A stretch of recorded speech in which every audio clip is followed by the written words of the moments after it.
Stranger in My Arms by Lisa Kleypas. Chapter 1. Lady Hawksworth, your husband is not dead. Lara stared at James Young without blinking. She knew she had not heard the estate agent correctly, or perhaps he had been drinking, though she had never known him to tipple before. It was possible that he had grown a little dotty from having to work in the service of the current Lord and Lady Hawksworth. They would surely drive anyone mad, given enough time. I know it is a great shock to you all, Young continued earnestly. Concern flared in his bespectacled eyes as he glanced at Lara. To you in particular, my lady. Had the news come from a less reliable source, Lara would have dismissed it immediately. However, James Young was a cautious and trustworthy man who had served the Hawksworth family for at least a decade. He had done an excellent job of managing her trust property's income since her husband's death, no matter that there was precious little money to oversee. Arthur, Lord Hawksworth, and his wife, Janet, regarded Young as if they, too, doubted his sanity. They were an ideally suited couple, both of them blonde, tall, and spare of frame. Although they had 2 sons, the boys had been packed off to Eton and were seldom seen or even mentioned. Arthur and Janet seemed to care about one thing only: to enjoy their newfound wealth and status as conspicuously as possible. Preposterous, Arthur exploded. How dare you come to me with this nonsense? Explain yourself at once. Very well, my lord, Young replied. I received word yesterday that a frigate recently arrived in London carrying a most unusual passenger. It seems that he bears an uncanny resemblance to the late Earl. He glanced respectfully at Lara as he added, he claims to be Lord Hawksworth. Arthur exploded with disbelieving scorn. His lean face, carved with deep lines of cynicism, flushed a vivid shade of red. His long beak of a nose twitched angrily. What sort of outrageous hoax is this? Hawksworth has been dead for a year. It's impossible that he could have survived the shipwreck off of Madras. My God, the vessel literally broke in half. Everyone on board was lost. Are you telling me that my nephew somehow managed to survive? The man must be a lunatic to think that any of us would believe him. Janet's thin lips tightened. He'll be proved an imposter soon enough, she said crisply, smoothing the tooth-like points of dark Van Dyke lace that trimmed the bodice and waist of her emerald silk gown. Ignoring the Crosslands' furious disdain, Young approached the widow. Larissa sat in a gilt-wood armchair near the window, her gaze fixed on the carpet covering the floor. Like everything else in Hawksworth Hall, the Persian carpet was opulent to the point of tastelessness, woven in a fantastical design of surreal flowers spilling from a Chinese-style vase. The worn toe of a black leather shoe protruded from beneath the hem of Larissa's morning dress as she absently traced the edge of a scarlet flower with her foot. She seemed lost in memories, not noticing Young's approach until he had reached her. Abruptly, she straightened like a chastened schoolgirl and lifted her gaze to his face. Even in her dark bombazine dress, as high-necked and pristine as a nun's habit, Larissa Crossland possessed a soft, elegant beauty. With her dark sable hair always seeming on the verge of tumbling from its pins, and sultry pale green eyes, she was original and striking. However, her looks generated little heat. She was often admired but never pursued, never flirted with or desired. Perhaps it was the way she used cheerfulness like a weapon, if such a thing were possible, keeping everyone at a distance. It seemed to many in the town of Market Hill that Lara was an almost saintly figure. A woman with her looks and position could have managed to snare a second husband, yet she had chosen to stay here and involve herself in charitable works. She was unfailingly gentle and compassionate, and her generosity extended to nobleman and beggar alike. Young had never heard Lady Hawksworth utter an unkind word about anyone, not the husband who had virtually abandoned her, nor the relatives who treated her with contemptible stinginess. But for all her apparent serenity, there was something unsettling in her translucent green eyes, some quiet turbulence that hinted at emotions and thoughts she never dared express. As far as Young could tell, Larissa had decided to content herself by living vicariously through the people around her. It was frequently said she needed a man of her own. However, no one could ever seem to think of a particular gentleman who was suited to her. That was undoubtedly a good thing, if it turned out that the late Earl really was alive. "My lady," Young murmured apologetically, "I did not want to distress you, but I felt you would want to be informed immediately about any matter that concerns the late Earl." "Is there any chance it could be true?" Lara whispered, her face shadowed with a frown. "I don't know," came Young's careful reply. "As they never found the Earl's body, I suppose there is a chance that he—" "Of course it isn't true," Arthur exclaimed. "Have you both taken leave of your senses?" Brushing by Young, he assumed a protective expression and settled his hand on Lara's narrow shoulder. "How dare this scoundrel put Lady Hawksworth through such torment?" he exclaimed with as much false pity as he could muster. "I'm fine," Lara interrupted, stiffening at his touch. A frown knit her smooth brow. She pulled away and went to the window, longing to escape the overdecorated parlor. The walls were covered in bright pink silk and heavy gold scrollwork, the corners filled with vases of exotic palms. It seemed that every inch of available space was taken up with a collection of what Janet referred to as friggers, concoctions of glass birds and trees covered with clear protective domes. "Careful," Janet exclaimed sharply, as Lara's heavy skirts brushed the side of a glass bowl set in a tripod mahogany stand, causing it to wobble. Lara glanced down at the forlorn pair of goldfish swimming in the bowl, and then back at Janet's pinched, narrow face. "They shouldn't be placed in the window," Lara heard herself murmur. "They don't like too much light." Janet let out a contemptuous laugh. "You would know best, I'm sure," she said acidly, and Lara knew she would make a point of keeping the fish exactly where they were. Sighing, Lara turned her gaze to the fields surrounding Hawksworth Hall.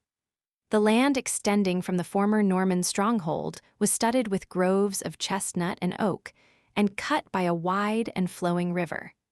The same river provided a mill stream and shipping channel for the nearby town of Market Hill, a bustling and prosperous port.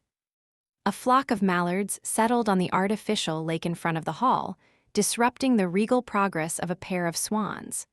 Past the lake was a road leading to town, and an ancient stone bridge known to the locals as the Bridge of the Damned. Legend had it that the devil himself had placed the bridge there with the stated intention of collecting the soul of the first man who crossed it. As the story went, the only one who dared to set foot on the bridge was a Crossland ancestor, who had defied the devil and refused to hand over his soul. The devil had placed a curse on all his descendants that they would always have difficulty producing male issue to carry on the line. Lara could almost believe the tale. Each generation of Crossland men had produced very few children, and most of the males had died at a relatively young age, including Hunter. Smiling sadly, Lara forced her thoughts back to the present and turned toward Mr. Young. He was a small, slight man, his face nearly level with her own. "If this stranger is indeed my husband," she asked calmly, "why has he not returned before now?" "According to his story," Young replied, "he floated in the ocean for 2 days following the shipwreck and was picked up by a fishing vessel en route to Cape Town. He was wounded in the wreck and had no recollection of who he was. He didn't even know his own name. A few months afterward his memory returned and he set sail for England." Arthur snorted contemptuously. "Not remember his own identity? I've never heard of such a thing." "Apparently it is possible," the estate manager countered. "I've discussed the matter with Dr. Slade, the family physician, and he confirms that such cases, though rare, have been reported." "How interesting," Arthur said sarcastically. "Don't tell me you give any credence to this sham, Young." "None of us can determine the truth until the stranger is interviewed by those who knew Hawksworth well." Mr. Young, Lara said, concealing her inner turmoil, you were acquainted with my husband for many years. I would appreciate it if you would go to London and meet this man. Even if he is not the late Earl, it sounds as if he could be troubled and in need of help. Something must be done for him. How very like you, Lady Hawksworth, Young remarked. I dare say most people wouldn't conceive of helping a stranger who is attempting to deceive them. You are a kind woman indeed. Yes, Arthur agreed dryly. My nephew's widow is the patron saint of beggars, orphans, and stray dogs. She can't resist giving away whatever she has to others. Which is why we haven't seen fit to supplement Lara's annuity, Janet added. The extra money would only slip through her fingers, as even the smallest child seems able to take advantage of her. She's given everything she owns to that shabby orphanage. Lara's face burned at their snide remarks. The orphans need money far more than I do, she said. They need a great many things that others could provide quite easily. I have been charged with preserving the family fortune for future generations, Arthur snapped, not to squander it on parentless children. Very well, Young interceded hastily, interrupting the brewing argument. If it pleases all of you, I shall depart for London along with Dr. Slade, who knew the late Earl since birth. We will see if there is any truth to this man's claims. He gave Lara a reassuring smile. Do not distress yourself, my lady. I'm sure all will turn out for the best. Relieved to escape the Hawksworth's presence, Lara went to the old gamekeeper's cottage, which was set at a distance from the castle along the willow-lined riverbank. The cottage was a far cry from the large timbered Elizabethan gatehouse that had once been used as separate quarters for guests or visiting relatives. Unfortunately, the interior of the gatehouse had been ruined by fire the previous year, when a careless visitor had overturned an oil lamp and set the place ablaze. Arthur and Janet had seen no reason to have the place restored, deciding that the unoccupied cottage was sufficient for Lara's needs. She could have cast herself on the mercy of other relatives who might have offered her more comfortable lodgings, or even accepted her mother-in-law's offer to serve as her traveling companion, but she treasured her privacy too much for that. Better to remain near familiar surroundings and friends, despite the discomforts of the cottage. The stone dwelling was dark and damp, with a moldy smell that no amount of washing could banish. It was rare that a meager ray of sunlight entered the lone casement window. Lara had sought to make the place more habitable by covering one wall with a patchwork counterpane and filling it with a few simple pieces of cast-off furniture from Hawksworth Hall. The chair by the fireplace stove was draped with a blue and red lap blanket knitted by some of the older girls at the orphanage. A carved wooden salamander was placed near the hearth, a gift from an elderly man in town who had assured her that it would protect the cottage from harm. Closing herself in solitude, Lara lit a tallow-dipped candle and stood in the glow of its sputtering, smoky light. Suddenly, her body was racked by a hard shiver. Hunter alive. It couldn't be true, of course, but the very idea filled her with unease. Going to her narrow bed, she knelt on the floor, reached underneath the creaking ropes that held the mattress. She tugged out a cloth-wrapped parcel and undid the coverings to reveal a framed portrait of her late husband. Arthur and Janet had offered her the painting with a show of generosity, but Lara knew that they were eager to be rid of the reminder of the man who had held the title before them. She hadn't wanted the portrait either, but she had taken it, acknowledging inwardly that Hunter was part of her past. He had changed the course of her life. Perhaps someday, when time had softened her memories, she would hang the portrait in full view. The painting depicted a large-boned, stocky man in the company of his dogs, one huge hand casually clasped around the butt of his favorite gun. Hunter had been handsome, with thick gold-brown hair, intense dark brown eyes, and a perpetually arrogant expression.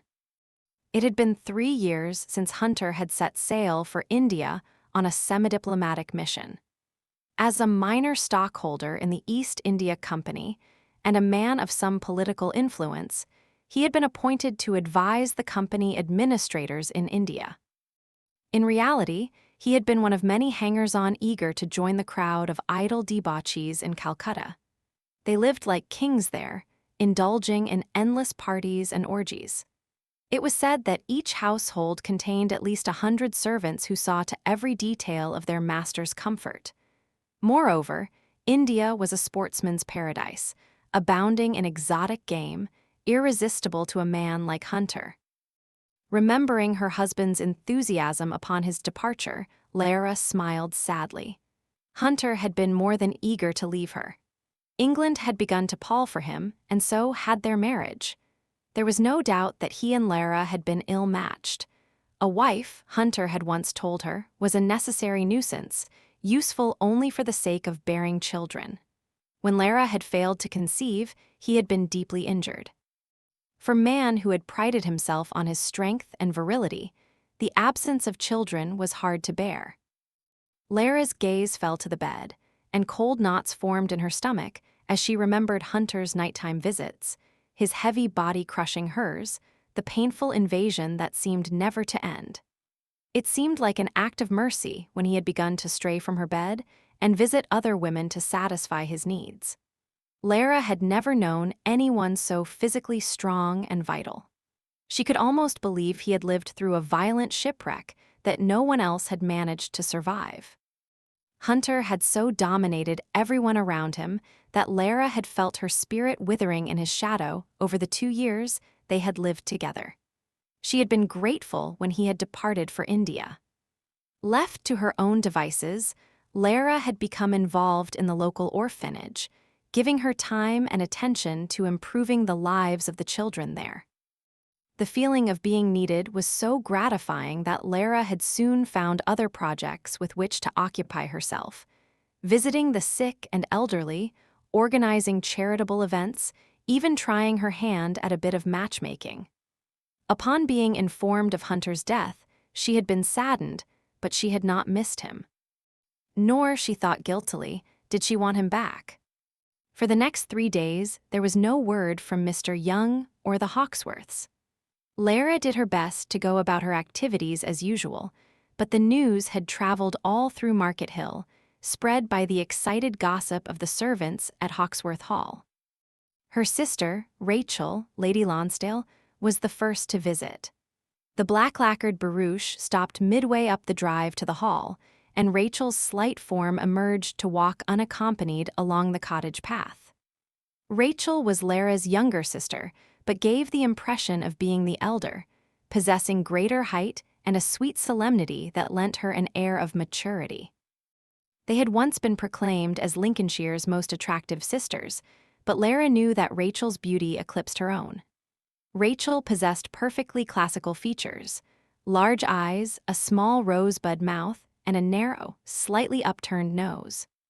By contrast, Lara's face was round instead of oval, and her mouth was too wide, and her straight dark hair, fiercely resistant to the curling tongs, was always slipping from its pins.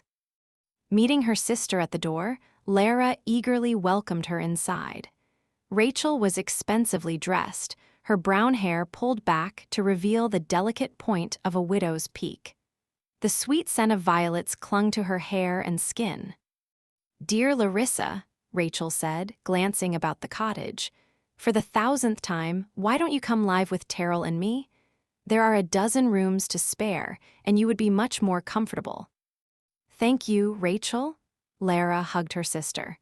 "But I couldn't stay under the same roof as your husband. I can't pretend to tolerate a man who doesn't treat you properly, and I'm certain that Lord Lonsdale holds me in equal disaffection." "He isn't that bad. He's an abominable husband, much as you try to pretend otherwise. Lord Lonsdale doesn't give a fig about anyone but himself, and he never will." Rachel frowned and seated herself by the hearth. "Sometimes I think the only person, man or woman, that Terrell ever truly liked was Lord Hawksworth."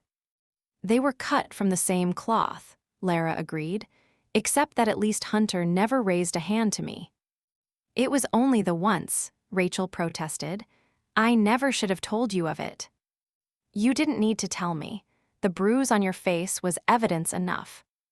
They were both silent, remembering the episode 2 months before when Lord Lonsdale had struck Rachel during an argument. The mark on Rachel's cheek and eye had taken weeks to fade, causing Rachel to hide in her home until she could venture out without causing suspicion. Now Rachel claimed that Lord Lonsdale deeply regretted his loss of self-control. She had forgiven him, she said, and she wished Lara would do the same. Lara couldn't forgive anyone who had hurt her sister, and she had the suspicion that it would happen again. It almost made her wish that Hunter really were alive. In spite of his faults, he would never have countenanced hitting a woman. Hunter would have made it clear to Lord Lonsdale that such behavior was unacceptable, and Lonsdale might have heeded him, as Hunter was one of the few people on Earth whom he respected. "I didn't come here to talk about that, Larissa." Rachel's gaze was loving and concerned as she watched her older sister seat herself on an upholstered footstool nearby. "One heard the news about Lord Hawksworth. Tell me, is he actually coming back to you?" Lara shook her head. "No, of course not. Some crackbrain in London is claiming to be my husband. Mr. Young and Dr. Slade are visiting him, and I'm certain they'll have him confined in either Bedlam or Newgate, depending on whether he's mad or a criminal." "Then there's no chance that Lord Hawksworth is alive?" Reading the answer in Lara's face, Rachel sighed. "I'm sorry to say it, but my mind is relieved. I know that your marriage was not a good one. All I want is for you to be happy." "I wish the same for you," Lara said earnestly. "And you're in far worse circumstances than I ever was, Rachel. Hunter was far from the ideal husband, but he and I got along well enough, except for—" She stopped and blushed suddenly. It wasn't easy for her to speak of intimate matters. She and Rachel had a puritanical upbringing, their parents kind but distant. It had been left to Lara and Rachel to learn about the act of physical intercourse on their respective wedding nights. For Lara, the discovery had been an unpleasant one. Rachel seemed to read her thoughts as always.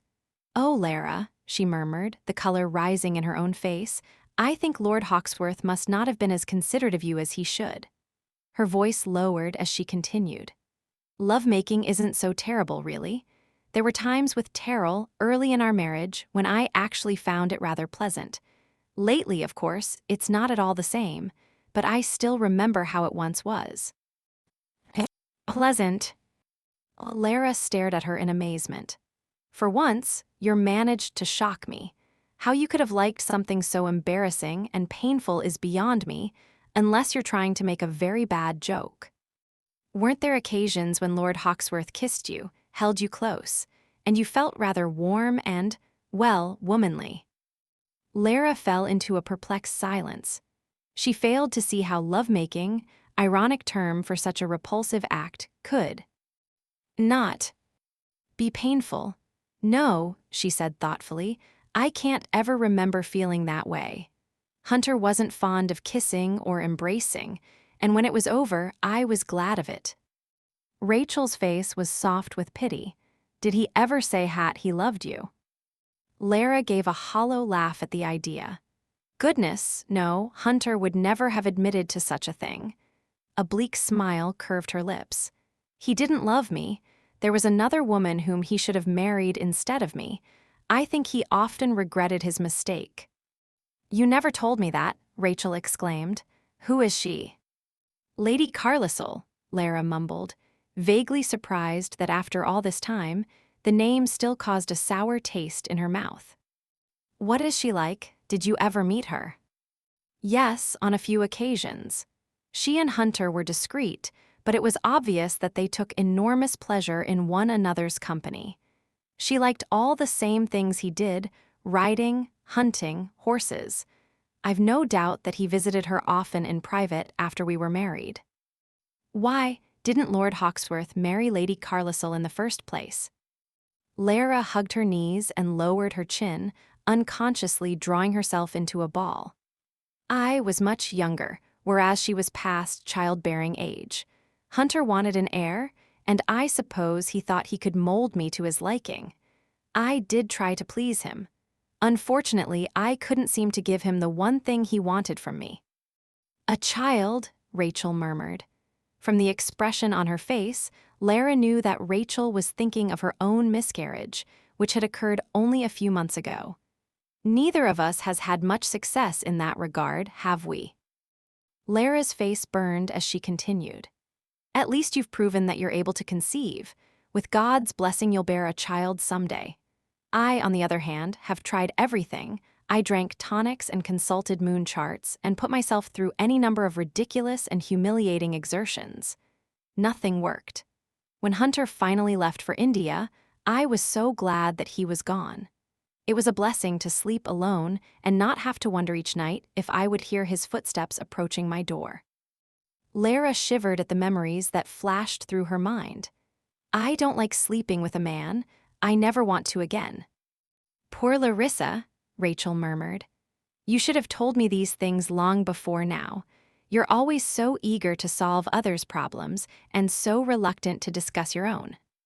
Had I told you, it wouldn't have changed anything, Lara pointed out, making an effort to smile. Had it been left to me, I would have chosen someone far more appropriate for you than Lord Hawksworth. I think Mama and Papa were so dazzled by his position and wealth that they overlooked the fact that you didn't suit. It wasn't their fault, Lara said. The blame was mine. I'm not really suited to be anyone's wife. I should never have married at all. I'm much happier on my own. Neither of us landed the kind of match we hoped for, did we? Rachel reflected with sad irony. Terrell with his moods and your lummox of a husband, hardly the stuff of fairy tales. At least we live close to each other, Lara pointed out, trying to dispel the cloud of regret that seemed to hang in the air. That makes everything bearable, at least for me. For me as well. Rachel left the chair and went to hug her tightly. I pray only good things will happen to you from now on, dearest. May Lord Hawksworth rest in peace, and may you soon find a man who will love you as you deserve to be loved. Don't pray for that, Lara said, her alarm half feigned and half real. I don't want a man. Pray instead for the children at the orphanage and poor old Mrs. Lumley, who is going blind, and Mr. Peacham's rheumatism, and you and your ever-expanding list of unfortunates, Rachel commented, smiling fondly at her. Very well, I'll pray for them too. The moment Lara ventured into town, she found herself inundated with questions, everyone demanding to know the details of her husband's return from the dead. No matter how often she stated that Hawksworth's appearance in London was most likely a hoax, the citizens of Market Hill wanted to believe otherwise. Well, if 'tisn't the luckiest woman in Market Hill, said the cheesewright as soon as Lara entered his shop, one of many that lined the town's primary street of Maingate.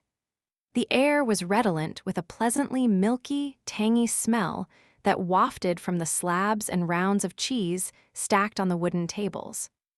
Smiling half-heartedly, Lara set her willow basket on a long table and waited for him to produce the round of cheese she came to collect each week for the orphanage. I'm fortunate for many reasons, Mr. Wilkins, she replied, but if you're referring to the rumor about my late husband. A lovely sight you'll be, the cheesewright interrupted heartily, his jovial, big-nosed face glowing with good humor. The lady of the manor again. He hefted a cheese that measured nearly a foot across into her basket. The soft curds had been salted, pressed, wrapped in muslin, and dipped in wax to ensure a mild, fresh flavor. Thank you, Lara replied evenly. But, Mr. Wilkins, I must tell you I'm sure you that the story is false. Lord Hawksworth is not coming back. The Misses Withers, a pair of elderly spinster sisters, entered the shop and tittered in pleasure as they saw Lara. Identical flower-trimmed bonnets covered their small gray heads, which bobbed together in a swift exchange of gossip.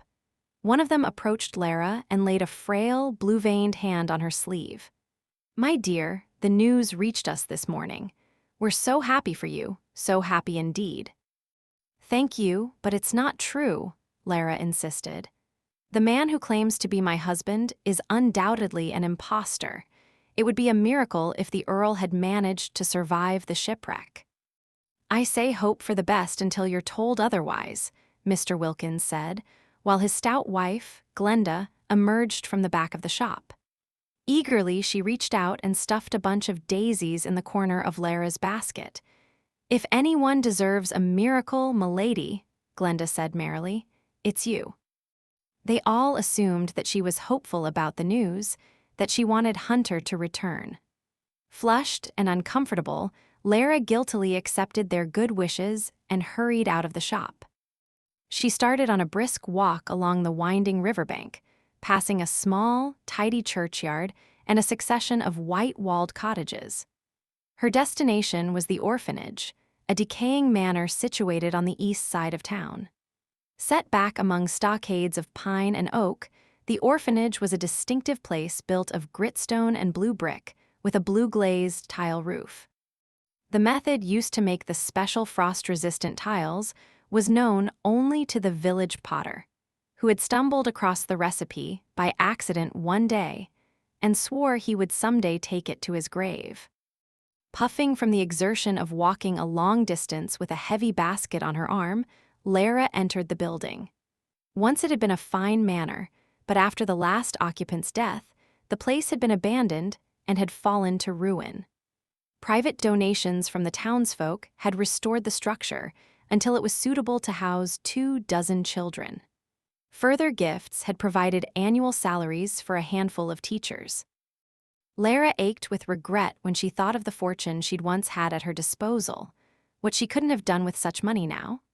There were many improvements she longed to make to the orphanage.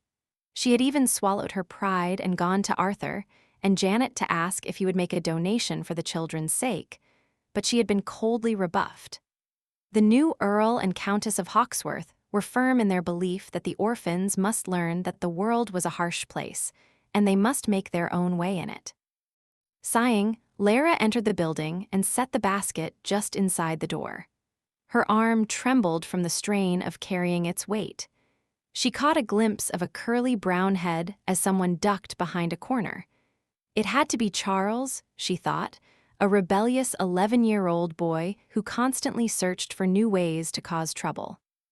"I wish someone would help me carry this basket to the kitchen," she said aloud, and Charles promptly appeared. "You carried it this far by yourself," he observed sullenly. Lara smiled into his small, freckled, blue-eyed face. "Don't be surly, Charles. Help me with the basket, and on the way to the kitchen you can tell me why you aren't in class this morning." "Miss Thornton sent me out of the schoolroom," he replied, lifting one side of the large basket and eyeing the cheese hungrily. Together they carried it down the hall, their steps softened by the threadbare carpet. "I was making too much noise and paid no mind to the teacher." "Why is that, Charles?" "I learned my maths before everyone else. Why should I have to sit still and do nothing just because I'm smarter than the rest of them?" "I see," Lara replied, reflecting ruefully that it was probably true. Charles was an intelligent child who needed more attention than the school was able to provide. "I'll speak to Miss Thornton. In the meantime, you must try to behave yourself." They reached the kitchen, where the cook, Mrs. Davies, greeted her with a smile. Mrs. Davies' round face was rosy from the heat of the stove, where a large kettle of soup was kept warming. Her brown eyes were bright with interest. "Lady Hawksworth, we've heard the most astonishing rumor from town." "It isn't true," Lara interrupted ruefully.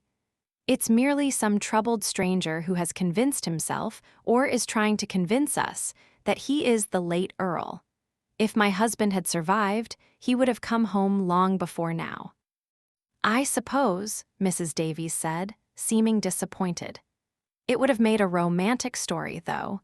If you don't mind my saying so, milady, you're too young and pretty to be a widow." Lara shook her head and smiled. "I'm quite content with my situation, Mrs. Davies." "I want him to stay dead," Charles announced, causing Mrs. Davies to gasp in horror. "What a wee devil you are," the cook exclaimed. Lara bent until she and the boy were at eye level and smoothed his unruly hair. Why do you say that, Charles? If he is the Earl, you won't come here anymore. He'll make you stay at home and do his bidding. Charles, that's not true, Lara replied gravely. But there's no reason to argue the point. The Earl is gone, and people don't come back from the dead. Dust from the road coated Lara's skirts as she returned to the Hawksworth estate, passing tenant farms bordered with wattle and daub fences made of woven branches and mud. Sunlight glittered on the water that spilled lavishly beneath the bridge of the damned. As Lara neared the stone cottage, she heard her name called. She stopped in surprise at the sight of her former Abigail, Naomi, running from the hall with her skirts lifted to keep from tripping. Naomi, you mustn't run like that, Lara exclaimed. You'll fall and hurt yourself. The plump lady's maid gasped with exertion and feverish excitement. Lady Hawksworth, she exclaimed, struggling to catch her breath. Oh, milady, Mr. Young sent me to tell you. He is here at the castle. They're all here, and you must come at once. Lara blinked in confusion. Who is here? Mr. Young has sent for me. Yes, they've brought him from London. Him? Lara asked faintly. Yes, milady, the Earl has come home. Chapter 2. He words seemed to hover and buzz around Lara like gnats. The Earl has come home, come home.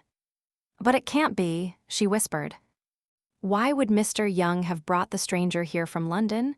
She licked her dry lips, the inside of her mouth feeling like parchment. When she spoke, her voice didn't sound like her own. Have you seen him? The maid nodded, suddenly bereft of words.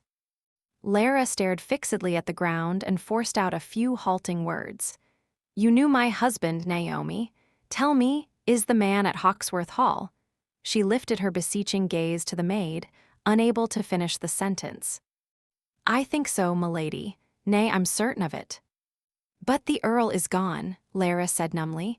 He drowned. Let me help you to the castle, Naomi urged, taking her arm. You look all queer and white, and 'tis no wonder. 'Tisn't every day a woman's dead husband comes back to her. Lara pulled away from her with a jerky movement. Please, I need a few minutes to myself. I'll walk up to the hall when I'm ready. Yes, milady, I'll tell them to expect you. Throwing her a concerned, excited glance, Naomi retreated and hurried along the path leading back to the castle. Stumbling into the cottage, Lara went to the washstand and poured lukewarm water into the chipped earthenware basin. She splashed the dust and perspiration from her face, her movements methodical, her mind whirling with frantic thoughts. She had never found herself in such an impossible situation before. She had always been a practical woman. She didn't believe in miracles, had never asked for one. Especially not this one. But this wasn't a miracle, Lara reminded herself, letting down her disheveled hair and trying to coil and pin it back in place. Her unsteady hands wouldn't obey, fumbling with pins and combs until they fell to the floor in a delicate clatter. The man who waited for her at Hawksworth Hall was not Hunter. He was a stranger, a cunning one if he had managed to convince Mr. Young and Dr. Slade that his claim was true.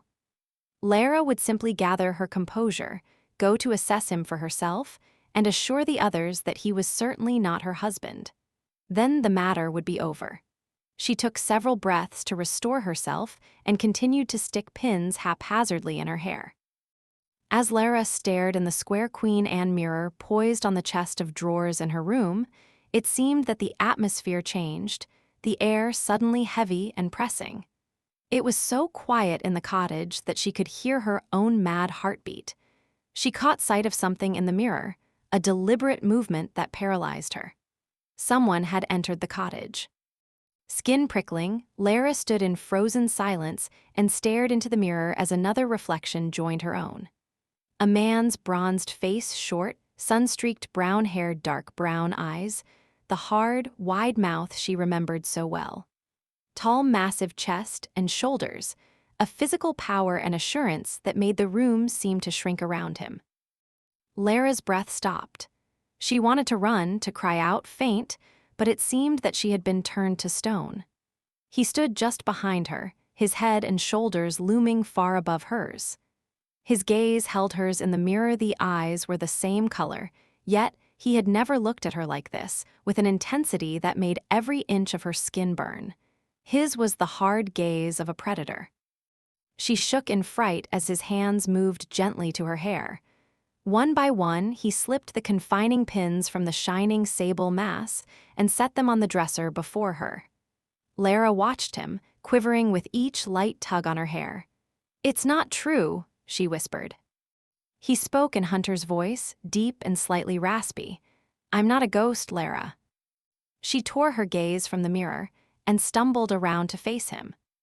He was so much thinner, his body lean, almost raw-boned, his heavy muscles thrown into stark prominence. His skin was tanned to a copper blaze that was far too exotic for an Englishman, and his hair had lightened to the mixed gold and brown of a griffin's feathers. "I didn't believe," Lara heard her own voice as if from very far away. There was a pinching sensation around her chest, and her heart could no longer sustain its own violent rhythm. Although her lungs moved in painful spasms, she couldn't seem to get enough air. A thick mist rolled over her, covering all sight and sound, and she sank swiftly into the dark abyss that opened beneath her. Hunter caught her as she fell. Her body was light and lush in his arms, conforming easily to his hard grip. He carried her to the narrow bed and sat on the creaking mattress, cradling her in his lap. Her head tilted back, her ivory throat encased in the banded black fabric of her morning gown. He stared intently at her, riveted by the delicacy of her face. He'd forgotten a woman's skin could be so fair and fresh. Her mouth in repose was soft and a little sad, her face as vulnerable as a child's. How strange for a widow to look so unawakened. She had a tidy bandbox prettiness that appealed to him tremendously. He wanted this small, neat creature with her dainty hands and forlorn mouth. With the cold calculation that had always been integral to him, he decided he would take her and all that came with her. Her eyes opened, and she stared at him gravely. He returned her wondering gaze with an opaque one, letting her see nothing of the man inside, and he curved his mouth in a reassuring smile. She didn't seem to notice the smile, however, only stared at him with those unblinking eyes. And then a strange softness entered the pools of translucent green, a curious, pitying tenderness, as if he were a lost soul in need of salvation. She reached up to his neck and touched the edge of a thick scar that disappeared into his hairline. Her fingertips sent fire racing through him. His breathing deepened, and he went very still. How the hell could she look this way? To her knowledge, he was either a stranger or a husband she hated. Bewildered and aroused by the compassion in her face, he fought the insane urge to bury his head against her breasts. Hastily, he dislodged her from his lap and put a few necessary yards of distance between them. For the first time in his life, he was afraid of his own emotions. He, who had always prided himself on iron self-control. "Who are you?" she asked softly. "You know who I am," he muttered. She shook her head, clearly dazed, and tore her gaze from his. She made her way to a set of shelves where she kept a few dishes and a small teapot. Taking refuge in a commonplace ritual, she fumbled for a parcel of tea leaves and pulled the little porcelain pot from its place on the shelf. "I'll make some tea," she said faintly. "We can talk. Perhaps I can help you." But her hands were shaking too badly, and the cups and saucers clattered as she reached for them. So she had decided he was some poor desperate fool or scavenger who was in need of her aid.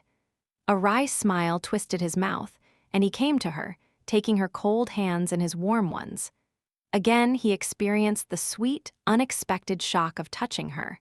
He was fiercely aware of the delicacy of her bones, the softness of her skin. He wanted to show her his gentleness. Something about her seemed to pull the last bitter dregs of his humanity up to the surface. She made him want to be the kind of man she needed. "I'm your husband," he said. "I've come home." She looked at him dumbly, her limbs stiff and her knees trembling. "I'm Hunter," his voice turned soft. "Don't be afraid." Lara heard her own gasping, incredulous laugh as she stared into his features, a devastating mixture of the familiar and the unknown. He looked too much like Hunter for her to dismiss him summarily, but there was a foreignness about him that she couldn't accept.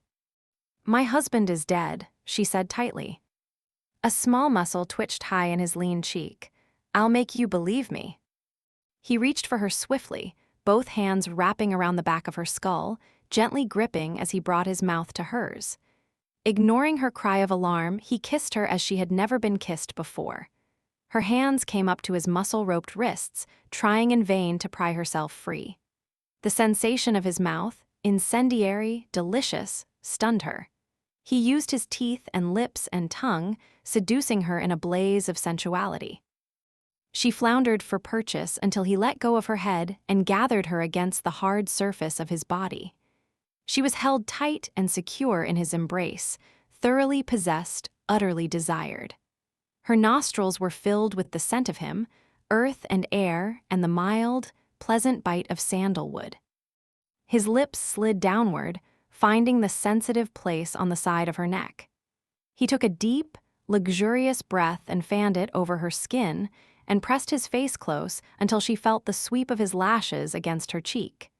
She had never been held like this, touched and tasted as if she were some exotic spice to be savored. "Oh, please," she gasped, arching as he touched his tongue to her frantic pulse. "Say my name," he whispered. "No." "Say it." His viand cupped her breast, long fingers shaping the sensitive mound. Her nipple hardened in the warm cove of his palm, searching for more stimulation. In one violent movement, Lara twisted out of his arms, tottering away a few steps to create a necessary space between them. Clasping a hand over her aching breast, Lara stared at him in astonishment. He was expressionless, but the jagged sound of his breathing revealed that he was struggling for composure just as she was. "How could you?" she gasped. "You're my wife." Hunter never liked to kiss. "I've changed," he said flatly. "You're not Hunter." The words were tossed over her shoulder as she fled to the door. "Lara," she heard him say, but she ignored him. "Lara. Look at me." Something in his voice made her pause. Reluctantly, she stopped at the threshold and glanced at him. He was holding something in his palm. "What is that?" she asked. "Come and see." Reluctantly, she crept forward, transfixed by the object in his hand. Using his thumb, he pressed the tiny catch on the side, and the flat enameled box snapped open to reveal a miniature portrait of her. "I've stared at this every day for months," he murmured. "Even when I didn't remember you in the days right after the shipwreck, I knew that you belonged to me." He closed the box in his hand and tucked it back into his coat pocket. Lara lifted her incredulous gaze to his. She felt as if she were in a dream. "How did you get that?" she whispered. "You gave it to me," he replied. "The day I left for India, remember?" Yes, she remembered. Hunter had been in such a hurry to leave the estate that he'd nearly been too impatient for goodbyes. But Lara had managed to draw him aside for a private moment and had given him the miniature case. It was common for a wife or sweetheart to bestow a memento on a man going abroad, especially to a dangerous place like India, where he had an excellent chance of being killed by wild game or bloodthirsty rebels, or dying of a fever. However, the risks had appealed to Hunter, who had believed himself to be invincible. Hunter had actually seemed touched by Lara's gift, enough to press a careless kiss on her forehead. "Lovely," he had muttered. "Thank you, Larissa." The atmosphere had been thick with the memories of their unhappy 2-year marriage, the mutual bitterness and disappointment of two people who had found no common ground to sustain even friendship. Yet Lara had still worried for him. "I will pray for your safety," she had told him, and he had laughed into her concerned face. "Don't waste your prayers on me," he had said. The man before her seemed to read her thoughts. "You must have spared me a prayer or two after all," he murmured. "It's the only thing that brought me back home." Lara felt the blood drain from her face, and she staggered beneath the weight of sudden realization. Only her husband would have known their parting words to each other. "Hunter," she whispered. He caught her elbows, steadying her, and ducked his head to stare at her with teasing dark eyes. "You're not going to faint again, are you?" She was too overcome to reply. She allowed him to guide her to a nearby chair and sat with an abrupt collapsing motion. Sinking to his haunches, the man brought their faces level. He brushed a lock of hair behind her ear, his roughened fingertips skimming the fragile curve. "Starting to believe me?" he asked. First tell me something else that only my husband would know." "Good God, I went through enough of this with Young and Slade."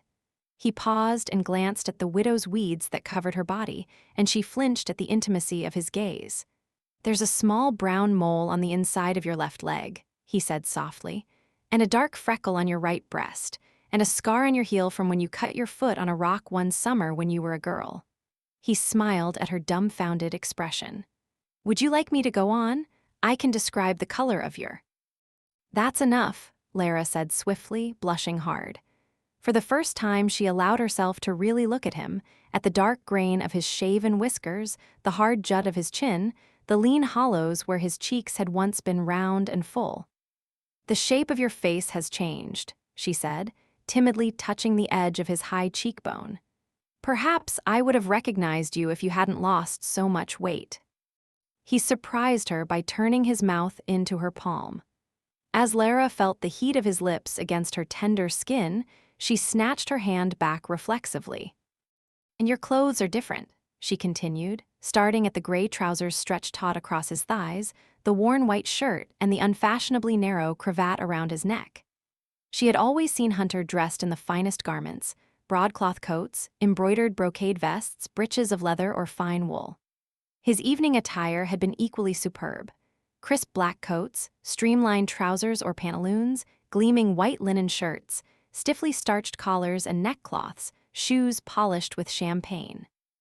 Hunter smiled wryly at her close scrutiny. "I wanted a change of my old clothes at the hall," he said, "but they seem to have been misplaced. Arthur and Janet disposed of everything. Including my wife, it seems." He glanced around the gamekeeper's cottage, his brown eyes turning cold. "My uncle will pay for putting you in such a place. I would have expected better of him than this, though God knows why. It's been comfortable enough. It's not fit for a washwoman, much less my wife." Hunter's voice was as stinging as a whip, making Lara jump. Seeing the involuntary movement, he softened his gaze. "Never mind that. You'll be taken care of from now on." "I don't want—" The words slipped out before Lara could stop them. Horrified, she clamped her lips together and stared at her lap in silent misery. It was incredible, something beyond a nightmare. Hunter was home, and he would take charge of her life as he had before, crushing her independence like a flower beneath his booted foot. "What is it, my love?" he asked quietly. Startled, Lara stared into his serious face. "You never called me that before." His hand slid around the slim curve of her throat, his thumb caressing the line of her jaw. He ignored the way she shrank from his touch. "I've had a great deal of time to think, Lara. I spent months convalescing in Cape Town, and then I went through the damned long voyage here. The more I remembered about you and our marriage, the more I realized what a selfish bastard I'd been. I promised myself that as soon as I returned to you, we would begin again. I don't think that's possible." "Why not?" "Too much has happened, and Lara paused, swallowing hard, and tears sprang to her eyes. She struggled to keep them back, while guilt and unhappiness welled inside her. Why did Hunter have to come back? With one stroke of fate, she had been sentenced once again to a life she had hated. She felt like a prisoner who had been set free, only to be closed behind bars again. "I see." Hunter's hand fell away from her. Strangely, he was looking at her as if he did understand though he had never been remotely perceptive. "It won't be like before," Hunter said. "You can't help what you are," Lara replied, a tear spilling down her cheek. She heard Hunter's swift intake of breath and felt his fingers brush away the salty drop. Lara jerked away, but Hunter leaned forward to close the distance between them. She was imprisoned in the chair, her head and neck wedged hard against the back of it. "Lara," he whispered, "I would never hurt you." "I'm not afraid of you," she said, and added with a touch of defiance, "I just don't want to be your wife again." The old Hunter would have been annoyed by the sign of rebellion, would have subdued her with a few cutting words. Instead, he looked at her with a calm calculation that made her unbearably nervous. "I'll see if I can change that. All I ask is that you give me a chance." Lara gripped the arms of the chair tightly. "I would prefer to lead separate lives, as we did before you went to India." "I can't oblige you, sweet." His reply was gentle, but she heard the finality in it. "You're my wife. I intend to resume my place in your life and in your bed." Lara blanched at that. "Why don't you go to Lady Carlisle?" she said desperately. "She'll be overjoyed at your return. She was the one you wanted, not me."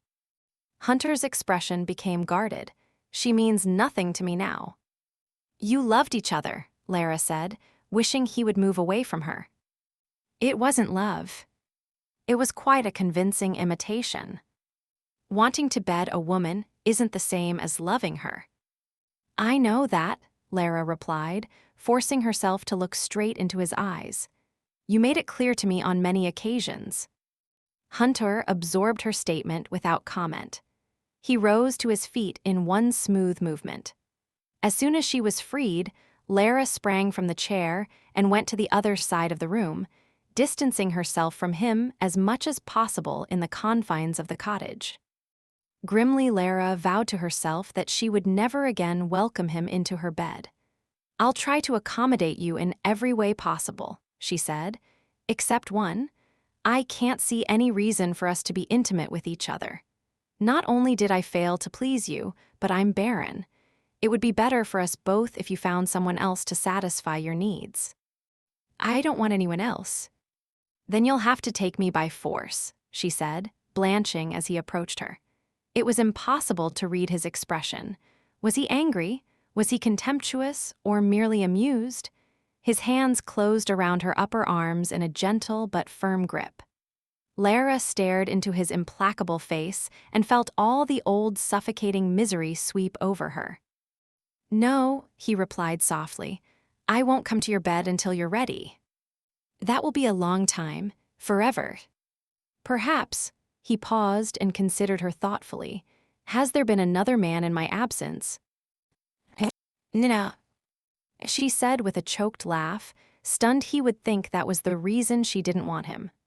"My God, I wanted nothing to do with men after you left." He smiled ironically at the unflattering comment. "Good. I wouldn't have blamed you for turning to another man, but I can't stand the thought of anyone else touching you." He rubbed the back of his neck in a weary gesture, and Lara's attention was caught once more by the raised, discolored line that betrayed a recently healed wound. "Your head," she murmured. "The shipwreck," he said warily. "There was a powerful gale. We were tossed about until the ship was driven against a reef. My head hit something, but I'll be damned if I remember what it was. I couldn't recall my own bloody name for weeks afterward." He held still as she came closer. Against her will, Lara experienced a great wave of sympathy. She couldn't help it. She hated the thought of him in pain. "I'm sorry," she said. He grinned. "Sorry the wound wasn't mortal, I suspect." Ignoring his mockery, she couldn't resist touching the ridged scar. Her fingers slid into his thick hair, exploring his scalp. The scar was a long one. The blow that had caused it must have nearly split his skull open. As she touched his head, she heard his breath catch. "Does it hurt?" she asked, instantly removing her hand. He shook his head with a short laugh. "I'm afraid you're causing me another kind of pain." Perplexed, Lara stared into his eyes, and her gaze dropped to his lap. To her mortification, she saw that her innocent touch had aroused him, causing a heavy, unmistakable ridge to strain against his trousers. Lara flushed and jumped back from him. The remnants of his grin lingered. "Pardon, sweet. A year of celibacy has erased whatever self-control I may have once possessed." He gave her a look that made her insides knot with tension, and he extended a hand to her. "Now come with me, Lara. I want to go home." Chapter 3. Lara would have liked to change into a fresh gown, but she had no intention of disrobing with her husband, for she was nearly certain he told the truth, present. She pinned up her hair as neatly as possible, conscious all the while of his intent gaze on her. When she had finished, he crossed the room and proffered his arm. "Shall we?" he asked with a quirk of one thick brow. "They're all waiting with bated breath to see if you'll come with me." "Do I have a choice?" she asked. He gave her a sardonic glance. "I'm not going to drag you there kicking and screaming." Lara held back, sensing that if she took his arm and left with him, she would be committing herself to a course from which there was no retreat. Dropping his courtly pose, Hunter reached for her hand, his long fingers wrapping around hers. "Come," he said, and they began the walk to Hawksworth Hall. "It will take some time for the Earl and Countess to move their belongings," Lara said. "They're not the Earl and Countess," he said shortly. "You and I are, and I'll have them out of Hawksworth Hall by this evening." "Tonight," Lara was stunned, "but you can't possibly send them away so soon." "Can't I?" His face hardened, and he suddenly looked far more like the man she had married 5 years earlier. "I won't allow Arthur and Janet to disgrace my home another night. You and I will stay in the private family rooms. And Arthur and his wife will occupy the guest rooms." "No," he said inflexibly. "Let them stay here or find lodgings elsewhere." Lara gave a spurt of horrified laughter at the thought. "That's going too far. We must offer them the guest rooms at the hall. If this old gamekeeper's cottage was suitable for you, it's a damn sight too good for them." "You won't get them out in any event," Lara said. "They'll do everything in their power to paint you as an imposter." "I'll get them out," he said grimly, and turned her to face him. "Tell me something before we reach the hall," he said. "Do you still have doubts?" "A few," Lara forced herself to admit, trapped by his smoky dark gaze. "Do you intend to express them to the others?" There was no expression on his face. Lara hesitated. "No," she whispered. "Why not?" "Because she bit her lip and searched for a way to explain the inner sense that it was wrong somehow to deny him. The wisest course, it seemed, was to wait and see.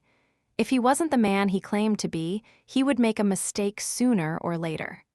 "Because if you're not my husband," she said, "I will find out soon enough." He smiled, though it contained no warmth. "Indeed," he said tersely, and they walked the rest of the way in silence. "I'm impressed with what they've done with the place," Hunter said brusquely as they entered Hawksworth Hall. The antique Flemish tapestries and side tables bearing French porcelain vases had been replaced by nude marble statues and silk hangings in garish shades of peach and purple. The medieval fireplace, large enough to fit a dozen men inside, had been stripped of its original carved Flemish overmantel. Now, a heavy mirror framed with golden trumpeting angels towered over the hearth. Hunter paused to survey the full effect with a scowl.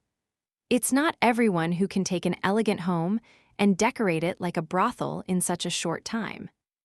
"I wouldn't know," Lara replied. "I'm not as well acquainted with brothels as others are." He grinned at the crisp rejoinder. "As I recall, you were more than happy for me to spend my nights in brothels rather than visit your bed." Uncomfortably, Lara returned her attention to the vulgar decor. "Unfortunately, none of this can be changed now." "Why not?" "It would be wasteful. We can well afford the expense." "You had better look through the estate books before you make any assumptions," Lara said in a low voice. I suspect that our accounts have been depleted in your absence.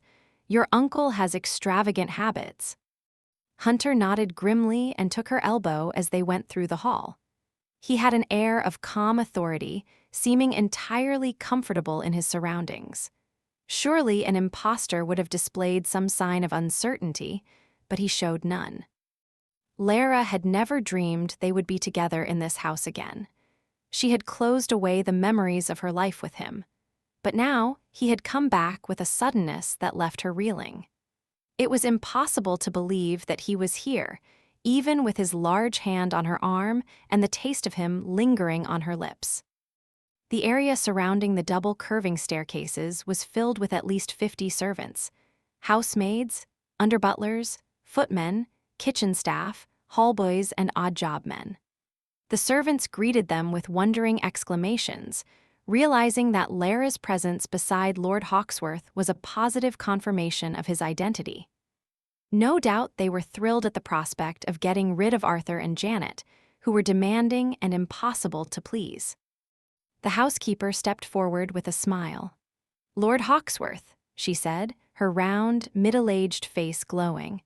"I suspect we'll all need second and third glances to assure ourselves that it's really you. I find it nearly impossible to believe my own eyes. Welcome home, sir." Her sentiments were echoed by the other servants, and Hunter smiled. "Thank you, Mrs. Gorst. After being away for so long, I doubt I'll ever want to leave England again." He glanced over the crowd inquiringly. "Where is Mr. Townley?" he asked, naming a butler who had been in the Hawksworth service for at least a dozen years. "I'm afraid he has engaged himself with another household, sir," came the housekeeper's cautious reply. "He didn't wish to remain in the employ of the current Earl." Hunter scowled and remained silent, while Mrs. Gorst continued hastily. "I hope you don't blame Townley overmuch, my lord. He was quite distressed at your death, that is." "I don't blame Townley," Hunter assured her, and guided Lara to the family receiving rooms. "Come, sweet. It's time I set my house in order." "There he is," a voice exclaimed as they entered the upstairs receiving room, and there was a chorus of excited cries. Arthur and Janet were there, of course, as well as Mr. Young, Dr. Slade, and some Crossland relatives who had come to see the stranger for themselves. Arthur came forward before anyone else, regarding Hunter with contempt. "It seems you've gotten Lara to side with you." He turned his attention to her and sneered. "An ill-advised move, my dear. I'm surprised that you would be so easily convinced to help this scoundrel in his charade. You've revealed a weakness of character I hadn't suspected until now." Lara returned his gaze without blinking. "It is no charade, my lord." Mr. Young interceded calmly.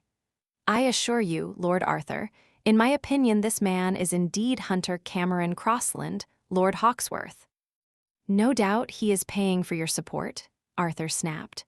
"Well, I intend to take up the matter with the courts. I will not allow an impostor to come forth and proclaim himself as the Earl of Hawksworth. To begin with, he bears only a passing resemblance to Hawksworth, who would have outweighed him by at least 3 stone. The man at Lara's side smiled. "It's no crime for a man to lose weight, Arthur." Arthur gave him a derisive stare. "It must have been damned convenient for you to suddenly remember that you were the inheritor of a large fortune." Mr. Young interceded calmly. "All the evidence confirms this man's identity, Lord Arthur. We have tested his memory and found it to be accurate.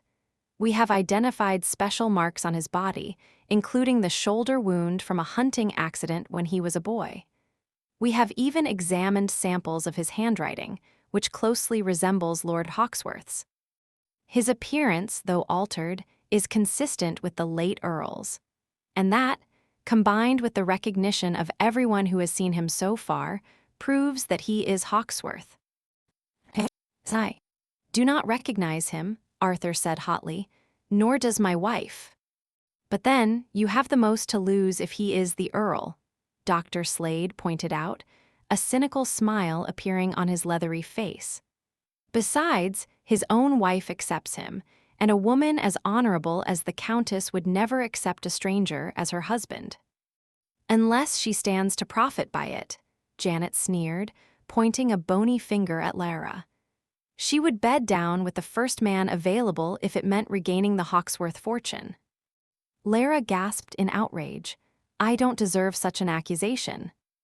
A young, pretty widow, starved for a man's attention, Janet continued sharply. You've fooled a great many people with all your noble prattle about the orphanage, but I know what you really are. Enough, Hunter said. There was a murderous gleam in his eyes that unnerved them all. He stared at Arthur with a vengeful gaze that caused the man to sweat visibly. Get out of my sight, Hunter said. Your belongings will be sent to you unless you dare set foot on the estate. In that case, they'll be burned. Now leave and count yourselves fortunate that I don't pay you back in full for what you've done to my wife. We've been nothing but generous to Lara, Janet burst out. What lies has she been spouting? Out. Hunter took one step toward Janet, his hands raised as if to throttle her.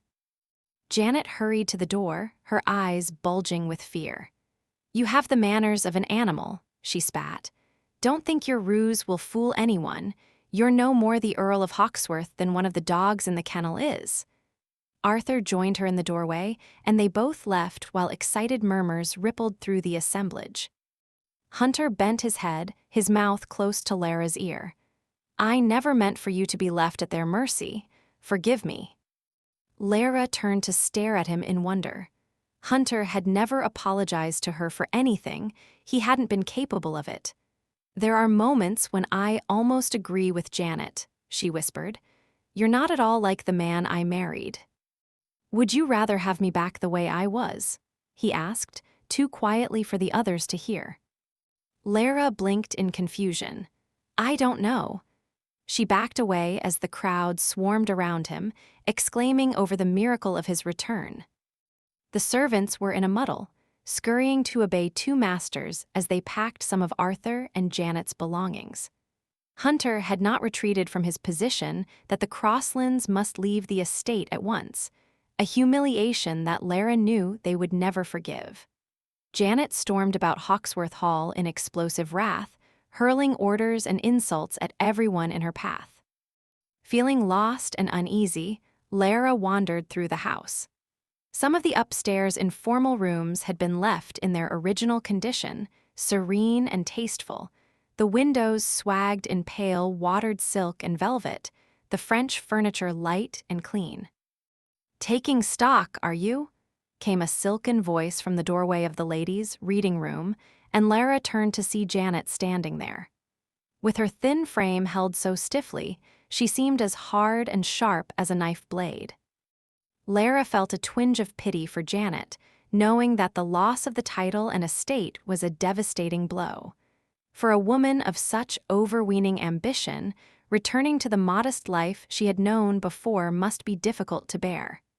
I'm sorry, Lady Crossland, she said sincerely. I know how unfair the situation must seem. Spare me your false pity. You think you've won, don't you? Well, one way or another, we'll get the title back. Arthur is still the heir presumptive, and we have 2 sons, and as everyone knows, you're barren. Have you told that to the impostor claiming to be your husband? Lara's face turned white. Have you no shame? No more than you, apparently. How willing, how eager. You are to climb between the sheets with an absolute stranger. Janet's face twisted into an ugly sneer. For months, you've played the martyr, with your angelic face and ladylike manners, while in truth you're nothing but a cat in heat. Her tirade was interrupted by an angry growl, and both women froze in surprise as a lean male form entered the room with the speed of a striking cobra. Hunter seized Janet and shook her, his countenance dark and wrathful. Be glad you're a woman, he advised, or I would kill you for what you just said. Let go of me, Janet screeched. Please. Lara said, hurrying forward. Hunter, don't. His back stiffened at the sound of his name. There's no reason for a scene, Lara continued, approaching him. No harm was done. Let her go for my sake. Suddenly, he released Janet with a sound of disgust, and the woman fled the room. Lara blinked in amazement as her husband turned toward her. It seemed that his entire body was filled with bloodlust. She had never seen such a savage look on Hunter's face. Even at his angriest, he had never lost the polished veneer that had been his birthright. But sometime between the day he had left for India and now, his civilized facade had cracked, and a very different man was emerging. "Janet is a vindictive bitch," he muttered. "She was speaking out of anger and pain," Lara said. "It meant nothing to me," she broke off with a gasp as Hunter came to her in a few strides. One huge hand settled at her waist, while the other grasped her chin and tilted her head back. His assessing gaze moved over her face. Lara moistened her dry lips with the tip of her tongue. She was aware of a disquieting pleasure that uncurled low in her stomach. Her breath turned choppy, and she stared at the broad chest before her face, remembering the solid feel of his body against hers, the exciting way he had kissed her. Janet's accusations had hit their mark. Lara couldn't deny that she was attracted to this man, and that she had never felt this way about her husband. Was it because they had both changed? Or was it proof that this man wasn't Hunter? Everything was happening too quickly. She needed to be alone to try to make sense of things. "Don't touch me," she whispered. "I can't bear it." Hunter released her, and she fell back a step. His eyes were the most remarkable color, a glimmering shade of brown that appeared black in certain lights. Without doubt, they were Hunter's eyes, but they were filled with an intensity she had never seen before. "How could you be my husband?" she exclaimed unsteadily. "But how could you be anyone else? I don't know what to think or how to feel." Hunter didn't flinch under her doubtful gaze. "If you don't accept me, go tell the others," he said. "It all rests on you. Without your support, I don't have a chance in hell of convincing anyone else of who I am." Lara passed a hand over her moist forehead. She didn't want to make such a decision by herself, or to bear the responsibility for the mistake if, indeed, it was a mistake. "We could wait for your mother to return from her travels," she said. "Once she learns about you, she'll come here as soon as possible. I will accept whatever she decides. A mother would certainly know her own son." "No," his face was like granite. "You decide. Am I your husband, Lara?" "I suppose Mr. Young is right, that the evidence points to." "Damn the evidence. Am I your husband?" "I can't be absolutely certain," she said, stubbornly refusing to give the yes or no that he wanted. "I never knew you very well. We weren't intimate in any way except physically, and even then," she faltered, her cheeks on fire. "It was always impersonal," he acknowledged bluntly. "I had no damn idea of how to treat a wife in bed. I should have treated you like a mistress. I should have seduced you. The truth is that I was a selfish fool." Lara dropped her gaze. "I wasn't the one you wanted." "That wasn't your fault. You married me to have children, and I couldn't give you." "That has nothing to do with this," he interrupted. "Look at me, Lara." When she refused, he tangled his fingers at the back of her head, loosening the simple braided twist. "I don't give a damn if you conceive or not," he said. "It doesn't matter to me anymore." "Of course it does." "I've changed, Lara. Give me a chance to show you how things can be between us." There was an endless moment of silence. Lara's gaze went to his firm, wide mouth, and she wondered in panic if he would kiss her again. Suddenly he seemed to make a decision, and his hand swept down the front of her body in a caress so light and swift that she had no time to react. Her breast tingled from the fleeting brush of his palm. He lowered his mouth to her neck, his breath hot and soft on her throat. Lara gasped as he touched his tongue to her pulse. "You have skin like a child's," he whispered. "I want to undress you right here, hold you naked in my arms, love you the way I should have so long ago." Lara's face flamed, and she tried to push him away, only to find that she had been caught securely against him in an unbreakable hold. His head moved, and he caught at the sensitive juncture of her neck and shoulder, biting gently through the cloth of her gown. Lara quivered at the erotic shock of it, her entire body arching. Oh. The Indians believe that a woman's life has no value or meaning without a husband, he said, pressing kisses over her throat and in the delicate hollow beneath her ear. A teasing note entered his voice. They would consider you a very fortunate woman to have me return from the dead. I did very well without you, Lara replied, gripping his rock-hard shoulders as her knees wobbled. She felt him smile against her ear. In India, you would have been burnt alive on my cremation pyre to spare you the misery of living without me. It's called a sati. That's barbaric. Her eyes closed as his hands found the tense curve of her buttocks through the folds of her skirts. Please, I don't want. Just let me touch you. It's been so long since I've held a woman. How long? She couldn't help asking. More than a year. She felt his palm slide up her spine in a savoring stroke. What if a widow doesn't want to be burnt? She asked breathlessly. She doesn't have a choice. Well, I was sorry to learn of your death, but I was hardly moved to commit suicide. He laughed. You probably considered yourself well off when you were told about the shipwreck. No, she said automatically, but to her horror, a guilty flush spread over her face. Hunter drew back to look at her, and a wry smile touched his lips. Liar, he said, before he took her mouth in a swift, glancing kiss. I really didn't. Lara began uncomfortably, but he changed the subject with a speed that dazed her. I want you to have some new gowns made. I won't have my wife wearing rags. Lara looked down at her black bombazine dress, gripping a loose fold of cloth. But the expense, she said half-heartedly, thinking of how nice it would be to have some new clothes. She had become heartily sick of black and gray. The expense doesn't matter. I want you to dispose of every morning gown you own. Burn them all if you like. He fingered the material of her high neckline, and order some negligées while you're about it. In all her life, she had never worn anything but white cotton nightgowns to bed. I don't need a negligée, she exclaimed. If you don't have one made, I'll get it for you. Lara pulled away from him and fidgeted nervously, plucking at her sleeves, her waist, her skirts. I won't wear garments that are intended for seduction. I'm sorry if it displeases you, but you must understand that I will never come to you of my own volition. I know it's difficult for a man to go without, and I know that you must have need of. Lara felt herself blush until even her ears glowed. I wish you would. That is, I hope. She gathered whatever modicum of dignity was left at her disposal.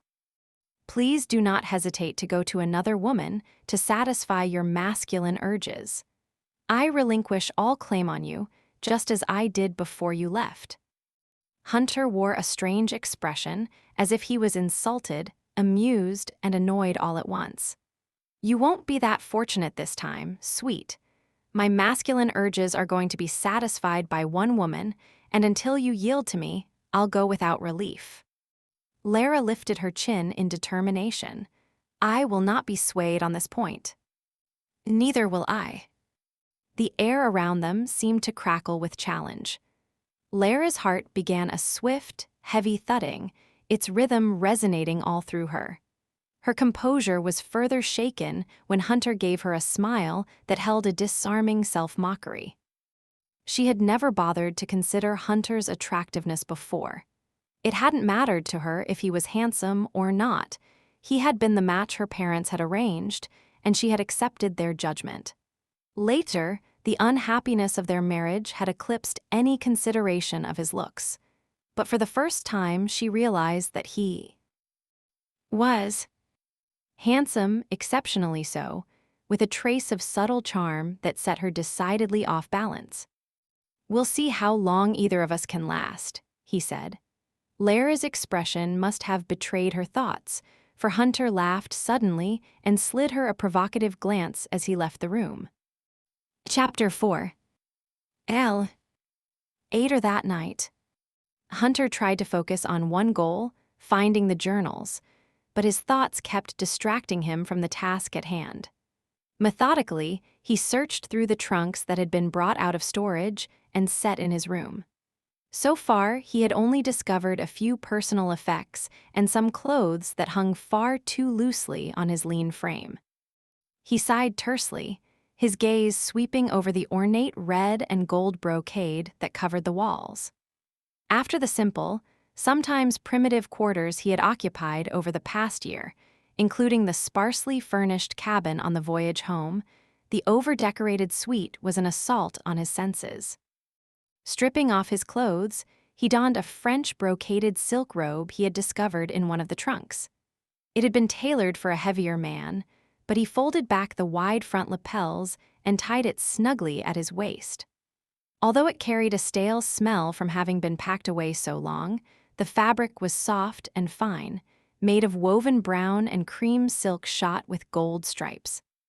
His attention returned to the tumbled contents of the trunks.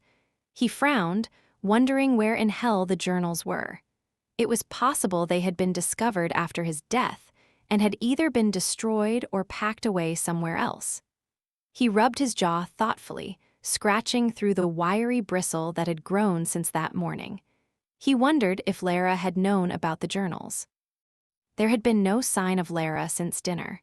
She had eaten little and retired early, darting away from him like a frightened rabbit. The servants had been remarkably unobtrusive, probably at the direction of the housekeeper, Mrs. Gorst. Most likely, they all assumed that he was enjoying a long-awaited homecoming. Unfortunately, this would be the first of many nights to be spent in solitude. He would not force himself on an unwilling woman, no matter how badly he wanted her. It would take time and patience to win a place in Lara's bed.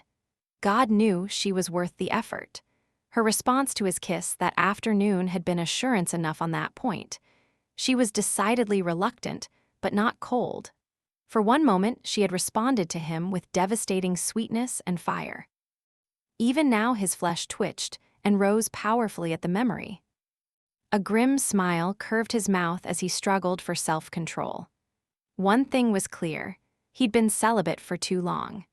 At the moment, any woman would have been sufficient to serve his needs, but he'd consigned himself to live like a monk, while his exquisitely beautiful wife slept only a few doors away.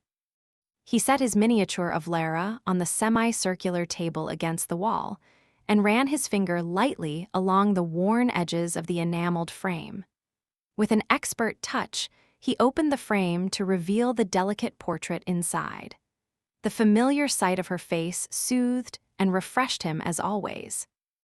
The portrait artist hadn't adequately captured the lushness of her mouth, the singular sweetness of her expression, the color of her eyes, like mist in a green meadow. No mere brush on canvas could have conveyed such things. Lara was a rare woman with an unusual capacity for caring about others. Generous and easily entreated, she seemed to have a talent for accepting people with all their flaws. It would be easy for others to take advantage of her. She needed a man's protection and support. She needed a great many things he was all too willing to provide. Experiencing a sudden urge to see her again, to reassure himself that he was really here with her, he left his room and went to the suite of 3 rooms adjoining his. "Lara," he murmured, tapping the door lightly, alert to every sound and movement within. There was nothing but stillness. Repeating her name, he tested the door, discovering that it had been locked. He recognized Lara's need to put some sort of barrier between them, but primitive masculine outrage sparked inside him. She was his, and he would not be denied access to her. "Unlock the door," he said, giving the knob a warning rattle.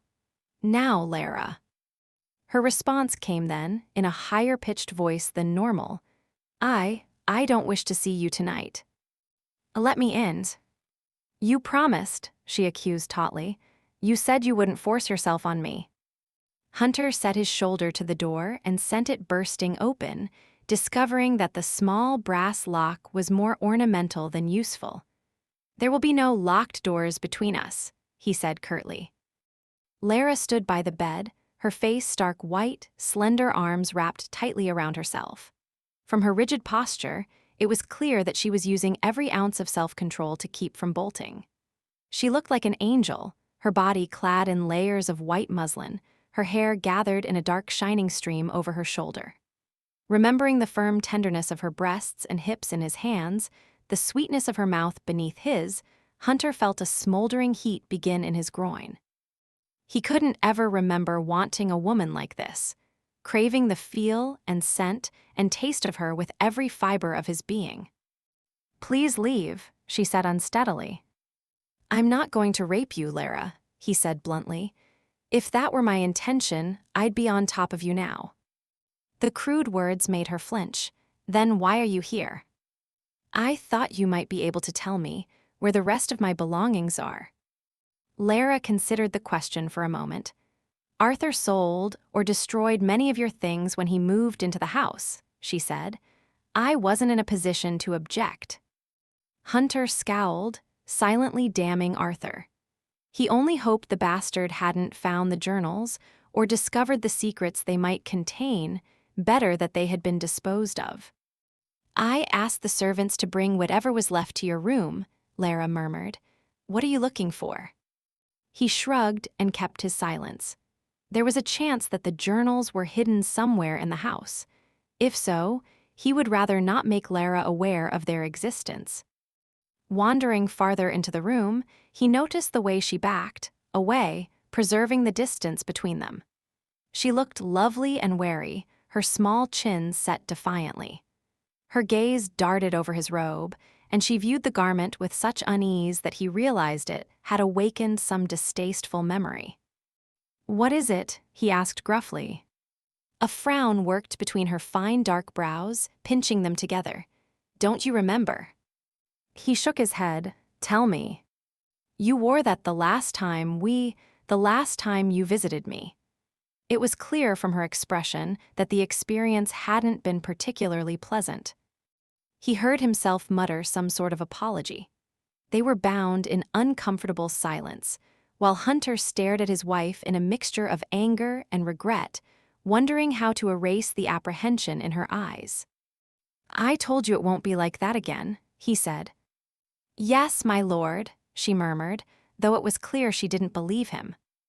Cursing beneath his breath, he paced across the oriental carpet.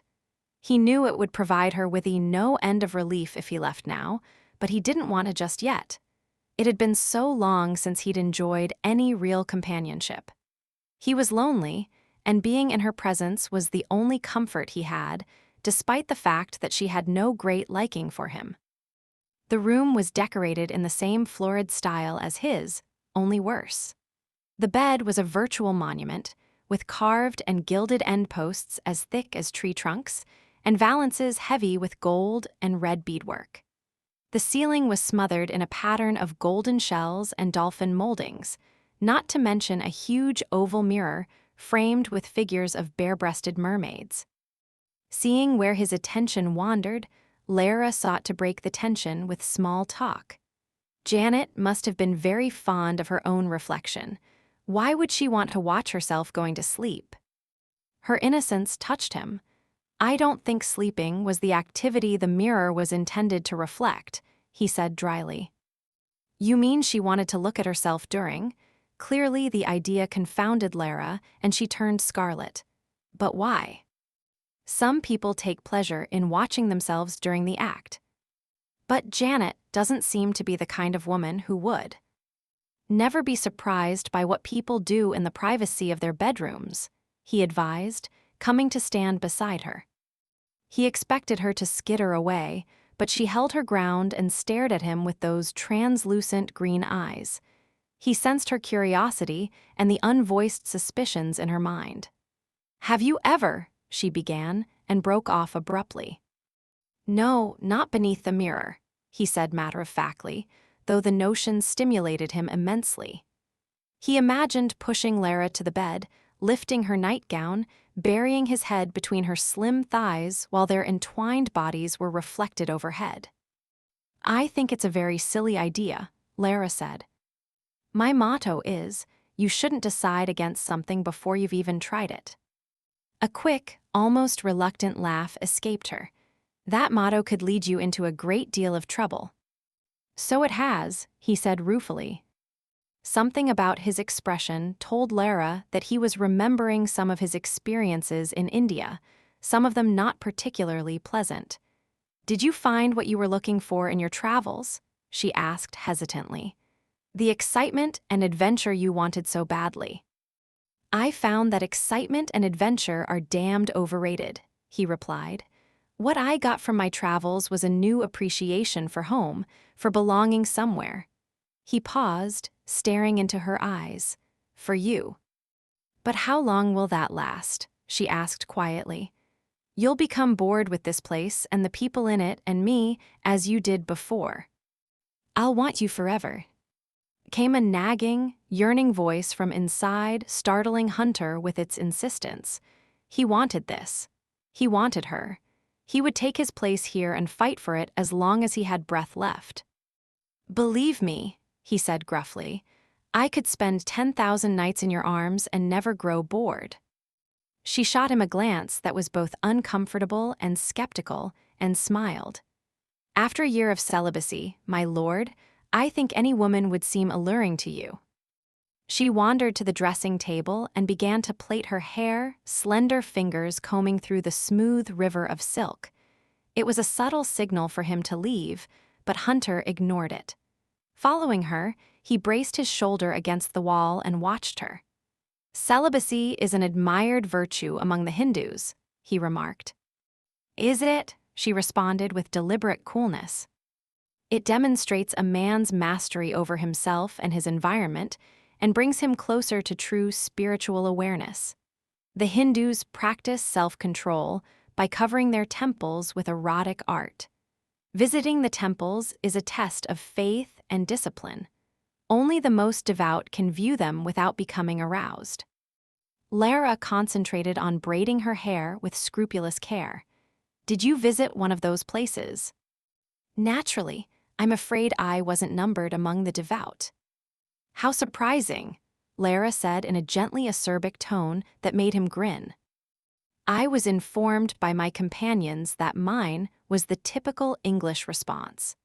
The Hindus are far superior at mastering the limits of pleasure and pain until they attain supreme control over their minds and bodies.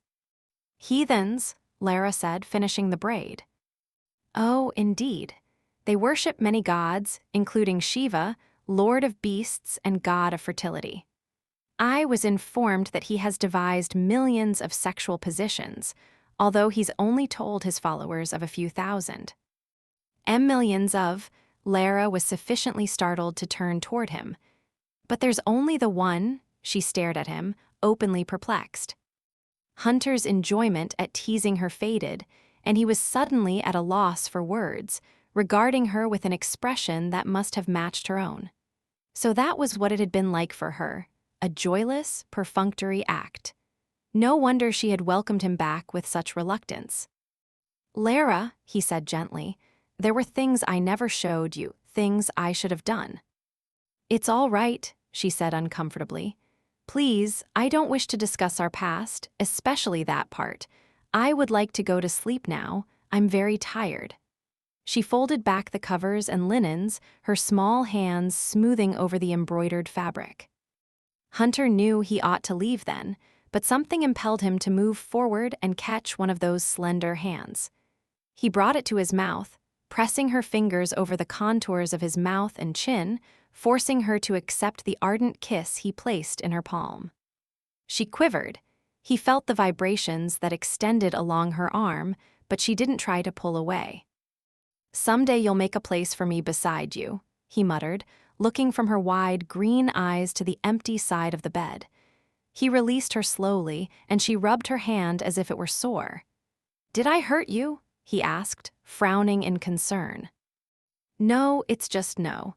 She held her hands to her sides, staring at him oddly. Awareness caused a sharp pang inside him, and he shook his head with a rueful smile. He left the room at once, knowing that if he stayed a moment longer, he wouldn't be able to keep himself from taking her. As he closed the door behind him, He glimpsed her briefly as she stood without moving, her face a lovely mask. Chapter 5. T. So.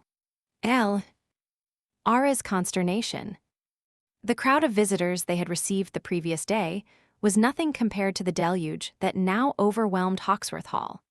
It seemed that every one of the mansion's 74 rooms was filled to overflowing. Local political figures, gentry, and townspeople came to call, driven by curiosity and excitement over Hawksworth's return. Equipages with teams of 4 and 6 lined the long drive, while the servants' hall was filled with footmen and postilions in various shades of livery. "Shall I turn them away?" Lara had asked Hunter in the morning, when the flood of guests was just beginning. "Mrs. Gorst can tell everyone that you are indisposed." "Send them in." He sat back in the library armchair with an air of anticipation. "I'd like to see some familiar faces from the past." But Dr. Slade prescribed rest and privacy for the next few days, until you adjust to being back home. "I've had months of rest and privacy." Lara stared at him in bewilderment. Hunter, always protective of the family dignity, must be aware that it was only decent to keep themselves in seclusion for a few days and organize his re-entry into society in a circumspect manner. "It will be a circus," she managed to say. "You can't let them all in at once." Hunter wore a pleasant smile, but his tone was inflexible. "I insist on it." He had proceeded to welcome any and all guests with a relaxed enjoyment that stunned Lara. Although Hunter had always been competent as a host, he had never seemed to take great pleasure in it, especially where the lesser gentry and plain townfolk were concerned. Dullards, he had referred to them contemptuously.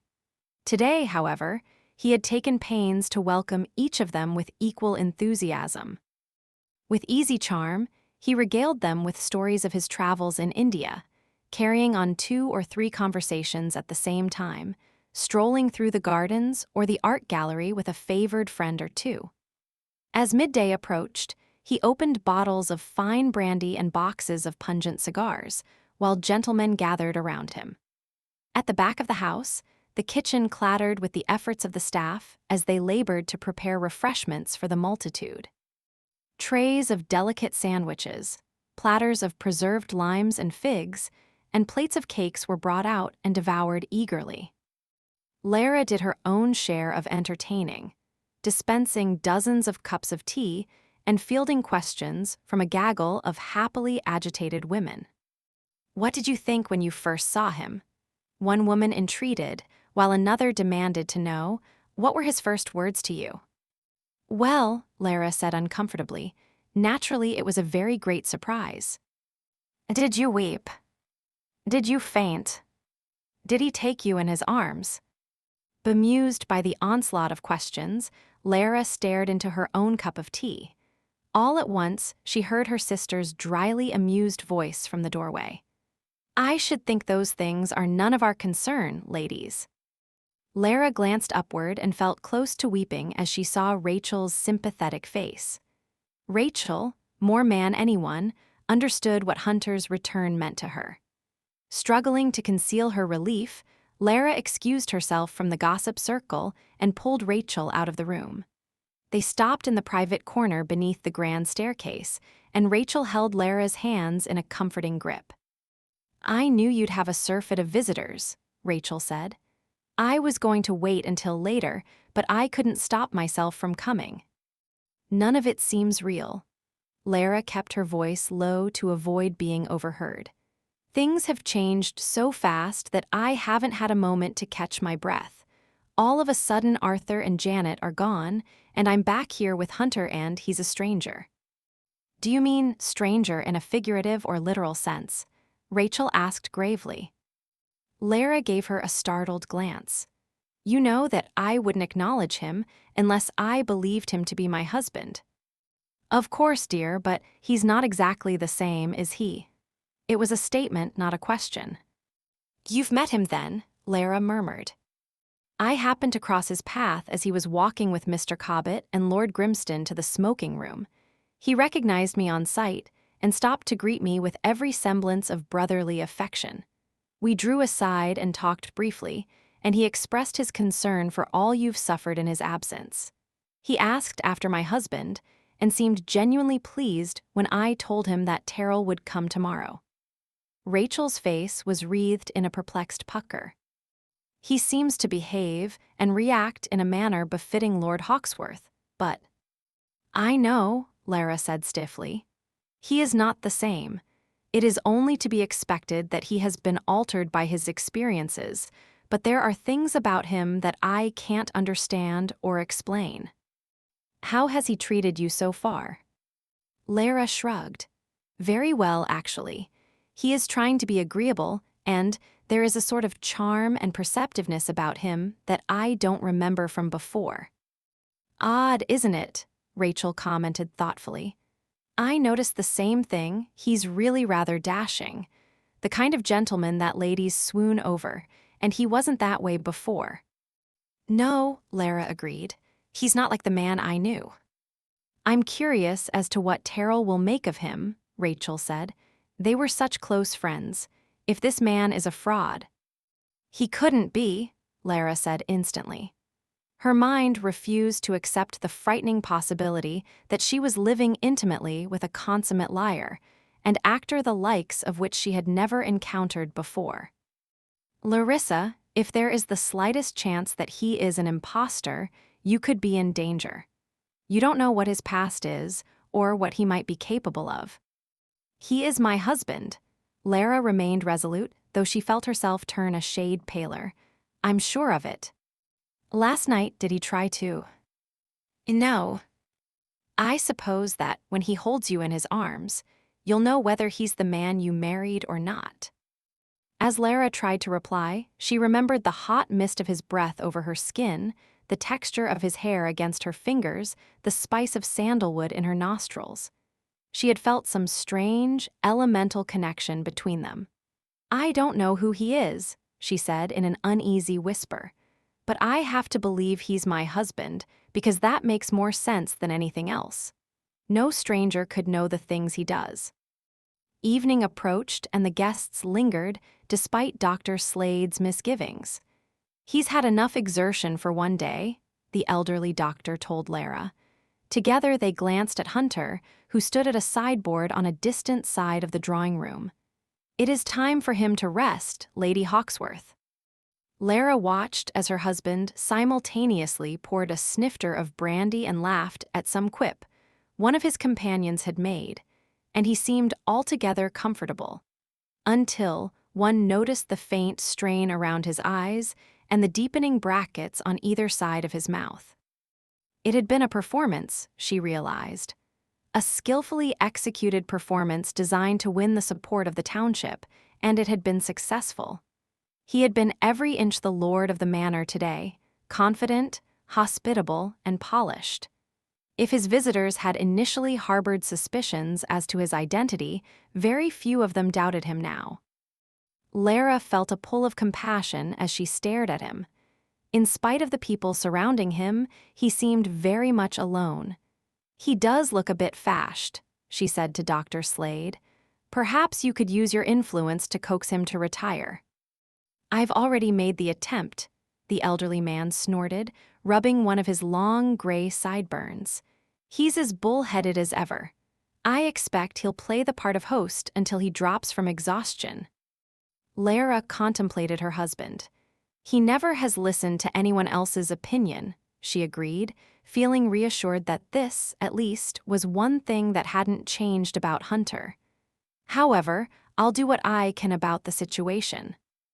Adopting a pleasant smile, she approached Hunter and the three men standing with him. She started with the closest one, Sir Ralph Woodfield, a prosperous gentleman with a passion for hunting. "Sir Ralph," she exclaimed in delight, "it is a great pleasure to find you here." "Why, thank you, Lady Hawksworth," he responded heartily. "May I offer my congratulations on your good fortune? We've all sorely missed this fine fellow. I've no doubt you more than anyone are rejoicing over his return." A sly wink punctuated this sentence. Lara colored at his effrontery. It was hardly the first of such remarks that had been made to her that day, as if the entire town of Market Hill considered her to be a love-starved widow. Concealing her annoyance, she smiled at him. "I am indeed blessed, sir, and so will others be as soon as I tell you about the idea that came into my head recently. I am certain that you will adore it." "Oh," Sir Ralph cocked his head, her words seeming to penetrate the comfortable brandy-induced fog around him. "I was thinking about your collection of thoroughbreds and the excellent care you give to your animals, and then it occurred to me, why doesn't Sir Ralph begin a home for old and crippled horses right here at Market Hill?" His jaw hung slack. A home for? A place for them to go when they become lame, ill, or otherwise unable to perform their duties. I'm certain it aggrieves you to know that so many loyal horses are needlessly destroyed after their years of service. "Yes, but I knew you would be enthused about saving the lives of all those poor animals," she said. "You wonderful man. We will discuss this matter soon and set out a course of action."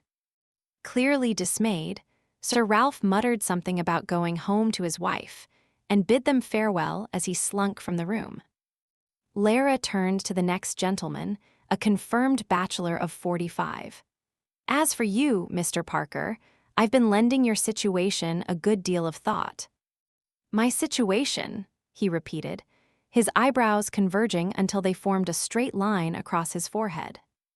"I've worried, you see, over the fact that you're so bereft of companionship and all the care and comfort a wife provides. Well, I have found the right woman for you." "I assure you, Lady Hawksworth, there's no need." "She's perfect," Lara insisted. "Her name is Miss Mary Falconer. The two of you are remarkably similar in character. Independent, practical, opinionated, it's an ideal match. I plan to introduce you without delay." "I am already acquainted with Miss Falconer," Parker said, his teeth grinding audibly. "An aging, ill-tempered spinster is hardly what I consider a perfect mate." "Aging, ill-tempered? I assure you, sir, Miss Falconer is an absolute angel. I insist that you reacquaint yourself with her, and you will see how mistaken you are." Cursing beneath his breath, Parker took a hasty leave, throwing Hunter a dark look over his shoulder, as if commanding him to take his wife in hand. Hunter merely smiled and shrugged. As Lara turned her benevolent attentions to the other guests, they suddenly found reasons to leave at once, quickly collecting hats and gloves and rushing to their carriages. As the last visitor was taking his leave, Hunter joined Lara in the entrance hall. "You have a distinct talent for emptying a room, my love." Not certain whether it was a compliment or complaint, she replied warily. "Someone had to get rid of them, else they would have stayed all night." "Very well, you've banished our visitors, and you have me all to yourself. I'm interested to learn the rest of your plan for this evening." Disconcerted by the teasing glint in his eyes, Lara twined her fingers in a knot. "If you would care to retire, I'll have a supper tray sent up to your room." "You're suggesting I go to bed early and alone?" His short grin both mocked and flirted with her. "I was hoping for a better offer than that. I believe I'll go to the library and write some letters." "Shall I send your supper there?" He shook his head briefly. "I'm not hungry." "But you must eat something," she protested. He regarded her with a smile that caused an odd, sweet flutter in her stomach. "It seems you're determined to feed me. All right, we'll have supper in the family parlor upstairs." Thinking of the cozy area located so near to his bedroom, Lara hesitated and shook her head. "I would prefer the dining hall down here." He scowled at the notion. "I would lose my appetite. I've seen what Janet did to the room." Lara smiled ruefully. "An Egyptian motif is the latest craze, I'm told." "Sphinxes and crocodiles," he muttered. "Serpents carved in the legs of the table. I thought the main hall was bad enough. I want everything restored to the way it was when I left. It's a damned strange homecoming when I can't recognize half the rooms here. Turkish tents, Chinese dragons, sphinxes, it's a nightmare. Laura couldn't help laughing at his aggravated expression. I thought so too, she confessed. When I saw what they were doing to the house, I didn't know whether to laugh or cry, oh, and your mother had a dreadful fit. She actually refused to set foot here again. I suppose that's one argument for keeping the place as it is, he said dryly. Lara held her fingers to her mouth, but her merriment seeped out, the sound echoing against the marble walls. Hunter grinned and took her hand before she had time to react. Clasping it lightly, he rubbed his thumb in her palm. Come upstairs and have supper with me. I'm not hungry. His hand tightened over hers. You need to eat more than I do. I'd forgotten how tiny you are. I'm not tiny, she protested, tugging at her hand in the vain attempt to retrieve it. I could fit you in my pocket. He drew her a step closer, smiling at her discomfiture. Come upstairs. You're not afraid to be alone with me, are you? Of course not. You think I'll try to kiss you again. Is that it? Lara glanced around the entrance hall, afraid they would be overheard by a passing servant. I don't care to discuss. I won't kiss you, he said gravely. I won't touch you, now say yes. Hunter. Say it. A spurt of annoyed laughter escaped her. All right, if it is so terribly important that we share a meal together. Terribly, he said softly, his teeth flashing in a triumphant smile. Despite the changes Lord and Lady Arthur had made, they had kept the cook, for which Lara was grateful. The cook, Mrs. Rouleté, had been in the employ of the Hawksworths for more than a decade. Using French and Italian techniques, she prepared foods with a finesse that rivaled the best chefs in London. Lara had become accustomed to the simple meals she had eaten in her cottage, or the pepper pots brought by a cook-maid who had occasionally come from the village. It was a delight to sit down to a meal prepared at Hawksworth Hall once more. In honor of Hunter's homecoming, Mrs. Rouleté had prepared his favorite meal: spit-roasted partridge garnished with lemon, accompanied by creamed eggplant, boiled artichokes, and a steamed macaroni pudding covered with butter and shaved cheese. Oh, how I've missed this, Lara could not help from exclaiming as the first course was brought to the table in the private parlor. She inhaled the heady aroma of fine cuisine and sighed. I must confess, the greatest hardship was having to do without Mrs. Rouleté's cooking. Hunter smiled, his face bathed in golden candlelight. It should have softened his countenance, but no trick of light or shadow could blunt the hard, elegant edges of his cheekbones or the insistent jut of his jaw. It disconcerted her to see her husband's face this way, so familiar and yet so altered. Lara wondered if she had ever looked at him this closely, for this long, when they were married. She couldn't seem to avoid his gaze, so intense and restlessly searching, as if he were trying to learn every secret turn of her thoughts. I should have brought you some of the shipboard fare from my voyage home, Hunter remarked.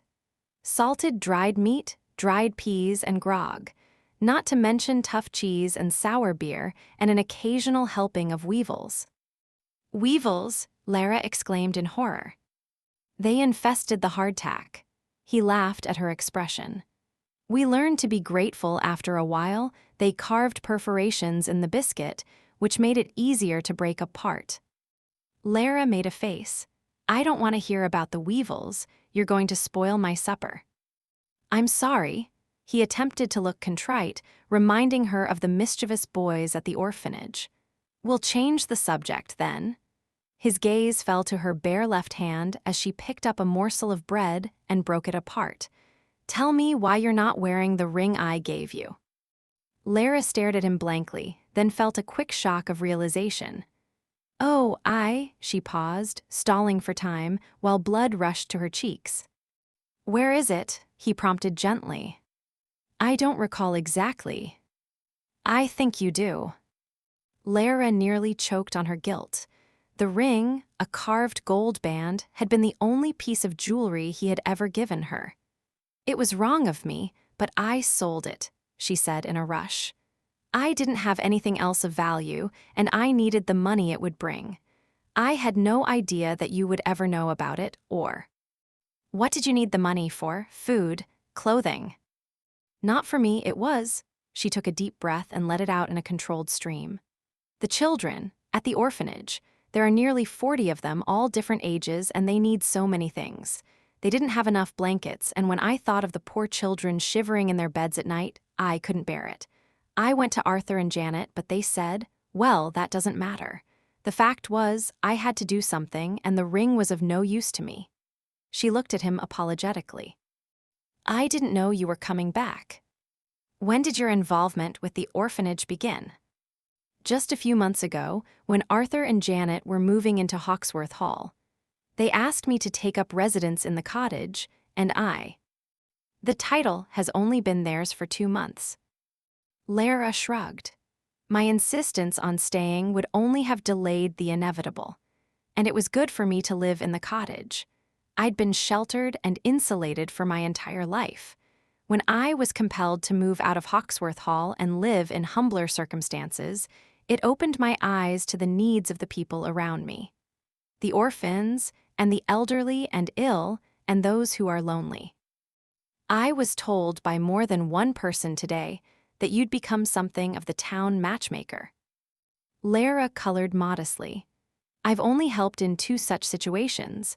That hardly qualifies me as a matchmaker. You were also described as a busybody. Busybody? She exclaimed in indignation. I assure you, I try never to intrude where I'm not wanted. Sweet Lara. There was a subtle flicker of enjoyment in his eyes. Even your own sister admits that you can't resist trying to solve other people's problems. One afternoon a week you spend hours reading to a blind old woman, a Mrs. Lumley, I believe. You spend 2 full days at the orphanage, and another running errands for an elderly couple, and the rest of the time scheming and matchmaking and prodding reluctant people into doing good works for others. Lara was astonished that Rachel would have confided such things in him. I wasn't aware that it was a crime to help someone in need, she said with as much dignity as she could marshal.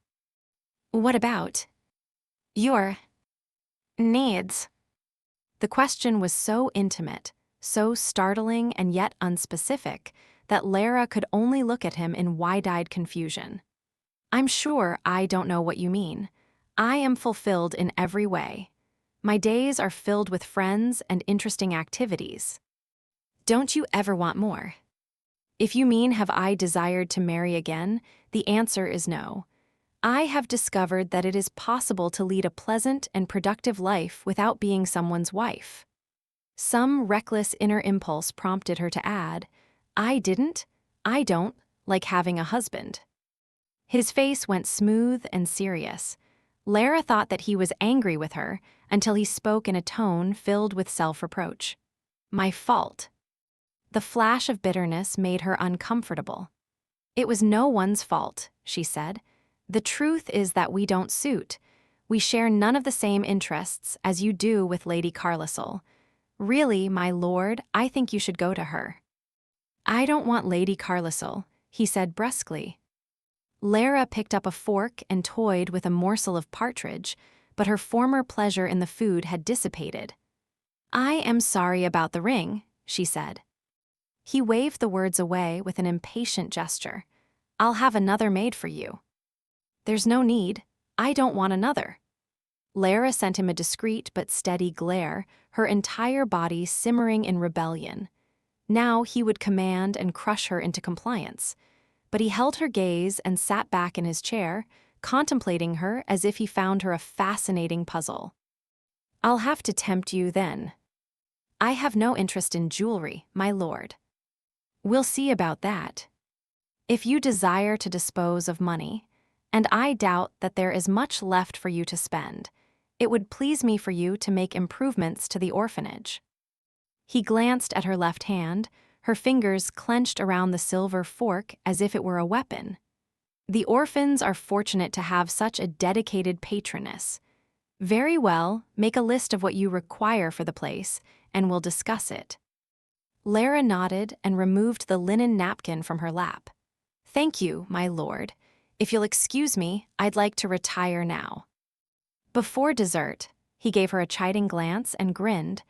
Don't tell me you've lost your sweet tooth. Lara couldn't help returning his smile. I still have it, she admitted. I asked Mrs. Roualet to make a pear tart. Hunter stood and went to her chair, settling his hands on her shoulders as if to keep her there forcibly. Leaning close to her ear, he lowered his voice and murmured, "Stay for just one bite." The velvet rasp of his voice made her shiver. He must have felt the tiny movement, for his fingers tightened on her shoulders. Something about his touch disturbed her profoundly, a gentle strength, a sense of ownership that she balked at. She made an automatic gesture to push him away, but as she felt the warm, hair-dusted backs of his hands, she paused. She couldn't seem to stop herself from exploring the shape of his long bones, the hard angles of his wrists. His fingers flexed, like a cat kneading its paws, and she drew her hands over his in a tentative sweep. The moment spun out, the silence deepening until the only sound that broke it was the tiny sputter of the candle flames. From somewhere above her head, she heard Hunter's shaky laugh, and he pulled back as if she had burned him. "I'm sorry," Lara said softly, her face reddening with surprise at her own actions. "I don't know why I did that." "Don't apologize. In fact," he knelt by her chair, staring at her. His voice was low and a bit unsteady. "I wish you would again." She was mesmerized by the fire-swept darkness of his eyes. He held very still, as if encouraging her to touch him, and she clenched her fist in her lap to keep from reaching out. "Hunter?" she asked in a whisper. His face changed, the illusion of perfectly cast bronze dispelled by a crooked grin. "You always say my name as if you're wondering who I really am." "Perhaps I am." "Who could I be, then?" "I don't know," she replied soberly in the face of his teasing. "Long ago, I used to dream." Her voice died away as she realized what she had been about to reveal. He had such a terrible power over her, making her want to tell him her secrets, to be vulnerable to him. "What did you dream, Lara?" She had dreamed of a man like the one he seemed to be. She had dreamed of being wooed, charmed, caressed, things she had never dared to confess even to Rachel. But those fantasies had faded when she had met Hunter, and she had learned the reality of marriage. Duty, responsibility, disappointment, pain, loss. She didn't realize that her emotions showed on her face until Hunter spoke wryly. "No dreams left, I see." "I'm no longer a young bride," she replied. He gave a short laugh. "No, you're an ancient matron of 24 who knows how to manage everyone's life but her own." Pushing back from the table, Lara left her chair and faced him as he stood. "I've managed my affairs quite well, thank you." "So you have," Hunter said, all mockery gone. "And I intend to do better this time. I'm going to make a settlement on you so that if anything ever happens to me, again, you'll be provided for in a suitable manner. No more hovels and ill-fitting gowns and shoes with holes worn through them." So he had even noticed the soles of her shoes. Was there anything that escaped his notice? She strode to the door and opened it, pausing to look back at him. "I shan't stay for dessert. I couldn't eat another bite. Good night, my lord." To her relief, he didn't follow her.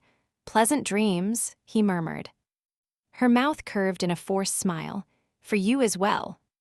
She left quietly, closing the door behind her.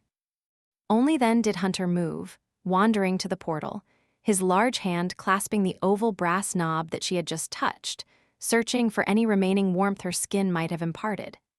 He leaned his cheek against the cool, glossy panel and closed his eyes.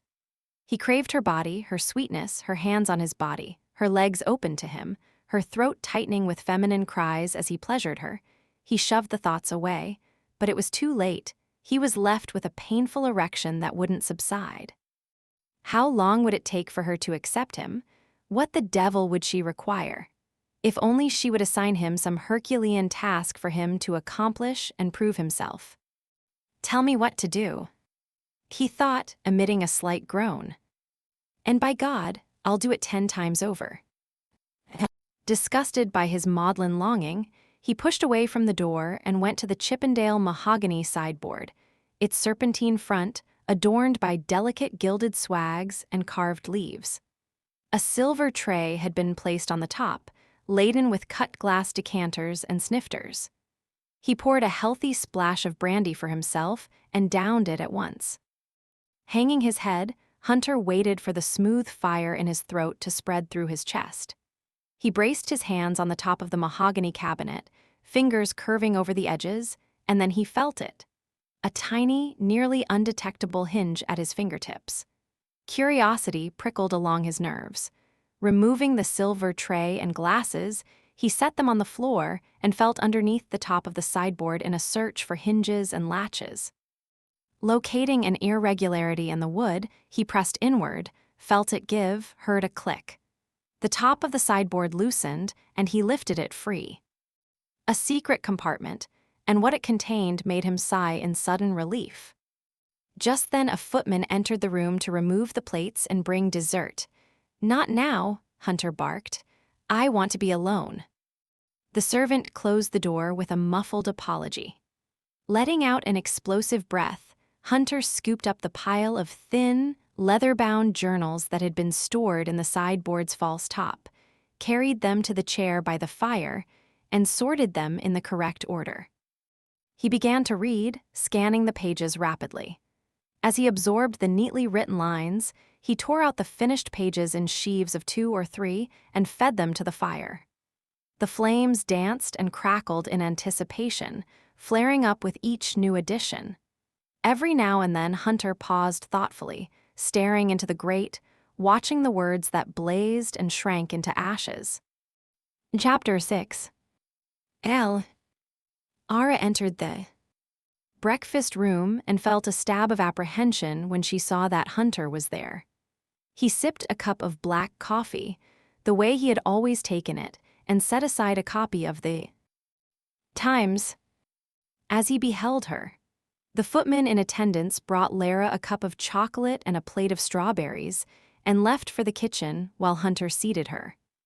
"Good morning," he murmured, his gaze sweeping over her face, not missing the shadows beneath her eyes. "You didn't sleep well." Lara shook her head. "I lay awake for the longest time." "You should have come to me," he said, his face innocent except for the devilish spark in his brown eyes. "I could have helped you to relax." "Thank you, no," Lara said promptly. She lifted a strawberry to her lips, but before she tasted it, a sudden laugh choked her, and she set down her fork. "What is it?" Hunter asked. She pressed her lips together, but that only worsened her giggles. "You," she gasped. "I'm afraid you're in desperate need of a tailor." Hunter had donned some of his old clothes, and he was swamped in folds of extra fabric, his jacket and waistcoat hanging loose, his baggy trousers held up by some miracle she didn't care to speculate on. An answering grin appeared on his face, and he spoke in a rueful tone. "I like to hear you laugh, sweet, even when I'm the target." "I'm sorry, Lara dissolved in another burst of merriment. She pushed back her chair and went to him, unable to keep from investigating further.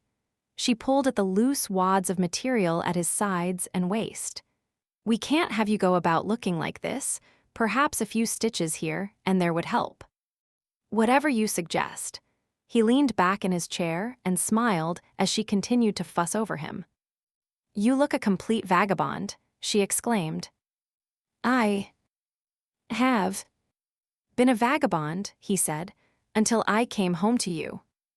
Lara's gaze met his. His dark eyes gleamed with amusement. Her breath caught as she accidentally touched the hard surface of his midriff, his heat filtering through the thin linen shirt. She snatched her hand back at once. "Excuse me, No." He caught her wrist swiftly, enclosing it in a gentle grip. They stared at each other, frozen in a quiet tableau.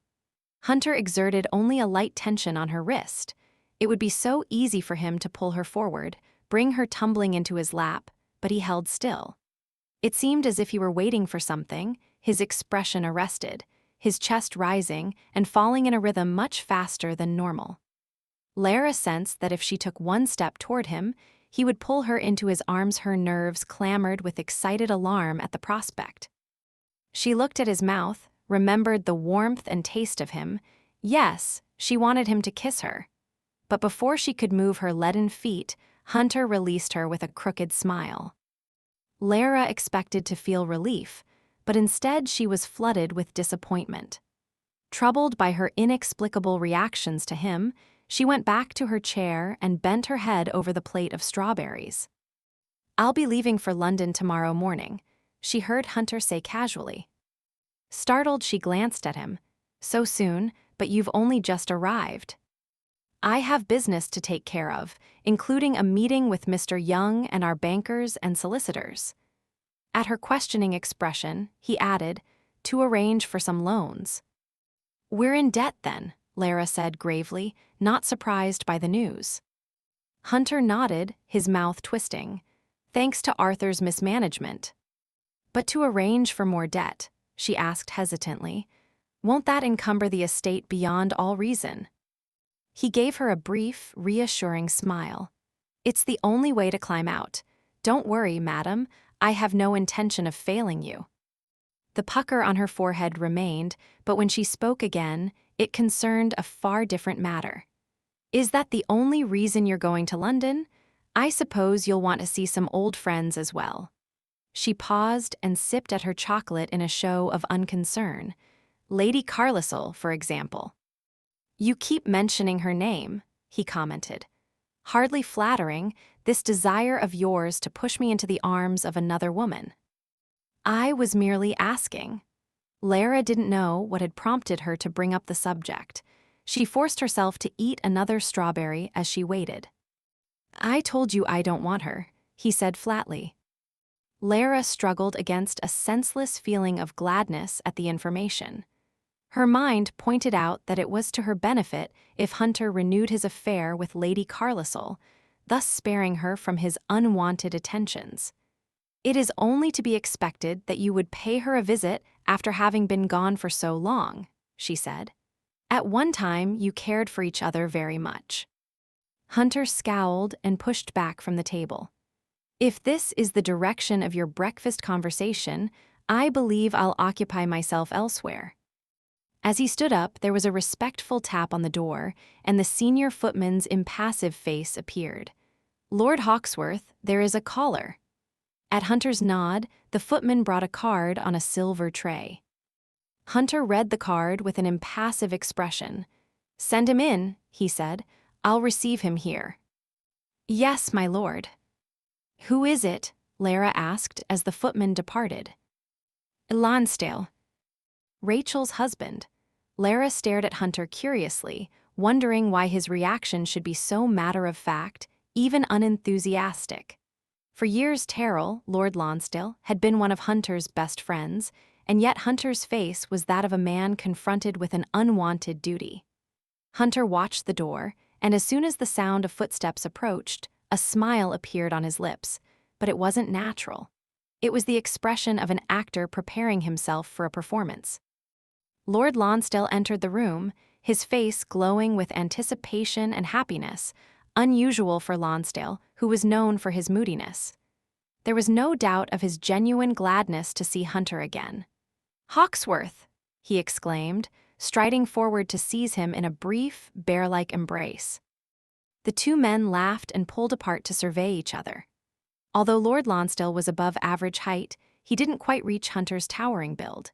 He was robust and muscular, though, and had a love of riding and sporting that rivaled Hunter's.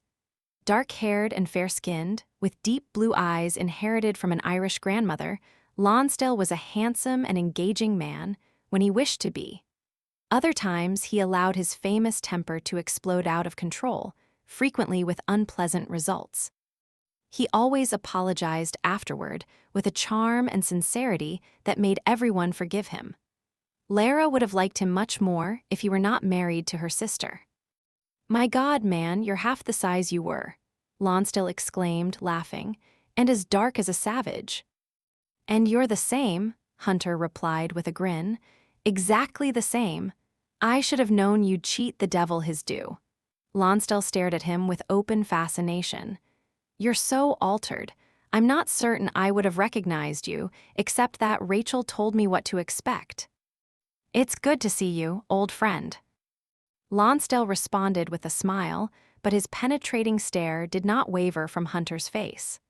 Lara could understand the reason Lonsdale's pleasure suddenly seemed to dim. Lonsdale was no fool, and he was confronted with the same dilemma that everyone else faced. If this man was indeed Hunter, he was greatly changed, and if he was a stranger, he was an astonishingly convincing replica. Old friend, Lonsdale repeated cautiously. As if sensing the man's anxious desire for proof, Hunter let out a coarse laugh that made Lara flinch. Let's have a drink, he said to Lonsdale. I don't care what the hour is. I wonder if there's a bottle of Martell 97 left, or if my damned thieving uncle finished every drop. Lonsdale was instantly reassured. Yes, the Martell, he said with a bark of happy relief. You remembered my liking for the stuff.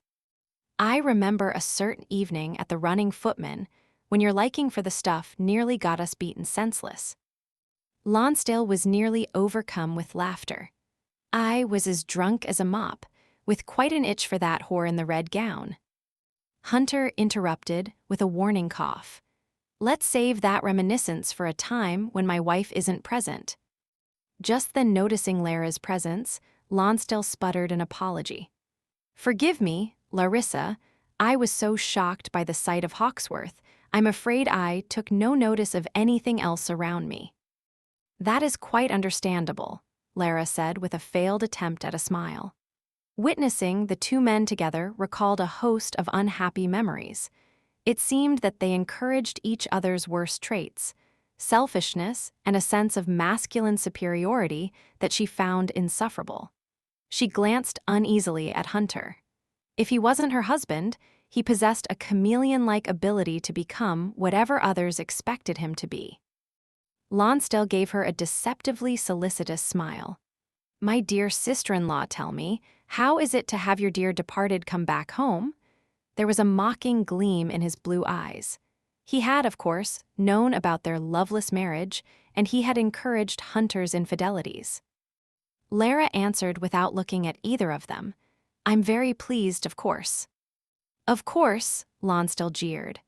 Hunter laughed with him, and their hearty amusement made Lara tense with resentment. However, when she witnessed Hunter looking at Lonsdale in an unguarded moment, it seemed that he was none too fond of the man. What in heaven's name was going on? Bewildered, Lara remained at the breakfast table and toyed with the remains of her meal while the men took their leave. Hunter would surely drive her mad. Was she to trust the evidence before her eyes, or her constantly shifting feelings? All of it was contradictory. She reached to his empty place and picked up his cup, touching where his hands had touched, her fingers curving around the delicate china. Who is he? She thought, filled with frustration. As he had indicated, Hunter left early the next day. He came to Lara's room just as she began to awaken, the morning sun slipping through a space between the closed drapes and stealing across her pillow. She started as she realized that she wasn't alone in the room and jerked the covers high under her chin. Hunter, she said, her voice raspy from sleep. She shrank deep into her pillow as he sat on the edge of the bed. A smile touched his dark face. I couldn't leave without seeing you one last time. How long will you be gone? She blinked uneasily, not daring to move as Hunter reached for the sable length of her braid. No more than a week, I expect.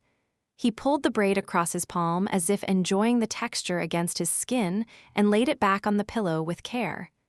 You look so snug and warm, he murmured. I wish I could join you. The thought of him climbing under the covers with her made her heart contract in alarm. I wish you a safe trip, she said breathlessly. Goodbye. Hunter grinned at her eagerness for him to leave. Aren't you going to give me a farewell kiss? He leaned over her, smiling into her startled face, and waited for a reply. When she remained silent, he laughed softly, his coffee-scented breath fanning over her chin. "All right, we'll put it on account. Goodbye, sweet." Lara felt his weight leave the bed, and she continued to bunch the covers tightly under her chin until the door had closed behind him. In a few minutes, she sprang from bed and hurried to the window. The Hawksworth equipage, with its perfectly matched team of 4 and distinctive green and gold coachwork, rolled away along the tree-lined drive. There was a strange mixture of feelings inside her, relief at his departure, but also a touch of sadness. The last time Hunter had left her, she had somehow known that she would never see him again. How was it that he could have made his way back home? Chapter 7. Stone's Throw. Away from the prosperous shopping area of the Strand, there was a series of alleys and courts that led to the slums of the London underworld. It was densely populated by a class of people with no homes, no regular means of supporting themselves, no recognition of marriage or family life or anything close to morality. The streets were sour with dung and littered with rats, their dark shapes slipping in and out of buildings with ease. Night was falling fast, the last feeble rays of the sun disappearing behind the ramshackle structures. Grimly, Hunter shouldered his way past prostitutes, thieves, and beggars until the winding street led him to the marketplace he sought. It was a bustling place, featuring stolen carcass meat and other purloined goods. Costermongers hawked shrunken fruits and vegetables from barrows or primitive stalls. A brief memory assailed him, wandering through an Indian market every bit as squalid, except the smells were different. The scents of peppery grain and spices, the fecund odor of rotting mangoes, the sweet whiff of poppy and opium, all underlaid with the peculiar pungency that belonged to the East. He didn't miss Calcutta, but he did miss the Indian countryside, the wide earth roads lined with swaths of elephant grass, the tangled forests and quiet temples, the sense of languid ease that permeated every aspect of life. The Indians thought that the English were an unclean race, beef eaters, ale drinkers, filled with lust and materialistic desires. Casting a sardonic glance at the scene around him, Hunter couldn't suppress a quick grin. The Indians were right. A drunken hag plucked at Hunter's sleeve, imploring him for a spare coin. He shrugged her away impatiently, knowing that if he showed any sign of mercy, all the beggars in the vicinity would throw themselves at him. Not to mention pickpockets, who were forming in groups and staring at him like jackals. By necessity, the market was opened under cover of night, though any police would have been insane to venture there. The area was lit with gas flares and smoking grease lamps, making the air thick and pungent. Hunter narrowed his eyes against the irritating haze and paused by an oddly dressed man seated on a rickety stool. The dark-skinned man, French-Polynesian in appearance, was dressed in a long blue velveteen coat with carved bone buttons. A strange design had been inked on his cheek, an exotic bird in flight. Their gazes met, and Hunter indicated the mark on the man's face. "Can you do that?" he asked, and the man nodded. "It is called Tatwa," he replied in a liquid French accent. Hunter reached in his coat pocket and pulled out a scrap of paper, the last remaining trace of the journals. "Are you able to copy this?" he asked brusquely. The Frenchman took the design and examined it closely. "Bien, sir. It is a simple design. It will not take long." Picking up his stool, he carried it with him as he walked away, gesturing for Hunter to follow. They walked from the market to a street-side cellar, lit by guttering candles that filled it with a lurid orange glow. 2 copulating couples were busy on rickety wooden cots. A few whores of varying ages lingered outside the cellar, beckoning to potential customers. "Out," the Frenchman said briskly. "I have a customer." The whores cackled and cawed, moving away from the doorway. The Frenchman cast Hunter a vaguely apologetic glance while the couples inside finished their transactions. "It's my room," he said. "I let them use it in return for a share of the profits." An artist and a pimp, Hunter commented. You're a man of many talents. The Frenchman paused, clearly deciding whether to be amused or offended, and finally laughed. He led Hunter down into the cellar and went to a table in the corner, setting out an assortment of tools, pouring dishes of ink. Where would you like the design? He asked. Here, Hunter pointed to the inside of his upper arm. The man raised his brows at the location, but nodded in a businesslike manner. Remove your shirt. S'il vous plaît. A group of 4 or 5 whores lingered in the cellar, ignoring the man's curt command for them to leave. And some devil, a girl with garish red hair remarked, flashing him a friendly smile loaded with decaying teeth. Care for a toss after Froggy's done? No, thanks, Hunter said easily, though he was inwardly repulsed. I'm a married man. That comment earned screams of delight and appreciation. Oh, he's a darling. I'll toss you for free. A large-breasted blonde offered, giggling. To Hunter's discomfort, the whores stayed to watch him remove his jacket, waistcoat, and shirt. As soon as the baggy linen shirt was stripped away, they erupted in peals of admiration. Airs a 'andsome bit o' beefsteak, dearies. One of them cried and ventured forward to touch his bare arm. Jesus, ave a look at those muscles, built like a bloody bull, he is. With a nice, tight breadbasket, another said, poking at his flat stomach. What's this? The redhead had found the scar on his shoulder, another on his side, and the star-shaped one on his lower back. She made a cooing sound and examined the marks curiously. Seen a bit o' action, ave ye? She asked, favoring him with an approving smile. Although Hunter kept his features emotionless, he felt a flush spreading over his face. Delighted by his obvious discomfort, the whores continued to giggle and tease, until at last the Tatwa artist was finished with his preparations and ordered them out. I can't work with this noise, the Frenchman complained. Out, girls, and don't come back until I'm finished. But where do I take the cock stands? One of them said plaintively. The alley wall, came the decisive reply, and the prostitutes filed out in a surly line. The Tatwa artist looked at Hunter assessingly. You might find it more comfortable to lie on the cot while I proceed, monsieur.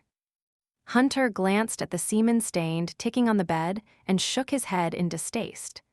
He sat on the stool and lifted his arm, bracing his shoulders back against the wall. Decord. The Frenchman conceded. But I warn you, if you move or flinch, the design will be flawed. I won't move. Hunter watched as the man approached him with 2 ivory instruments, one of them fitted with a short needle. After studying the drawing on the paper Hunter had given him, the Frenchman dipped the needle in a dish of black ink, placed it against Hunter's skin, and tapped it with the other instrument. Hunter stiffened at the fiery sting. Once again they Tatwa artist dipped the needle and tapped it into his skin, this time creating a long chain of pinpricks. It was the repetition that soon proved excruciating. Each sting in itself was nothing, but endless lines of them, accompanied by the maddening clicking of the bone instruments, made his nerves screech in protest. He felt sweat collecting on his forehead, stomach, even his ankles. Soon it felt as if his arm had been set on fire. He concentrated on breathing steadily, in and out, willing himself to accept the burn instead of fighting it. The Frenchman paused, allowing him a moment of respite. The pain makes most men weep, no matter how they fight it, he commented. I've never seen anyone bear it so well. Just get on with it, Hunter muttered. Shrugging, the Frenchman picked up the instruments. A scorpion is an unusual design to choose, he said, while the delicate click-click of the needle resumed. What meaning does it have for you? Everything, Hunter said, his teeth clenching until his jaw ached. The Frenchman paused as the needle hit a sensitive nerve that made Hunter twitch. Please hold still, monsieur. Hunter remained steady and dry-eyed. He thought of the future that beckoned before him, of Lara, and the work of the needle became welcome indeed. For what he wanted, this was a small price to pay. Chapter 8. See courting too. They. Unters.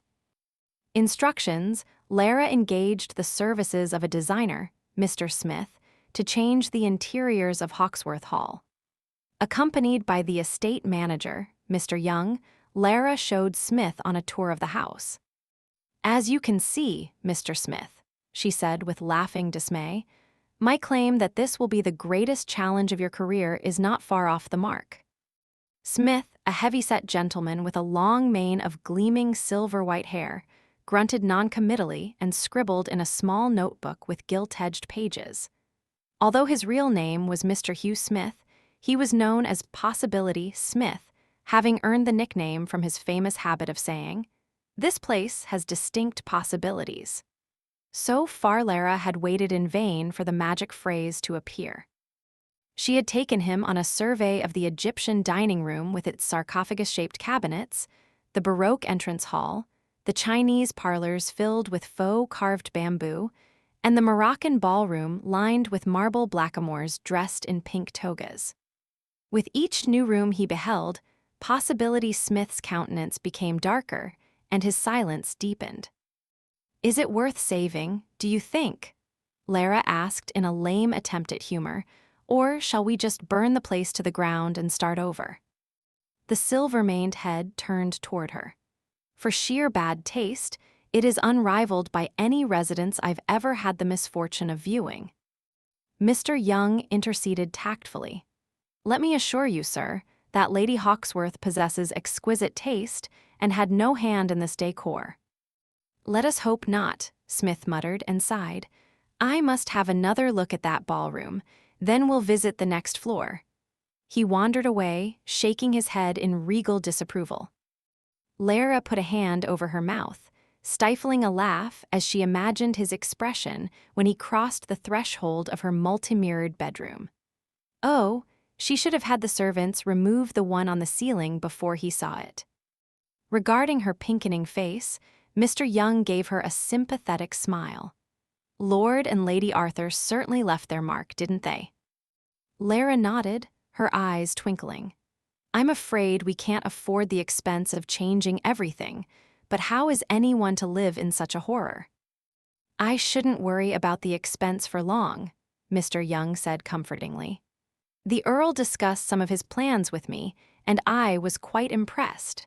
With some reorganization of his properties, a much-needed loan, and a few sound investments, I believe the estate will be more prosperous than ever." Lara's amusement faded, and she stared at him curiously. "Do you find the Earl much as he was before then?" "Yes, and number, in my humble opinion, he's improved. It seems to me that Hawksworth has a greater sense of responsibility and financial acuity than he once did. He was never much interested in his business affairs, you know. At least, not as much as he was in fox hunting and grouse shooting." "I know," Lara said, rolling her eyes. "But what is to account for his altered character, and do you think the change is permanent?" "I believe it is only natural, after what he has been through," Mr. Young continued matter-of-factly. "To be reminded so forcibly of his mortality, to see what has become of his family and property in his absence, it is actually a great gift. Yes, I believe the change is permanent. The Earl now realizes how much he is needed by all of us." Rather than argue that she didn't need Hunter's presence in her life, Lara nodded shortly. "Mr. Young, are there any questions in your mind as to his identity?" "No, not in the least." He seemed startled by the idea. "Don't tell me that you doubt him." Before she could reply, Possibility Smith rejoined them in the large hall. "Well," he said with a huge sigh, "let's get on with the rest of it." "Mr. Smith," Lara commented wryly, "you seem rather aghast." "I was aghast at least an hour ago. Now I'm horrified." He crooked his arm for her to take. "Shall we proceed?" Mr. Smith and 2 assistants remained at the house for the rest of the week, sketching, conferring, littering the floors with books and fabric swatches. In the midst of the tumult, Lara found time to visit her friends at Market Hill, and more important, to go to the orphanage. Every problem and worry receded to the back of her mind as she saw a botany class of 6 children sketching plants in the garden under the supervision of a teacher, Miss Chapman. Lara felt a smile spread over her face as she walked toward them, heedless of the grass and mud that stained the hem of her gray skirt. The children came to her at once, abandoning pencils and sketchbooks and eagerly calling her name. Laughing, Lara sank to her haunches and embraced them. Tom, Maggie, Macy, Patty, Rob, she paused and ruffled the last one's hair. "And you, Charlie, have you been behaving well?" "I done alright," he ducked his head with a sly grin. "He's tried very hard, Lady Hawksworth," the teacher said. "Not quite an angel, but close enough." Lara smiled and hugged Charlie despite his squirming protest. After inspecting the drawings in progress, she drew aside to confer with Miss Chapman. The teacher, a small, light-haired woman close to her own age, regarded her with friendly blue eyes. "Thank you for the artistic supplies, Lady Hawksworth. As you can see, we're making good use of them." "I'm glad," Lara replied with a rueful shake of her head. "I debated the wisdom of purchasing paint, paper, and books when clothes and food are always so badly needed. Books are as necessary as food, I think." Miss Chapman cocked her head and regarded her curiously. "Have you seen the new boy yet, Lady Hawksworth?" "New boy," Lara repeated, startled. "I wasn't aware how and when." "He arrived last evening, the poor mite." "Who sent him?" "I believe it was the doctor from Holbeach Prison. He sent the boy here as soon as his father was hanged. We're not quite certain what to do with him. There's not a single bed to spare." "His father was hanged," Lara's brow wrinkled in a frown. "For what crime?" "I wasn't informed of the particulars." Miss Chapman lowered her voice. "The boy was living with him in prison. Evidently, there was no other place for the lad to stay. Even the local workhouse refused to take him." A queer, sick feeling came over Lara as she digested the news. An innocent child living amongst hardened prisoners. What sane person would allow it? "How old is the boy?" she murmured. "He appears to be 4 or 5, though children in those circumstances are usually small for their age." "I must see him." Miss Chapman gave her an encouraging smile. "Perhaps you'll have better luck than the rest of us. So far, he hasn't spoken a word to anyone. He turned vicious when we tried to bathe him." "Oh, dear." Distressed, Lara took her leave of the botany class and headed to the old manor house. It was relatively quiet inside, the children engaged in various classes and activities. The cook, Mrs. Davies, was busy chopping root vegetables and dropping them into a large pot of mutton stew. No one seemed to be aware of the child's whereabouts. "An odd creature he is," Miss Thornton, the headmistress, remarked, emerging from a schoolroom as soon as she became aware of Lara's presence. "It's an impossible task to locate him. All I can be certain of is that he prefers the indoors. He seems to be afraid of going outside, most unnatural for a child." "Is there any room at all to spare for him?" Lara asked in concern. Miss Thornton shook her head decisively. "He had to spend the night on a makeshift pallet in one of the schoolrooms, and I doubt he slept a wink. After the place he's lived in, I'm hardly surprised," she sighed. "We'll have to send him elsewhere. The question is, who will take him?" "I don't know," Lara replied, troubled. "I'll have to think on the matter. In the meanwhile, would you mind if I search for him?" Miss Thornton regarded her doubtfully. "Would you like for me to assist you, Lady Hawksworth?" "No, please go on with your regular duties. I believe I can find him on my own." "Yes, Lady Hawksworth," the headmistress said, clearly relieved. Methodically, Lara searched the house room by room, guessing that the boy would choose some quiet corner to hide in, away from the company of the boisterous children. Finally, she located him in the corner of a converted parlor, curled beneath a writing desk, as if the cramped space offered some sort of security. Lara saw him gather into a ball as soon as she entered the room. Silently, he hugged his knobby knees and watched her. He was nothing but a small bundle of rags, topped with a thatch of long, dirty black hair. "There you are," Lara said softly, sinking her to her knees before him. "You seem a little lost, darling. Will you come sit with me?" He held back, staring at her, his intense blue eyes circled with dark smudges of weariness. "Will you tell me your name?" Lara sat and smiled at him while he stayed frozen before her. She had never thought the eyes of a child could be so wounded and suspicious. Noticing that one of his hands was buried in a tattered pocket, holding something protectively, she gave him an inquiring smile. "What do you have in there?" she asked, guessing that he held a small toy, a ball of string, or some other object that little boys cherished. Slowly, he pulled out a tiny, furry gray body, a live mouse, which peered at her over the edge of the boy's fingers with bright, beady eyes. Lara held back a startled squeak at the sight. "Oh," she said weakly, "that's very interesting. Did you find him here?" The boy shook his head. "He came with me." Gently, he stroked the mouse between the ears with a grimy finger. "He likes it when I pet his head like this." Growing bolder at Lara's close attention, he continued more warmly. "We do a thing together, Mousie and me." "Mousie, is that his name?" So the boy considered the rodent as something of a pet friend. Lara's throat was tight with laughter and pity. "Do you want a pet I am?" the boy asked, extending the squirming creature to her. Lara couldn't bring herself to touch the thing. "Thank you, but no." "All right." He stuffed the mouse back in his pocket and patted it lightly. There was a strange, sweet constriction in Lara's chest as she watched him. The poor child had nothing, no family, no friends, no future to speak of, but in his own little way, he was taking care of someone, something, even if it was just a prison mouse. "You're pretty," the boy said generously, and surprised her by crawling into her lap. Startled, Lara hesitated before responding, her arms closing around him. He was bony and light, wiry like a cat. There was a sour smell wafting from his clothes and body, and the awful thought struck her that he was probably crawling with vermin above and beyond the little pet mouse. But he leaned back against her arm, tilting his head to look at her, and Lara found herself stroking his matted dark hair. She wondered how long it had been since he had known a maternal embrace.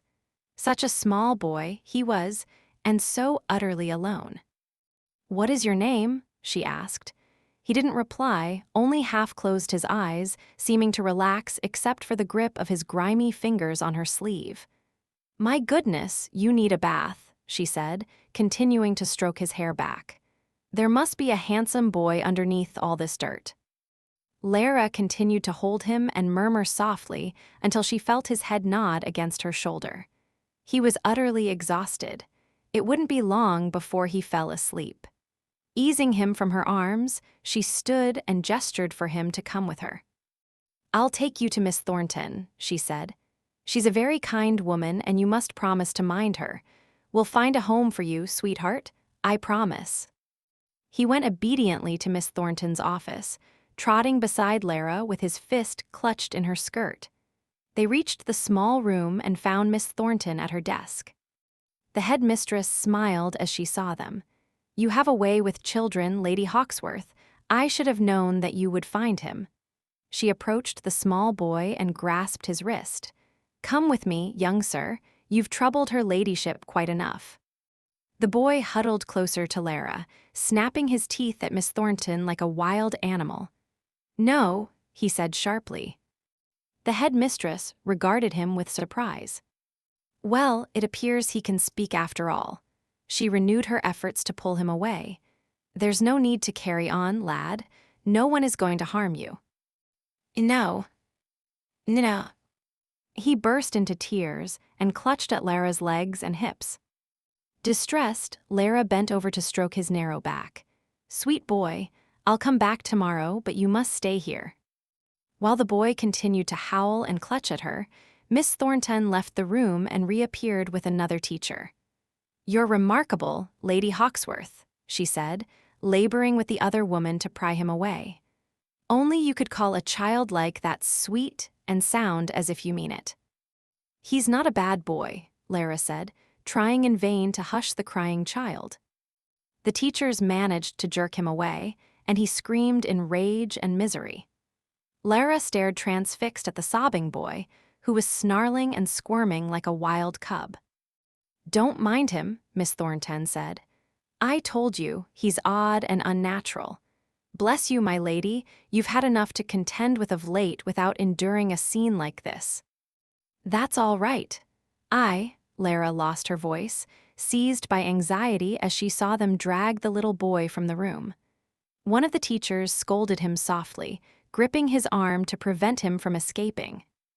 "We'll take care of him," Miss Thornton told Lara. "He'll be perfectly all right." "Ew." He howled once more. In the midst of the struggle, there was a scuttling movement as the mouse crawled from the child's pocket and landed on the floor.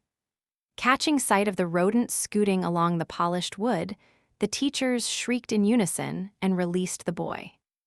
"Mousie," he cried, dropping to his knees and scrambling after the escaping rodent. "Mousie, come back." Somehow the mouse found a hole in the seam of the wall and wiggled through, disappearing. Stupefied, the boy stared at the tiny hole and began to cry in earnest. As Lara stared at the tearful child, the panicked teachers, and Miss Thornton's taut face, she heard herself speak. "Let me have the boy," she said impulsively. I want him." "Lady Hawksworth," Miss Thornton asked cautiously, as if she'd taken leave of her senses. Lara continued rapidly. "I'll take him with me for now. I'll find a place for him." "But surely you don't mean." "Yes, I do." The boy returned to the safety of Lara's skirts, his chest heaving with agitation. "I want Mousie," he sniffled. She rested her hand on his back. "Mousie has to stay here," she said quietly. "He'll be fine, I promise you. Will you stay here as well, or would you like to come with me?" He groped for her hand in answer, clinging tightly. Lara glanced at the headmistress with a wry smile. "I'll take good care of him, Miss Thornton." "Of that, I have no doubt," the headmistress responded. "I only hope he doesn't inconvenience you too greatly, m'lady." She bent down and stared sternly into the boy's reddened face. "I hope you realize what a stroke of luck you've had, young Master Cannon. If I were you, I'd try very, very hard to please Lady Hawksworth." "Cannon," Lara repeated. "Is that his name?" "The family name, yes, but he won't tell us what they call him." The little hand tugged at Lara's, and a pair of watery, bright blue eyes stared into hers. "Johnny," he said distinctly. "Johnny," Lara repeated, squeezing his fingers gently. "Lady Hawksworth," the headmistress cautioned. "In my experience, it is better not to make much of a child in his situation, or he'll grow to expect it. I know that sounds cruel, but the world isn't kind to penniless orphans. He'd best know his place in it." "I understand," Lara said, her smile fading. "Thank you, Miss Thornton." The servants at Hawksworth Hall were clearly stupefied by the sight of Lara's small, shaggy guest, who never released his hold on her skirt. He seemed unaware of the overwrought grandeur of his surroundings, all his attention centered on Lara. "Johnny is rather shy," Lara murmured to her personal maid, Naomi, whose overtures to the child had been quickly rebuffed. "It will take a little time for him to become accustomed to all of us." Naomi's plump face regarded the boy doubtfully. "He looks as though he's been raised in the forest, m'lady." Silently, Lara reflected that the forest was a far more wholesome place than the diseased and dangerous environment Johnny had been living in. She drew her fingers lightly over the boy's matted hair. "Naomi, I want you to assist me in washing him." "Yes, m'lady," the maid muttered, though she looked taken aback at the prospect.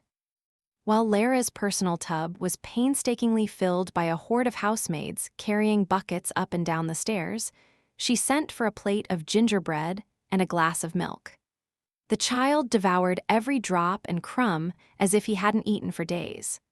When his appetite was satiated, Lara and Naomi brought him to her dressing room and removed his tattered clothes. The difficult part was convincing Johnny to enter the water, which he regarded with the highest degree of suspicion.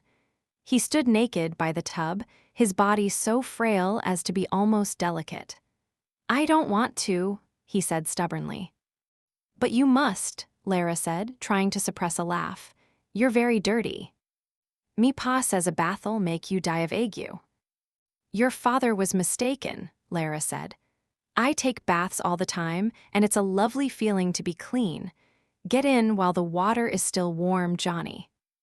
"No," he said stubbornly. "You must have a bath," Lara insisted. "Everyone who lives at Hawksworth Hall must bathe regularly. Isn't that right, Naomi?" The maid nodded emphatically. After a great deal of coaxing and persuading, they lifted him into the tub. The child sat rigidly, every knob on his spine prominent. Lara hummed a song to entertain him while they washed him from head to toe. The water turned gray as they rinsed him repeatedly. "Look at them rats," Naomi commented, touching one of the hopelessly thick tangles in his wet hair. "We'll have to cut him out." "How fair he is," Lara said, marveling at his complexion. "You're as white as a snowdrop, Johnny." He regarded his spindly arms and chest with interest. "A lot o' skin come off," he observed. "Not skin," Lara said, laughing, "just dirt." Obeying their instructions, he stood from the water and allowed Lara to lift him from the bath. She wrapped him in a thick towel, blotting the water that streamed from his limbs. As she dried him, Johnny leaned close and tried to rest his head on her shoulder, soaking the bodice of her gown. Lara hugged him tightly. "You did well, Johnny," she said. "You were very good in the bath." "What shall I do with these, m'lady?" Nahum inquired, poking experimentally at the little heap of filthy clothes on the floor. "I think they'll fall apart if I tried to wash 'em." "Burn them," Lara said, her gaze meeting the maid's as they both nodded in agreement. She reached for a clean shirt and a pair of drill trousers borrowed from the stable boy. Although the clothes were all that had been available on such short notice, they were far too large and baggy. "These will have to do for now," Lara commented, fastening a purloined dog collar at the boy's waist to keep the pants from slipping down. She reached down and wiggled one of the boy's bare toes, making him jerk back with a surprised laugh. "We'll have some shoes made for you, and some proper clothes. In fact," her brow wrinkled as she suddenly remembered that she had arranged for the dressmaker to visit this week. Good Lord, it wasn't today, was it? "Well, you always manage to surprise me," came her sister's voice from the doorway, interrupting her thoughts. Lara looked up with a smile as she beheld Rachel. "Oh, dear. I forgot I had invited you over to help me choose dress patterns. I haven't kept you waiting, have I?" Rachel shook her head. "Not in the least. Don't worry, I'm a trifle early. The dressmaker hasn't even arrived yet." "Thank God." Lara pushed a damp lock of hair off her forehead. "I'm not usually such a jingle-brains, but I've been busy." "So I see." Rachel ventured farther into the room, smiling at the little mop-headed boy. Johnny returned her inspection with silent awe. Lara doubted the child had ever seen a woman like Rachel, at least not at this close distance. Rachel was especially lovely today, her dark hair curled in shining ringlets, pinned up to reveal the swan-like length of her neck. She wore a gown of cream-colored muslin embroidered all over with tiny pink rosebuds and green leaves, and a straw bonnet trimmed in pink ribbons and roses. Smiling in pride, Lara wondered if there was another woman in England who could equal her sister's delicate beauty. "Larissa, you're a fright," Rachel exclaimed, laughing. "I can see you've been grubbing with those children at the orphanage. How can you be the same girl who used to take such pains with her appearance?" Ruefully, Lara glanced down at her own dark, damp dress and made a futile effort to pin up the trailing strands of her board-straight hair. "The children don't care how I look," she replied with a grin. "That's all that matters to me." She sat the boy on a footstool and draped a towel around his shoulders. "Sit still, Johnny, while I cut your hair." "No." "Yes," Lara said firmly. "And if you behave, then I'll have a forage cap made for you, with brass buttons on the front. Wouldn't that be nice?" "All right," resignedly the child sat before her. Lara began to cut his hair, snipping carefully through the unruly mass. Her progress was slow, as she stopped frequently to comfort Johnny, who was flinching with each snip of the scissors. "Oh, let me," Rachel said after a few minutes. "I was always better at this, Lara. Remember, Papa used to let me cut his hair before he lost it all." Lara laughed and relinquished the child to Rachel's expert hands. She stood back to watch as great clumps of snarled hair fell to the floor. "It's beautiful," Rachel murmured, carefully shaping the hair to the boy's head. "Black as ink, with just the hint of a curl. He's a handsome lad, isn't he?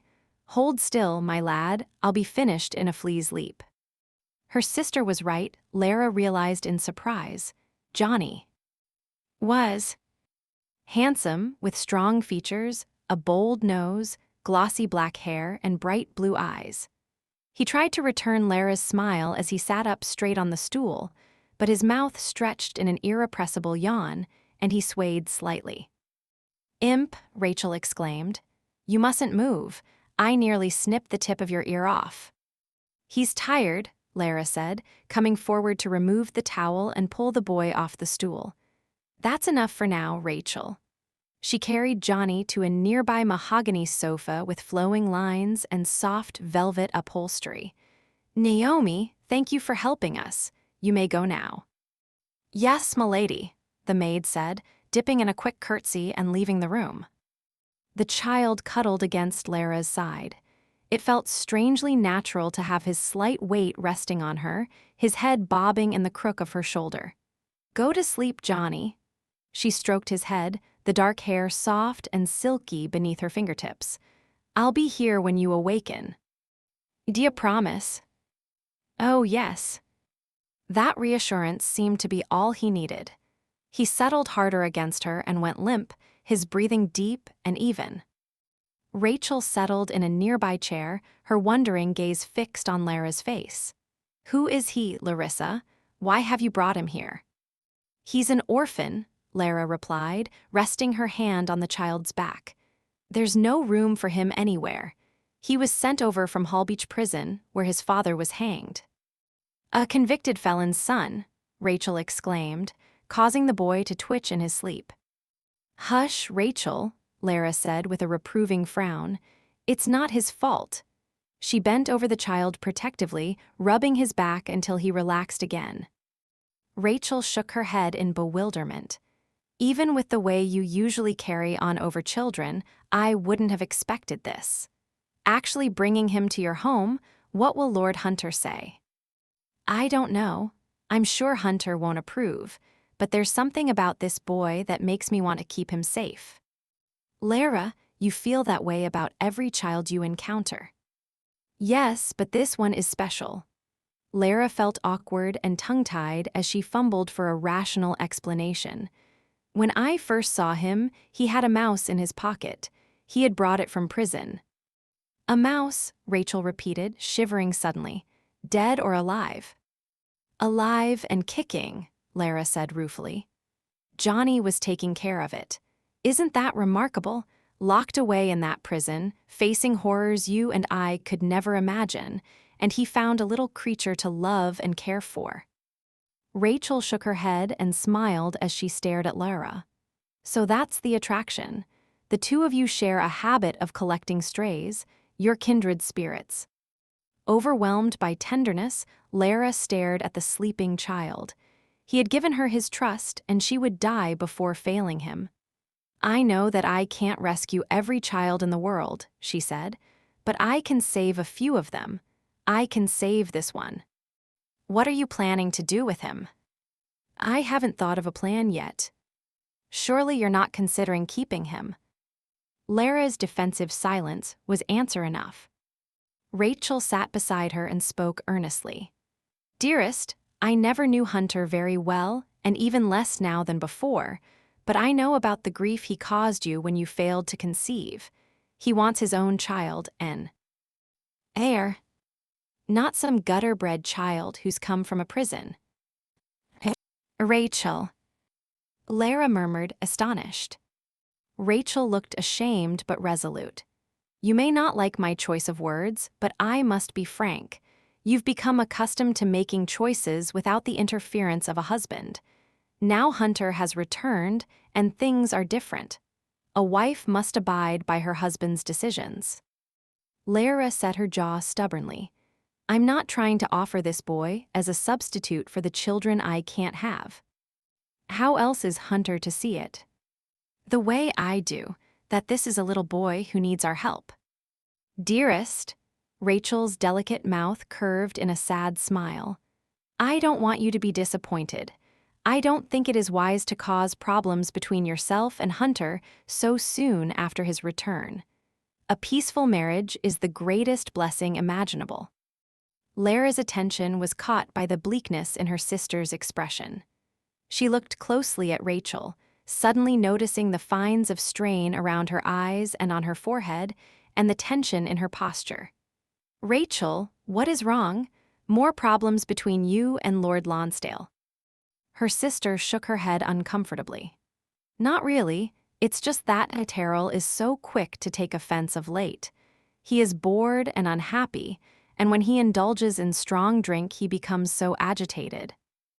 "Agitated?" Lara asked in a low voice, "or abusive?" Rachel was silent, her gaze downcast. It seemed that she was making some unpleasant decision. After a lengthy pause, she took hold of the white lace chemisette covering the décolletage of her gown and pulled it aside. Lara stared blankly at her sister's bared throat and upper chest, where 2 large bruises and a pattern of 4 shadowed finger marks showed prominently against the translucent skin. Lord Lonsdale had done this to her, but why? Rachel was the gentlest and mildest of creatures, always mindful of her duty, living for the comfort of her husband and all those around her. Lara felt herself quiver with fury, tears springing to her eyes.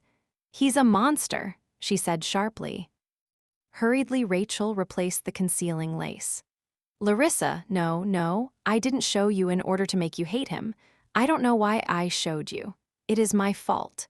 I complained about his gambling and incensed him beyond his capacity to bear. I must try to be a better wife. He needs something I am not able to supply. If I could only understand him better. When Hunter returns, I will have him talk to Lord Lonsdale," Lara said, ignoring her sister's protests. "No, not unless you want this to happen again, or something even worse." Lara sat in miserable silence, fighting tears. She and Rachel had been brought up to believe that men were their protectors, that a husband was the superior, wiser half of a marriage. In her former sheltered innocence, she had not imagined that a man would be capable of striking his wife or hurting her in any way. Why, of all people, was this happening to Rachel, the sweetest and gentlest woman she had ever known? And how could Rachel claim that it was her fault? "Rachel," she managed to say unsteadily, "you have done nothing to deserve this, and Lord Lonsdale has proven that his word means nothing. He'll continue to inflict violence on you unless someone intervenes." "You must not tell Lord Hawksworth," Rachel begged.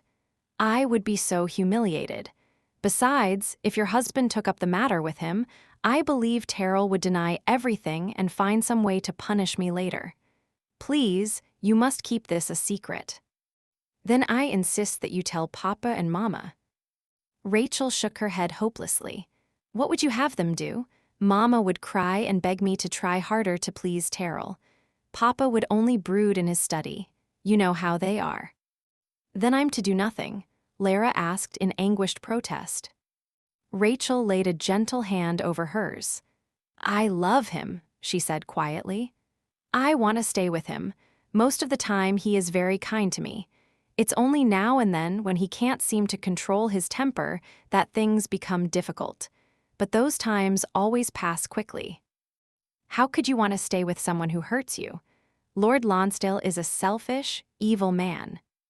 No, Rachel withdrew her hand, her beautiful face turning frosty. Not another word against him, Larissa. I'm sorry. I shouldn't have burdened you with this. A housemaid came to announce the dressmaker's arrival, and the two women prepared to meet her in the downstairs parlor. Rachel left the room first, while Lara lingered behind with the sleeping child. She laid a large embroidered shawl over him, tucking it at his neck, smoothing his soft, newly shorn hair. "Rest here for now," she whispered, kneeling by the sofa, staring into Johnny's small, peaceful face. He seemed absurdly helpless, left at the mercy of a large and uncaring world. Thinking of his plight and of Rachel's, and the various problems of all her friends at Market Hill, Lara closed her eyes briefly. "Dear Father in heaven," she said under her breath, "there are so many who need your mercy and protection. Help me to know what to do for them. Amen." Chapter 9. Tea was laundry. Day, a massive undertaking that occurred once a week and absorbed fully half the household. As had been her habit since the early days of her marriage, Lara supervised and participated in the washing, folding, and mending. In a house as large as Hawksworth Hall, it was necessary to sew cloth tickets on every pillowcase, featherbed, sheet, and blanket to determine where they belonged.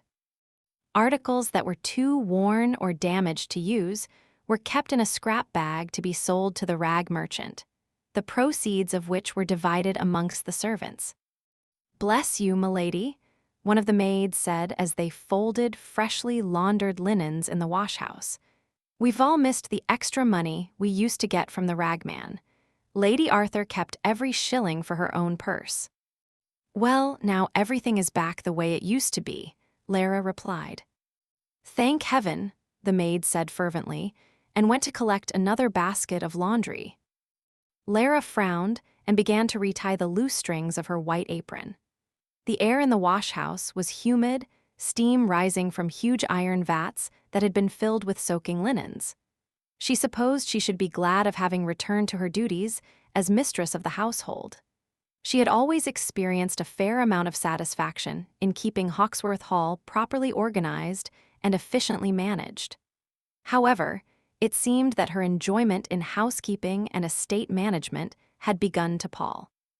Before widowhood, she had always been too busy being the lady of the manor to notice much outside the borders of the estate.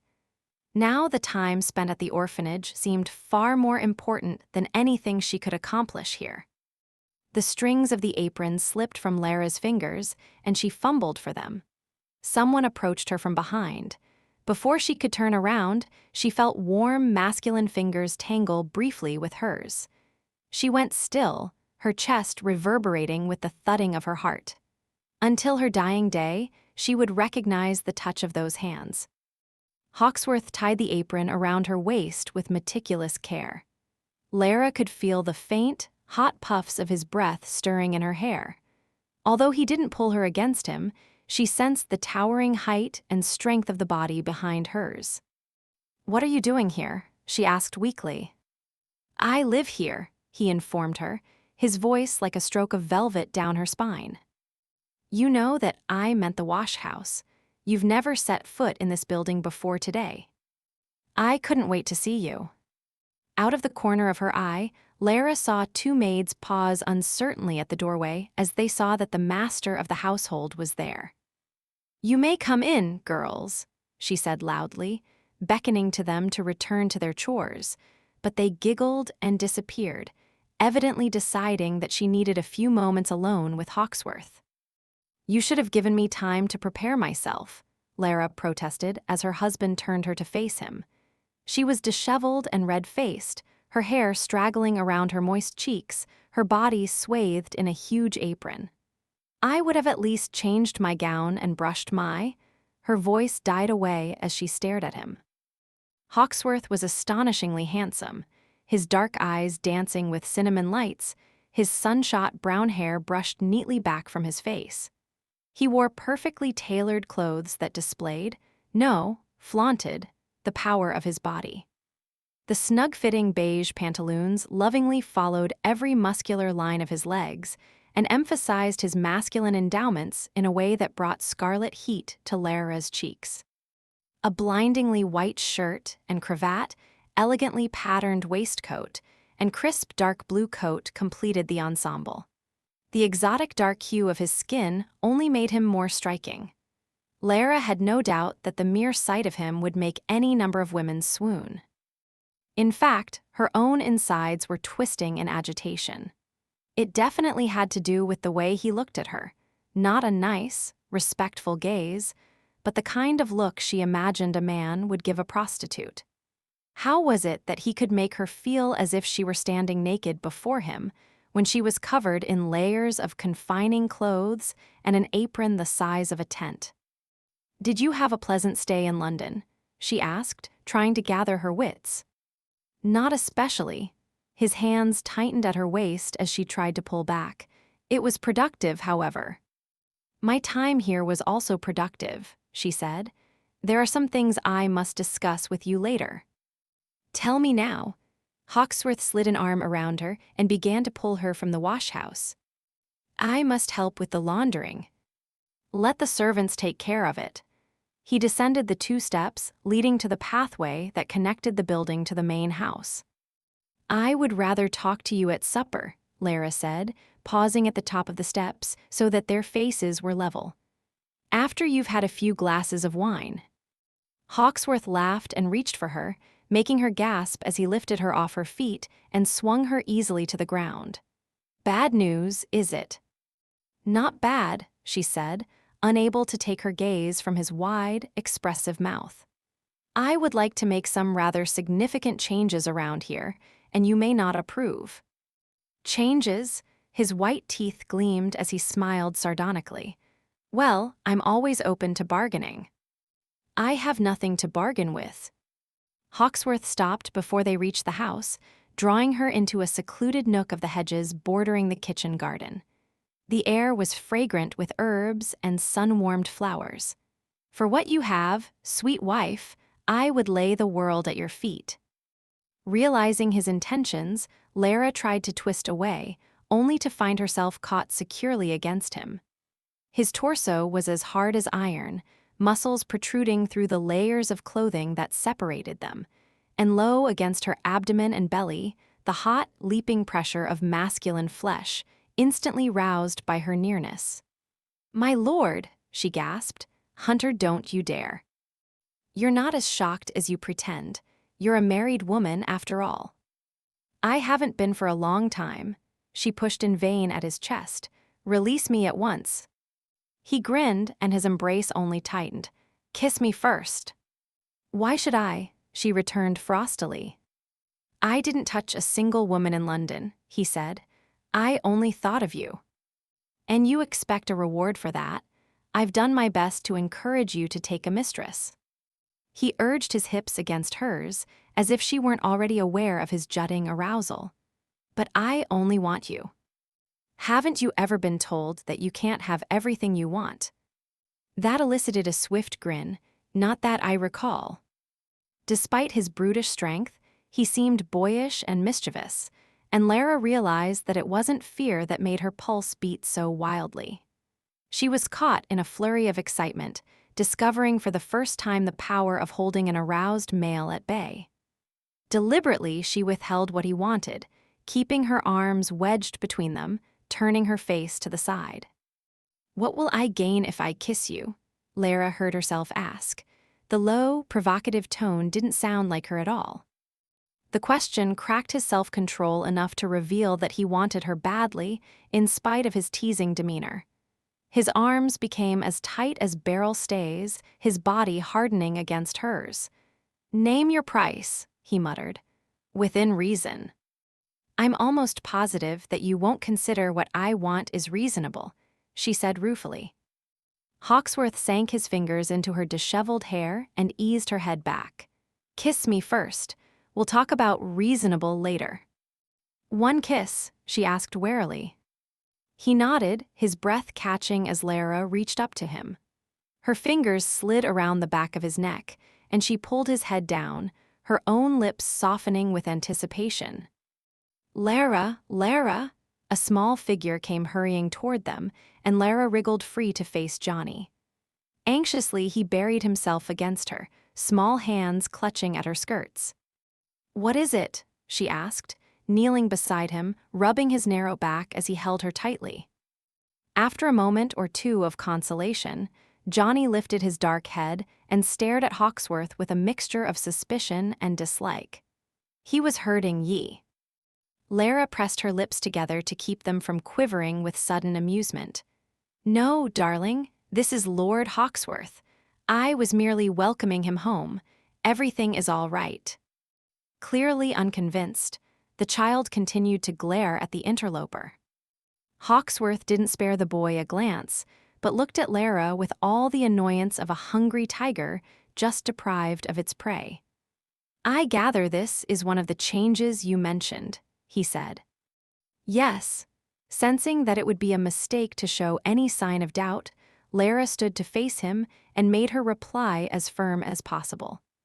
"I wish I had been able to explain before you saw him, but I intend that Johnny shall live with us from now on." The passion and heat faded from Hawksworth's eyes, his expression suddenly impenetrable. "An orphanage brat." She felt Johnny's little hand slip into hers, and she squeezed it reassuringly. Her gaze didn't move from Hawksworth's. "I will explain everything later in private." "Yes, you will," Hawksworth agreed in a tone that chilled her. Lara left Johnny in the care of the elderly gardener, Mr. Moody, who was cutting hothouse flowers and arranging them in urns and vases for various rooms at Hawksworth Hall. Lara smiled as she saw the child arranging his own little bouquet, sticking flowers in a small chipped pitcher.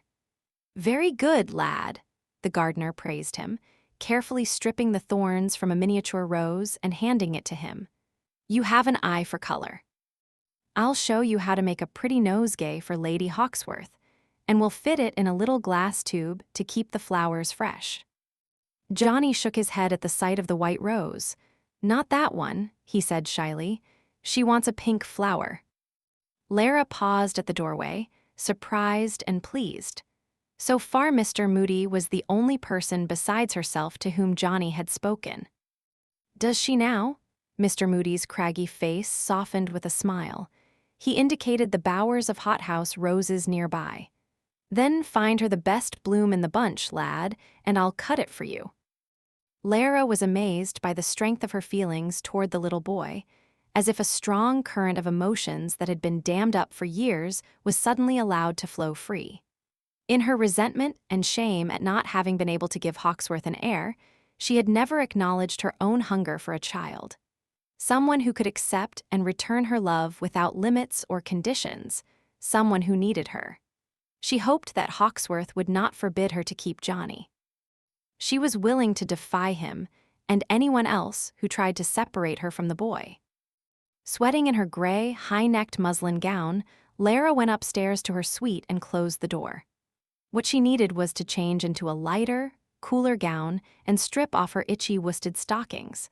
She untied her apron, dropped it on the floor, and sat in a chair to unlace her serviceable leather shoes. A relieved sigh escaped her as she worked her toes free of the heavy encumbrances. Next, she worked at the buttons of her wrists and the back of her neck. Unfortunately, the gown fastened in the back, and she couldn't remove it without assistance. Fanning her perspiring face, she went to the tasseled belpel near her bed, intending to ring for Naomi. "Don't," Hawksworth's quiet voice made her jerk in surprise. "I'll help you." Lara's heart thundered in her chest, and she whirled toward the corner. Hawksworth lounged in a Heppel-white chair with a shield-shaped back. "Good Lord," she gasped. "Why didn't you tell me you were here?" "I just did." He had shed his coat and waistcoat, the thin linen shirt clinging fluidly to his broad shoulders and lean torso. As he came nearer, she caught the smell of his skin, mingled with the salt of perspiration, the tang of bay rum, and the faint but pleasant scent of horses. Trying to ignore her own stirring attraction to him, Lara folded her arms around herself and regarded him with extreme dignity. "I would appreciate your leaving, as I am about to change my gown. I'm offering my services in lieu of your maids." She shook her head. "Thank you, but I would prefer Naomi." "Are you afraid I'll ravish you if I see you undressed?" he mocked. "I'll try to control myself. Turn around." Lara stiffened as he turned her away from him. He began on the back of her gown, unfastening the miniature hooks with maddening slowness. The air touched her overheated skin, making her shiver. The heavy gown fell away by degrees until she clutched at the bodice to keep it from slipping down her front. "Thank you," she said. "That was very helpful. I can do the rest now." Hawksworth ignored the stilted command and reached inside the back of her dress, unhooking her lightly boned stays. Lara swayed and closed her eyes. "That's enough," she said unsteadily, but he continued, pulling the gown from her grasp, pushing it down her hips until it dropped to the floor in a humid heap. The stays followed, and she was left only in her chemise and drawers and stockings. His palms hovered over her shoulders and upper arms, not quite touching, bringing goosebumps to her skin and making the fine downy hairs prickle. Her toes dug into the carpet. She hadn't felt like this since she was a frightened young girl on her wedding night, not knowing what was expected of her, having no idea what he intended. Still standing behind her, Hawksworth reached across her front to the mother-of-pearl buttons closing her chemise. For a man she had once considered rather ham-handed, he released the tiny buttons with surprising dexterity. The chemise sagged beneath his ministrations, cool air wafting over her exposed cleavage. The delicate cambric clung to the tips of her nipples, barely concealing them. "Do you want me to stop now?" she heard him ask. "Yes," she wanted to say, but her unruly mouth wouldn't produce a sound. She was paralyzed with curiosity as he let down her hair, smoothing back the strands that clung to her moist, salty cheeks. His fingers slid under the dark silk and lightly rubbed her scalp, his touch so soothing and pleasurable that she felt a responsive moan welling up in her throat. Her back arched, and she fought the overwhelming temptation to lean against him and invite more. He stroked the back of her neck, manipulating the taut muscles that ached from her labors of the morning, releasing pain and delight at the same time. He spoke close to her ear, making her shiver. "Do you trust me, Lara?" She shook her head, still unable to speak. He laughed softly. "I don't trust myself either. You're too beautiful, and I want you too damn badly." He stood so close, but the only place he touched her was her neck, his fingers compressing the sore nape with exquisite gentleness. She sensed rather than felt that he was aroused again. The thought should have made her bolt, but somehow she just stood quietly under his ministrations. She felt tipsy, off balance, wild thoughts flitting through her mind. If only he would kiss her again the way he had before, his mouth so hard and delicious. A sweet ache spread through her breasts, collecting at the tips. Lara bit her lip as she tried to keep from snatching at his warm fingers and pulling them to her body. Shamed, she kept still and prayed that he couldn't guess what she was thinking. She didn't realize she was holding her breath until it rushed between her lips in a quick gasp.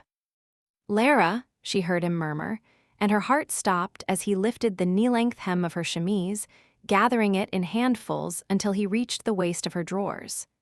She began to tremble, her legs weakening until she was forced to lean against him for support. His chest was like a stone wall. His sex was huge and hard as it nestled against the pliant curve of her buttocks. He pulled at the tape of her drawers, and they slipped down to her ankles. She heard his breathing change, felt the tremor in his hand as he rested it for one dizzying moment on her bare hip. Then he dropped the hem of her chemise, letting it cover her once more. He picked her up with ridiculous ease, and she was swallowed in his strength. She kept her neck tense, refusing to lay her head on his shoulder, remaining stubbornly silent as he carried her across the room. The panicked question shot through her, was he going to make love to her? "Let him," she thought suddenly. Let him do exactly what he had done all those times before. Let him prove that it was as awful as she remembered, and then she would be free of him. She would regard him with her old steadfast indifference, and he would have no more power over her. To her surprise, he didn't carry her to the bed, but to the chair at her dressing table. He lowered her into the chair and knelt at her feet, his powerful thighs spread for balance. Lightheaded, Lara stared into the handsome face so near hers. Sounds from outside the room penetrated the quietness, the muffled clang of a servant's bell, the low of animals grazing on the vast lawn, the bark of a dog, the rustling of servants going about their daily tasks. It seemed impossible that there was a busy world around them. All that existed was this room, and the two of them in it. Hawksworth's gaze remained on her face as he touched her, his finger sliding up her stockinged ankle in a luxuriously slow ascent. Lara began to quiver, her legs stiffening as her husband urged her chemise up to her thighs. He found her knitted garter and untied it, and she couldn't prevent a little sob of alarm. He peeled back the itchy stocking, his fingers brushing the inside of her thigh, knee, calf, giving her a small, sweet shock each time he touched the tender skin. He turned his attention to her other leg, stripping the stocking away and dropping it to the floor. Lara sat half-naked before him, her fingers curled around the edges of the chair seat. She thought of the way it used to be between them, the rank smell of his breath when he had come to her after a drinking spree, the way he had climbed on top of her with few preliminaries and shoved himself inside her. Painful, embarrassing, and worse, the feeling she'd always had afterward, as if she had been used and discarded. According to her mother's helpful advice, she had always remained on her back for several minutes after Hawksworth had left her, giving his seed every possible chance of taking root. Secretly, Lara had always been glad when it didn't. She hadn't liked the idea of his child growing in her belly, overtaking her body, affording Hawksworth the opportunity of pointing to her as an example of his all-important virility. Why had he never touched her then, as he was doing now?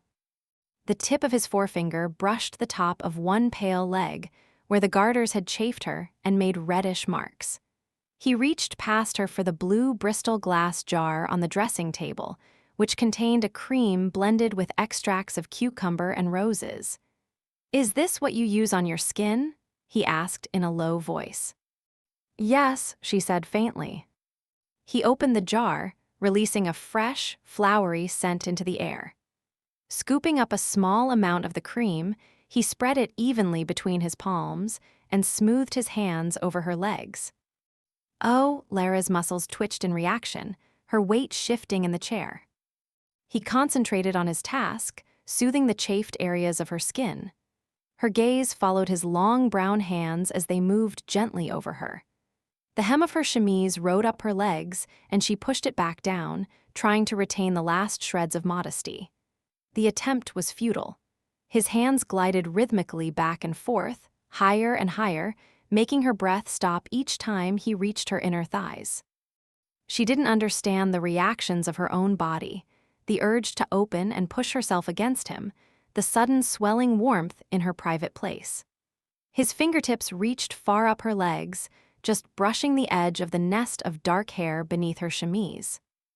Lara gasped and caught at his wrists. There was a silken ache in her loins, a peculiar surge of moisture. "Stop," she whispered shakily. "Stop." He didn't seem to hear her at first, his gaze riveted on the shadow of curls beneath the thin cambric. His hands tightened on her flesh. "Stop." She asked the impossible, but somehow Hunter made himself do it. He closed his eyes before the sight of her drove him insane, the soft, pale skin, the fluff of dark hair that lured his fingers to dive beneath her chemise. She couldn't possibly understand how desperately he wanted to touch her, taste her, bite, devour, suck, kiss every sweet inch of her body. His muscles were as stiff as iron, not to mention the battering ram that surged against the tight fabric of his pantaloons. He was close to exploding. When he was able to move, he took his hands from her and stood. Not paying much attention to where he was going, he crossed the room until he nearly walked into a wall. He braced his hands against it and concentrated on restoring his shattered self-control. "Cover yourself," he said brusquely, keeping his eyes fixed on the garishly papered wall before him, "or I won't be responsible for what I do." He heard her move like a startled rabbit, fumbling in the armoire for clothing. While she dressed, he breathed in a controlled pattern. The fragrance of the skin cream lingered on his hands. He wanted to go back to her, rub his rose-scented fingers over her breasts and between her thighs. "Thank you," her voice traveled to his ears. "For what?" he asked, staring fixedly at the papered panel before him. "You could have asserted your rights without regard to my wishes." Hunter turned and braced his back on the wall, crossing his arms over his taut chest. Lara had donned a prudish white robe with rows of intricate tucks. The garment was shapeless and all-enveloping, but it did little to cool his desire. She was so lovely, her cheeks tinted with a delicate pink flush. He gave her a devil-may-care smile. "When I make love to you," he told her, "you'll be more than willing, you'll beg for it." She laughed unsteadily. "You're too arrogant for words." "You'll beg," he repeated, "and you'll love every moment of it." Alarm flitted across her features, and then she managed a look of cool disdain. "If it pleases you to think so." Hunter watched as Lara went to the dressing table and sat before the mirror, brushing her long sable hair. She braided the dark locks and pinned them into a coil near the top of her head, her composure seeming to return. However, there was still a trace of chagrin that pulled at her forehead, making her look troubled. Any man would have given his fortune to have the chance of comforting her. "Tell me about the boy," Hunter said. The nimble movements of her fingers faltered. "Johnny was sent to the orphanage from Hall Beach Prison. His father was a convicted felon. I brought Johnny here because there was no room for him, not even one spare bed." "And you intend for him to live with us, as what? A servant, an adopted child?"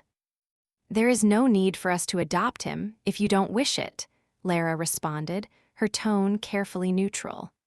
"But with all the means at our disposal, I thought it would be possible to raise him as part of the family." Perplexed, annoyed, Hunter stared hard at her reflection in the mirror. "We're not talking about taking a relative's child into our home, Lara. It's likely he comes from a long-established line of thieves and murderers. Johnny's pedigree, or lack thereof, isn't his fault," she shot back, with a quickness that betrayed she had already considered this line of argument. "He's an innocent child. If he's brought up in a decent home, he won't be anything like his father." "That's one theory," Hunter replied, unimpressed. "Tell me, then, are we to open our doors to every homeless child you encounter? There are too damn many orphans in England. I've no desire to be a replacement father to all of them, or even to one at this point." "You don't have to act as his father." Lara's hands clenched in her lap. "I'll be enough for him. I'll take care of him and love him without letting it detract from my other responsibilities." "Such as your responsibility to me?" He indicated the bed with a jerk of his head. "Let me know when you're ready to assume your wifely duties, and then we'll take up the matter of your latest protégé." She gasped in outrage. "You can't possibly mean, are you saying that you won't allow me to keep Johnny unless I agree to sleep with you?" Hunter smiled mockingly, deciding that he would indulge her only up to a point. He would be damned if she would have everything her way and not have to pay some price. "As I said, I'm open to bargaining. But before we start setting terms, I want to point out something that you may not have considered. Raise the boy as one of the family, if you like. But he won't have the bloodlines to be accepted in good society, and he won't be a servant, and he'll be a damn sight too good for the lower classes he came from." Lara compressed her mouth, stubbornly refusing to see the truth in his words. "That won't matter. I'll help him to find his own place in the world." "Like hell it won't matter," he said savagely. "You don't understand what it's like to live between two worlds and not fit in anywhere. How would you know what it's like to be a misfit? You've always been a Hawksworth and had everyone bowing and scraping before you since the day you were born." Hunter clenched his jaw until it vibrated. A torrent of words jammed inside him. She dared to defy him. She imagined him as a cold-hearted bastard and styled herself as the patron saint of all helpless creatures. Well, he was more than ready to answer her challenge. "Fine," he said. "Keep him here. I won't stand in your way." "Thank you." Her tone was wary, as if she sensed what was coming next. "And in return," he continued silkily, "you can do something for me." He walked to the Heppel-white chair and picked up a brown paper parcel beside it. Casually, he tossed the feather-light package to her. She caught it in a reflex movement. "What is this?" Lara asked. "A present." "Open it." She complied slowly, as if suspecting some sort of trick, and it was, in a way. The present was for his benefit, not hers. Setting the brown paper on the dressing table, Lara extracted a delicate, slippery length of black silk and lace. Hunter had bought the negligee from a London dressmaker, who had created the garment as part of a large order for a celebrated courtesan. The customer would never miss it, the dressmaker had assured Hunter, eager for his future patronage. The negligee was little more than a film of transparent silk, the bodice made of a web of sheer lace. The flowing skirt was slit to the waist in 2 places. "Only a prostitute would wear this," Lara said in a stricken whisper, her green eyes huge. "A very, very expensive prostitute, my sweet." Hunter wanted to laugh at her obvious horror. "I could never." Her voice trailed into silence, as if the thought of wearing it was too terrible to mention aloud. "But you will," he said, enjoying himself. "You'll wear it for me tonight." "You must be mad. How could I possibly wear something like this? It's indecent. She turned pink, a bright blush seeping down her neckline. "I may as well be naked," she exclaimed. "There is always that option," he said with a thoughtful expression. You devil, you degenerate manipulative." "Do you want Johnny to stay?" he asked. "And if I do wear it, what guarantee do I have that you won't?" "Leap on you in a fit of lust," he supplied helpfully. "Bull the cow, hoist the cock, play the hurdy-gurdy." "Oh, stop it." She glared at him while her cheeks turned crimson. "I won't touch you," he promised, a grin tugging at his lips. "Just wear the damn gown for one evening. Will it be so difficult?" "No." She dropped the gown and covered her hot face with her hands, her small voice seeping out from between her fingers. "It will be impossible. Please, you must ask something else of me." "Oh, no." There was nothing in the world he wanted more than to see her in the black negligee. "You've told me what you want, and I've reciprocated. You're getting off lightly, you know. The child will be here for years, whereas your part of the bargain will be over in one evening." Lara lifted the frail wisp of a gown and regarded it with distaste. It was clear she would have preferred a hair shirt that would scrape off 2 or 3 layers of skin. Her snapping green eyes met his. "If you dare to touch me or make jest of me, I'll never forgive you. I'll find some way to make you sorry. I'll—" "My love," Hunter interrupted softly, "you've already made me damned sorry. It's a constant source of regret to me, knowing that if I'd been kind to you all those years ago, I'd be in your arms right now. Instead, I'm reduced to bargaining for just one glimpse of you." Lara's defiant anger faded, and she regarded him with pained confusion. "It wasn't all your fault," she said unhappily. "I wasn't the one you wanted, and I don't enjoy intimacy of that kind. I think it's the way I'm made, or just some instinct I lack." "No, Lara, God, there's nothing wrong with you." Hunter closed his eyes, while the bitter taste of regret filled his mouth. He chose his words with excruciating care.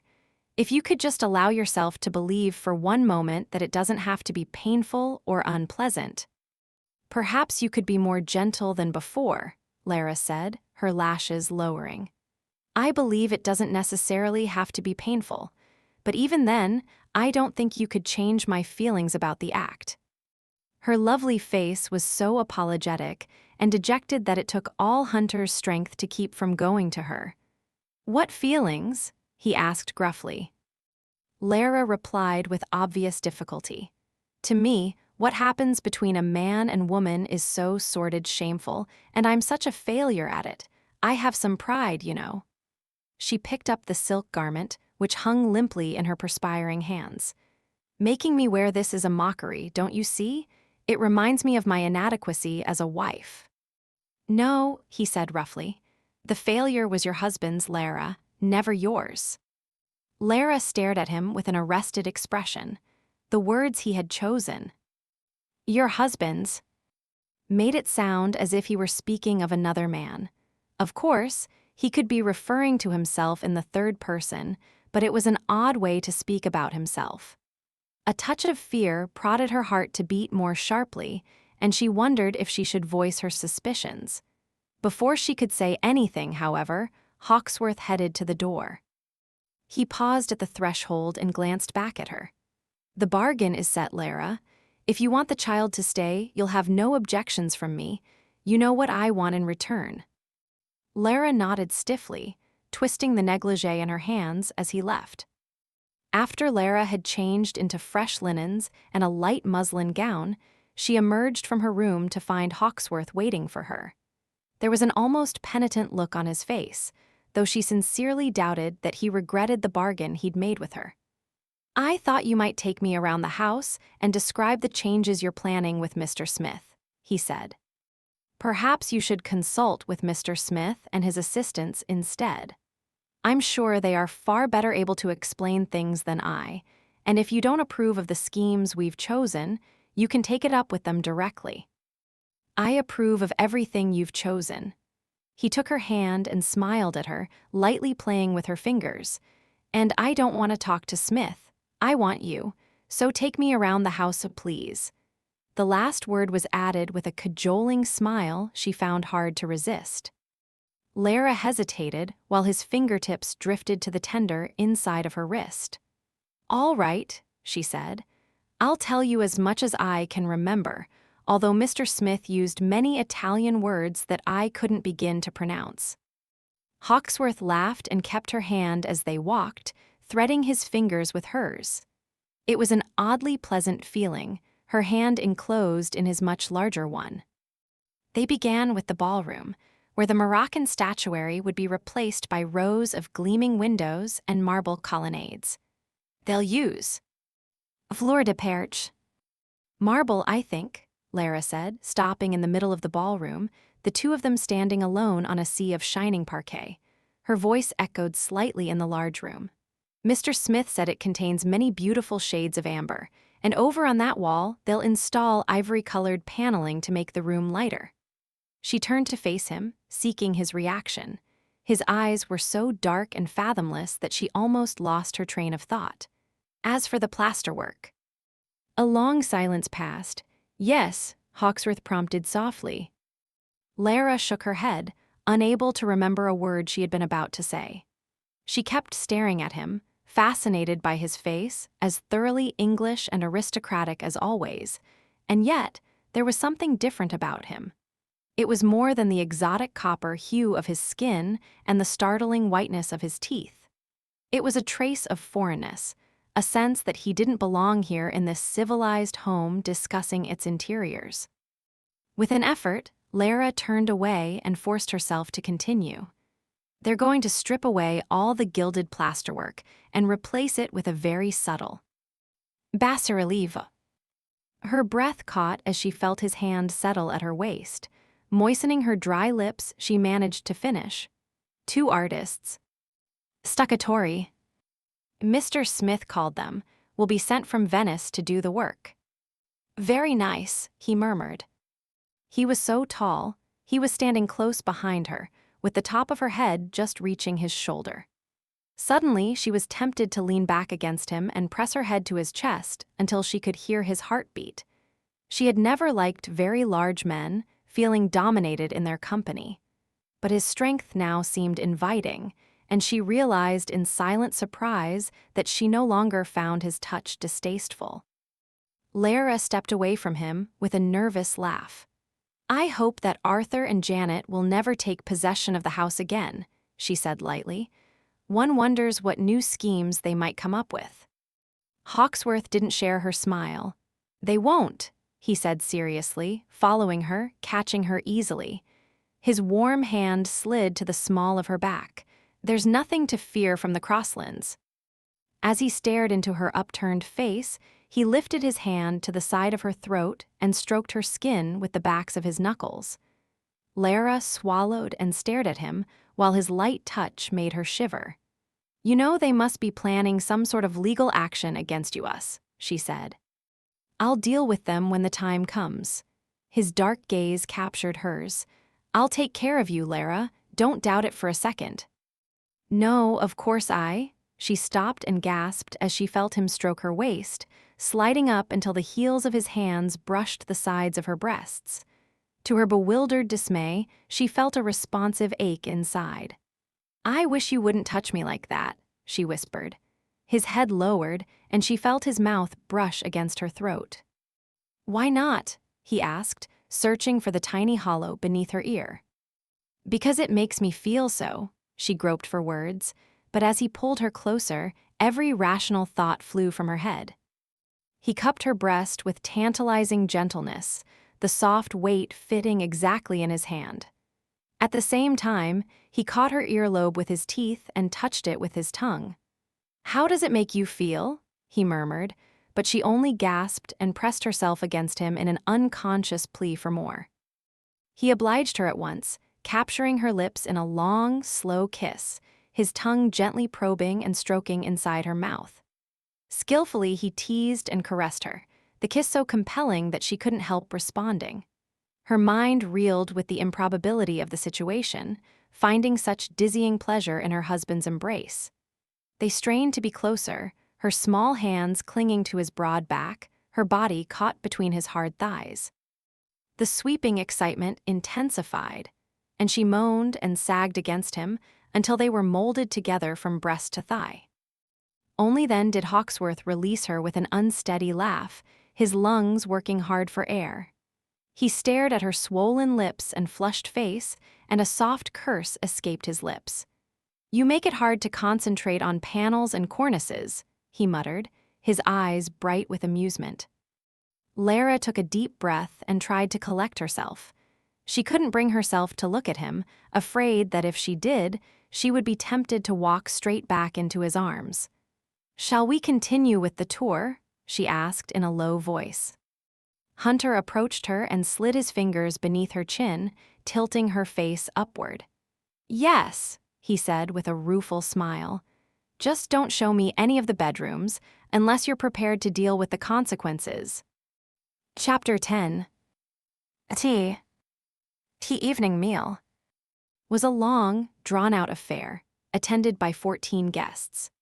Excited by the prospect of meeting the celebrated Possibility Smith, some gentry from Market Hill had angled for invitations, as well as the mayor, rector, Dr. Slade, and the Mrs. Withers, a pair of elderly sisters with a shared passion for gardening. As an afterthought, Lara had also invited Captain and Mrs. Tyler, a couple who had recently leased a manor house not far from town. The guests began to arrive at 7 o'clock and were shown into the drawing room, where Lara discreetly gathered them into appropriate pairs in preparation for the procession to dinner. The last to arrive were Captain and Mrs. Tyler. It appeared the Tylers were a well-matched couple, both of them small-framed and pleasant-faced. Having never met the Tylers before, Lara went to them immediately. "Captain and Mrs. Tyler," she exclaimed, greeting them warmly, "welcome to Hawksworth Hall." Mrs. Tyler murmured shyly and curtsied, while Captain Tyler, a dark-haired gentleman with a neatly trimmed black mustache, made their replies. "How do you do, Lady Hawksworth?" He bent smartly over her gloved hand. "We were honored by your invitation. It was a very great kindness for you to include us." "Not at all. We are in dire need of new friends to enliven the neighborhood." She cocked her head and smiled at him inquiringly. "I had heard that you have recently returned from service in India." "That is true," he acknowledged. "It's good to be back on English soil again. You'll have a great deal in common with my husband, then, as he lived there for a time." I'm afraid I never had the pleasure of making Lord Hawksworth's acquaintance, though I had heard of him. We moved in quite different circles. Although Captain Tyler was expressionless, Lara had the feeling that the last comment had been intended as a bit of censure. Being a military man, Tyler had probably disapproved of Hunter's lifestyle, living in a large household with at least 50 Indian servants, all of them devoted to one man's pleasure. No doubt Hunter had been a well-known roué, indulging himself freely in a land of beautiful women and sensual delights. The rumors of the endless parties and orgies held in Calcutta were rampant in London, and Lara was well aware that her husband had been no saint. The thought of Hunter's sexual indulgences gave her a sour, unpleasant feeling, and she sought to cover it with a bland social smile. "If you haven't met Lord Hawksworth," she said, "we must rectify the matter immediately." Glancing around the room, she saw Hunter talking to Lord Lonsdale. No doubt the two of them were involved in some conversation about hunting, drinking, or other masculine pursuits. She caught Hunter's eye, and he excused himself from the private conversation in order to welcome the newcomers. Dressed in a gleaming white waistcoat and cravat, cream breeches, and a chocolate-brown coat with gilt buttons, Hunter looked every inch the aristocrat with centuries of breeding behind him. Only the deep tan of his skin and the tigerish grace of his movements distinguished him from the man he had been before. He approached them with the congenial smile of a host performing his duty until he saw Captain Tyler's face. His step slowed, and Lara thought she saw a flash of recognition in his gaze before his features were schooled into an inscrutable mask. Captain Tyler wore the same impassive facade, but his face had turned pale, and his entire body was tense. They knew each other, Lara was certain of it. She would have staked her life on it. But they behaved as if they had never met. Stunned, Lara introduced them and witnessed their stiff attempts at conversation. Captain Tyler stared at her husband as if he were seeing a ghost. "Congratulations on your miraculous return to England, my lord. It is the stuff of legend." Hunter shook his head. "You're the legend, Captain, not I. Your accomplishments in India, particularly in suppressing the thuggees, are to be lauded." The captain inclined his head. "Thank you." Lara glanced at Mrs. Tyler, who seemed as bewildered as she. Why were the two men pretending to be strangers, when it was obvious there was some shared knowledge between them? They must have met each other in India, or perhaps they had some mutual friend or event that connected them in some mysterious way. Although Lara looked at Hunter questioningly, he did not return her gaze. He disappeared behind a screen of impeccable politeness, betraying nothing of his true thoughts. The guests were led into the dining hall, all of them exclaiming with pleasure at the table laden with crystal, silver, candles, and flowers. Seated far away from her husband, Lara half-heartedly entertained the guests nearest her, enduring the Mrs. Withers's prattling about mignonette seeds and bedding plants, and Dr. Slade's accounts of his latest medical accomplishments. The first course was brought out, a delectable array of soups and fish. It was followed by a course of venison, puddings, and vegetables, followed by another course of partridge, duck, and quail, cheesecakes and tarts, and so forth, until sweets, fruit, and biscuits were finally brought out. Wine flowed throughout the meal, the butler expertly opening bottles of Sauterne, Bordeaux, and Champagne, while footmen hastened to keep the guests' glasses filled. Hunter was drinking a great deal, Lara saw with growing dismay. He had always been a heavy drinker, but this wasn't drinking for enjoyment's sake. This was deliberate, as if he were trying to assuage some inner pain that wouldn't abate. He raised his glass again and again, quiet except for an occasional biting comment that made the guests laugh. He spoke to Captain Tyler only once when the conversation had turned to India, and Tyler was expounding on the idea that Indians were not fit for self-rule. "History has shown that the natives are a corrupt lot and not to be trusted, Captain Tyler said earnestly. Only through British intervention will the Indians be brought fully into the 19th century, and even then, they will always require the guidance and supervision of British officers. Setting down his glass, Hunter sent a cool stare in Tyler's direction. I knew a number of Indians who had the audacity to believe they could actually govern themselves. Did you? There was a long pause, while Tyler's gaze suddenly acquired a malicious gleam. How interesting. According to your reputation, you've rejected the idea of provincial autonomy for the natives. I changed my mind, Hunter snapped. The Indians have proved that they are not ready for such responsibility, Tyler rejoined.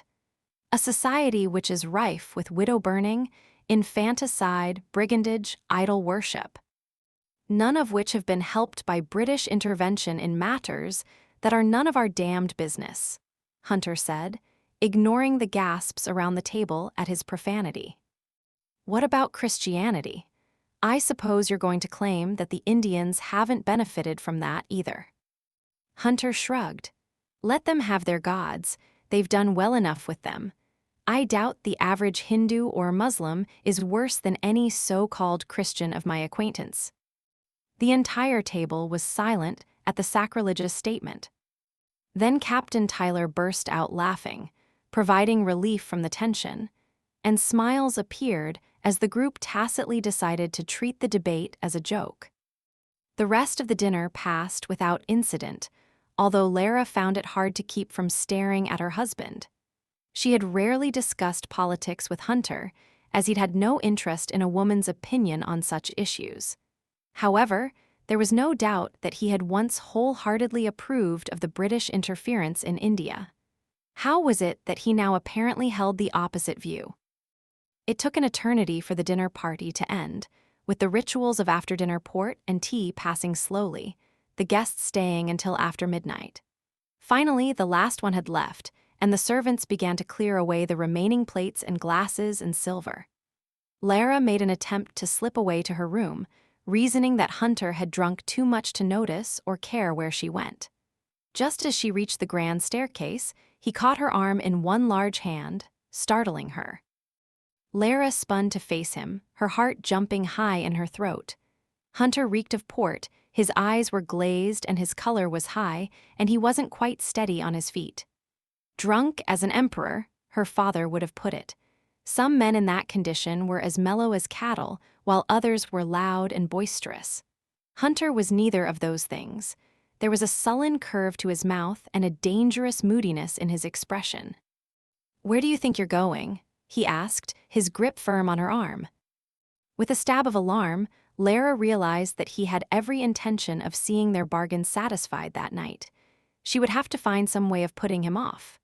With him in this condition, she was not about to display herself in a provocative negligee. The worst nights of her life had begun like this, with Hunter drinking heavily and forcing himself on her. "I thought I would leave you to enjoy another glass or two of port," she said, forcing her trembling lips into the semblance of a smile. "And hope I would drink myself into a stupor," he finished for her, returning her faltering smile with a sardonic one of his own. "You won't be that lucky, sweet." He began to pull her upstairs, like a tiger dragging its prey to a convenient location for snacking. Miserably, Lara stumbled along beside him. "You haven't seemed yourself this evening," she ventured, then reflected inwardly that he never seemed himself. It was impossible to know what to expect from him. "Why did you take such an exception to Captain Tyler?" "Oh yes, the Tylers." His voice was smooth and controlled, but somehow it stung like a whip. "Tell me, my sweet, how did they come to be at my table this evening?" "They've leased Moreland Manor," she said uneasily. "I'd heard that Captain Tyler had served in India, and I thought you would enjoy meeting him." They reached the top of the stairs, and he jerked her to face him. Lara winced as his gaze raked over her face. He looked furious, accusatory, as if she had somehow betrayed him. "Hunter," she said softly, "what have I done wrong?" After a moment, some of the rage left him, though his eyes still contained a dangerous glitter, and he seemed to be battling ugly memories. "No more surprises," he muttered, giving her a little shake for emphasis. "I don't like them." "No more surprises," Lara repeated, hoping that the storm had passed. Hunter took a deep breath and let go of her. He scratched his head with both hands, dragging his fingers through his hair until the thick locks were a disheveled mass of sunshot gold and brown. He seemed weary, and Lara thought suddenly that he might go to his bed in search of sleep. Hunter punctured her budding hopes with one curt sentence: "Go and change into the negligee." She was left stuttering. But you couldn't possibly. I think another night would be." "Tonight," he smiled slightly, his face dark and satiric. "I've been waiting all day to have a look at you. A barrel of wine wouldn't be enough to stop me, much less a bottle or two." "I'd rather wait," Lara said with a pleading gaze. "Go now," he murmured, "or I'll assume that you want me to help you change." Quietly, Lara took measure of his drunken determination and squared her shoulders. She would do it, if only to prove that she wasn't afraid of anything he could do to her. "Very well," she said evenly. "Come to my room in 10 minutes." He grunted in response, watching as she walked away from him with her spine held stiff and straight. Lara struggled with a feeling of unreality as she entered her bedroom and closed the door. She wondered if she could really make herself stand before him in a gown that had been designed to flaunt a woman's body, a gown created to arouse a man. It was more provocative than nakedness. Hunter had never asked her to do something like this before. She supposed it was a result of the sexual experience he had gained in India. Or perhaps this was merely a way of reasserting his control over her, to expose and shame her until she had no pride left. Well, it wasn't going to work. He could humiliate her any way he chose, but he wouldn't touch the core of self-respect within her. She would put on the vulgar garment and despise him every minute that she wore it. Trembling with outrage, Lara went to the armoire, where she had buried the negligee in a stack of chaste undergarments. Locating the garment, she drew it out with a grimace of distaste. The fragile web of lace and silk was so fine that she could have easily pulled it through a ring. Awkwardly, Lara undressed herself, having no desire for Naomi's assistance. She left her clothes and shoes in a heap on the floor.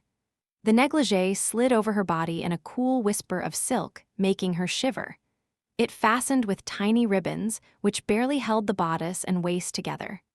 The skirt, if that was what it could be called, parted on both sides when she walked, exposing the entire length of her legs and part of her hips. Should she let her hair down? She was tempted to unpin the braided coronet atop her head and brush the long locks until they helped to conceal her body. No, Hunter would only be amused by the cowardly attempt at modesty. Lara went rigid as someone entered the room without knocking. Drawing close beside the armoire, half hidden by the massive piece of furniture, she peeked around it cautiously. Her husband sauntered to the Heppel-white chair, carrying a bottle of wine. He had removed his coat and cravat, the neck of his white shirt gaping to reveal his brown throat. Seating himself in a casual sprawl on the chair, he smiled insolently as he saw her tight-lipped face. Not bothering to hide his anticipation, he took a long pull on the bottle and gestured for her to come out of hiding. The silent command increased Lara's furious agitation. After all, she was his wife, not some prostitute paid to perform on cue.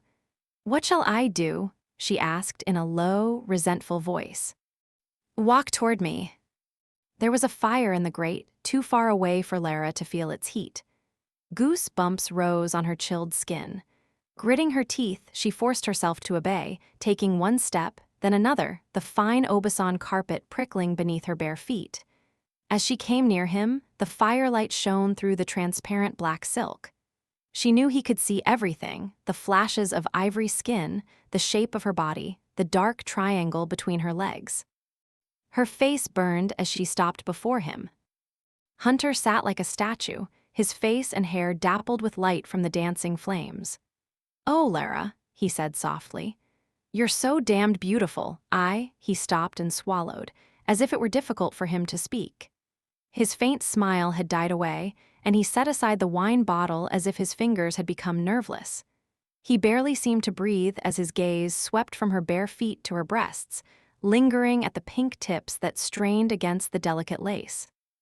The room no longer seemed cold, but Lara continued to tremble. "I made a promise not to touch you," he said hoarsely, "but I'll be damned if I can keep it." If he had grabbed or forced her in any way, she could have resisted. However, he reached for her so slowly, his fingers settling cautiously on her hips, as if he would frighten her with any sudden movement. His face was downturned, making his expression impossible to read. She heard his breathing, though, fast and scraping, in his throat. "I imagined this for so long," he said thickly. "Seeing you touching you." His large hands slid down to her buttocks, fingers shaping to the taut curves. Exerting the slightest of pressures, he brought her closer between his spread knees. Mesmerized, Lara felt his hands begin a slow, careful sojourn over her body, gliding over her back, the indentations of her waist, the fullness of hips and thighs, even the hollows behind her knees. The heat of his palms sank through the thin barrier of silk, as if it weren't even there. Her heart pounded and she thought of pulling away, but her traitorous body wouldn't seem to obey. Hunter looked at her, his eyes filled with clear, dark heat, even as his hands began a slow upward slide to her breasts. He cupped their softness, lifting the pale weights encased in black lace. She gasped, her knees quaking until it took all her strength to keep from sinking into his lap. His fingertips stroked and lightly pulled the hardening centers, making the nipples stand in rosy peaks. He leaned forward, his breath like steam as it wafted over her skin. His mouth covered the tip of her breast, surrounding her with heat and moisture that seeped through the screen of lace. She felt his tongue stroking, circling, sending ripples of pleasure through her aching flesh. "Lara," he said, his voice gravelly. "I want you so much. Let me kiss you, taste you." Haste made him clumsy, and he pulled at the bodice of her gown until her shoulder was bare and the lace was uncomfortably tight. Lara whimpered, torn between indecision and excitement. "That's enough," she said, her hands fluttering against his shoulders. "You shouldn't, this isn't something I." But Hunter had found one of the silk ribbons and tugged it loose, the black lace spilling open to display her breasts. Filling his hands with the opulent curves, he spread greedy kisses over her tender skin. He captured a rosy nipple in his mouth and sucked greedily, while she shuddered and tried to push him away. "Tell me you don't want this," he said fiercely. Lara couldn't answer, couldn't speak with his tongue sliding between her breasts, his hands roaming over her naked skin. He jerked the second ribbon free, and the gown sagged to her hips. Growling in pleasure, Hunter kissed her belly, his tongue flickering around the rim of her navel before dipping delicately inside. Lara moaned in astonishment, jerking at the hot, moist touch, her fingers clutching at the rough silk of his hair. Hunter pushed his head against her midriff with a tormented groan and slid his arm around her waist. "Don't stop me," he breathed. "Please." He picked her up as if she were a child, lurching toward the bed in a few drunken strides. Placing her on the mattress, he followed immediately, his large body levering over hers, his hands framing her face. He kissed her hungrily, his tongue plunging and exploring her mouth, while she moaned in fearful delight. Tentatively, she raised her arms around his neck, and his throat hummed with pleasure. His hand released its gentle clasp on her face and slid to the top of her thigh, where the thatch of dark curls was still veiled by the negligee. "No, wait," Lara said, clenching her legs together. To her surprise, he obeyed, resting his hand on the plane of her abdomen. He dropped his head beside hers, digging his forehead into the mattress. His lungs contracted with a great shuddering sigh. They were both silent then, the heat of their bodies mingling. Hunter was so heavy next to her, his limbs stretching out well beyond hers. Another time, long ago, he would have forced himself on her. Filled with wonder and gratitude, Lara rested her hand on the heavy arm that crossed over her waist. She moved her palm over the hard curve of muscle, up to his shoulder. A wicked thought flashed through her mind that she wished he had removed his shirt and exposed the tanned skin that intrigued her so. "Thank you," she said, her voice a mere wisp of sound. "Thank you for not forcing me." His silence emboldened her, and she stroked his shoulder in the first affectionate gesture she had ever dared to make toward him. "It's not that I find you unattractive," she murmured. A blush covered her face as she continued. "In fact, I think you're actually rather appealing." She turned until her mouth was pressed furtively against the hot skin of his throat. "I'm glad you came back. Truly." A soft snore rumbled near her ear. Startled, Lara drew back and looked at him. Her husband's eyes were shut and his lips were parted like a slumbering child's. "Hunter," she said cautiously. He made a contented sound and snuggled against the counterpane. A raspy sigh escaped his throat, and the snoring resumed. Lara bit her lip to hold back a sudden laugh. She disentangled herself from him and left the bed, kicking away the negligee as it tangled around her ankles. Hurrying to the armoire, she donned a fresh nightgown and robe. Hunter remained on the bed, a peaceful heap of long limbs and rattling snores. Safely attired once more, Lara approached her husband. A wry smile curved her lips, and she reached for his feet, removing his shoes and stockings. She hesitated before unbuttoning his waistcoat, half expecting him to waken suddenly. He was lax and heavy, his muscles slack as she removed the well-fitted garment.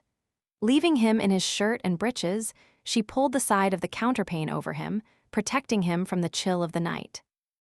Before turning down the lamp, Lara paused to take one last glance at her husband. He was like some magnificent slumbering beast, all his alertness and vitality temporarily banked, his claws sheathed.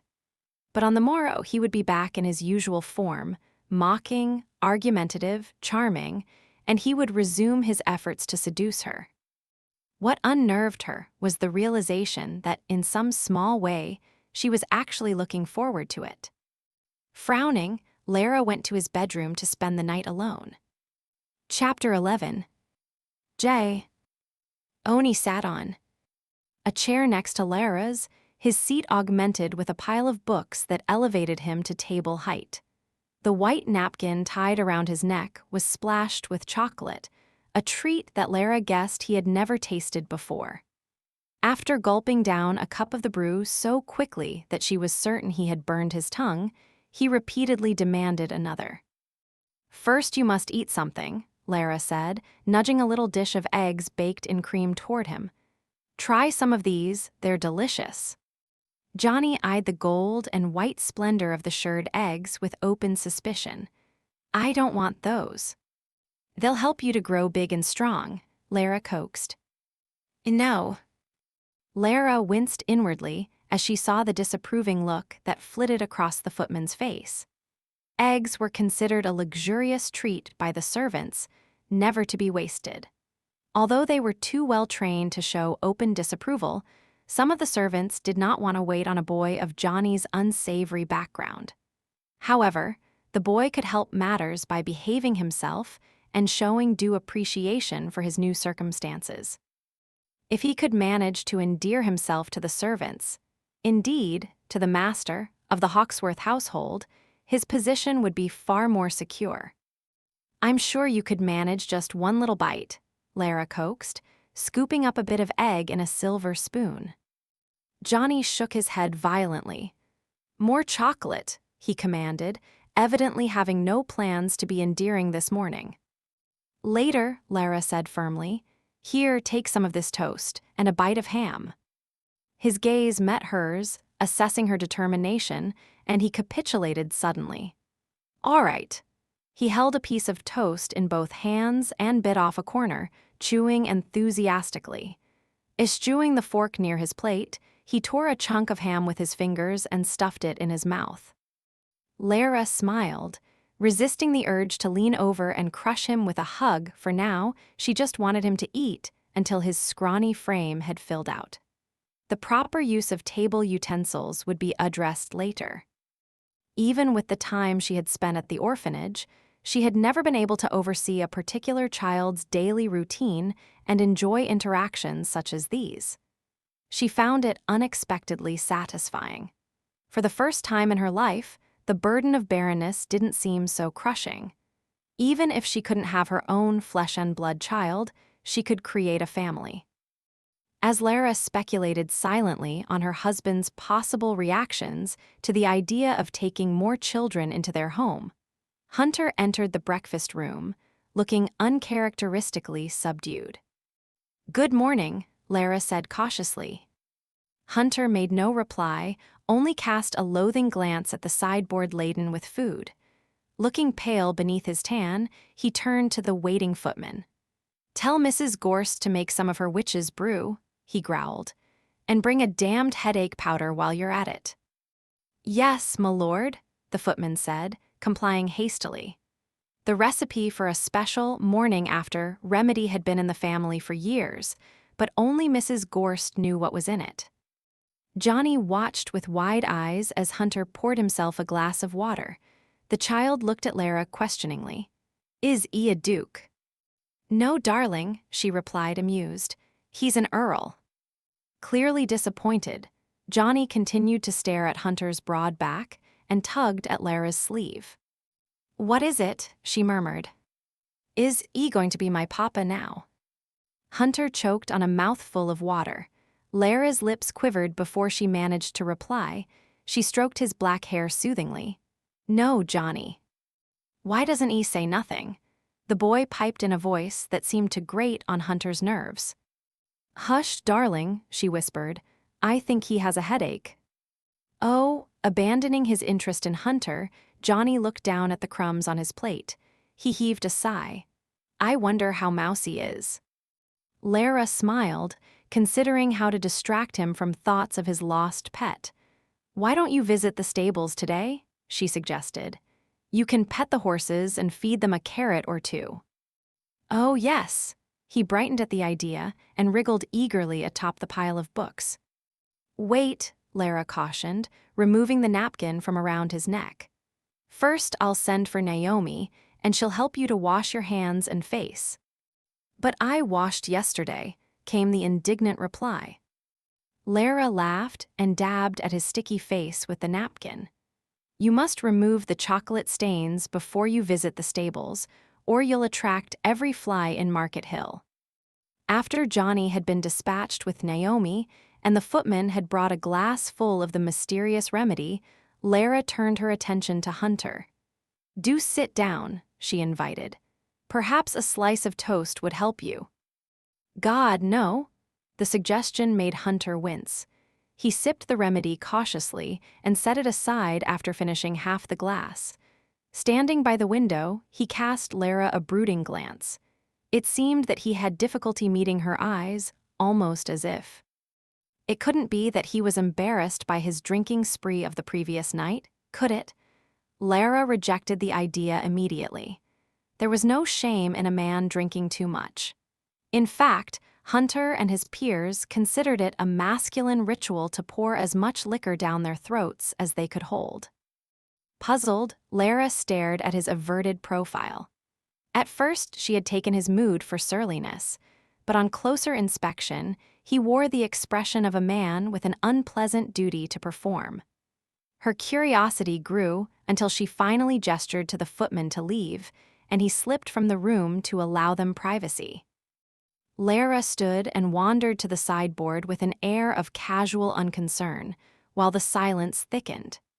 It occurred to her that Hunter might be discomfited by the memory of intimacy between them, the things he had said, the way he had touched her.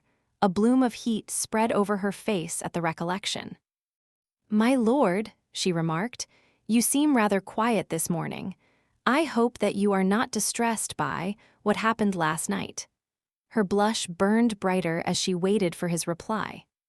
After a moment, Hunter joined her at the sideboard, both of them staring steadily at the array of breakfast dishes. He took a deep breath. Lara, regarding last night, I don't exactly remember what He gripped the edge of the sideboard until his fingertips were white. I hope I didn't hurt you, did I? Lara blinked in amazement. He thought he had forced himself on her.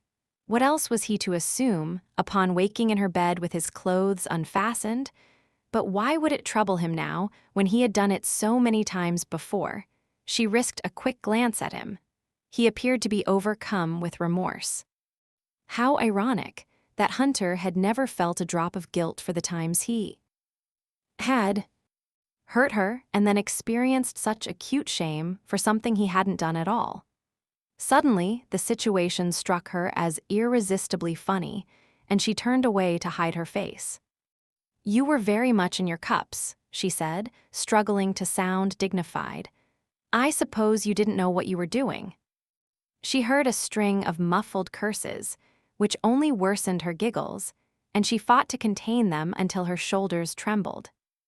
God, don't cry, Hunter said unsteadily. Lara, please, you have to believe that I didn't mean to. Lara turned toward him, and his face went blank with astonishment as he saw her mirth. You didn't, she gasped. You fell asleep, she hiccuped with laughter, scooting away from him. You little devil, Hunter exploded, following her around the room. His relief was matched only by his annoyance. I've gone through hell this morning. Good, she said in blatant satisfaction, positioning herself on the far side of the table. After making me wear that dreadful negligee, you deserved to feel a little discomfort. Hunter tried to close the distance between them in a few strides, but she dodged him and retreated behind a chair. I'm not sorry for making you wear the negligee, only that I barely remember seeing you in it. You'll have to put it on again. I most certainly will not. It doesn't count if I don't remember. I remember enough for the both of us. I've never been so mortified. Abandoning the chase, Hunter braced his hand on the table and surveyed her with glowing dark eyes. You were beautiful, that much I do recall. She tried not to be disarmed and flattered, but it was difficult. The mood changed between them, becoming surprisingly comfortable. Lara sat at the table, while Hunter glanced at the crumb-scattered area Johnny had occupied. Have you told the boy that he's to live with us from now on? He asked abruptly. A smile touched her lips, not in so many words. Actually, he seems to take it for granted. He's damned lucky. Any other child in his situation would have been dispatched to a workhouse, or worse. Lara picked up a fork and toyed with the remaining scraps on her plate. My lord, she murmured, there is something I would like to discuss with you. I've been thinking about what happened to Johnny, having to live in prison with his father because there was no one to keep him, and I'm certain that he isn't the only one. If it occurred at Hall Beach, it must happen in other prisons as well. Right now, there may be many children residing with their parents behind bars, and I can't imagine a more appalling atmosphere. Wait! Hunter pulled out a chair and sat facing her, reaching for her hands. He covered her fingers in a warm grip and stared directly into her eyes. You're a compassionate woman, Lara. God knows you won't rest until every orphan, every beggar, and every stray dog and cat in the world is taken care of. But don't start a crusade just now. Annoyed, Lara snatched her hands away. I haven't proposed doing anything, she said. Yet. For now, all I want is to find out if there are other children in Johnny's circumstances. I've considered writing to various prison administrators and inquiring if they lodge any children of prisoners there, but I'm afraid that even if they do, they won't admit to it, especially if the person asking happens to be a woman. She paused and stared at him expectantly. You want me to find out, Hunter said flatly, scowling. Damn it, Lara, I have enough to attend to as it is.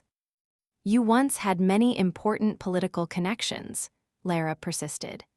If you asked some government officials or inspectors for whatever information they might have, or perhaps there is a reform society that might be able to supply.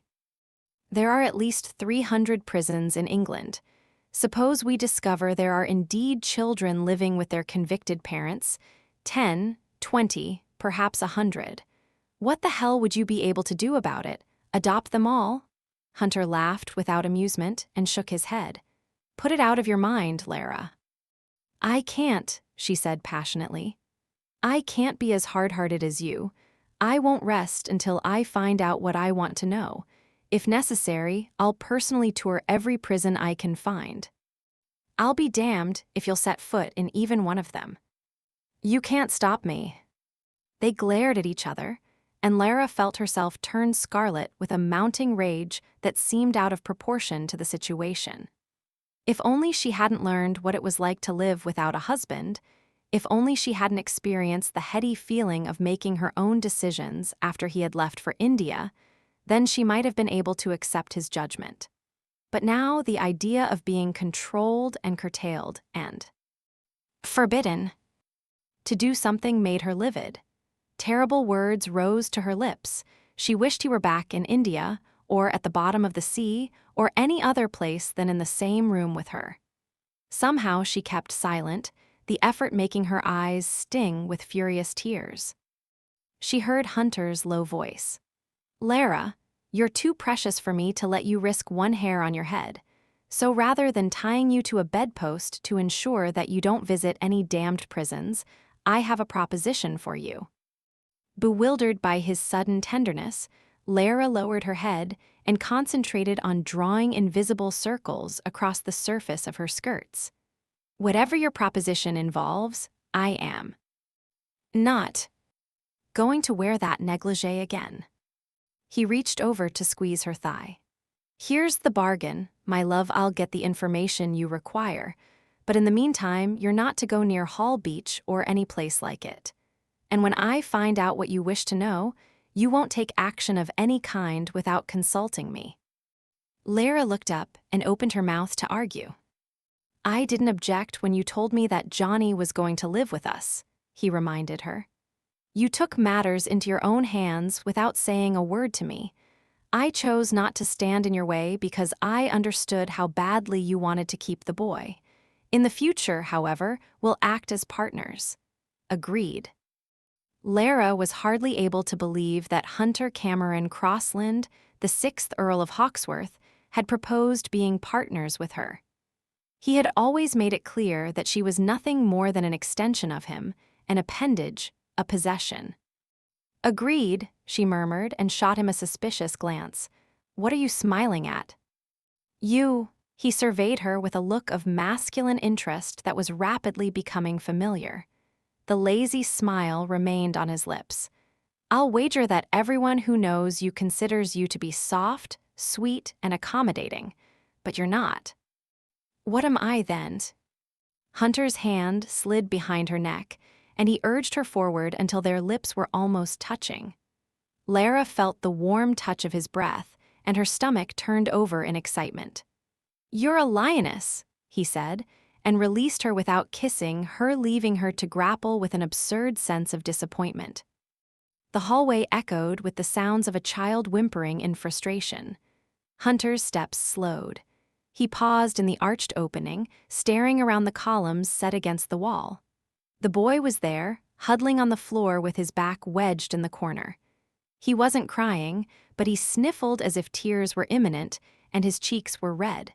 He stared up at Hunter and tugged nervously at his shorn black hair. Why are you sitting there? Hunter asked in vague irritation, having no experience with children or any understanding of their needs and wants. I'm lost, the child said miserably. Why isn't someone with you? There should have been someone appointed to watch over the boy. God knew what sort of mischief he could get into. When that question elicited no response, Hunter tried another. Where do you want to go? The tiny points of his shoulders moved beneath his oversized shirt as he shrugged. I as to piss. Hunter's mouth twitched in reluctant sympathy. Can't find the privy? Well, I'll take you to one. Come with me. I can't walk. I'll carry you then, but you'd best hold your water, I'm warning you. Gingerly, Hunter picked up the mite and headed down the hallway. His load was surprisingly light. What strange eyes the boy had, a shade of blue so pure and dark it appeared to be violet. "Are you married to Milady?" Johnny asked, linking his arms around Hunter's neck. "Yes. When I get big, I'm going to marry her." "She can't be married to two men at the same time," Hunter replied, amused. "What will you do with me?" "You can stay heir," the boy offered generously, "if Milady wants it." Hunter grinned into the small, serious face that was so close to his. "Thank you." Johnny glanced downward as they walked. "You're tall," he said. "You and taller than my papa." The remark sparked Hunter's interest. "Tell me, Bratchett, why was your father hanged?" "He was a bug 'unter, Papa was. He killed someone, but 'twas an accident." Bug hunters, the men who robbed drunks who wandered the streets at night. Hardly a top-drawer criminal, just one of the various scum that populated the London underworld. Hunter concealed his distaste and shifted the boy in his arms. "Where is your mother?" he asked. "Mama's in Even." The boy had no one then. An innocent smile crossed the boy's face, as if he could somehow read Hunter's thoughts. Milady got me now, I. It was only now that Hunter began to understand Lara's attraction to the child. "Yes, I've got you," he found himself saying, without any trace of sarcasm. Well, the boy could do worse than have the knack of making people want to take care of him. They reached a small room fitted up with a water supply, privy pan, and waste pipe, and Hunter set down his charge with care. "Here you go." He paused and asked uncomfortably, "Do you need help with, this sort of thing?" "No, I can do it." The boy entered the little room and looked back anxiously. "You'll be there when I come out." "I'll be here," Hunter replied, and stood staring at the door when it closed.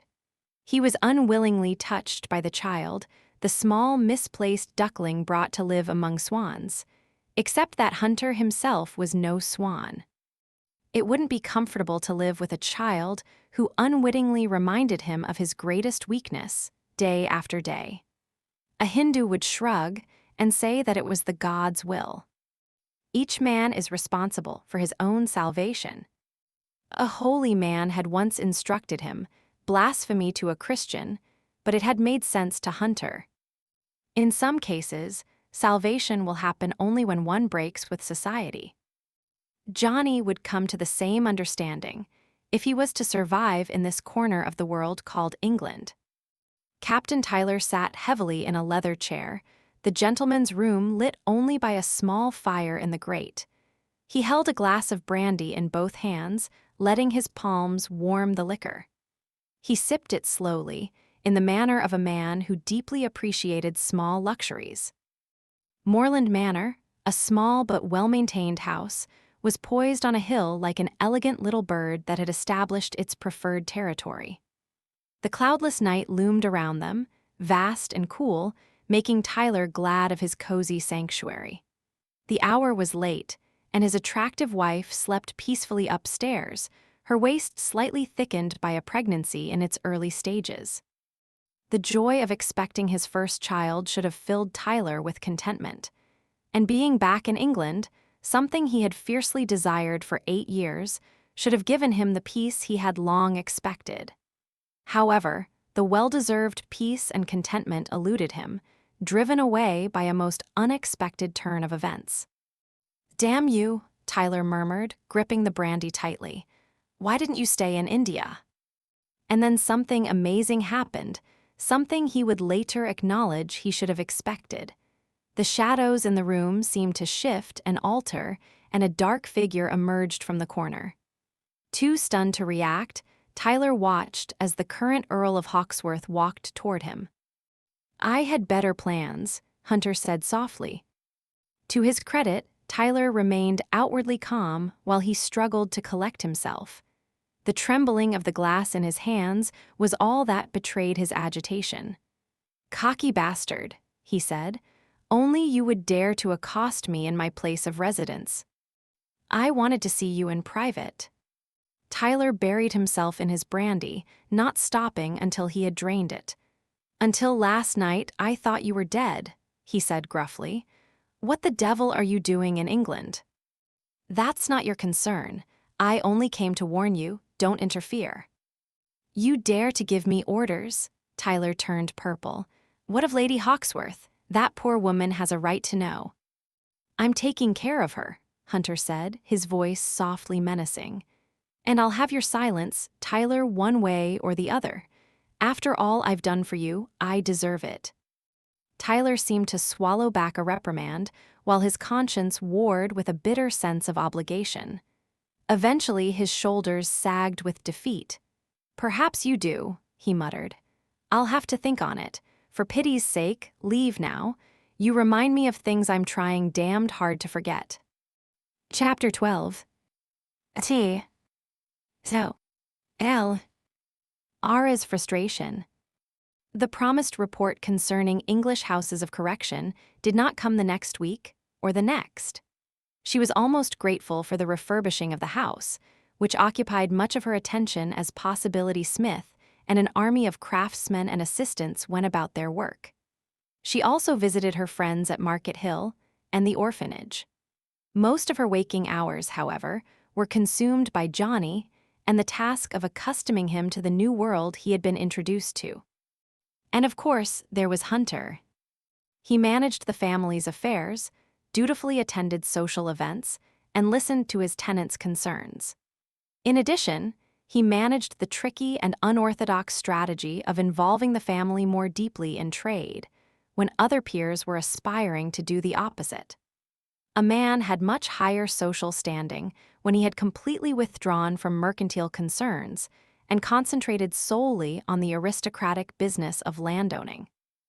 However, Hunter demonstrated a remarkable willingness to sacrifice pride in favor of practicality. He was the husband Lara had once wished him to be, responsible, courteous, kind and friendly. It was this last that caused her such unexpected annoyance. In a perplexing change of tactics, Hunter appeared to seek her friendship and little else. He barely seemed to notice her as a woman.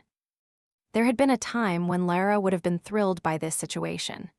She had all the benefits of a husband: security, comfort, companionship, without the physical demands she had disliked so much.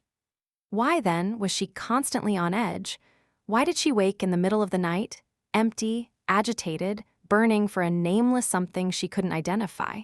She craved her husband's company until she began to invent excuses to see him. And each time they were together, Hunter showed her the same maddening friendliness that caused her teeth to grind. Lara didn't know what she wanted from him. She dreamed about his kisses, not the brotherly pecks he sometimes gave her, but the sweet, endless joinings of lips and tongues that set her world off balance. Yes, she wanted his kisses. More than that, she wasn't certain. If she allowed him to sleep with her, he would consider it his right to take her whenever he wanted. It was better to leave things the way they were. But why did Hunter have to treat her as if she were his younger sister? In an impulsive moment, Lara sent word to the dressmaker to alter the gowns that were being made for her and lower every neckline a full 2 inches. The collection finally arrived, a pastel rainbow of silk, muslin, and cambric, with matching bonnets trimmed in feathers or flowers, silk scarves and gloves, shoes and ornamented slippers, fans of ivory, paper, and lace. Filled with feminine pleasure in the new clothes, Lara dressed in a pale green gown that matched her eyes and made her skin seem to glow. Her breasts were pushed together by the plunging neckline, covered only by a translucent scarf. Knowing that Hunter was working alone in the library, she went to him straight away. It was only polite, really, to thank him for his generosity. Her husband sat at his desk, having removed his waistcoat and rolled up his shirt sleeves, the neck of his shirt open to catch any cooling breeze that might enter the room. He gave her a brief glance and a casual smile and returned his attention to his work. In less than a second, however, his gaze flew back to her and stayed. "Is that a new gown?" he asked mildly, although he knew perfectly well that it was. Lara ventured farther into the room. "Do you like it?" There was no change in his expression, but his fingers clamped tightly around the quill until it threatened to snap. His gaze swallowed her, taking in every detail, combing restlessly over her slender body. "The fabric is very attractive," he replied in a monotone, but a warm current ran beneath his words, and her nerves tingled responsively. He still wanted her. She didn't know why that pleased her, but it did. A teasing smile hovered on her lips. "The fabric is attractive, that's all you're going to say." A dangerous glint appeared in his eyes. "I would compliment the design, but a large part of the bodice seems to have been omitted." "A low-cut neckline is all the rage," she replied. Hunter made a dismissive sound and returned his attention to the open ledger on his desk. Deliberately, Lara approached his chair and feigned an interest in the book. She leaned closer, her breast brushing his upper arm. The touch was accidental, but a responsive thrill shot through her body, and she knew that Hunter felt it too. He inhaled sharply and dropped the quill, scattering drops of ink across the desk. "I'm trying to work," he growled. "I can't think with your breasts hanging in my face." Stung, Lara drew back. "You were the one who insisted that I have some gowns made. I merely wanted to show one to you. I had some misbegotten idea of thanking you." "Yes, well," he half laughed, half groaned, and reached for her before she could turn away. He caught her hips with one arm, clamping it hard around her buttocks. Pulling her between his thighs, he stared at her hungrily. "The gown is beautiful," he muttered. "And so are you. As a matter of fact, it hurts to look at you." "It hurts." "My entire body is one large ache." Bringing her one step closer, he pulled at the silk scarf and dropped it to the floor. With a suddenness that left her stunned, he buried his face in her exposed cleavage, his half-open mouth dragging over her breast, tongue touching the cool ivory smoothness. "You're making me insane," he mumbled, the bristle of his jaw making her skin tingle. "No, don't pull away, let me." Lara jumped in shock as he found her nipple through the delicate muslin of her gown. "Stop it, stop." He released her with a frustrated snarl, standing to glare at her from his full height. "You knew full well what you were doing, coming in here dressed like that. Don't blame me for snapping at the bait."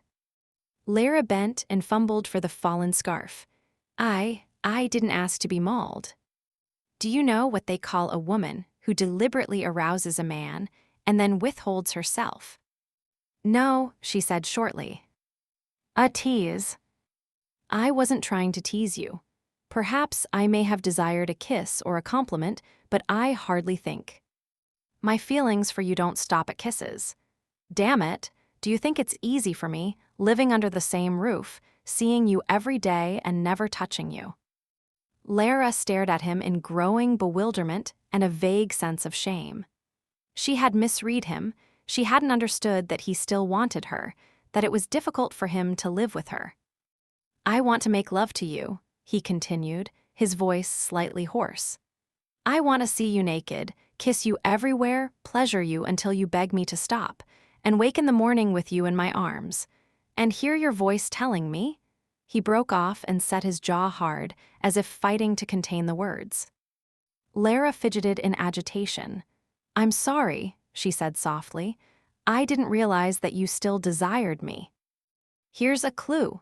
He seized her once more, his fingers closing around her wrist, and pulled her hand right between his legs. Ignoring her squeaking protests, he molded her hand around the stiff, straining length of his erection until the heat of him burned through his trousers and scorched her palm. With his other arm, he pressed her body tightly against him. "This is what happens every time I'm in the same room with you. A stiff cock and blue balls are a fair indication that a man wants you." The memories of all her old experiences with him seemed to cloud Lara's mind. She couldn't think of the throbbing hardness beneath her hand as anything other than a weapon. It wasn't difficult to recall the knife-like thrusts, the intimate battering that had left her sore, defeated, and shamed. Never, never again. "I don't care to discuss your private parts," she choked. She tried to jerk her hand free, but he wouldn't allow it. "I'm a man, not a eunuch. I can't kiss and touch you and never have you." He buried his mouth in the curve of her neck, making her shudder. "Let me come to you tonight. I've tried to be patient. I can't stand it any longer." Close to tears, Lara finally managed to wriggle free and tottered back a few steps. "I'm so sorry. I can't. Don't know why please. You must go to Lady Carlisle." The mention of his former mistress seemed to be the last straw. Hunter's face twisted with furious contempt. "Maybe I will." Lara was as still as a statue, watching as he went to his desk and snatched up a letter. "By the way," Hunter snapped, "I've just received a letter from Lord Newmarsh. He served on a parliamentary committee to investigate prisons. Here's the information you wanted." He tossed the letter to her, and she made a fumbling attempt to catch it. The folded paper fluttered past her fingers and slipped to the floor. Striding from the room, Hunter threw one last jeer over his shoulder. "Go help the poor and needy, Lady Bountiful." Lara scooped up the letter and turned to glare at the door as it slammed behind him. "Lecherous goat," she said, but a trickle of guilt seeped through her annoyance. Hunter had been right. She had known what she was doing. She had wanted him to admire her. She had wanted him to desire her. What had possessed her to provoke him when she had no wish to sleep with him? Why hadn't she been able to leave well enough alone and enjoy the distant but pleasant relationship they had developed? She felt an overwhelming need to make peace with Hunter, but she suspected that, at this point, there was only one kind of apology he would accept, and that would involve crawling between the sheets with him. Sighing, Lara went to the chair at his desk and seated herself. She touched the leather upholstery, which seemed to hold a lingering trace of warmth from his body. If she closed her eyes, she could almost detect his scent, the hint of sandalwood that was clean, fresh, and exotic at the same time. "I'm sorry," she almost said aloud, though there was no one to hear. She was sorry for not being like other women who didn't seem to mind intimacy with men, and sorry for Hunter, who wanted more than she was able to give him. Remorse and loneliness knotted inside her. Bending her head over the letter, she began to read. Hunter left on horseback, giving no word as to where he was going, and stayed away all afternoon and evening. Lara waited in the family parlor, curled on the velvet-upholstered sofa. Her knees were covered with the red and blue lap blanket that had been knitted for her by some of the orphanage girls. The housemaids had replaced it at least 3 times with far more elegant embroidered and fringed blankets from the linen storage, but Lara had retrieved it each time. "I like this red and blue one," she had told Naomi, smiling into the maid's perplexed face. "I know it's not perfect, but every missed stitch or lumpy knot reminds me of the children who made it, and it's by far the most comfortable blanket in the house.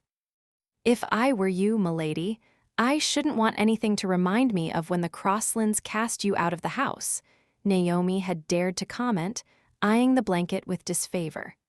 "'Twas a dark time for us all." "I don't want to forget it." Lara had smoothed the blanket and folded it lovingly. "I learned some important things from that experience. I've been a better person since then, I hope." "Ah, milady," Naomi had given her a warm smile. "You were always a jewel, we all thought so." "What of Lord Hawksworth?" Lara had asked suddenly. "Do the servants like him better or worse since his return?" Naomi had frowned thoughtfully as she replied. "He was always a good master. He was liked well enough. But now he takes more notice of the servants. Like the way he sent for the doctor when he saw that one of the housemaids had an abscess in her arm, or when he said that George the footman could have his fiancée to tea in the kitchen on his days off. He never did things like that before." Lara's thoughts were interrupted by the gentle peal of the long case clock in the hall. Deciding to retire, she stirred sleepily on the sofa and pushed the blanket aside. At that moment, a dark figure shuffled past the door and paused to investigate the source of lamplight. The intruder, of course, was Hunter, with his clothes disheveled and his gait a little too loose-limbed. He had been drinking, though he didn't seem to be precisely drunk. He walked into the room with an obnoxious smile on his face, the smile of a teenaged boy who had misbehaved and was proud of it. Lara drew her knees up and hugged them, her fingers lacing together tightly. "I hope you're feeling better," she said crisply. "From the smell of you, smoke and strong drink and heavy perfume, I gather you found some trollop to satisfy your needs." Hunter stopped before her, his smile turning quizzical. "For someone who wants nothing to do with my private parts, you take an unseemly interest in where they've been." "I'm only glad you heeded my advice and found a woman for yourself," she said. "I went drinking with Lonsdale and some friends, and there were women, but I didn't tumble any of them." "That's a pity," Lara said, though she couldn't help feeling a stab of relief at the information. "As before, I would be pleased if you took a mistress and spared me your attentions." "Would you?" he asked, his tone deceptively mild. "Then why did you wait for me to return?" "I wasn't waiting for you. I couldn't sleep. I can't stop thinking about the letter from Lord Newmarsh, and the children who are in the same terrible circumstances Johnny was in." 12, he interrupted. "There are 12 prison brats in all." One brow arched sardonically. "I suppose you want to do something about them now." "We can discuss it tomorrow, when your mood is more amiable." "A few hours of rest are not going to make me amiable." Hunter lowered himself to the opposite corner of the sofa, long legs arranged in a masculine sprawl. One large hand waved in an expansive gesture for her to proceed. Lara hesitated, trying to gauge his mood. There was something puzzling about his expression, patient, watchful, like an animal at its favorite hunting grounds. He was waiting for an opportunity, and when it came, he would pounce on it. She couldn't begin to guess what he had in mind, but she strongly suspected she wouldn't like it. "I am certain that the prisons would want these children removed from such terrible surroundings. If someone offered a suitable alternative," Lara began carefully. Hunter responded with an agreeable nod. "Obviously, they must be brought to the orphanage at Market Hill," she continued, "but it is too small. 12 children, well, we would need to enlarge the place and hire more staff and find a way to provide more food, clothes, and supplies, and that is quite an undertaking. I wish we had the means to accomplish all that." "We don't," he interrupted. "Not now, at any rate." "Yes, I'm aware of that." Lara cleared her throat and arranged her skirts with exacting care. "Therefore, we must solicit funds from other sources. With all of our friends and acquaintances, it shouldn't be difficult. That is, if we arrange some sort of benefit for the orphanage." "What kind of benefit?" "A ball, a sizable one. We could use it as a means to attract donations for the Market Hill orphanage. And to ensure that everyone will come, we could also use it as an occasion to welcome you home." She steeled herself not to wince at his steady dark stare. It was a good idea, actually. The ton would be so curious to see the mysteriously returned Lord Hawksworth and hear his incredible story that they would flock in droves to the ball. He was already the talk of London, and this would surely be the event of the season. "So you plan to exhibit me like a two-headed freak at the county fair and use the proceeds to benefit your orphans?" "It wouldn't be like that," Lara protested. "It would be exactly like that." Slowly he sat up and leaned forward, all the while pinning her with that fathomless dark stare. "After what I've been through, now I'm expected to endure an evening of probing questions and scrutiny from a herd of shallow nitwits. And for what?" "For the children," Lara said earnestly. "You'll have to face the ton sooner or later. Why not do it now and arrange the time and place to your liking? Why not have the satisfaction of saving 12 children who deserve the chance to lead a decent life?" "You overestimate me, sweet. I don't have a charitable bone in my body. I don't lose sleep at night thinking about orphans and beggars. I've seen too many of them. They're a fact of life, they'll never disappear. Save 1,000 of them, 10,000, and there'll always be more." "I don't understand you," Lara said, shaking her head. How can you be so kind to your own servants and so heartless to outsiders? I can only afford to care for those who live under my roof. The rest of the world can go to hell. It appears you haven't changed after all. Sickening disappointment welled up inside her. You're as heartless as always. For some reason, I actually thought you would allow me to help those children. I haven't forbidden you to hold the ball. I'm only leading up to the conditions I'm going to impose. What conditions? She asked warily. Ask me why I didn't tumble any of the whores I was with tonight, Hunter said. I could have, easily. There was one with breasts the size of melons, and she kept sticking her tongue in my ear. I don't want to know about that. Lonsdale and the other fellows were grinding the wenches on the tables, the floors, against the wall, but I left when all of it started and came home to you. Do you know why? Hunter smiled bitterly, as if he were about to tell a dirty joke. Because I'd rather sit outside your door and moon over you while you sleep in your celibate bed. The mere act of holding your hand, or hearing your voice, or smelling your perfume, is more exciting than bedding 100 women. You only want me because I'm a challenge, she said. I want you because you're sweet and pure and innocent, he said huskily.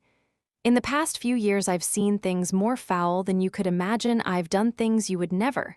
He stopped and let out a harsh sigh. I want a few hours of peace, of pleasure. I've forgotten how to be happy, if I ever did know. I want to sleep in my own bed with my own wife, and I'll be damned if that's a crime. What are you talking about? Lara asked, bewildered. What happened to you in India? He shook his head, a mask dropping over his face. It doesn't matter. As things stand now, I've been reduced to bargaining for a night with you, and I'll be damned glad to get it. If you think that I'll sleep with you in exchange for, her eyes widened. You couldn't possibly mean that you won't let me hold the benefit if I don't. That's exactly what I mean. Make the arrangements and invite 1,000 guests. I'm sure your efforts will be much admired and the orphans will be grateful. Everyone will be pleased, including me, because at 1 o'clock on the night of the benefit, you're going to come upstairs with me and get into my bed and let me do as I wish with you. Can't you think of anyone or anything besides yourself? Lara turned crimson. How dare you use those poor children's misery in order to make me sleep with you? Because I'm desperate, he smiled mockingly. Do we have a bargain, my love? She didn't answer. It's not as if you haven't done this before, he reminded her. Her lower lip protruded mulishly. I hated it. You survived, he pointed out curtly. He sat there waiting, as stalwart and unbudging as a huge block of granite, impervious to her tiny barbs. There was nothing she could say, no counteroffer he would accept. Self-serving ass, how dare he turn a noble cause into a quest for his own sexual satisfaction? She longed to throw the bargain back in his face and assure him that nothing in the world would make her subject herself to that. Again, but the thought of 12 children like Johnny, suffering needlessly, and the thought of what she could do for them, it was more than she could bear. Would it be so terrible to spend a night in Hunter's bed? He was right, she had survived the other times. She had managed to extinguish every emotion and sensation and concentrate on other things and ignore what was happening to her. Lara's heart sank in her chest as she realized that she would have to do the thing she most disliked in order to get what she most wanted. All right, she said in a dull voice. The night of the benefit, one time, and then, she searched her mind for the appropriate epithet, then you can go to hell. He showed no sign of satisfaction, but she sensed the enormous pleasure he took in her surrender. I'm already in hell, he said. I just want one night of furlough. Hunter left his pale, tightly strung wife and somehow made his way to his own room. He fumbled with his boots and crawled onto the bed fully clothed. His brain was swimming with giddiness, partly because of the alcohol and partly because of the emotions that moved him. He had expected to feel triumph, but instead there was only relief. He imagined holding Lara, loving her, drinking in her sweetness like a soul in hell who had been granted a glass of cool water. Thank God, he mumbled into a downy pillow. Thank God. Oh my. Rachel's hazel eyes were round pools of amazement. I've never heard of a husband negotiating with his wife in such a way. Of course, I've heard of the arrangements men make with their mistresses, but you're not exactly. She floundered and ended by saying lamely, "This is all very odd." Extremely odd, Lara agreed grimly. After becoming a widow and allowing myself to believe I would never again be bothered with men and their distasteful urges, I find myself in the position of having to sleep with Hunter again. She curled herself into a tight ball on the chair and stared glumly at the fine, luxurious surroundings of Rachel's parlor. It's even more dreadful to know about it so far in advance. Rachel stared at her in a sort of fascinated sympathy. Do you intend to keep your promise? Of course not, Lara said promptly. I want you to help me think of a plan. That's why I came to visit. Obviously flattered and pleased that her older sister would value her ideas, Rachel set aside her needlework and concentrated on the problem. I suppose you could make yourself so unattractive that he would no longer desire you, she said. Or go catch the pox from someone and hope it spreads over your face. Lara wrinkled her nose. I'm not especially fond of that idea. Rachel began to wax enthusiastic about the project. You could feign illness. That would only work for so long. Perhaps there is some way to render him impotent, some herb or powder we could give him. Lara considered the suggestion doubtfully. I shouldn't want to risk making him ill, and it seems a very tricky plan. I would be so nervous that I would end up giving the whole thing away. Picking up a stray skein of blue silk, Rachel wound it around her finger. Perhaps, she said hesitantly, you should just give yourself to him for one night and be done with it. I won't be used. That way, Lara said, suddenly fierce. I won't be a convenience or a possession. I must disagree, Larissa. I don't know where you've gotten these strange ideas. Lord Hawksworth is your husband. You belong to him. You vowed to obey him. I did obey him. I followed his wishes concerning my behavior and the company I kept. I asked his permission for everything. I tolerated his adultery, and I never once denied him my bed. But then he left for India, and for 3 years I only had myself to please, and I can't go back to the way it was. You may have to, Rachel murmured, unless we can come up with a suitable plan to divert him. They were both silent for a long time. Their unspoken thoughts were underscored by the pounding of the heavy saturating rain outside as it splashed on the graveled drive and streamed down the window panes. A gray, dolorous day, matching Lara's mood to perfection. Finally, Lara spoke. The only thing that makes sense is to find someone else that Hunter will desire more than me. Then he'll be so besotted over his new discovery that he'll forget all about our bargain. But didn't he say that you are the only woman he wants? He didn't mean it, Lara said shortly. I know from past experience that Hunter isn't capable of restricting himself to one woman. He likes variety. He enjoys the conquest. Whom are you going to find? Rachel asked. What kind of woman will be irresistible to him? That's the easy part, Lara said, going to stand by the window, watching the sheets of rain whipping down from the sky. You know, Rachel, I think this plan has half a chance of working. Chapter 13. He roads had turned to mud by the time Lara left the Lonsdale estate. The heavy chaise and four moved sluggishly through the mire, making slow progress past sodden pastures, farms, and prickly hedgerows planted to keep cattle from wandering. It seemed impossible that the rain should keep falling so heavily, but it struck the roof of the carriage as if someone were dumping buckets of water on them. Concerned for the comfort of the horses, driver, and footman, Lara wished that she had waited to visit her sister until the weather was clear. It had been ill-advised to venture out during a spring rain, but who would have expected such a deluge? She leaned forward in her seat as if she could will the carriage to reach its destination without mishap. The wheels dragged over the road, sinking into soft, mud-filled ruts while the horses strained to pull the vehicle forward. Suddenly, the carriage gave a peculiar lurch and settled in a diagonal tilt, throwing Lara across the seat in a sprawl. She sat up and struggled to reach the door, wondering what had happened. The door opened, water and wind blasting in as the footman's worried face appeared. "Are you injured, milady?" No, I'm fine," she said hastily. "What about you, George, and Mr. Colby?" "We're all right, milady. There was a hole in the road. The carriage is stuck.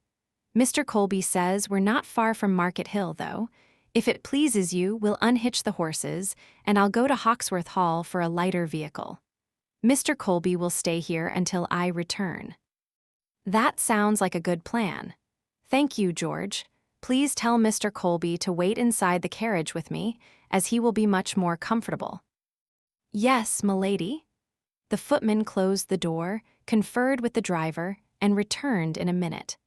"Lady Hawksworth, Mr. Colby says he would prefer to stand watch outside. He has an umbrella and a greatcoat to keep the rain off, he says, and one never knows about the riffraff that travels the roads." "Very well," Lara said ruefully, settling back against the seat. She suspected that it was her reputation and not her safety that the driver was concerned about. "You may tell Mr. Colby that I said he is a gentleman." "Yes, milady." Rain pounded on the disabled carriage, fat, aggressive drops that seemed to strike from every direction. Lightning shot across the sky, while rolls of thunder were punctuated by ear-splitting cracks that made Lara jump. "What a misadventure," she said aloud, hoping that George and Mr. Colby didn't catch their deaths after being chilled and soaked through to the skin. She would hold herself to blame if either of them became ill. The wait seemed interminable, but after a while there seemed to be some activity other than the storm outside. Lara stared out the window, but all she could make out were some blurry shapes moving through the grayness of the storm. She edged closer to the door and reached for the knob, intending to have a look outside. Just then the door was wrenched open, admitting a gust of wind and cold rain. Startled, Lara scrambled to the far side of the vehicle, while a huge, dark shape appeared in the open space. The man, swathed in a black greatcoat, removed his hat. It was Hunter, a slight smile on his lips, his long lashes spiky and wet from the water that dripped down his face. "I thought you were a highwayman," Lara exclaimed. "Nothing so romantic," he assured her, "merely your husband." A husband who was as dashing and unpredictable as any highwayman, she thought. "You didn't have to come out in this downpour, my lord. The servants are well able to bring me home." "I had nothing better to do." Although Hunter's tone was offhand, he swept an assessing glance over her, and Lara realized that he had been concerned for her safety. The thought caused a little glow in her heart. Busily, she reached for a mahogany compartment underneath the seat and pulled out a set of patins. It was the only way to keep the hems of her skirts from being ruined. Hunter eyed the metal rings fitted on tiny stilts with frank skepticism. "You don't need those," he said as she endeavored to buckle the leather fastenings around her feet. "Yes, I do. Otherwise my skirts will become muddy." That produced a hearty laugh. "I'm standing in ankle-deep mud at the moment, madam. You would sink up to your knees. Put those aside and come here." Lara complied reluctantly, tying her bonnet ribbons in a neat bow. "You haven't brought a carriage?" she asked.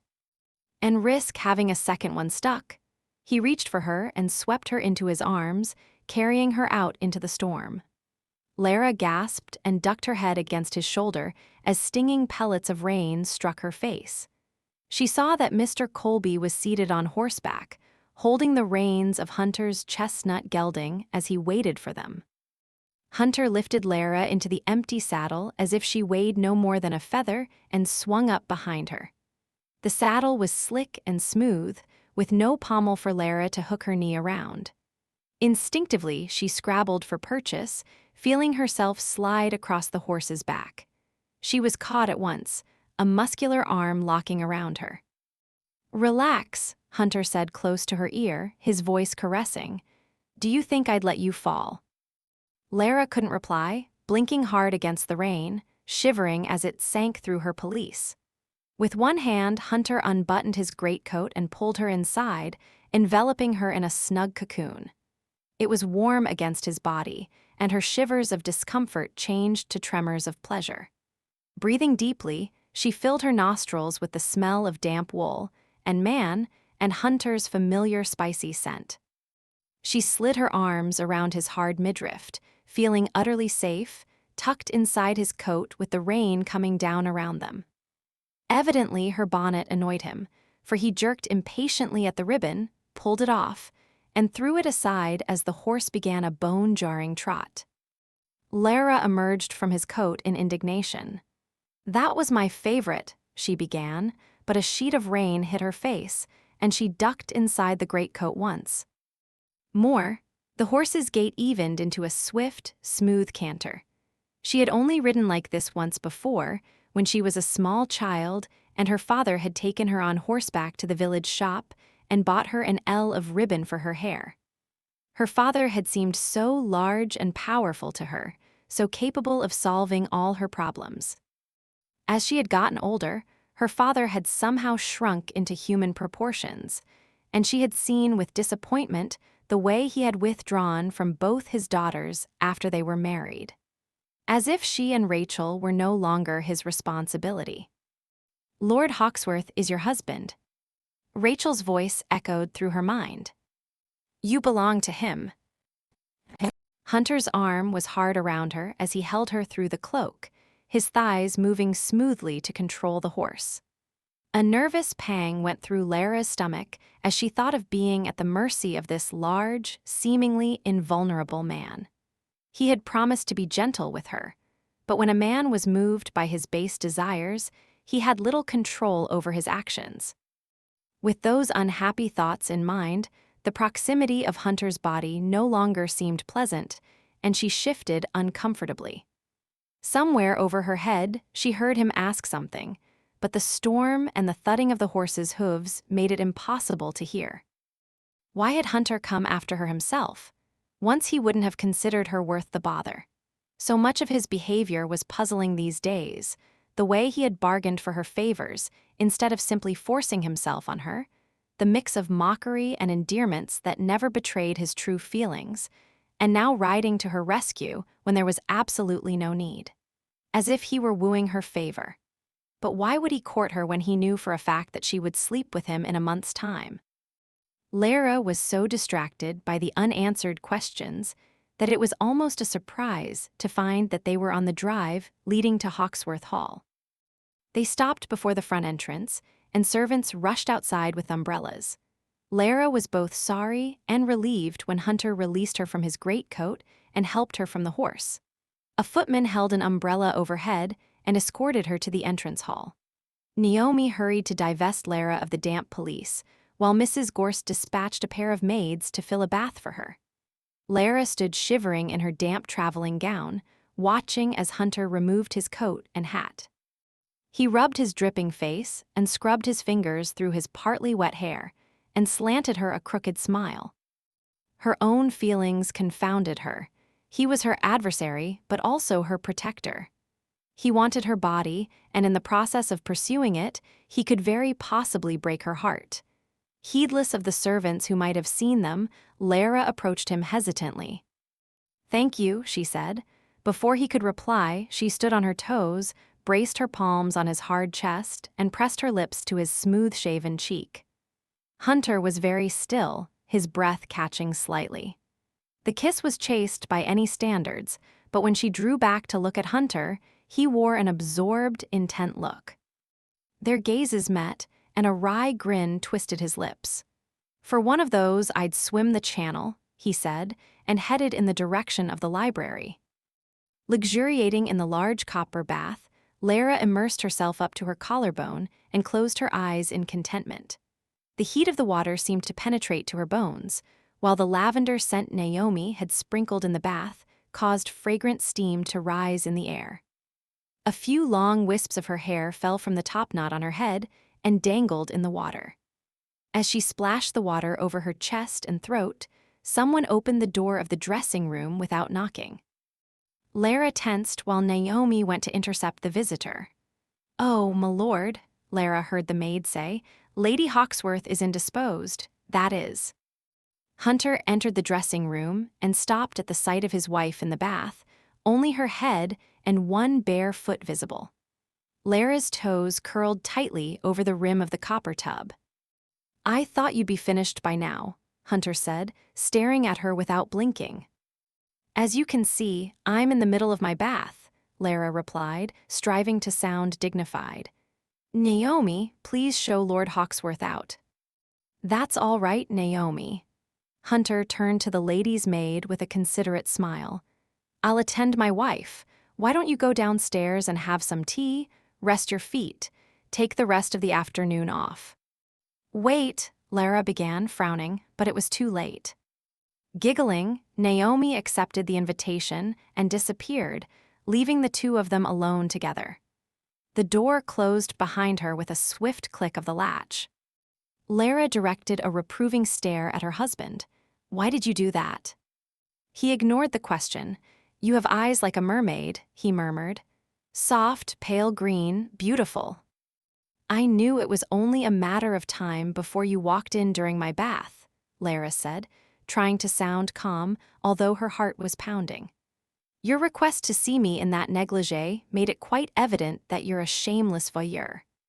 Hunter grinned. "I've been found out, it seems, but you can't blame me for it." "Why not?" "After more than a year of sexual deprivation, a man has to have some pleasure." "You could expend your energy on something more productive," Lara suggested as he came closer to the bath.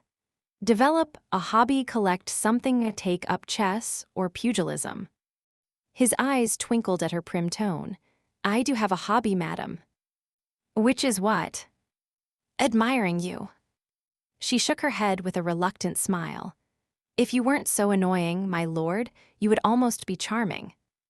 If you weren't so beautiful, I wouldn't be annoying." He gave her an easy, masculine grin. "But I plan to annoy you often, madam, and someday you'll like it." He took another step toward the tub. "Brace yourself, I'm coming closer." Lara went rigid, thinking of covering herself, screaming, splashing him, but she did none of those things. She remained in the tub, stretched before him like a pagan sacrifice.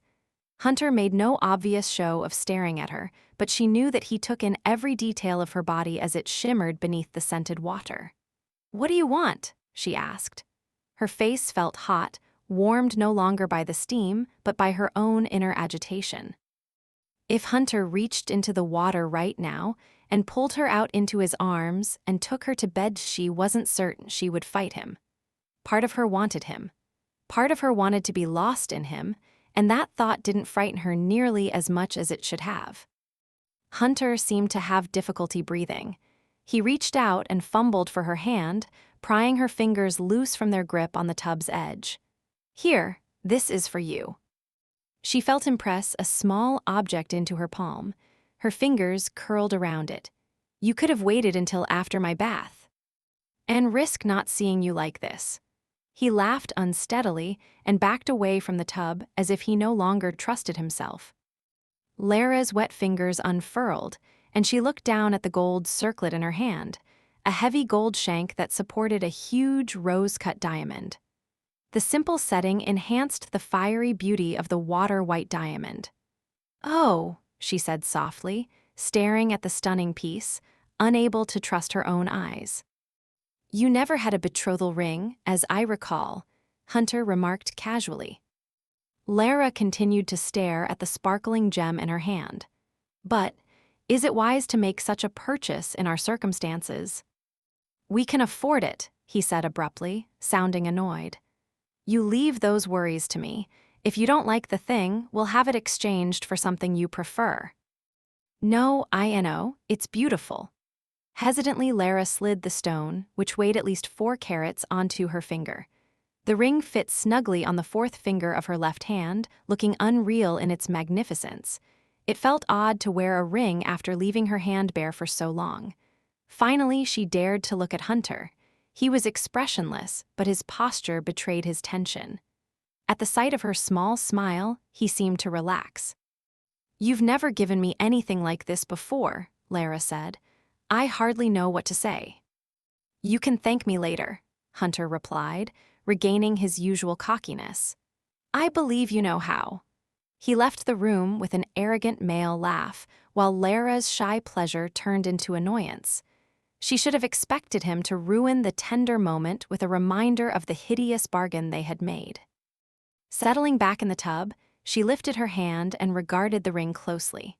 The jewel was suitable for a queen. Why had he given her such a priceless gift? She suspected that the ring had been intended as a declaration of ownership, or perhaps he wanted to convince their peers that they were by no means financially destitute. Or was it possible he had merely wanted to soften her heart toward him? Shaking her head in wonder, Lara regarded the closed door and spoke her thoughts aloud. "I don't understand you, my lord. I never have, and apparently never will." Possibility Smith's labors on Hawksworth Hall were far from over, but he had more than earned his sizable fee on the ballroom alone. Gone were the marble blackamoors dressed in pink togas and the heavy, ugly giltwork. The room was now light and fresh, the walls covered in cream paint and crowned in delicate plasterwork, the row of long windows bordered by amber marble colonnades. 4 huge chandeliers hung from the ceiling, strings of glittering crystal drops shedding light on the parquet floor below. At Lara's instruction, the gardener, Mr. Moody, had made up massive arrangements of roses, lilies, and exotic blooms that had been placed around the ballroom. The heady fragrance spread through the air as a cool spring breeze blew through the open windows. The night of the ball had come quickly, far too quickly for Lara. She desperately wanted the evening to be a success. From the enthusiastic responses the invitations had garnered, it was sure to be heavily attended. She planned to use every means at her disposal to collect enough pledges for the orphanage to make certain that there would be no more children forced to live in an English prison. Hopefully, Hunter would do his part by entertaining the guests with the tale of his miraculous return from India. "Promise you'll try to be charming," Lara had pleaded with him earlier in the day. "And promise you won't mock anyone when they ask silly questions." "I know what to do," Hunter had interrupted grimly, his mouth curling with impatience with the entire affair. "I'll play my part to everyone's satisfaction, just so long as you fulfill your obligations." Knowing what he meant, Lara had bit the inside of her cheeks and flashed him a quick glare. It had been the first time in nearly a month that he'd had the bad taste to remind her of their bargain. She comforted herself with the knowledge that come 1 o'clock, Hunter would be far too busy with another woman to give her a thought. With Naomi's help, Lara bathed leisurely in hot lavender-scented water and smoothed perfumed cream over her shoulders, arms, and throat. A faint dusting of pearl powder gave a translucent gleam to her face, while an application of rose-tinted salve made her lips dewy and pink. Naomi pulled Lara's hair into a braided coil atop her head, giving the effect of a sable crown, and adorned it with individual pearls sewn onto pins. Lara's gown was simple yet beautiful, a delicate sheath of white overlaid with silvery gauze. The neckline swooped dramatically low, while the sleeves were nothing more than transparent bands of silver lace. It was an elegant gown, but a little too daring. Of course, it had been far more circumspect before she had mistakenly told the dressmaker to lower the neckline. Lara stared at the mirror critically. Thank heaven there is time for me to change. "Oh, milady, you mustn't," Naomi exclaimed. "'Tis the loveliest gown I've ever seen, and you're a picture in it." "The picture of indecency," Lara said, laughing as she tugged uncomfortably at the bodice. "I'm going to fall out of this thing at any minute." "Lady Crossland wore gowns cut lower than that without batting an eye," Naomi said. "'Tis the fashion." Forbearing to point out that Janet was the kind of woman who had installed a mirror on her bedroom ceiling, Lara shook her head. "Bring out the pink gown, Naomi.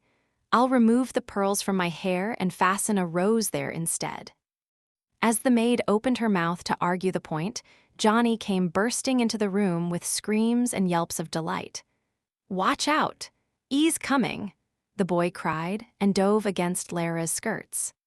Startled, Lara looked up as a tigerish roar resounded through the room, and Hunter came through the doorway. Moving with fluid swiftness, he approached Lara and snatched up the giggling boy. He lifted Johnny in his arms and pretended to snack on him like a starving beast, while the child squirmed and screamed and laughed. "They're playing tiger hunting in India again," Naomi said to Lara. "They've been at it all week." Lara smiled as she watched the pair. In the past few weeks, Johnny had begun to display a boisterous energy that equaled 10 boys. He was a natural mimic and had responded well to Lara's efforts to teach him manners. He liked games of all kinds and used his crafty intelligence to excel in them. Dressed in a light blue short coat and dark blue trousers, his black hair covered with an ever-present forage cap adorned with brass buttons, Johnny could never be mistaken for a child who had come from the gutter. He was handsome, healthy, and adorable. And he was hers. She didn't care what others thought of the situation or how many disdainful eyebrows were raised.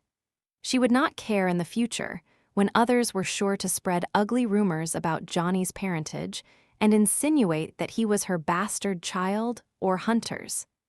How could any of that matter? She had been given the chance to take care of a child, to love him, and she intended to do just that. What she hadn't expected, however, was Hunter's bond with Johnny. Despite his lack of experience with children and his initial resistance to Johnny's presence in their home, Hunter seemed to understand the boy far better than Lara did. He had quickly learned the mysterious language of frogs, mud cakes, sticks, rodents, and rocks that so delighted little boys. Games of chase and challenge, wrestling, off-putting stories, Hunter knew endless ways to enthrall Johnny. "I like the boy," he had admitted easily, when Lara had dared to mention his apparent attachment to the child. "Why shouldn't I? I'd prefer him to any of the delicate, passive creatures that are trotted out from most aristocratic nurseries." "I expected you to resent him because he's not yours," Lara had said bluntly. Hunter had smiled sardonically. "As you once pointed out, his lack of pedigree isn't his fault, and the mere fact of having Crossland blood doesn't ensure that a boy will turn out to be a paragon. I'm proof enough of that." Squirming from Hunter's grasp, Johnny approached Lara. His blue eyes were round with interest and awe as he beheld her evening gown. "You look pretty, Mama." "Thank you, darling." Lara bent down and hugged him, careful not to look at Hunter or Naomi. As Johnny had no memories of his own mother, he had tentatively begun to call her Mama, and Lara did nothing to dissuade him. She knew it startled the servants, but none of them would dare mention it. As for Hunter's reaction, he kept his opinion to himself. Johnny touched a fold of the silver fabric, rubbing it between his thumb and forefinger. "It looks like metal, but it's soft," he exclaimed. Lara laughed and straightened his cap. "It's almost bedtime. Naomi will help you wash and change into your nightshirt, and I'll come in a few minutes to say prayers with you." The small black brows drew together in a frown. "I want to see the ball." Lara smiled, understanding Johnny's curiosity about the strange proceedings. For the past few days, he had watched the preparations for the event, the flowers and decorations being brought in, the chairs and stands set up for the musicians, and the laborious efforts of the kitchen staff. "When you're older, you may have your own children's ball," she said. "And when you're an adult, you may attend all the balls you wish, although by then I'm afraid you'll do your best to avoid them." "I won't be an adult for years, Anne." "Years," Johnny said fretfully, enduring Lara's smiling kiss and trailing after Naomi as she led him from the room. Left alone with Hunter, Lara was finally able to turn her full attention to him. "Oh," she said softly, as she received the full impact of her husband in evening clothes, a remarkable sight to behold.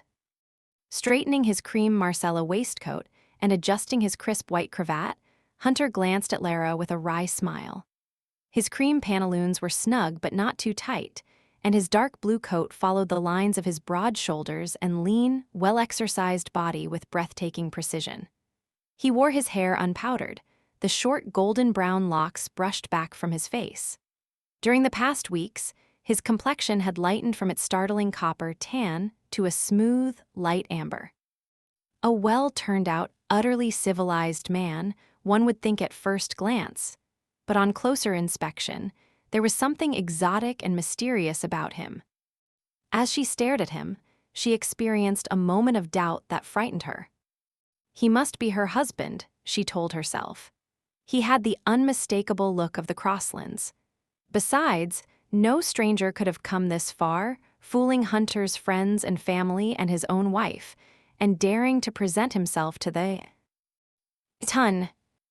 Tonight it went beyond audacity. It bordered on insanity. He must be Hunter. Floundering in sudden anxiety, Lara could not look at him. Very presentable, she said, her voice brittle and light. He came to her, touched her, his fingers sweeping over her bare upper arm, tracing the edge of her neckline, stopping at the high curve of her left breast. Lara couldn't stop the wild ascent of her heartbeat, the uncontrollable response that made her want to press her entire body against his. She held still, quivering slightly with the effort, baffled and yearning and alarmed. "You're the most beautiful woman I've ever seen," she heard him say, "more beautiful than anyone or anything on earth." He leaned closer, and she felt his mouth at her temple. "You need more pearls with this gown, at your neck, waist, wrists. Someday I'll cover you with them." Lara's hands fluttered at her sides. She wanted to rest them on him, touch him, but she clenched her fists to keep them still. The diamond ring had turned around on her finger, the rose-cut stone nestling tightly in her palm. "You don't have to give me jewelry," she said. "I'll give you half of England before I'm through. I'll build back our fortune 10 times over. You'll have everything you've ever wanted. Jewels, land, a dozen houses filled with orphans." Lara looked up into his teasing dark eyes, and to her relief, the shadow of doubt faded. She was still nervous, of course, hoping that her plan to divert him tonight would work, but the other matter, the suspicion over his identity, suddenly seemed ridiculous. 12 orphans is all I'm asking for," she said, "although I want the orphanage enlarged sufficiently to accommodate twice that number. I have no doubt we'll easily find children to fill the extra places." Hunter smiled and shook his head. "God help anyone who stands in your way, including me." He fingered one of the pearls in her hair and smoothed his fingertips over the shining braid. "Why have you become so passionate about children?" he murmured. "Is it because you're barren?" Strange that the word that had once wounded so deeply had now lost its power to hurt. In a way, Hunter's matter-of-factness seemed to absolve her of the guilt and unhappiness she had once felt. The barrenness was not her fault, and yet she had always felt responsible. "I don't know," she replied. "It's just that there are so many children who need someone to help them, and if I can't be a mother, I can at least be a sort of benefactress." Hunter stood back and stared at her, his eyes so clear and deep that cinnamon light seemed to flicker in the coffee-colored irises. "You remember what happens at 1 o'clock, he said quietly, with no taunting or mockery. Lara's stomach seemed to flip, her nerves thrilling unpleasantly. She managed a slight nod, her chin dipping a half-inch. It seemed that he wanted to say something else, but the instinct to let well enough alone kept him silent. He returned her nod with a wary one of his own, and Lara realized that he expected her to welsh on the bargain. The thought interested her. What would he do if she simply refused to sleep with him? Would he be angry, demanding, sullen? Would he try to seduce her, ravish her, or simply wash his hands of her? Carriages lined the long drive leading to Hawksworth Hall, while crowds of servants and footmen worked with smooth efficiency to convey the members of the Ton. From the vehicles to the entrance hall, Lara and Hunter stood together, greeting and exchanging pleasantries with each new arrival. Hunter performed his duties with competent charm, but Lara was aware of a tension in him, a reined-in impatience that betrayed his longing to be elsewhere. The ballroom and surrounding halls echoed with conversation and laughter, as guests exchanged witticisms with well-oiled ease. They swarmed around the row of heavily laden buffet tables, filling china plates with cold meats, puddings, eggs stuffed with caviar, pastries and salads, exotic fruits and marzipan sweets. The uncorking of wine and champagne bottles provided a steady staccato beneath the rapturous hum of the guests, while lilting music drifted from the musician's bower in the ballroom. "Lovely," Rachel exclaimed, joining Lara when she was finally able to move freely among the guests. It occurred to Lara that her sister had lost weight recently. Her fine bones were too prominent. Even so, Rachel was exceptionally pretty, her skin like rich milk, her eyes a swirling mixture of green, brown, and gold. The dark amber silk of her gown draped softly over her slender figure, its scalloped folds barely covering the little gold sandals on her feet. Lara was amused to note that more than a few men were staring openly at her sister, despite the fact that she was a married woman. Of course, the so-called gentlemen of the ton were rarely fazed by such insignificant matters as marriage vows. She herself was receiving a few admiring glances, though she ignored them coolly. The men who cast flirtatious comments and glances at her now were the same ones who had avoided her like the plague when she had been a poverty-stricken widow. "I believe it's the grandest affair I've ever seen in Lincolnshire," Rachel said enthusiastically. "You've planned it brilliantly, Larissa. It seems you're as marvelous a hostess as ever." "I've been out of practice for a while," Lara said with a self-deprecating shrug. One could never tell. Casting a surreptitious glance around them, Rachel lowered her voice before asking, "Has she arrived yet?" There was certainly no need to ask whom she was referring to. Lara had been watching the door like a hawk for the past 2 hours. She shook her head with a frown. "No, not yet." "Perhaps she won't come," Rachel suggested hesitantly. "She must," Lara replied grimly. She would out of curiosity, if nothing else. "I hope so." Their conversation was interrupted by the approach of Lord Tufton, a shy young viscount who had once offered for Rachel's hand, but had been eclipsed by Lonsdale's greater fortune and position. Lonsdale had resembled a prince, with his athletic build and dark handsomeness and his aura of virility. Tufton, by contrast, was a small, bookish sort of man, far more comfortable in intimate gatherings than large ones. He was gentle and intelligent, and his near worship of Rachel seemed not to have dimmed in the years since her marriage to Lonsdale. Back then, Lara had believed, along with everyone else, that Lonsdale was the better match for her sister.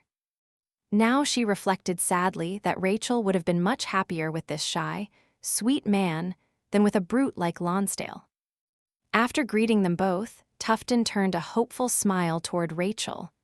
"Lady Lonsdale," he murmured, "would you do me the honor, that is, I hope you would consider." "Are you asking me to save a dance for you, Lord Tufton?" Rachel asked. "Yes," he said with patent relief. Rachel smiled. "My lord, I would be very pleased to." "Hello, darling." To all of their dismay, Lord Lonsdale's voice interrupted Rachel's reply. He slid his arm around her waist, his grip tightening until Lara saw her sister wince. His hard gaze bored into Tufton's mild brown eyes. "My wife has saved all her dances for me, Tufton, tonight and every night thereafter. Save yourself the embarrassment of rejection by refraining to approach her ever again. And tell that to any other man who wishes to pant and drool over her." Lord Tufton flushed and stammered excuses as he made a strategic retreat to the other side of the room. Lara turned a questioning stare toward Lonsdale, wondering what had caused such crude behavior. "Lord Lonsdale," she remarked coolly, It's perfectly normal for a married woman to indulge in a harmless dance or two. I'll handle my wife as I see fit. I'll thank you not to interfere. Excuse me, ladies. Lonsdale gave them a mocking glance, as if the word were hardly applicable to such a pair, and left after one last remark to Rachel. Try not to behave like a tart, will you? The sisters were frozen in silence as he walked away. Did Lonsdale just call you a tart? Lara managed to ask, white-faced. It's only that he's jealous, Rachel murmured, staring at the floor. She seemed like a wilted flower, all her lovely glow evaporated. Lara seethed with fury. What does Lonsdale have to be jealous of? Surely he would never dare to accuse you of infidelity, when you are the sweetest, most honorable woman who ever lived, while he's a great rutting hypocrite. Larissa, please. Lower your voice, unless you wish to cause a scene at your own ball. I can't help it, Lara replied. I hate the way he treats you. If I were a man, I'd beat him to a pulp or call him out or... I don't want to discuss it. Not here.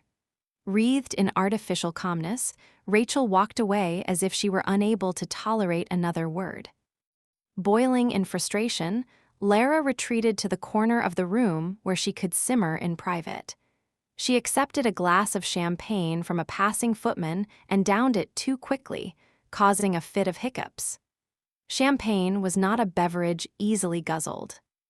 As she twirled the empty glass in her fingers, she saw her husband coming toward her. Hunter wore the same bland smile he'd had 2 hours ago. As he had predicted, he was prominently on display. Old and new acquaintances alike were clearly fascinated by him, and they didn't hesitate to fawn and question and annoy him like so many gnats. Are you enjoying yourself? Lara asked, though she already knew the answer. His thin social smile didn't falter. Immensely, there are packs of idiots everywhere I turn. Have some champagne, Lara advised, disliking the feeling that had suddenly come over her, a sort of camaraderie, as if the two of them shared an understanding that excluded the rest of the world. It makes everything a little easier. She gestured with her glass. At least, that's what I'm hoping. I don't like champagne. Have some punch then. I'd rather have you. Their gazes met, locked, and Lara found that the teasing comment affected her far more strongly than the champagne. She felt unsteady, giddy, endangered. He was waiting, she realized, minute by minute, biding his time until 1 o'clock when she would be helpless in his arms. Every instinct prompted her to turn and run, but there was no sanctuary available. She took a deep breath and still felt suffocated. Gently, Hunter removed the glass from her nerveless fingers, gestured for a servant who seemed to appear from nowhere, and placed it on a silver tray. Another? He asked, and Lara nodded stiffly. Her gloved hand curled around the stem of a new glass, and she drank it as rapidly as the first, with the same results. The sparkling bubbles seemed to float into her brain, and she covered her mouth with her fingers to suppress another attack of hiccups. Hunter's brown eyes gleamed with amusement. It's not going to work, my sweet. What's not going to work? You can drink until you're corned, pickled, and salted, but I'm still going to hold you to our bargain. She gave him a glance of seething annoyance. I had no such plan in mind. However, I'll drink as much champagne as I want. After all, I can't recall a time when you ever came to my bed sober. His gaze evaded hers, and his mouth tightened in what was either anger or regret. I'm sorry about that, he said gruffly, glancing about the room as if she had made him uncomfortable. Lara, Something caught his attention, and he stopped in mid-sentence. He didn't seem startled so much as intent, as if he were suddenly occupied with solving an important riddle. Lara followed his steady gaze, and her entire body twitched in reaction as she realized whom he was looking at. A tall woman stood near the doorway. Her attractiveness was the kind people usually called handsome rather than beautiful. She was lean and large-boned, her arms lightly muscled from a devotion to outdoor activities such as hawking, hunting, and archery. A man's woman. Her strong, almost stern features were balanced by rich chestnut hair, sherry-colored eyes, and a pleasantly curved mouth. A cream-colored gown draped over one shoulder and left the other bare, falling over her statuesque body in the style a Greek goddess would favor. Lara was puzzled by the lack of obvious recognition on Hunter's face. He glanced around the room and took note of the slew of curious gazes fastened on him, the way everyone watched for his reaction. Then he looked back at the woman, who gave him a faintly tremulous smile. Suddenly, the woman's identity seemed to dawn on him, and he shot Lara a glance of black rage. "Damn you," he breathed, and left her as he headed toward his former mistress, Lady Carlisle. Lara felt hundreds of gazes on her as the scene unfolded. The rush of gossip, amused, pitying, fascinated, threatened to drown out the musicians. Shaken, she was barely aware of her sister coming to her side. "All going according to plan," Rachel remarked, trying to look as though nothing unusual were happening. "Try to smile, Larissa, everyone is watching." Lara obediently curved her lips in an imitation of a smile, but her mouth felt stiff and numb. "Why do you look so strange, dearest?" Rachel asked softly. "He's gone to her just as you planned. It's what you wanted, isn't it?" Yes, it was what she had wanted, but how could she explain that everything seemed horribly wrong? How could she explain the awful moment in which Hunter hadn't seemed to recognize his former mistress? It must be that he had been shocked by the unexpected sight. That, and the fact that he hadn't seen Lady Carlisle for more than 3 years. It had taken him several seconds to recover. Lara took a deep breath, trying to calm herself, but the ache in her chest remained. She had accomplished her goal, bringing Hunter and Lady Carlisle together. Now their old passion would reignite and Lara would be left alone once more. Exactly what she wanted. Why, then, did she feel so betrayed? Why did she feel as if she had made a terrible mistake? "Here, give me that." Rachel took the empty champagne glass from her. "You're about to snap the stem in two." She stared closely into Lara's face. "Dearest, what is wrong? How can I help you?" "It's too hot in here," Lara said thickly. "I don't feel well. Act as hostess for me, Rachel, just for a few minutes. Make certain everything goes smoothly until I return." "Yes, of course." Rachel squeezed her gloved hand. "Everything will be all right, dear."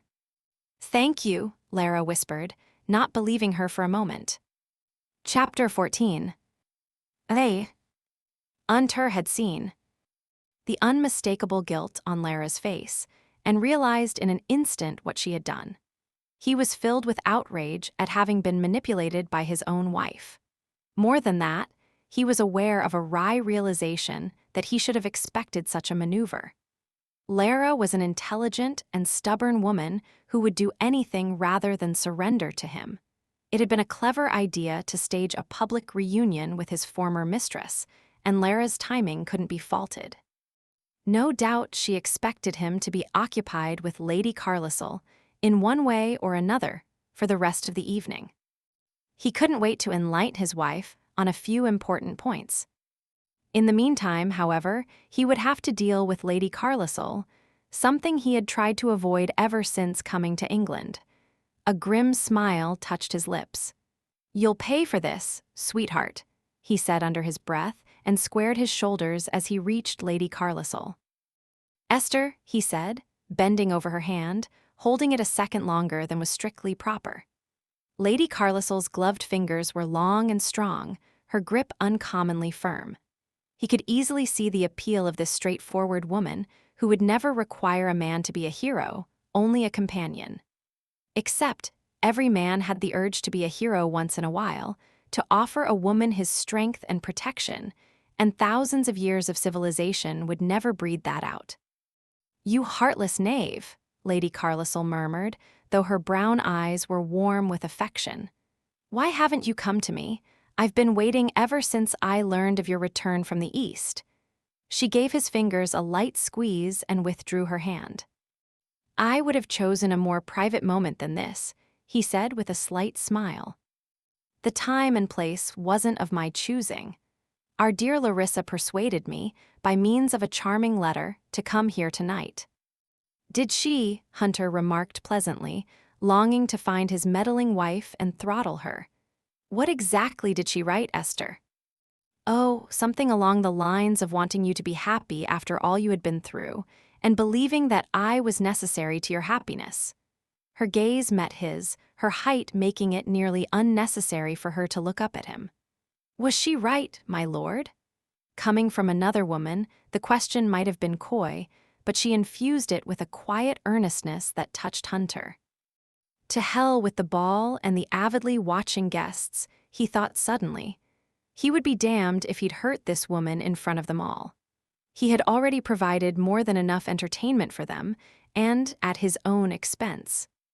"Let's talk," he said bluntly, taking her elbow and pulling her from the ballroom. Lady Carlisle gave a low laugh of pleasurable anticipation, accompanying him willingly. "We're already talking, my dear." Hunter took her to the library and closed the doors, surrounding them both in the comforting ambience of oiled wood, the smell of books, leather, and liquor. Turning the key in the lock, he fought a leaden feeling of dread. Silently, he cursed Lara for maneuvering him into this situation. "Esther," he said, facing her. She smiled and held out her arms to him. "Welcome home. Oh, it's been too long." Hunter hesitated and went to her. She was an attractive, pleasant woman, but he tensed at the feel of her arms closing around him, her long body matched against his. She wasn't the one he had desired and dreamed of, and he wouldn't satisfy himself with anyone other than Lara. Thankfully, Lady Carlisle didn't attempt to kiss him. She tilted her head back and smiled at him. "You're too lean," she accused. "I miss the way your arms used to feel. It was like being held by a great brawny bear. Promise me you'll eat beefsteak every night until you've filled out again." Hunter didn't return the smile, only stared at her seriously as he sought the words to tell her he had no more interest in her. God, it would have been easy if he disliked her, but the reluctant respect she inspired was a definite hindrance. As it turned out, explanations weren't necessary. Lady Carlisle read it all in his expression, or lack thereof. Her friendly grasp loosened, and then her arms fell away. "You don't want me, do you?" she asked incredulously. There was a welter of confusion and pain in her eyes, but somehow Hunter forced himself to meet her gaze.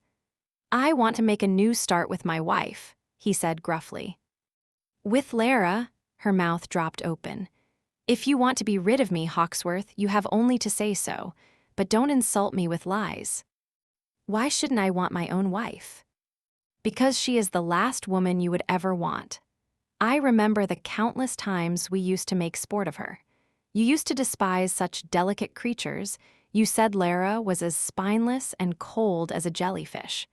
And now you expect me to believe that you have some sort of feeling for her? She wouldn't last 5 minutes with you. She never could." "Things have changed, Esther." "I should say so," she retorted. She stared at him and began to look rather queer, the healthy glow of her skin undercut by an ashen paleness. "Oh no," she whispered. "Oh, I should have known." "What is it?" Moved by concern, Hunter reached for her, but she twisted away with a sickly gasp. She threw a desperate glance at the door, briefly contemplating escape, but made her way to a chair instead. She sat down abruptly, as if her legs had been cut from beneath her. "A drink," she said, staring at him in open horror. "Please." Hunter knew he should have felt remorse for her obvious distress, but instead he was aware of a biting impatience. "Damn you," he thought savagely. "How much trouble are you going to make for me?" Snatching up a glass from the sideboard, he poured a large brandy and brought it to her, not bothering with the courtesy of warming the snifter between his palms. Receiving the drink, Lady Carlisle sipped it until the color had returned to her face. "My God," she said, staring at him over the rim. "I don't know why I was fool enough to hope. He didn't survive the shipwreck. He's dead, and somehow you've taken his place." Tears glimmered in her eyes, but she dashed them away impatiently. "You're not Hawksworth. You're not half the man he was." The accusation filled him with cold fury, but he kept his reply quiet and calm. "You're distraught." "And you're damned convincing," she shot back. "But Hawksworth would never have chosen Lara over me. He loved me. And not her." "Sometimes love doesn't last," Hunter said, his initial liking for her fading rapidly. It was hard to understand why she was so certain of her superiority over Lara. Lady Carlysol's grief was suppressed in another deep pull on the liquor, and she leveled a cold stare at him, the kind that men exchanged over pistols at dawn. "Who the hell are you?" "I'm Lord Hawksworth," he said, as if he were speaking to the village simpleton. She laughed bitterly. "Does Lara believe you? I'll wager she does, the featherbrain. She never understood Hawksworth or gave a fig for him. It would be easy enough to convince her, especially given such a remarkable similarity of appearance. But I knew Hawksworth better than anyone on Earth, and I could prove in less than a minute that you're a fraud."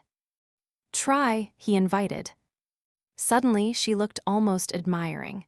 "What nerve you have. I would, had I anything to gain from it. But the only thing in the world I want is Hawksworth, and you can't give him back to me. I suppose there would be some satisfaction in hearing you admit that you're an imposter." "You'll never hear that," he assured her, "because it isn't the truth." "I suspect, my lord, that you wouldn't know the truth if it bit you in the ballocks." She stood and set the empty glass aside, her balance uncertain. "Good luck," she advised, though it was clear that she wished him anything but. "You're a talented charlatan, and anyone who believes you deserves whatever he or she gets. Fool them all if you can, but you haven't deceived me, and it will be a cold day in hell when you manage to convince the Dowager Countess that you're her son. She'll put an end to this charade when she returns from her travels." "You don't know what you're talking about." "Oh, but I do, and here's something else for you to ponder. Larissa is nothing but a pretty wax doll. You won't get any more satisfaction from her than Hawksworth did. There's nothing beneath the surface, do you understand? No warmth and precious little intelligence. Betting her isn't worth the bother." "Esther," he said softly, "I think it's time for you to go home." "Yes," she nodded, looking furious, disappointed, and weary. "I think so too." Filled with agitation, Lara sat alone in the guest parlor off the entrance hall. She relived the scene in the ballroom a dozen times and wondered what Hunter and his former mistress were doing right now. The pair hadn't been seen for some time. Surely they wouldn't have the bad taste to arrange a tryst on the spot. On the other hand, they were passionate lovers who hadn't seen each other in over 3 years. A strange feeling bubbled up inside her jealousy that left an acid taste in her mouth. The image of Hunter with Lady Carlysle, his hands roaming her body, his dark head bent over hers, it was unbearable. Why couldn't she feel the relief she had so eagerly expected? Groaning, Lara stood and left the parlor. She would have one more drink, and then she would return to the ballroom and act as if she were delighted by the situation. She would toss her head and laugh, and dance until her slippers were worn through. No one, not even her husband, would be able to guess at her turmoil. Wandering into the great hall, she paused to exchange pleasantries with a pair of women who were strolling toward the downstairs gallery. It was a frequently trafficked area, filled with paintings, sculptures, and long marble benches. The women wandered away arm in arm, chatting animatedly, while Lara decided to head to the library. She knew that Hunter kept the sideboard well stocked with a variety of wines and spirits. One small glass of something bracing, and she would rejoin her guests in the ballroom. To her dismay, she saw Hunter enter the hall at the same time she began to cross it. They both stopped and stared at each other, separated by perhaps 10 or 15 yards. Hunter's face was as smooth and hard as granite, but the black glitter of his eyes revealed the barely contained violence inside him. Driven by a strong instinct for self-preservation, Lara turned to flee. Hunter closed the distance between them in rapid strides and caught her easily. His fingers closed over her gloved arm, and he hauled her away unceremoniously. His pace obliged her to run beside him, while she sputtered protests with every step. "My lord, what are you? Stop, I can't." Hunter dragged her into the dark corner beneath one side of the double staircase, the convenient place where the maids sometimes consorted with their followers, or the footmen stole kisses from their sweethearts. Lara had never imagined herself being accosted in the same corner. In spite of her breathless objections, she was pinned against the wall by 14 stone of anger-charged mail. One of his hands sank into her sleek coiffure, while the other gripped her hip through the soft fabric of her gown. Hunter's voice was filled with fury. "Somehow, I don't recall having seen Lady Carlisle's name on the guest list." Lara winced as his hand tightened in her hair. "I thought I was doing you a kindness." "Like hell, you thought you were getting rid of me and my unwanted attentions." "Where is Lady Carlisle?" "She decided to leave after I explained that I have no interest in her. And now, the only question left is what to do with you." "We should return to the ball," Lara managed to say. "People will wonder where we are." "You weren't so concerned about appearances when you arranged for my reunion with Lady Carlisle in front of everyone." "Perhaps I could have been more discreet. Perhaps you could have minded your own bloody business. Perhaps you could have believed me when I told you I didn't want her." "I'm sorry," she said in an effort to placate him. "I apologize. It was very wrong of me. Now if we could return to the—" "I don't want an apology." He forced her head back and glared at her, his eyes glowing like hot coals in the shadows. "By God, I could wring your neck," he muttered. "But I have another way to punish you, something I'll enjoy a hell of a lot more." More than a little alarmed, Lara gasped as he gathered her closer. The hard, swollen ridge of his erection pressed against her, while the solid wall of his chest nearly flattened her breasts. "Not here," she said urgently, panicked by the thought that a servant or guest would pass by. "Please, someone will see." "Do you think I give a damn?" he growled. "You're my wife."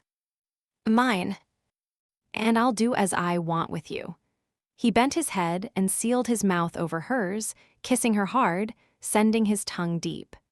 Lara struggled only for a moment, until the fear of being caught under the stairs disappeared in a sudden shock of pleasure. Hunter kissed her as if he would devour her, his mouth hungry and searching, while his hands cupped the back of her head and held her steady.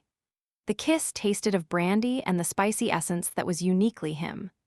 Lara's gloved hands knotted into fists as she struggled to keep from responding, but her defenses crumbled as he possessed her mouth with deep, delicious kisses. Moaning, she clung to his broad shoulders and arched her body against his. Just one more minute, and then she would push him away. One more kiss, one more touch. Tearing his mouth from hers, Hunter tugged off his right glove with his teeth and dropped it to the floor. He spread his fingers over her throat, savoring the delicate skin, and dipped inside the edge of her neckline. He pulled at the fabric of her bodice so roughly that she feared it would tear, until her breast slid free of the shallow covering, her nipple hardening in the open air. He cupped her breast and captured the sensitive peak between his fingertips, pulling and stroking until she smothered a cry against his coat. "Not here, not now," she gasped. He didn't listen to her, only bent and took her nipple into his mouth, while his hand lifted her gossamer skirts and delved beneath them. A grunt of satisfaction escaped him as he discovered that she wasn't wearing drawers, and his large hand clasped the curve of her bare bottom. Lara jumped in shock. The music and voices from the ball were audible, reminding her of the imminent danger of being discovered. She began to struggle in earnest, succeeding only in disarranging her clothes further. He crushed her mouth in another ravenous kiss and slid his hand between her thighs, his fingers combing through the triangle of protective curls. She choked and writhed and moaned in protest, until he parted the soft thatch and stroked the delicate line of closed lips. Lara shuddered and went still, her nerves shattering at the intimate touch. She couldn't breathe, couldn't speak as he stroked deeper, finding a humiliating trace of moisture. Hunter lifted his mouth from hers and whispered thickly near her ear. "I'm going to kiss you there tonight." The image shocked her, made her flush all over, and she leaned hard against him as her legs threatened to collapse. He opened the feminine folds and explored her with just one fingertip, sliding through the moisture, circling the entrance to her body, then caressing a tiny place of intense, burning sensation. Her arms wrapped around his neck, one hand gripping the opposite wrist until her nails bit into her own skin.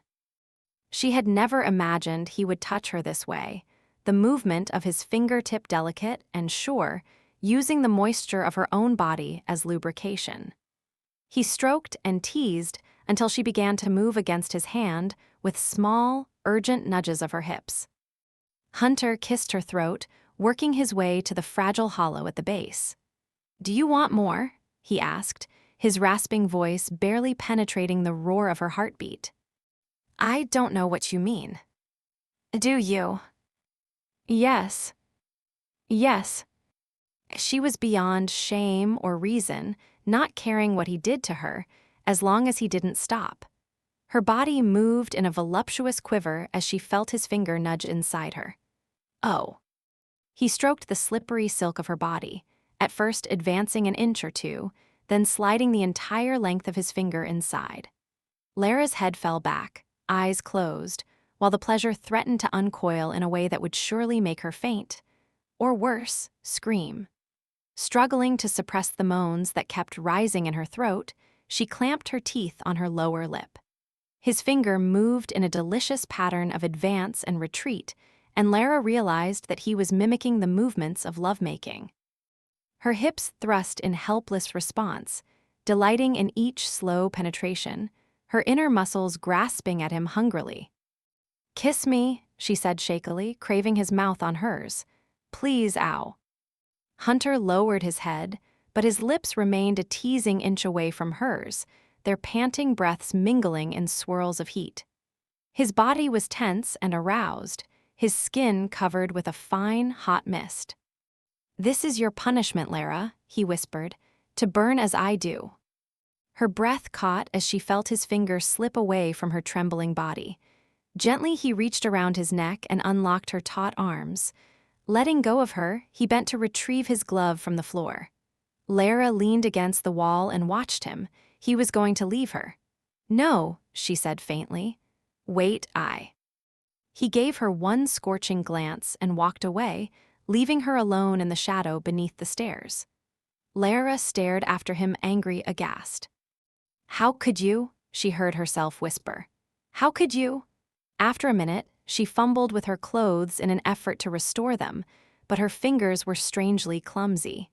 She couldn't keep her mind on any subject other than her husband and the exciting, mortifying things he had just done to her. Lara never quite knew how she survived the rest of the evening. Somehow she was able to produce a sociable manner, an agreeable smile, an air of calmness that concealed the chaos within. There was only one moment when she feared her facade would crack, when it was time for the dancing to begin. Leading the first dance was a duty she might have found enjoyable if not for the fear that everyone could somehow see what had transpired between them. "I can't," she whispered as Hunter came to her and pulled her hand through the crook of his arm.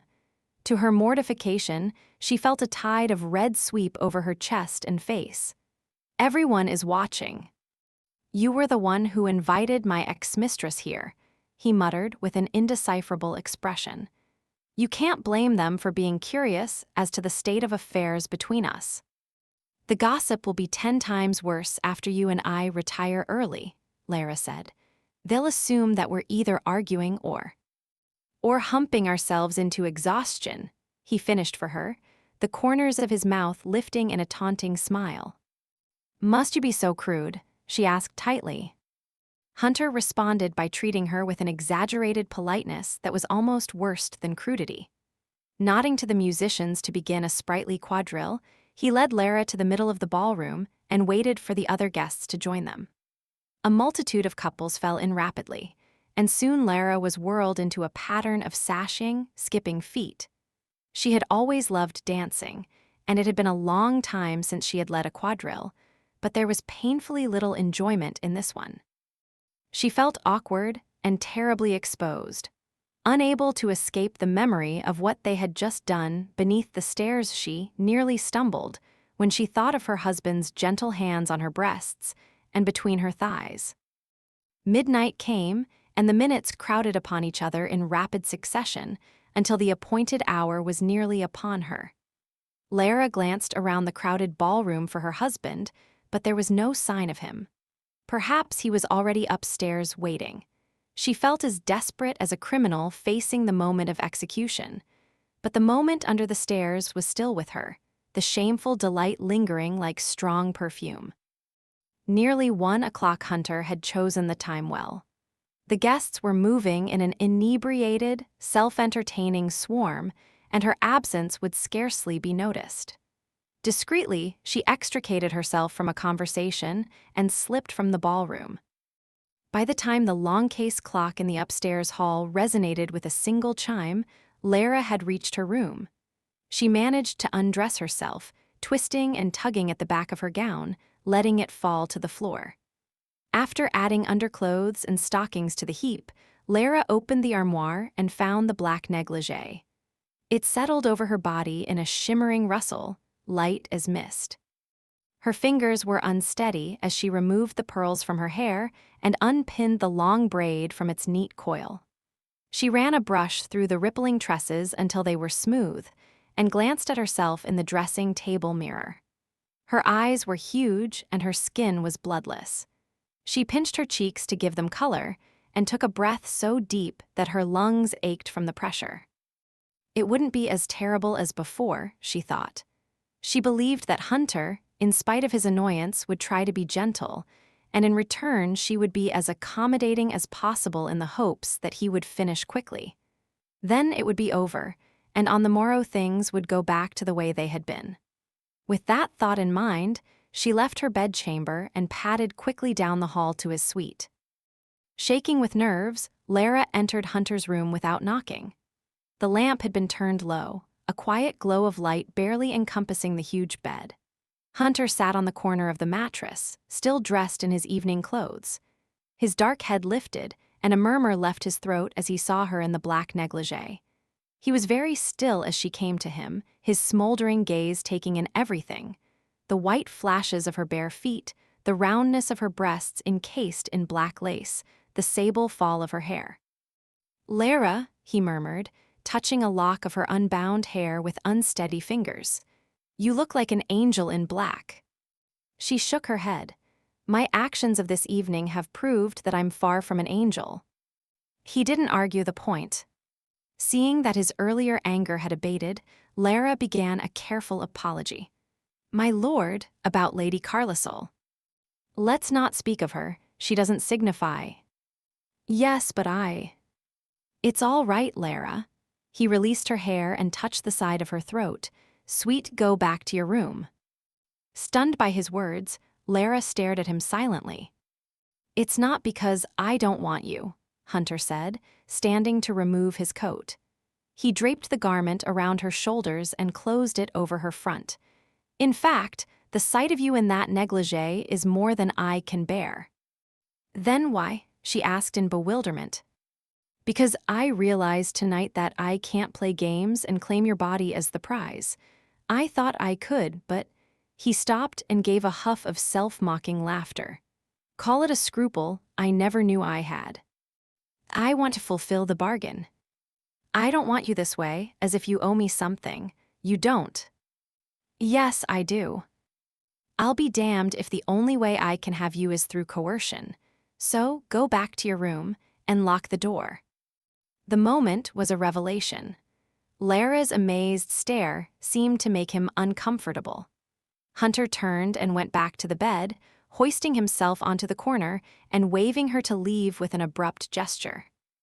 Lara didn't move. A new feeling of trust unfurled inside her as she realized that he would never again force himself on her, no matter what the circumstances, no matter how badly he wanted her. She had always been a little afraid of Hunter, his dominating and callous nature, but he had somehow changed the rules between them, and now. She felt as if she were on the edge of a chasm, suspended in the breathless instant before she threw herself over. It would be easy to take the escape he offered. Lara stared into her husband's expressionless face. As he had once pointed out, she had survived other nights with him. This could certainly be no worse. Perhaps it would even be a great deal better. Hesitantly, she pulled the coat from her shoulders and went to her husband. "I want to stay with you," she said. When he made no move to touch her, she crawled onto the bed beside him. Hunter's dark, questioning gaze locked on her face. "You don't have to." "I want to." Nervous but determined, she touched his face, his shoulder, encouraging him to take her in his arms. Hunter remained motionless, perplexed, staring as if she were an apparition from a dream. She slid her fingers into the space where heat collected between his shirt and cream silk waistcoat. Her hands flattened over the broad cage of ribs and muscle. His stillness encouraged her, and she moved to the carved mother-of-pearl buttons, freeing them one by one until the waistcoat gaped open. She tugged at the knot of his cravat then, finding the starched linen difficult to loosen. Although she sensed him staring at her face, she concentrated on the task before her, finally managing to unwind the length of white cloth. The points of his collar sagged open, revealing skin that was humid and chafed from the confining cravat. Lara tossed the starched linen aside and slid her hand to the nape of his neck, rubbing it softly. "Why do men wear their cravats so high and stiff?" she asked. His eyes half-closed at her touch. "Brummel started them," he muttered, to hide his swollen neck glands. "You have a very fine neck," Lara said, drawing a fingertip down the length of his brown throat. "It's a shame to hide it." The stroke of her finger made Hunter inhale sharply, and he caught her wrists with startling swiftness. "Lara," he warned unsteadily, "don't start something you can't finish." With her wrists still imprisoned, Lara leaned forward. She drew her lips over his in light, repeated brushes, tempting, offering, until he caught her with a lush, open-mouthed kiss. She answered the pressure and welcomed the touch of his tongue, exploring his mouth with growing curiosity. Hunter released her arms and lowered her to the bed, kissing her mouth and cheeks and throat. Lara reached around his neck, staring at the silhouette of his head and shoulders above her. "Don't stop kissing me," she said, craving the taste of him. Hunter cradled the back of her head in his hands. His mouth covered hers in a deep, compelling kiss that made her heart race and her knees draw upward, as if she could curl herself around him. She couldn't precisely remember the last time he had made love to her, only that it had been perfunctory, accomplished without a single word or caress. How differently he touched her now, his fingertips moving over her like butterfly wings. He drew the hem of her negligee up to her knees, then bent to her legs and kissed them, the arches of her feet, the tender inside of one ankle. Lara let him pull her leg higher, wider, and her body jerked as she felt the nip of his teeth in the sensitive hollow behind her knee. "Do you like that?" he asked. I don't know." He pressed his face against the inside of her thigh until she felt the prickle of his beard through the thin silk of her gown. "Tell me what you like," he said, his voice muffled. "Or what you don't like. Tell me anything you want." "When I came to you tonight," she said, "I thought I wanted you to finish this quickly." He laughed suddenly, his hands gripping the sides of her legs. "I want to make it last as long as possible. I've waited for this night. God knows when I'll get another." The heat of his mouth sank through the negligee as he kissed her thigh. Lara tensed and strained her legs against him, her knees bumping into the wall of his chest as he moved higher. Her gown was a slippery midnight veil between them. He strung kisses higher on her leg, while his hands kneaded her hips and slid beneath her bottom. His mouth moved to the verge of a private, forbidden place, and Lara reacted without thinking, trying to push his head away. Undeterred, he caught one of her hands and kissed her taut fingers and bent his head once more to her shrinking body. She felt his tongue through the silk, a wet, voluptuous stroke right between her thighs, where the sensitive flesh wasn't protected by curls. She whimpered at the intimate sensation, and her husband settled more heavily over her, pushing her legs wider. He licked again, wetting the thin fabric, his tongue sinuous and teasing, sending paralyzing pleasure all through her. She gasped out something, not knowing if it was protest or encouragement, and Hunter lifted his head. "Shall we try it without the gown?" he asked huskily. "No." He laughed at her quick response and levered himself upward until they were face to face. "Take the gown off," he coaxed, pulling the negligee from her white shoulder. "First turn down the lamp." "I want to see you," he said, kissing the delicate skin he had revealed, nudging at the soft crease of her underarm. "I want you to see me." Lara looked at him warily. It would be easier in the dark. Easier to separate her ordinary self from the one who participated in events that were too intimate to dwell on in the daytime. She didn't want to see what was happening between them. "No," she said plaintively, but he heard the indecision in her voice. "Sweet darling," he whispered against her shoulder, "try it this way just once." She lay unprotesting as Hunter slid the gown from her shoulders and eased it down her legs, leaving her vulnerable in the shallow pool of lamplight. He pulled her against him, her bare skin clasped against his fully clothed body. "Help me," he said. Obediently, Lara worked at the buttons on his shirt, the linen crumpled and warm from his skin. Although he waited patiently, his muscles were taut and trembling from eagerness, and his lungs worked hard to draw in badly needed oxygen. As Lara fumbled to unfasten his French cuffs, his hand clenched into a fist. "I want you," he said hoarsely, "more than anything in my life." Before she could finish the cuff, he pushed her down and crouched over her, his open shirt falling on either side of her naked body. His gaze slid over her, greedily absorbing every detail.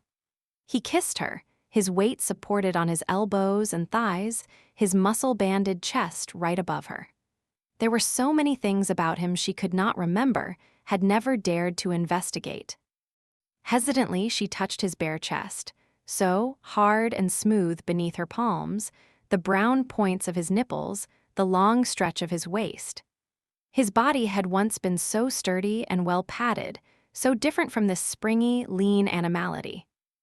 He slid lower on her body and played with her breasts, cupping them high in his hands, circling the peaks with his fingers. His mouth opened over the center of one plump mound, drawing the nipple inside, catching it between his teeth. Lara moaned, riveted by the sight of his dark head hovering over her chest, while he tugged and suckled, first one breast, then the other. She felt strange, feverish. Something was loosening inside her, every defense falling away. His hand moved over her stomach, and she opened her legs to invite his touch, his penetration, anything he wanted. Sensing her sudden abandon, Hunter dragged his mouth everywhere, tasting and kissing her waist, tummy, thighs, kissing the soft curls between them, breathing in the intimate fragrance. He used his fingers to separate the curls, gently parted her flesh to find the spot he wanted, and pressed his tongue against it. She arched against a blaze of pleasure, sharp and terrifying, while her eyes burned with salt tears. He licked in small circles of fire that made her gasp and quiver, and then she felt his tongue slide lower, deeper, invading her with exquisite softness. He used the weight of his chest to pin her legs wide, while his tongue nurtured the sensation to savage intensity. Lara struggled upward, raising on her elbow, using her free hand to touch his head, fingers tangling in his thick hair. Her heart pounded against her ribs, her vision blurred, and all awareness and feeling centered in the place his mouth covered. He worshipped, consumed, devastated her, until the twisting pleasure became too much, and she spasmed endlessly, groaning with the force of her release. After the last contraction had faded, Hunter raised himself to look directly into Lara's wet, bewildered eyes. His expression was serious as he used his fingers to brush away the tear tracks on her cheeks. She touched his mouth with trembling fingers, his lips damp from the liquor of her own body. He urged his knee between her thighs, and she parted them at once, trusting him with every last part of herself. He fumbled with the openings of his pantaloons, and there was a blunt, heavy pressure against the soft cove of her body. She braced herself against it, knowing that now the pain would come. He entered her slowly, pushing into the yielding flesh so gradually that there was no discomfort, only the feeling of being stretched and deliciously filled. Her body accepted the massive intrusion, the thrust penetrating deeper until she moaned in astonished delight. Now fully joined with her, Hunter paused and buried his face in the fragrant curve of Lara's shoulder. She felt his large body shaking as he struggled to contain an eternity of pent-up passion. "It's all right," she murmured, drawing her hand down the long plane of his back. Her hips tilted in an encouraging lift, and he gasped at the small movement. "No, Lara," he said thickly. "No, wait, God, I can't."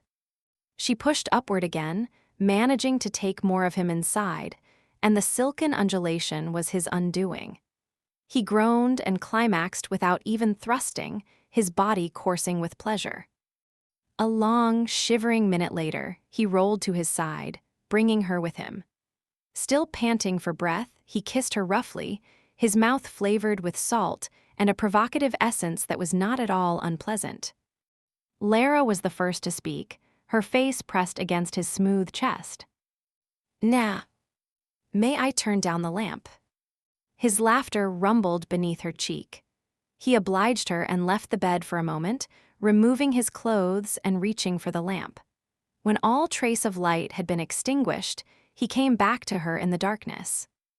Lara awakened from a dream about Psyche, the maiden who was sacrificed to a winged serpent and was carried away instead by Eros, the unknown husband who came to her at night and made love to her without being seen. Rolling to her back and stretching, Lara was almost startled to feel a man's body beside her. Instantly, she reached for the sheet, which had fallen to her waist. A large hand covered hers. "Don't," came Hunter's low murmur. "I like to see the moonlight on your skin." He had been awake, watching her. Lara glanced down at her body, gilded by the bluish-white light shining through the half-open window, and she continued to tug at the sheet. Hunter removed the linen from her grasp and pulled it completely away from her. He touched the tips of her breasts, the silvery curves leading down to the shadowed hollow between. She turned toward him, seeking his mouth, and he gave her a kiss so satisfying and enticing that she felt her pulse quickening once again. His hands slid to her bottom, cupping the round shapes in his palms, gripping and pulling her closer. The hard length of his arousal pressed against her stomach, no longer a weapon to be feared but an instrument of pleasure. Lara reached for it cautiously, encircling the shaft with her fingers, sliding them along the hot silken skin. Her touch made him shiver, his body responding eagerly to the caress. She sensed that there were things he wanted to show her, teach her, but for now he let her explore him as she liked. She moved down to the pouch between his legs, testing the pendulous weight, and slid her fingers up the shaft to the smooth, broad tip. He groaned and lowered his mouth to her throat, kissing her, telling her in guttural murmurs how much he wanted her. Pushing her knees upward and apart, he settled in the lee of her thighs and took her, sheathing himself in a deep slide. Lara gasped and wriggled to accommodate him. There was only an instant of discomfort before her body accepted him in dewy welcome. He began a steady rhythm, driving straight and sure within her, angling himself to press against her sex with each stroke. She lifted herself up to him, cradling him with her hips, her hands gripping the dense muscles of his back. He was hard, delicious, riding her just as she wanted, covering her with his masculine weight, plunging deeper, deeper. The pleasure of it was overwhelming. She cried out at the height of it, her body filled with a liquid rush of delight, a shudder of satisfaction. It was equally pleasurable to share Hunter's fulfillment, to hold him in her arms and feel him shake with sensations he could no longer control. He remained inside her for a long time while his mouth covered hers, caressing and tasting. Dreamily, Lara stroked his thick hair and found the place behind his ear where the skin was soft and downy like a child's. She felt his weight shift as he prepared to move off her, and she moaned in protest. "Oh, don't. I'll crush you," he whispered, rolling to his side. His thigh intruded between hers, and he played idly with the moist patch of hair, his fingers soothing and arousing at the same time. "Is this what you had with Lady Carlisle?" she asked, staring into his shadowed face. "I've never had this with anyone." Pleased by his answer, Lara snuggled closer and rested her cheek on his chest. "Hunter, what did Lady Carlisle say to you earlier tonight?" The movements of his fingers stopped. She felt a new tension enter his body, and his voice was laced with exasperation as he replied. "Esther was disappointed when I made it clear that I had no interest in resuming our affair. So disappointed, in fact, that she claimed I couldn't be the real Hawksworth." "Oh," Lara kept her face pressed to his chest. "Do you think she intends to make any sort of public accusation?" she asked carefully. His shoulders moved in a slight shrug. "I doubt it. We'll assume any such claim would arise from wounded vanity, and Esther has no desire to make herself appear foolish." "Of course," Lara blinked, her lashes tickling his chest. "I'm sorry." "For what?" "For making the evening such a trying one." "Well," his fingers entered the cleft between her thighs with a gentle twist that made her quiver. He reached far inside the depths of her, exploring with subtle, diabolical knowledge. "You'll make it up to me," he murmured. "Won't you?" "Yes, yes," and her lips parted against his chest in a sigh of pleasure. Mama. Lara yawned and opened her eyes, squinting as the early morning sunlight assaulted her. To her dismay, she saw Johnny standing beside the bed, his small face level with her own. He stood in his nightshirt and dirty bare feet, while shocks of black hair stuck out at the top of his head. Realizing the child had found her in Hunter's bed, Lara glanced behind her and saw her husband beginning to awaken. She kept the covers pulled high and turned back to Johnny. "Why are you up so early?" she asked. "The chickens are hatching." Groggily, she remembered the nest of hen's eggs they had been watching for the last several days. "How do you know that, darling?" "I just went out to look at 'em." His innocent gaze passed from her to Hunter, who sat up and rubbed his own disheveled hair, the sheet falling to his waist. "Good morning," Hunter said calmly, as if the situation were an everyday occurrence. "Good morning," Johnny replied cheerfully and returned his attention to Lara. "Mama, why aren't you in your own bed?" Wincing at the question, Lara decided that the simplest explanation was best. "Because Lord Hawksworth invited me to sleep here last night." "Where is your nightgown?" Her cheeks pinkened, and she steadfastly avoided looking at Hunter as she replied. "I was so sleepy last night, I must have forgotten to put it on." "Silly old mama," he said, giggling at her oversight. Lara smiled back at him. "Go find your robe and slippers." As the child disappeared from sight, Hunter reached for Lara, but she rolled away and slipped from the bed. Finding his discarded shirt on the floor, she snatched up the garment and used it as a temporary cover for her nakedness. She held the front closed and looked at the long sprawl of her husband's body as he stretched on the bed. Their gazes met, and they exchanged a tentative smile. "How are you?" Hunter asked softly. Lara didn't answer for a moment, struggling to name the feeling that seemed to saturate her from head to toe. It was a strange, warm gladness, more complete and certain than anything she'd felt before. She didn't want to leave him even for a minute, wanted to spend the day with him, and tomorrow, and every day after that until she had learned everything about him. "I'm happy," she said, "so happy that I'm afraid." His eyes were as dark and soft as molasses. "Why afraid, my love?" "Because I want so badly for it to last." Hunter gestured for her to come to him, but she ventured close enough only for a quick, glancing kiss, and then danced out of his reach. "Where are you going?" he asked. Lara paused at the doorway and smiled back at him. "To get dressed and see the chickens, of course." Chapter 15. S. Omething had to be done with the prison children while the orphanage was being enlarged. Leaving them in their current circumstances was out of the question. Lara couldn't abide the thought of any of them spending one more night in the foul, dangerous places they had been consigned to live in. The only solution was to convince the people of Market Hill to take the children into their homes until the orphanage was ready to receive them.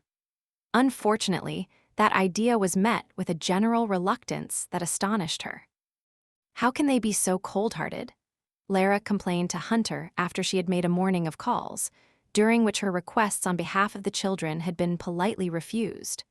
Wandering farther into the library, she removed her bonnet and tossed it to a chair and fanned her overheated face. "The only people I've asked to take in a child or two are families with more than enough means to support them, and it's only for a matter of months. Why won't anyone lift a finger to help? I was so certain I could count on Mrs. Hartcup or the Wyndhams." "Practical considerations," Hunter replied matter-of-factly, pushing his chair back from his desk. He pulled Lara to his lap and began to unfasten the detachable ruff from around her neck. "All charitable impulses aside, my sweet, you have to recognize that you're not asking them to take in ordinary children. The good citizens of Market Hill regard the prison orphans as criminals in training, and who could blame them?"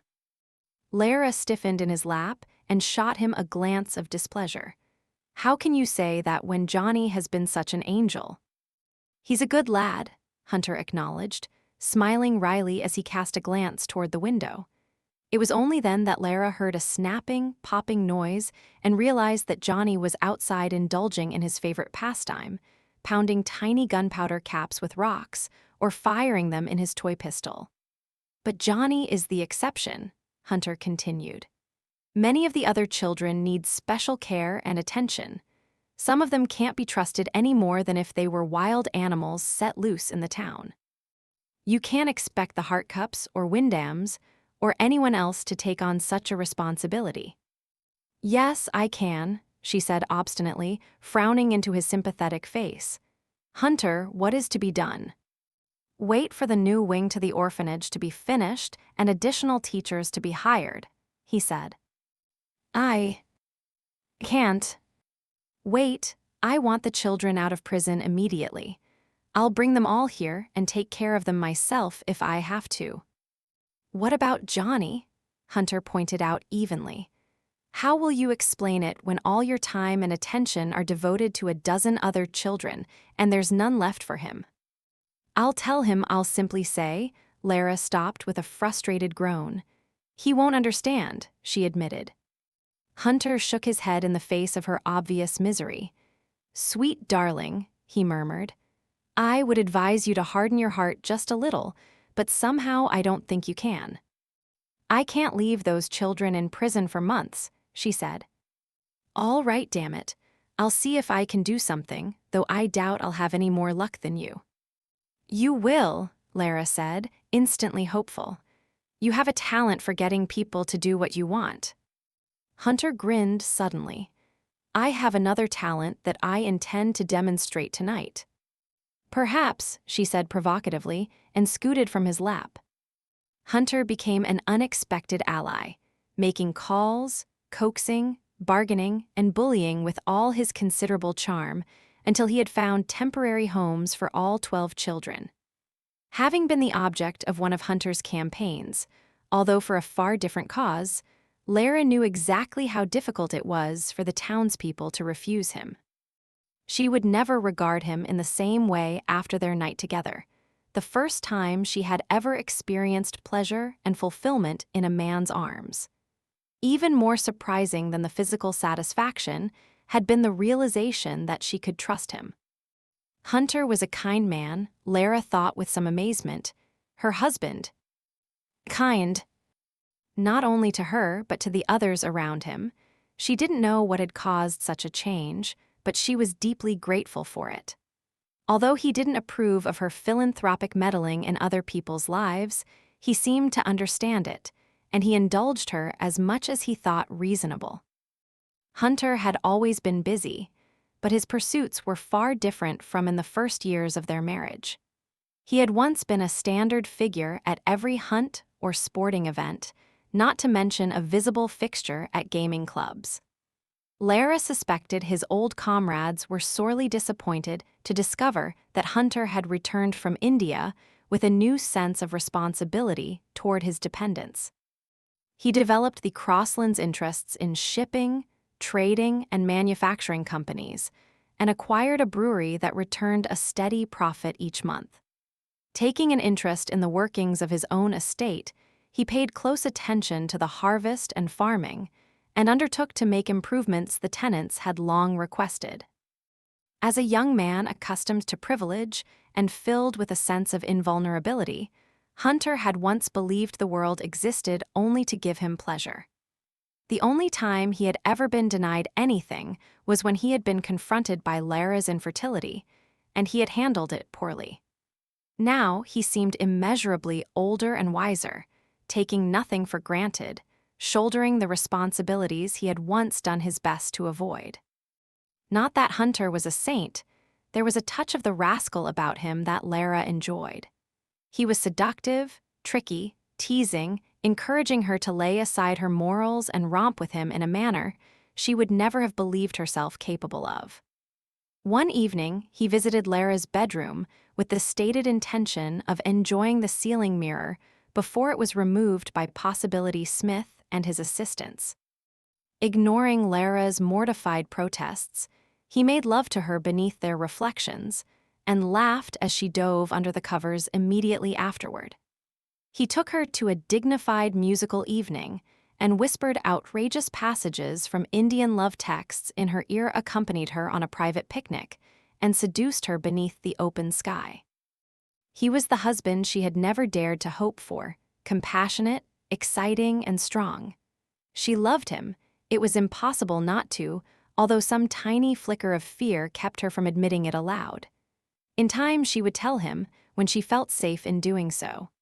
Some part of her heart was waiting for him to prove himself, offer a signal or sign or key that would allow her to relinquish every last part of herself to him. Lara covered herself in a large apron and stood at the corner of the kitchen work table, crushing linseed in a small marble mortar. Carefully, she scraped the oily powder from the bowl and dropped the linseed into a cup of melted beeswax. It was an old family recipe for a poultice that would ease the gout, an affliction that had lately tormented a resident of Market Hill, Sir Ralph Woodfield. Although Sir Ralph was a proud man who hated to ask a favor of anyone, he had sent a servant over that morning to request a batch of the treatment. Enjoying the fragrance of the cooling beeswax, Lara poured another half cup of linseed into the mortar and began to grind it with circular strokes of the pestle. The cook and 2 kitchen maids stood at the other end of the work table, kneading great piles of bread dough and shaping it into perfect oblong loaves. They were all entertained by one of the maids' cheerful warbling of a love song that was currently popular in the village. Her fingers plowed deftly into the dough, keeping time with the melody. Oh, the lad who has me must have pockets of gold. A horse and carriage, and a silver watch too. And well for him if he's handsome and bold, with curly brown hair and eyes so blue. The song went on extravagantly extolling the virtues of the imaginary lad, until every woman in the kitchen was chuckling. As if a man like that could be found in Market Hill, the cook exclaimed. Amid the general amusement, Naomi slipped into the room, the skirt of her walking dress dusty from the walk to the village. She came to Lara at once, removing a straw bonnet to reveal a troubled frown. Naomi, Lara said, pausing in her work. It's your day off. I thought you were going to spend the day in the village with friends. I had to come back at once, m'lady, Naomi murmured, while the others continued to sing and chatter. I don't know what to believe, or if there's a bit of truth in it, but I heard something in the village. Lara set aside the pestle and stared questioningly at the maid. Tease about Lady Lonsdale, Naomi continued. I'm friends with her lady's maid, Betty, you see, and we fell to talking. Clearly uncomfortable, Naomi took a deep breath and finished quickly. And Betty said 'twas a secret, but Lady Lonsdale is ill. Aware that the others were listening, Lara pulled the maid to the corner of the kitchen and whispered rapidly. Ill, but that couldn't be. Why wouldn't I have been told? Betty says the family doesn't want anyone to know. How ill? Lara asked urgently. Naomi, did Rachel's maid tell you, did Lonsdale do my sister some violence? The maid's eyes lowered. 'Twas a fall down the stairs, Lady Lonsdale said. Betty wasn't there to see it, but she says it looks worse than a simple fall. She says Lady Lonsdale is in a bad way, and they haven't even sent for the doctor. Horror, turmoil, and most of all rage. Lara trembled from a torrent of emotions. Lonsdale had beaten Rachel again. She was certain of it, and as with the other times, he had been remorseful afterward, and too ashamed to send for a doctor when Rachel needed medical attention. Lara's mind clicked with plans. She had to reach Rachel, take her from Lonsdale, bring her to a safe place, make her well. Milady, the maid said tentatively, please don't tell anyone as how you found out. I wouldn't want Betty dismissed on account of this. Of course I won't, Lara replied, somewhat amazed by her own calmness when all was chaos inside. Thank you, Naomi. You did well to tell me. Yes, milady. Seeming relieved, Naomi gathered her bonnet and left the kitchen. Not looking at the cook and kitchen maids, who had begun to whisper, Lara wandered in a daze until she found herself in the gentleman's room. The walls were covered with an assortment of stuffed and mounted game Hunter and his father had shot. Eerily shining glass eyes were set in somber animal faces. The aura of smug masculine victoriousness, bred through generations of Hawksworths, seemed to fill the room. Springing into action, Lara went to the cabinets beside the long row of gun cases and opened them furtively, finding bags of shot, cleaning implements, powder horns, and mahogany boxes of pistols cushioned in velvet. Pistols with handles of pearl, wood, silver, carved, engraved, adorned as lavishly as religious artifacts. Lara had never actually fired a pistol before, but she had seen Hunter and other men of her acquaintance with them. The loading and operation of them seemed simple enough. Fueled by rage that worsened with each passing minute, she hardly noticed that someone had entered the room until Hunter spoke.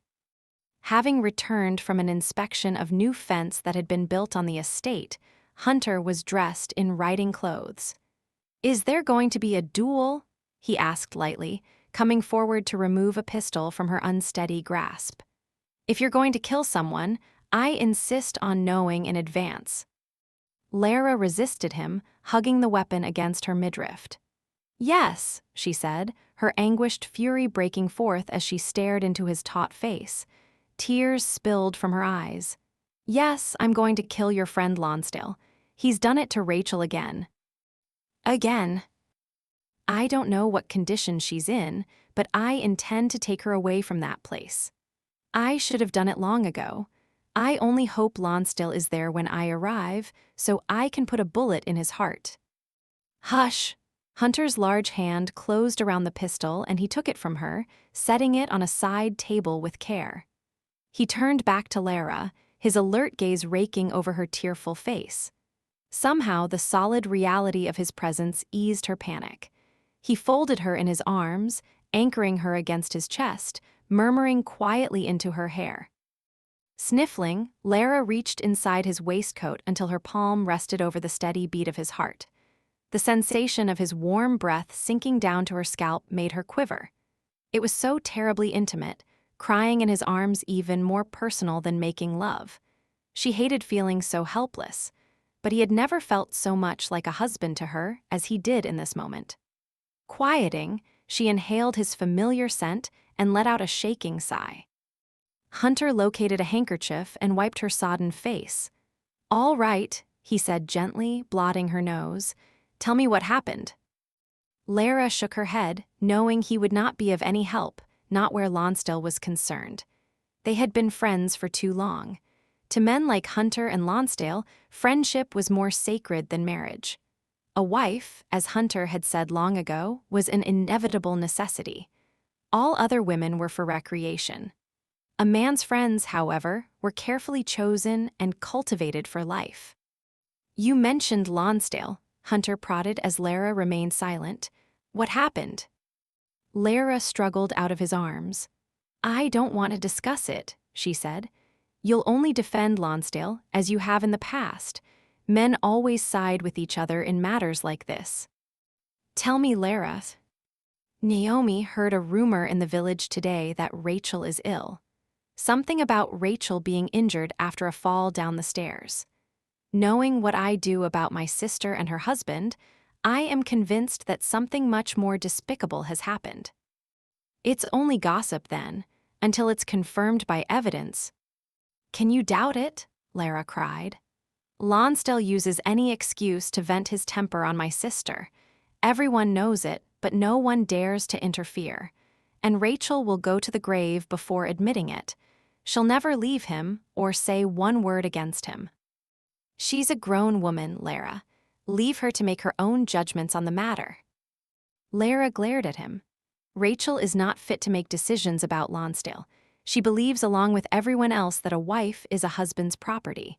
A man can kick his dog, whip his horse, or beat his wife. It all falls within his rights." Lara's eyes welled with fresh, raw tears. "I don't know how badly he's hurt Rachel this time, but I think something is terribly wrong. I'm not asking you to do anything, as I'm well aware of your friendship with Lonsdale. All I require is that you stand aside while I do what I must. Not when you start pawing through my pistol cabinet." He caught her as she reached for another mahogany box. "Lara, look at me. I'll ride to the Lonsdale estate and find out if there's cause for concern. Will that satisfy you?" "No," she said stubbornly. "I want to go too, and no matter what the state of Rachel's health, I want her brought here." "You're not making sense," he said in a hard voice. "You can't interfere in a man's marriage and forcibly remove his wife from her own house." "I don't care about the law. I only care about my sister's safety." "And what do you suggest we do to keep her here when she wants to go home?" he jeered. "Lock her in a room, chain her to the furniture." "Yes," Lara burst out, though she knew it was illogical. "Yes, anything to keep her away from that monster." "You're not going," Hunter said grimly. "If Rachel is ill, you'll only make it worse by distressing her." Lara wrenched free of him and went to a gun case, pressing her hands on a cool glass panel and smudging the pristine surface. "You have no brothers or sisters," she said, swallowing the tears that kept pooling in her throat. "If you did, you would understand how I feel about Rachel. Ever since she was born, I've wanted to take care of her." She scrubbed at her stinging eyes. "I remember one time when we were little, and Rachel wanted to climb a large tree in our yard. Even though Papa had forbidden it, I helped Rachel to climb up with me. We were sitting on one of the limbs, swinging our legs, when suddenly she lost her balance and fell. She broke her arm and collarbone when she hit the ground. I was too slow to save her. All I could do was watch her fall through the air, and my stomach flipped over and dropped as if I were the one falling. I would have given anything to put myself in her place. That's how I feel now, knowing that something terrible is happening to her while all I can do is watch." Lara's chin quivered violently, and she clenched her jaw to keep from crying again. A long time passed. The room was so still that she might have thought Hunter had left, except that part of his reflection shone in the smudged glass. "I know you can't do anything," Lara said stiffly. "You don't want to make an enemy of your closest friend, and that's what will happen if you dare to interfere." Hunter gave a curse that raised the hairs on the back of her neck. "Stay here, damn you," he said gruffly. "I'll bring Rachel to you." She spun around and stared at him in round-eyed amazement. You will. I swear it, he said curtly. Relief swamped her. Oh, Hunter. He shook his head, scowling. Don't thank me for doing something I have no damned desire to do. Then why? Because it's bloody obvious you won't give me a moment's rest otherwise. He looked as though he wanted to throttle her.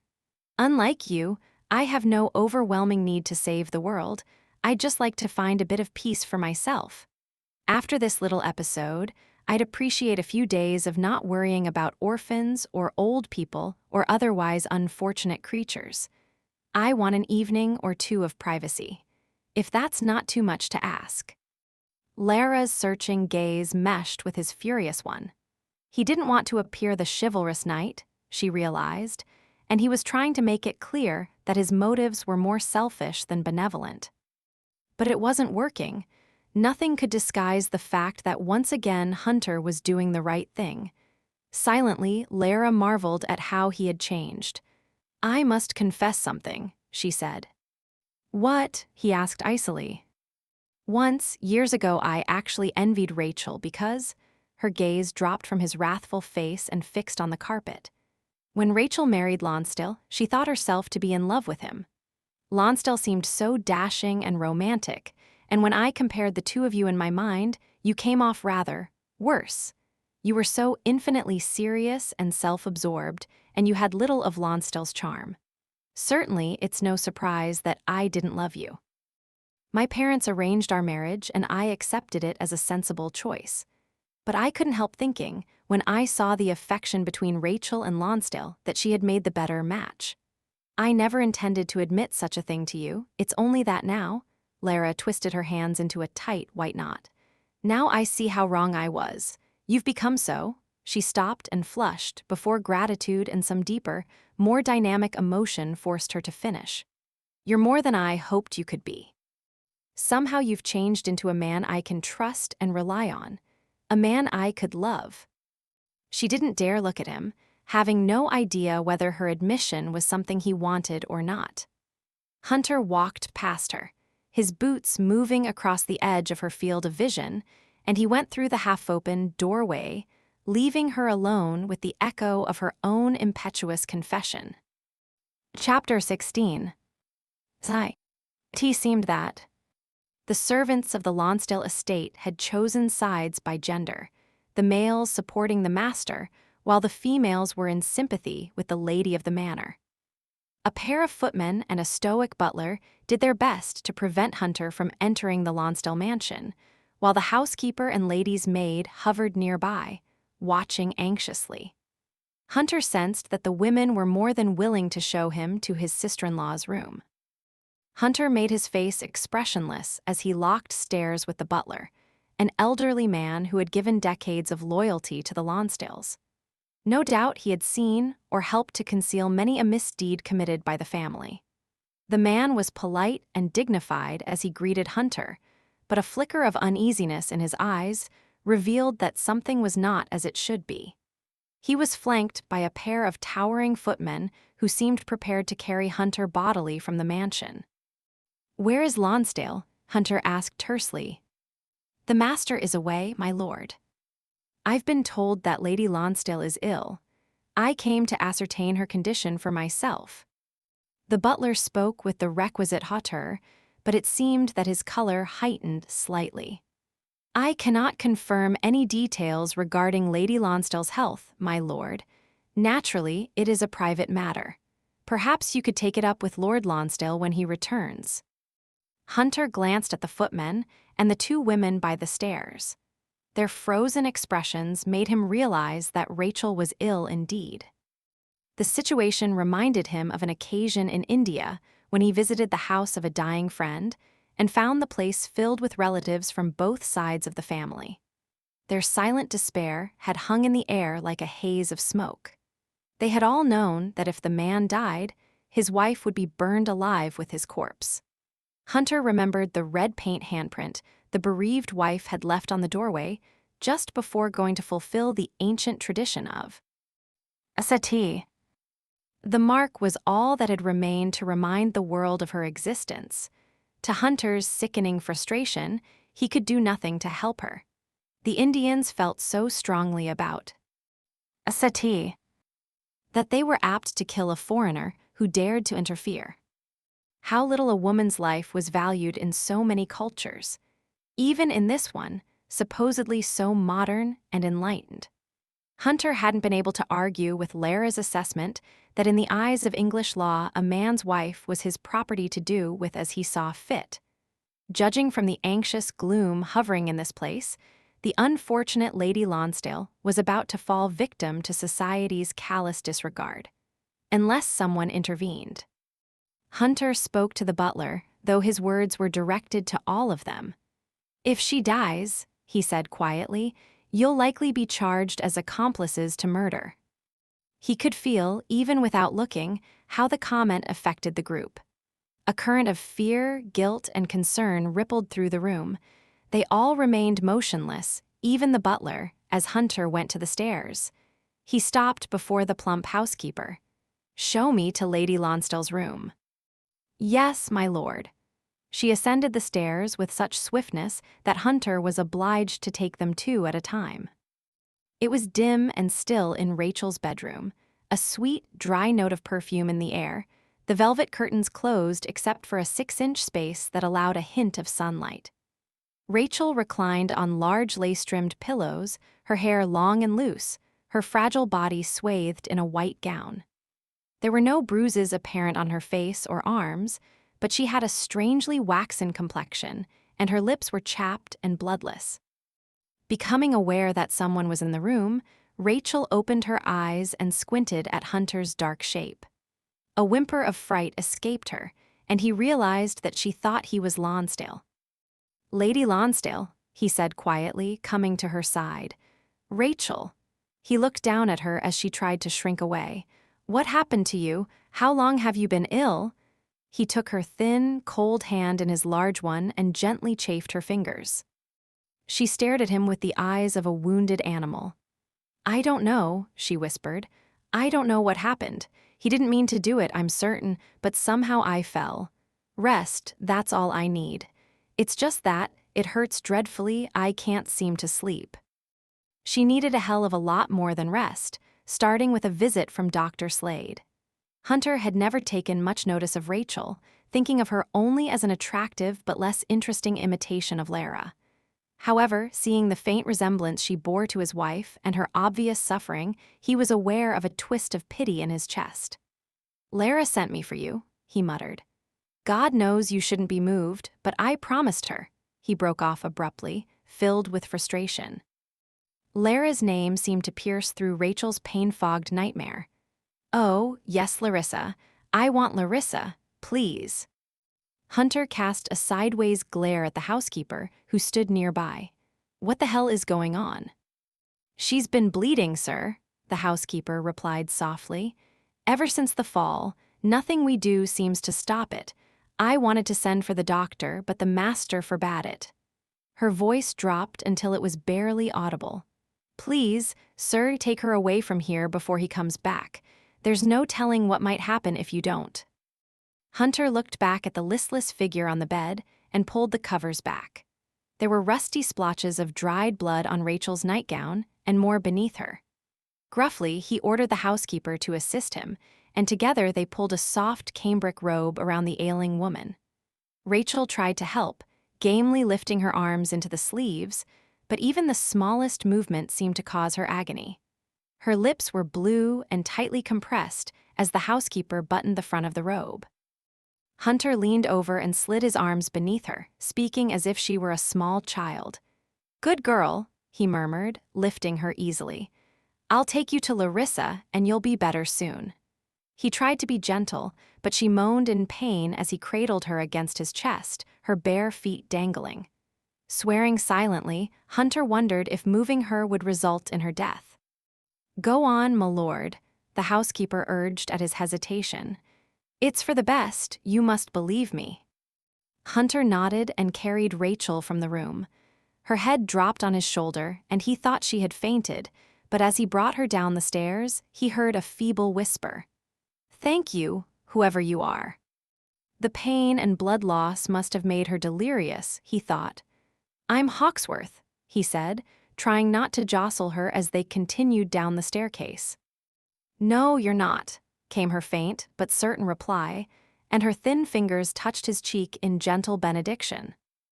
The carriage ride to Hawksworth Hall was torturous, Rachel white-faced and ill, gasping every time the wheels hit a rut or hole in the road. She lay curled on the length of the velvet seat, cushioned by pillows and blankets that did little to ease her misery. After a while, Hunter found himself flinching at Rachel's quiet moans, her pain affecting him more than he expected. Like everyone else, Hunter had wanted to ignore Lonsdale's past treatment of Rachel, reasoning that what transpired between a married couple in the privacy of their own home was not his concern. He had no doubt that many people would say that he was going too far in removing Rachel from the Lonsdale estate. Damn them all, he thought savagely, as Rachel whimpered in misery. It was the fault of everyone in Market Hill and all the Lonsdale's friends and relatives. They had collectively allowed the situation to come to this. It seemed almost miraculous that Rachel didn't die during the hideous carriage ride. They finally arrived at Hawksworth Hall, and Hunter carried her into the house with great care.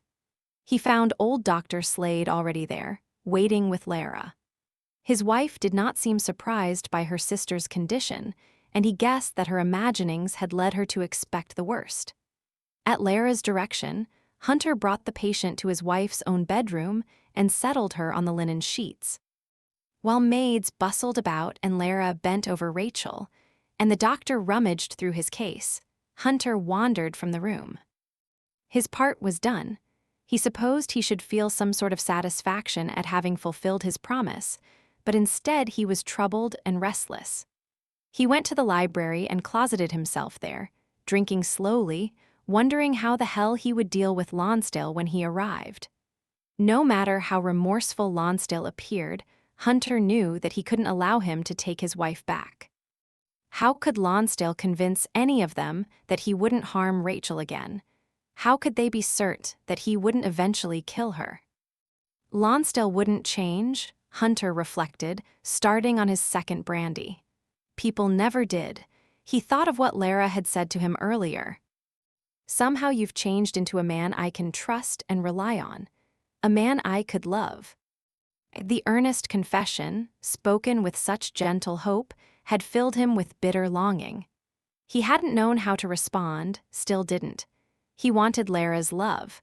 He would do anything to have her, though he might prove as destructive to her in his own way as Lonsdale was to Rachel. A servant came to tell him that the doctor was ready to leave, and Hunter set aside his brandy. He reached the central hall just as Lara and Dr. Slade did. The old doctor's face was grave and dark with displeasure, his wrinkles more prominent than usual, giving him the look of a surly bulldog.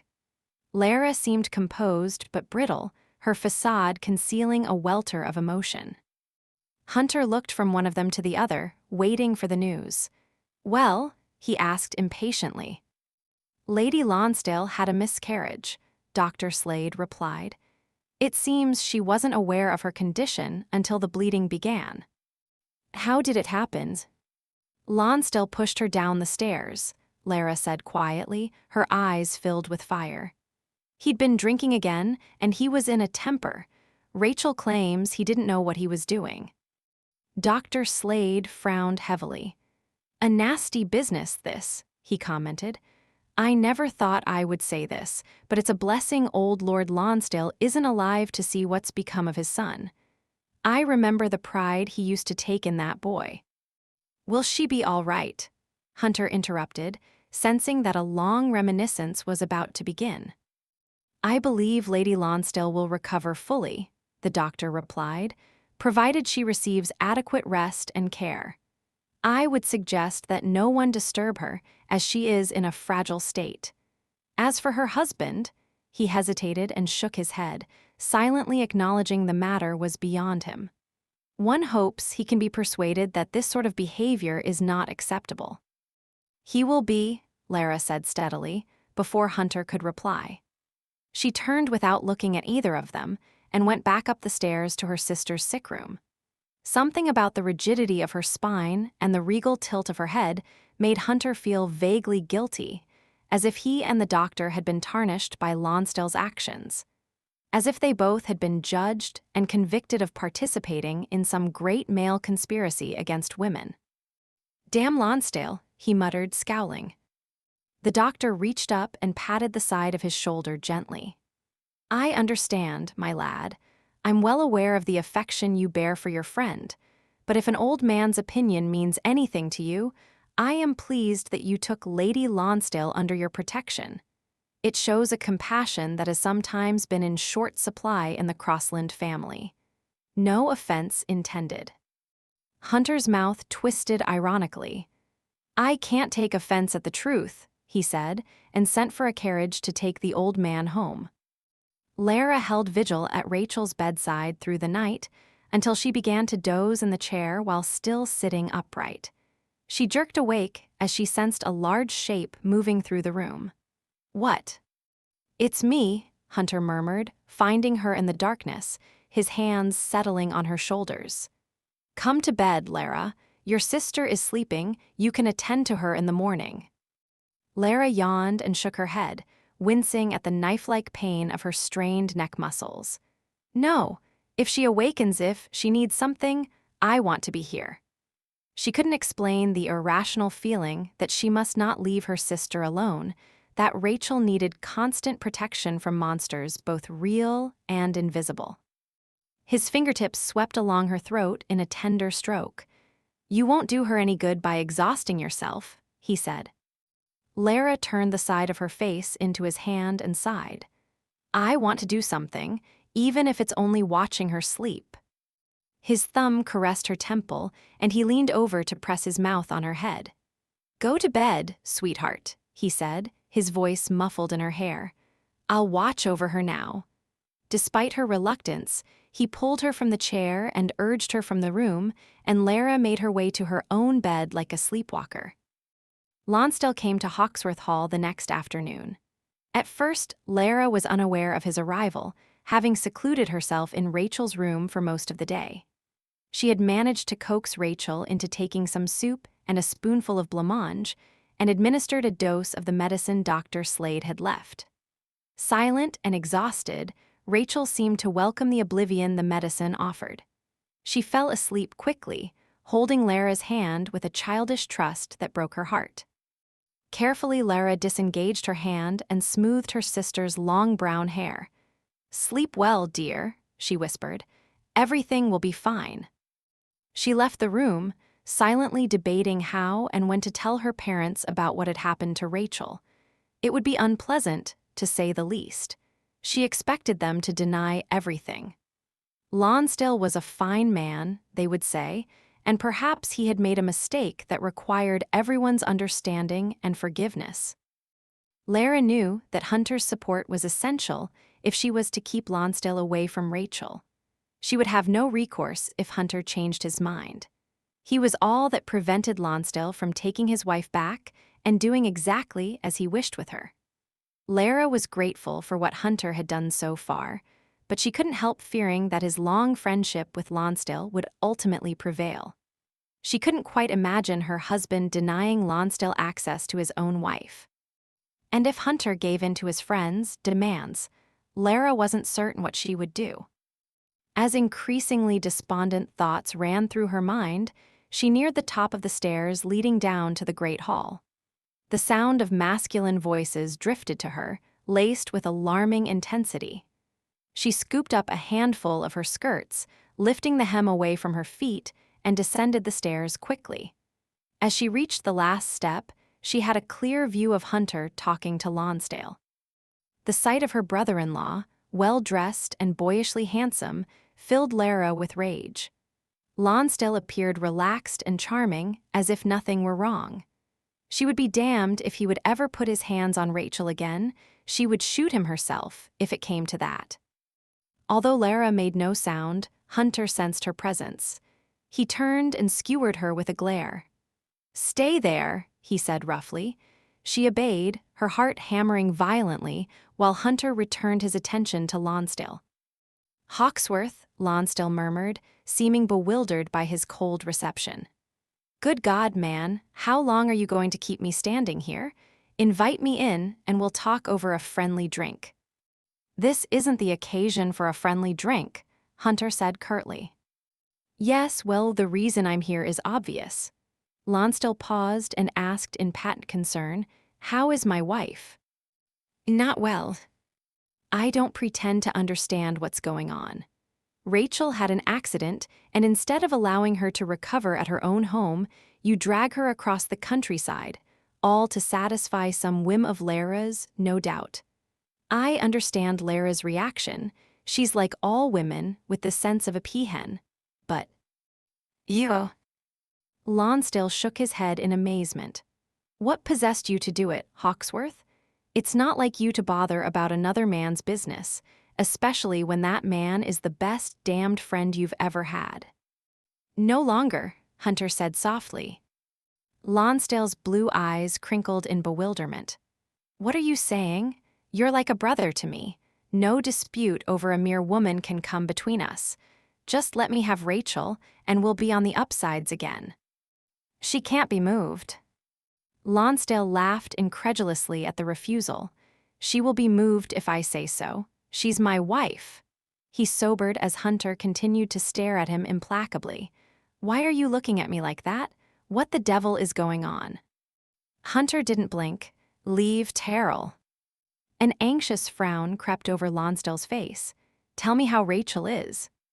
She was pregnant, Hunter said flatly. She lost the baby. Lonsdale's color seemed to drain away, and his mouth moved in a convulsive twist. I'm going to see her. Hunter shook his head, refusing to step aside.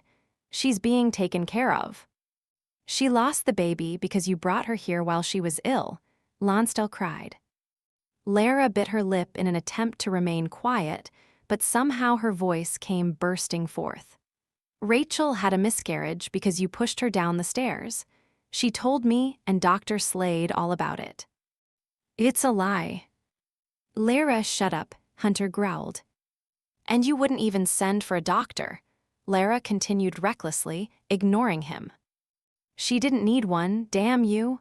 Lonsdale's temper exploded, and he started for her with a dark flush climbing his face. You're trying to poison everyone against me. I'll close your mouth for you, you bitch. Lara retreated automatically, forgetting the stairs were just behind her. She fell backward with a gasp, sitting down hard on the second step. From there, she could only watch in wide-eyed horror as Hunter seized Lonsdale like a hound with a hapless fox. Get out, Hunter said, swinging his former friend toward the door. Lonsdale wrenched free and came toward him with both fists flying. Lara expected Hunter to react in a similar manner, adopting the traditional pugilist's stance. Both men shared a keen interest in the sport, having attended countless prize fights together in the past and practiced at fisticuffs with their aristocratic friends. But what happened before Lara's bewildered gaze was not what she or anyone else could have expected. Hunter moved in a strange, fluid blur, using his knee and the heel of his hand in a way that somehow sent Lonsdale to the floor in a groaning heap. It seemed to be accomplished without thought. Hunter ended up crouched over Lonsdale, his arm drawn back in preparation for one last blow.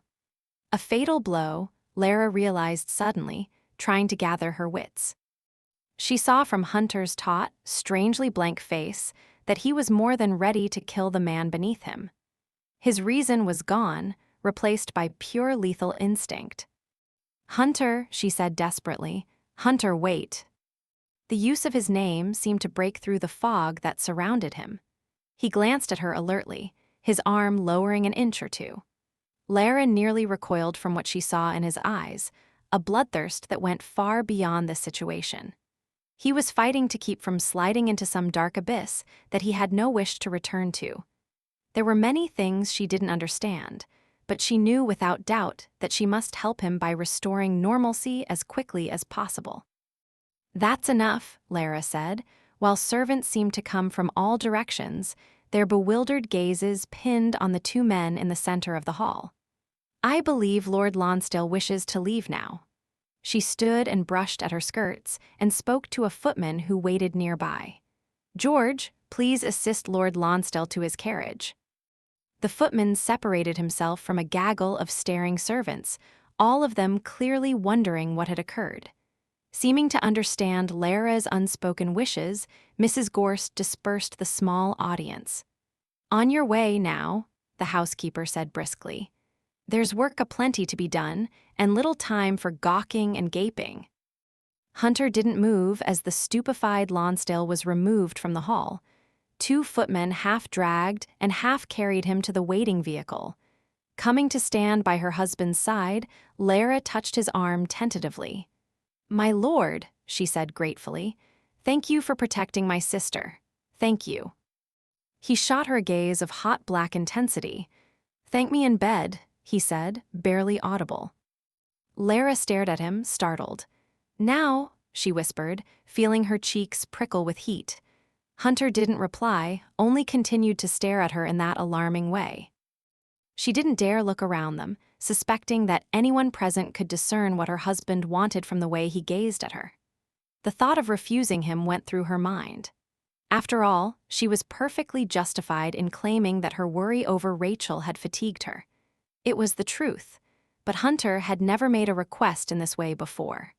The other times they had made love, he had been seductive, teasing, encouraging, but never desperate, as if he needed her to save his soul.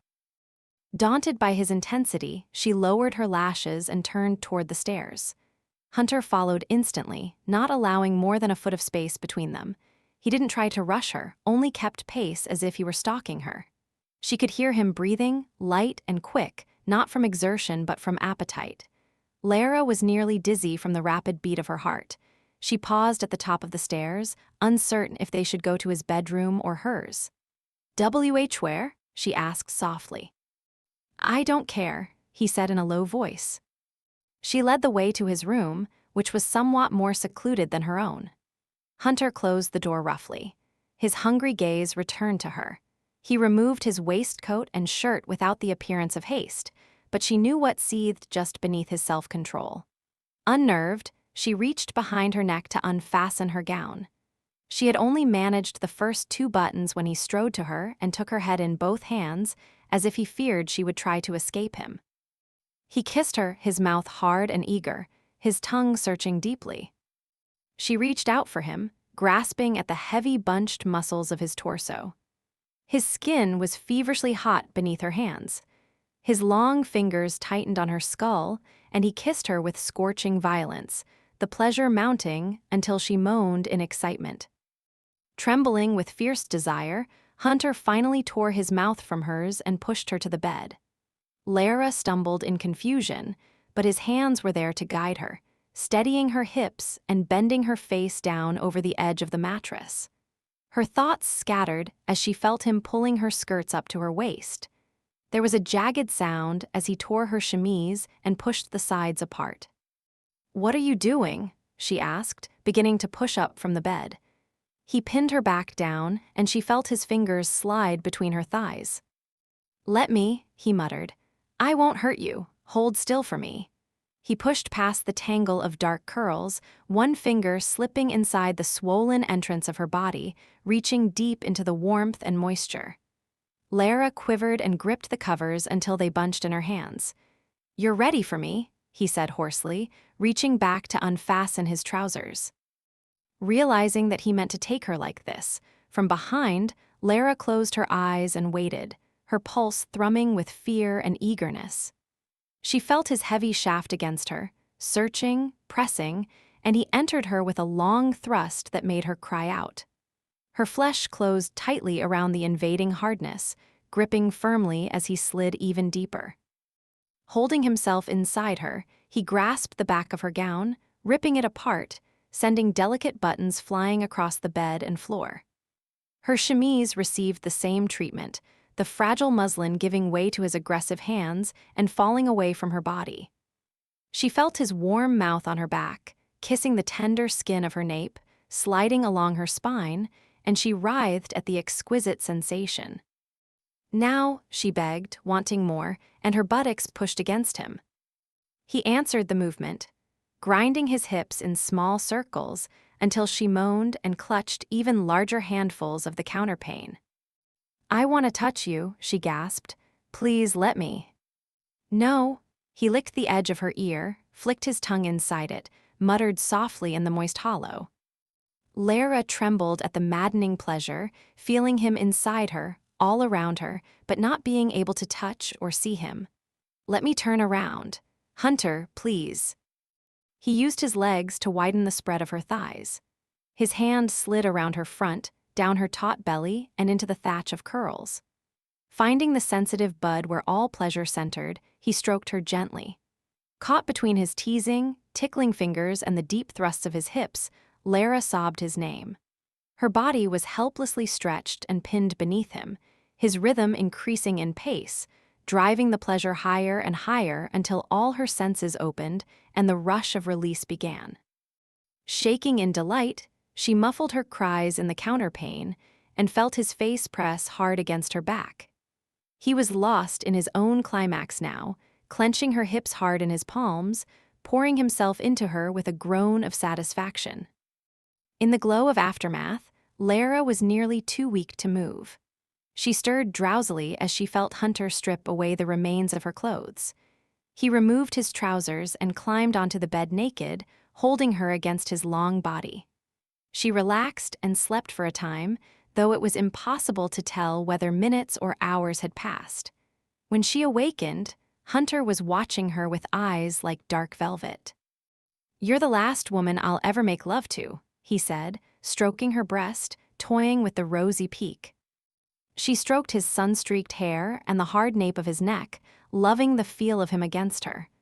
"Good," she whispered. "Keep me with you, Lara. I don't want to leave you."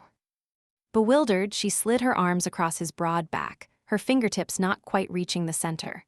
Why would Hunter worry about leaving her?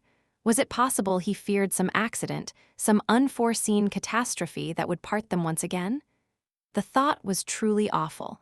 It hadn't been so long ago that she'd been told that he was dead, and to her shame, she hadn't really mourned him. But if something happened again, if they were somehow separated, dear Lord, she couldn't bear it now. She didn't want to live without him. She stared at him with glistening eyes, and her thighs opened willingly as he pushed his knee between them. "Then stay with me," she said simply. "We won't think about the past anymore." "Yes, God, yes." He sheathed himself inside her and groaned. Lara stared into his face, the lean features gleaming with sweat, his jaw clenching. He made love to her slowly, making it last an eternity, until pleasure rippled through her in endless waves, and she felt somehow as if he were staring into her soul and showing her a glimpse of his own, all secrets burned to ashes. "Do you love me?" "Yes, yes." She didn't know who asked, or who replied, only that the answer was true for each of them. Chapter 17. F. Or the next. Few days there was an ominous silence from Lord Lonsdale, who made no further attempt to visit Hawksworth Hall. Finally, a short, stilted note arrived from Lonsdale, asking to be informed of his wife's condition. Lara hesitated to reply, feeling that Lonsdale had no right to know anything about Rachel after he'd caused her such harm. However, the decision was not hers to make. Reluctantly, she approached her sister with the letter, as Rachel relaxed on a sofa in the family parlor. Dressed in a white nightgown with a lace-trimmed blanket covering her lap, Rachel looked as fragile as a porcelain figurine. A novel lay open in her lap while she stared out the window with a blank gaze. "Is that not to your liking, dearest?" Lara asked, nodding to the book. "I can bring up something else from the library." "No, thank you." Rachel gave her a tired, fond smile. "I can't seem to keep my attention on anything. After a minute of reading, the words stop making sense." "Are you hungry?" Rachel shook her head. "Johnny brought a peach from the garden not long ago. He claimed it was a magic peach that would make me all better, and he insisted on staying while I ate it." Lara smiled at the child's imagination. "What a darling," she said. "At times, I could almost swear he's yours," Rachel continued. With his collection of turtles and the little animals he brings in from outdoors, he's very much like you. After the way he behaved during Dr. Slade's last visit, rummaging through his medical bag and asking 100 questions, I wouldn't be surprised if he wanted to study medicine someday. It would be convenient to have a doctor in the family, Rachel said, then leaned her head back with a barely perceptible sigh. Lara knelt by her and covered her sister's cool hand with her own. Rachel, Lonsdale has written to inquire about your condition. Shall I reply or remain silent? Rachel's face went blank and she shook her head. I have no idea. They were both silent, while Lara continued to hold Rachel's hand in quiet support. Finally, she dared to tell her sister what she had wanted to say ever since the miscarriage. Rachel, you don't have to go back to him. Ever. You may stay with us or take a house anywhere you'd like. No husband, no children, none of the things that make a woman's life worthwhile, Rachel said bleakly. What choice is that? I must go back to Lonsdale and hope that he will change. You can fill your things, Rachel. I'm not like you, her sister interrupted quietly. I don't have your independence. I couldn't do what you did after Hawksworth's death and carve out a new life that doesn't include a man. If I had been in your place, I would have started searching for a new husband right away. I've always wanted my own family, you see. It's true that Lonsdale has his faults. I realized long ago that I must learn to accept his limitations. He nearly killed you, Rachel, Lara said. No, don't try to argue. In my opinion, Lonsdale's refusal to send for a doctor was nothing short of attempted murder. He is abominable in every regard, and I will do everything in my power to prevent you from returning to him. He was not kind, Rachel agreed, and I cannot defend him on every point. However, if I had realized my condition and told him, he might have become more considerate, and the accident would not have happened. Lara became so agitated that she released Rachel's hand and sprang to her feet. She paced in a circle, fuming. After this so-called accident, I am certain Lonsdale will be contrite for a while, and then he will revert to his true self, a condescending, selfish, and cruel.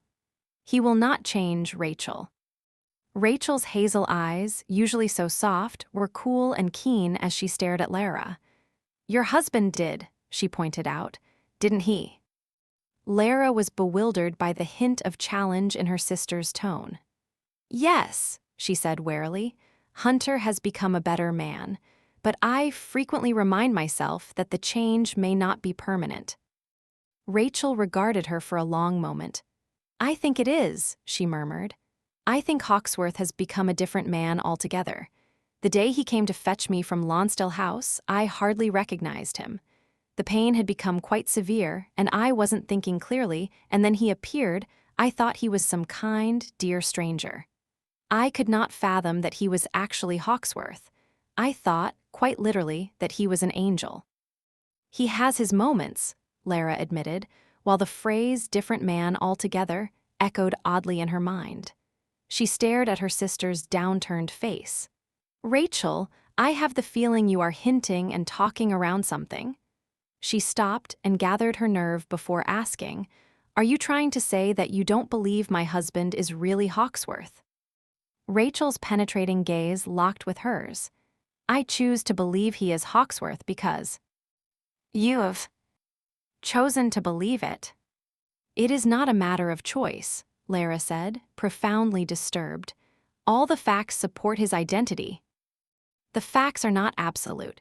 One could argue endlessly over them. Rachel's composure only underscored Lara's inner turbulence. The heart of the matter is, you have accepted him for reasons only you understand. She smiled wryly.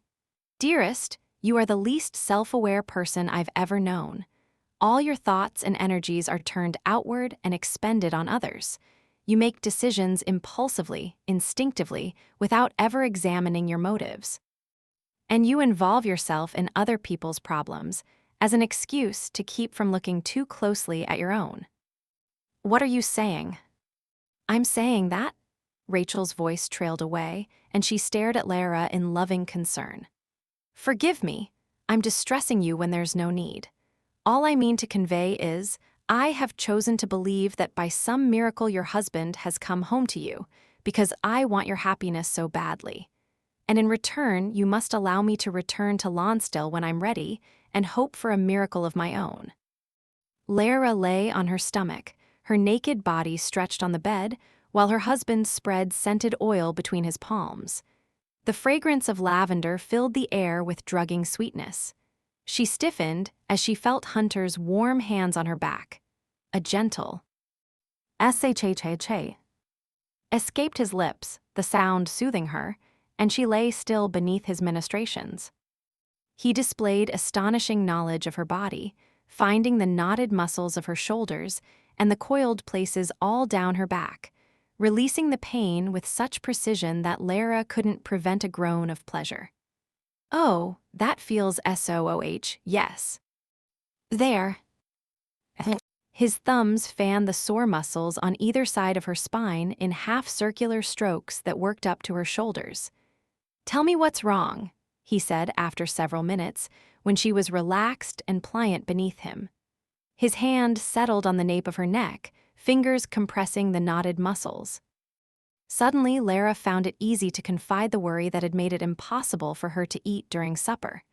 Despite Hunter's coaxing, she had remained miserably silent, hunched over the plate of untouched food, until he had finally brought her to the privacy of their room. I talked to Rachel about Lonsdale today, she said. She wants to return to him when she's able. Naturally, I objected, and we quarreled. If only I could find the right words to convince her that she mustn't go back. I have to think of something. Lara, he interrupted, his fingers working at the base of her neck. There was a smile in his voice.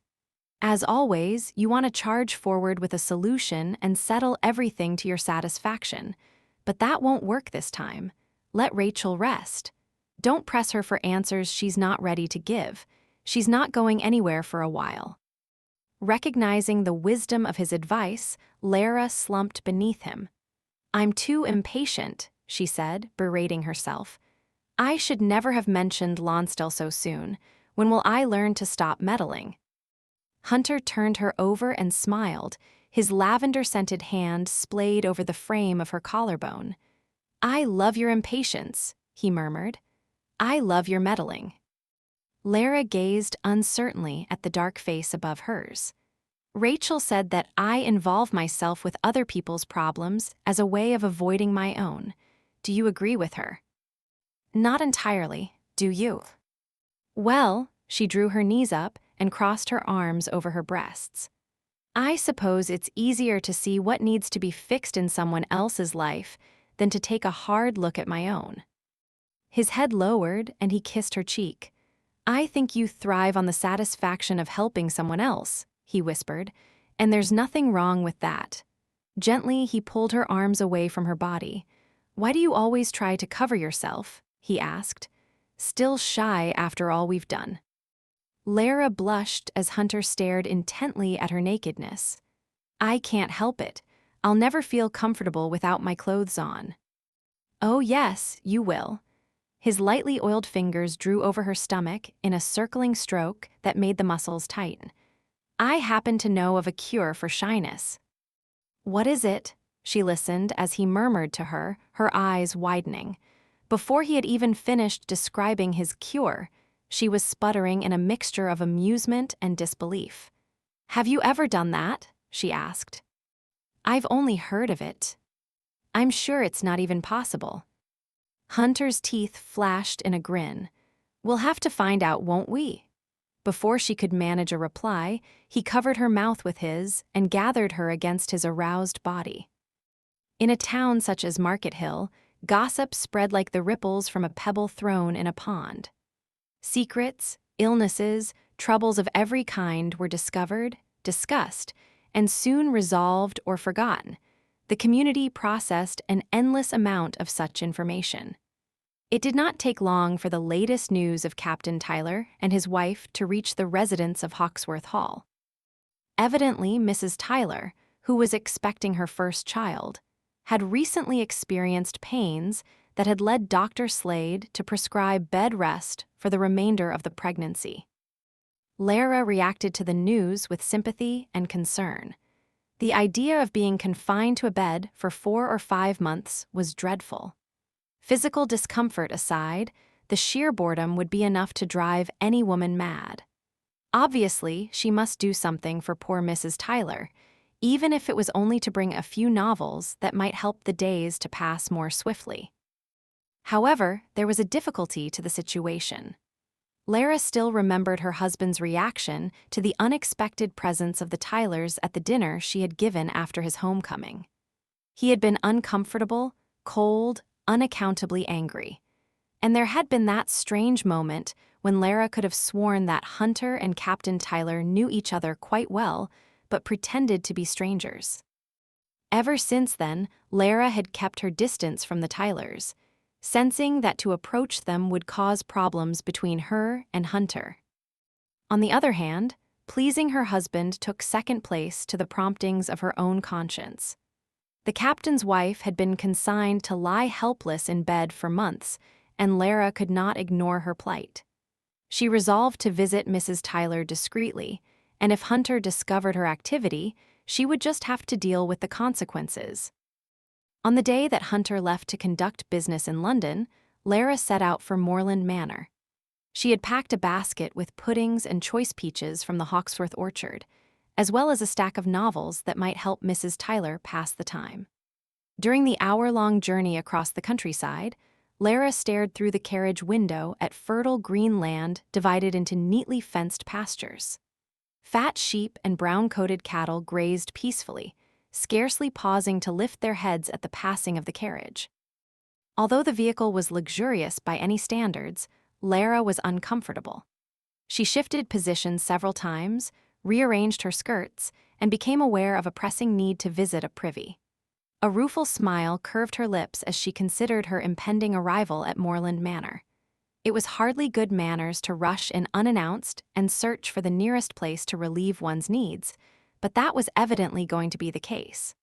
Strange that her bladder had become so undependable of late. Lara's smile faded as she continued to ponder her own physical condition, something she had neglected in her worry over Rachel. Her body had been temperamental of late, becoming a bit heavier in spite of her physical activity, prone to twinges and minor aches, and shouldn't her menses have occurred by now? She had never been irregular in her life. The realization astonished her. Yes, she was late 2 weeks late. For once in her life, the monthly flow that occurred with stubborn regularity had failed to appear. In any other woman, she would have acknowledged this as evidence of pregnancy. But not me, she thought, her breath turning shallow with distress. Never me. Lara reached for the stack of books, intending to distract herself. However, once the thought had presented itself, it was impossible to ignore. How many times during her early marriage to Hunter had she longed to conceive? The guilt, the inadequacy, the yearning, they had been unbearable.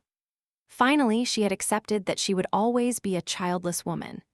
It was ironic that Hunter, of all people, had now helped her to come to terms with barrenness and recognize her value beyond the ability to produce children. But what if? She was afraid to hope.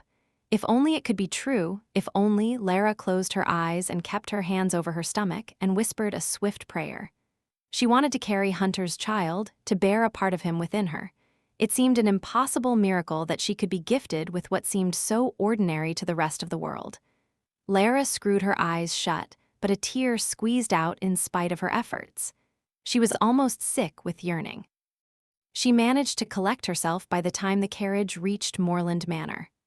Half hidden in a grove of woodlands, the Tudor manor was fronted with half-timbered walls and red brickwork that gave it an air of mellow charm. Outwardly poised, Lara directed a footman to convey the basket of delicacies and the parcel of books to the entrance hall. She was kept waiting at the door for less than a minute before Captain Tyler appeared to greet her. "Lady Hawksworth," the captain exclaimed, seeming more perplexed than pleased. "It is a most unexpected honor." "Forgive me if I've come at an inconvenient time," Lara replied, giving him her gloved hand. "I only wish to give my regards to you both and deliver a few gifts for Mrs. Tyler." "How kind of you." His momentary bewilderment was replaced by gratitude. "Please come in and take some refreshment. I'll send a servant upstairs to inquire if Mrs. Tyler is resting, and perhaps she'll be able to see you." "You mustn't disturb her on my account. I won't stay long." Lara accompanied him inside and removed her gloves and traveling bonnet. It was a warm day, and she pulled a lace-trimmed handkerchief from her sleeve to blot her moist forehead and cheeks. Welcoming Lara into a small visitor's parlor, the captain showed her to a scroll-backed sofa covered in flowered chintz. Lara arranged her skirts and regarded him with a smile as he occupied a mahogany chair. Her initial impression of him was unchanged. He seemed a pleasant, if serious man.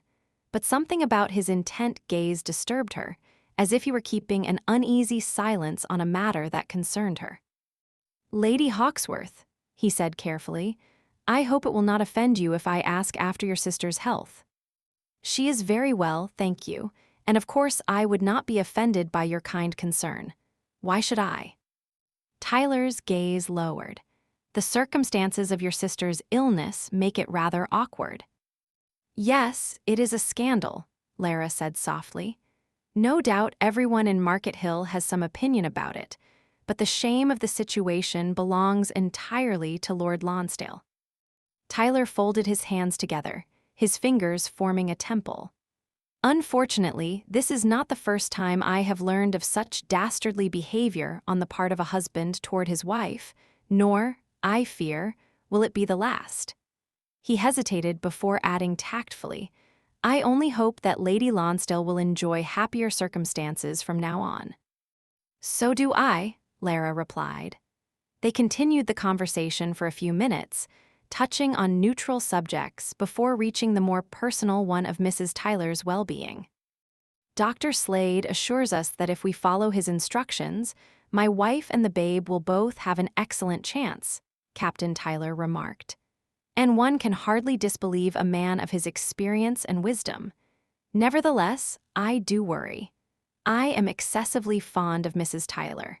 She has been a faithful companion through all the trials I have brought on her, most especially the years in India." Touched by his devotion to his wife, Lara dared to mention the question that had bothered her for some time. "Captain Tyler," she said cautiously, "your mention of India reminds me of something I have wondered about." "Yes," he was immediately wary, his black mustache twitching like the whiskers of a nervous cat. Lara proceeded with care.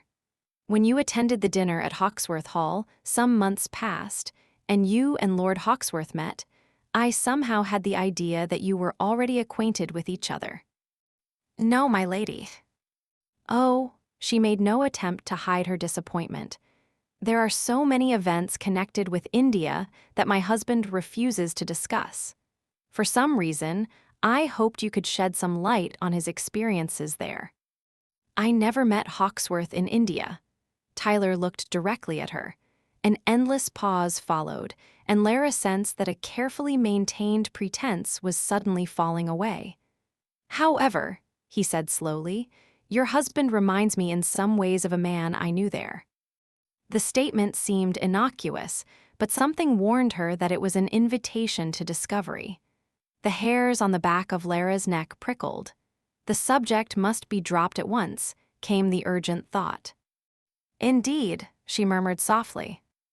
Captain Tyler regarded the woman before him speculatively. Such a gentle, unguarded face she had, with a luminous prettiness he had seen only in Rembrandt paintings.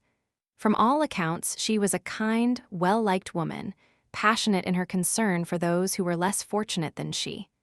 Of all people, she did not deserve to be used and betrayed, but that was the way of the world. Predators always sought out the weak and the vulnerable.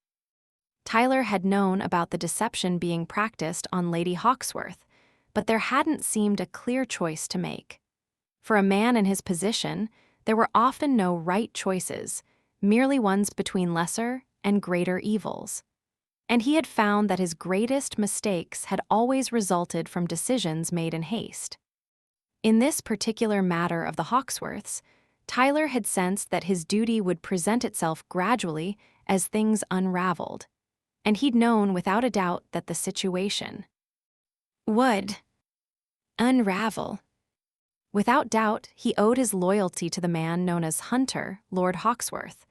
The man had once saved his life, and Tyler hated to repay him with betrayal. At the same time, this kind, innocent woman deserved the truth, and it was left to him to tell it. Had she not come here today, Tyler knew he would have put the matter off indefinitely. But she was here, and it almost seemed that fate had arranged for the two of them to be here together, with time and privacy enough to talk. The man I refer to was a mercenary, actually, Tyler said. I first discovered him when he was employed as a factor in the East India Company. He was an extraordinarily intelligent fellow who kept to himself and seemed to have no particular ambitions. Although he was English by birth, he was brought up among the Indians by a missionary couple. Tyler's narrative was interrupted by a servant bearing a tray of refreshments. "Sandwiches? Biscuits?" he asked. Lara refused the offer of food, but accepted a glass of lemonade, welcoming the sour shock of it on her tongue. She regarded the small, delicate engraving on the upper bowl of the glass, depicting a shepherdess in a pastoral setting, and wondered why the captain was bothering to tell her so much about a man who meant nothing to her. It occurred to me to make use of him in a force of a half-dozen men who would assist me in restoring order to recently annexed territories. As you can imagine, there are conflicts of every kind when barbarians are brought under the protection of the British Lion. No doubt many Indians are reluctant to accept the British Lion's protection, Lara said dryly. Eventually they realize it is for the best, Tyler replied gravely, missing the touch of irony in her comment. In the meanwhile, their rebellion takes on many ugly forms. Murder, attacks, robberies, all happening in such volume that we were forced to restore order without the usual process of British law. Much as I hate to acknowledge it, there was also a strain of corruption among our own officials. Therefore, I created a small unit to accomplish special and highly secretive tasks. 4 of the men were already in my command, while 2 were brought in from outside the regiment. And this particular man I speak of, as it turned out, was ideal. Because of his intelligence and his understanding of the natives, Lara said.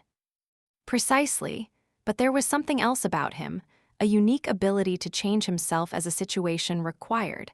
I've never known such a chameleon. He could become anyone, anything, at will.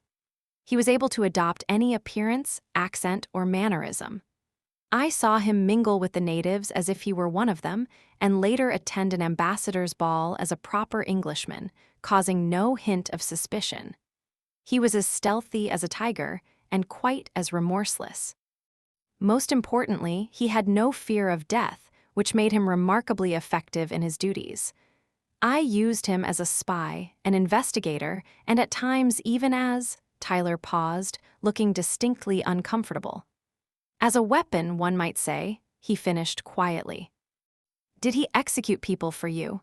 Lara asked in revulsion. The captain nodded. When it had to be done quickly and without show. I believe he did it in the manner of the thuggies, using a coin knotted in a handkerchief. They're quite particular about not spilling blood, you know. Seeing from Lara's pale face that he had gone too far, he frowned apologetically. Forgive me, my lady. I shouldn't have been so explicit, but I did wish to convey the character of this man. Character, Lara repeated with a humorless laugh. It seems to me that he had a complete lack of character. Yes, one could say that. What happened to him? Lara asked without much interest, eager to be done with the distasteful reminiscence. Is he still prowling around India under someone else's command? The captain shook his head. He simply disappeared one day. I assumed that he had been killed or perhaps even taken his own life. He hadn't much to live for as far as I could tell. In any event, I never saw him again. Until. Yes, she prompted. Captain Tyler waited so long that she thought he might not continue. Until I came to England, he finally said, and attended the dinner party at Hawksworth Hall, and saw him at your side. He blotted his perspiring forehead with his sleeve and stared at her with blatant pity. My lady, the unpleasant truth is, he has taken the place of your husband. Lara felt herself shrinking, dwindling, until the parlor loomed large around her, and Captain Tyler seemed to be speaking from very far away. She could only hear a faint, tinny echo of his words.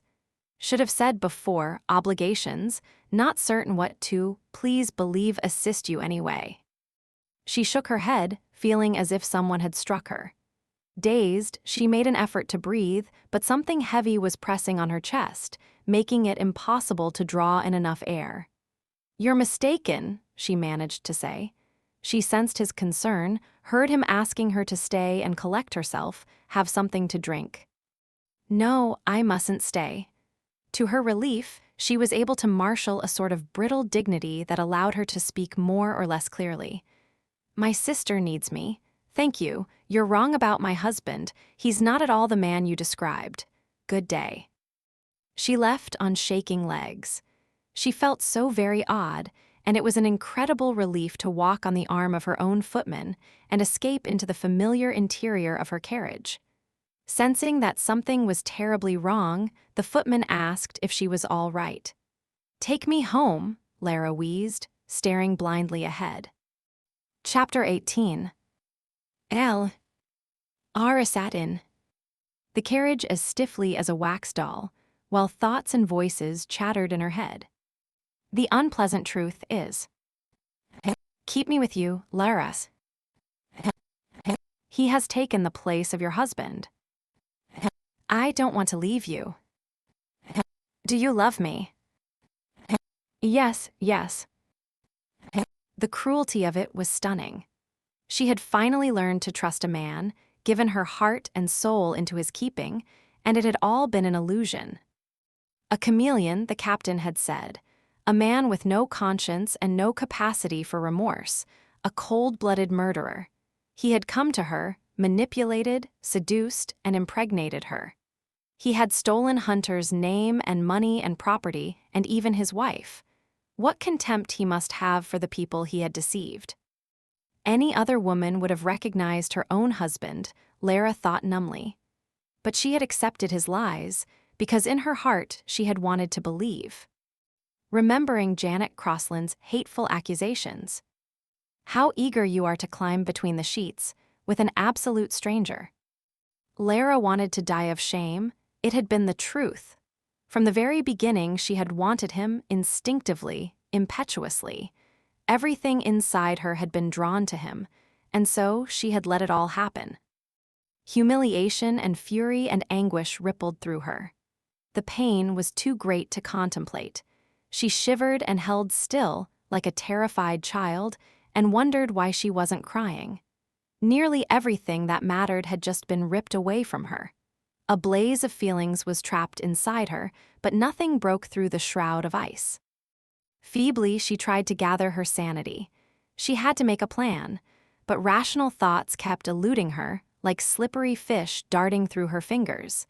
She wanted the carriage to keep going, the wheels rolling, the horses to pull its weight until they reached the edge of the earth and toppled over. She couldn't go home.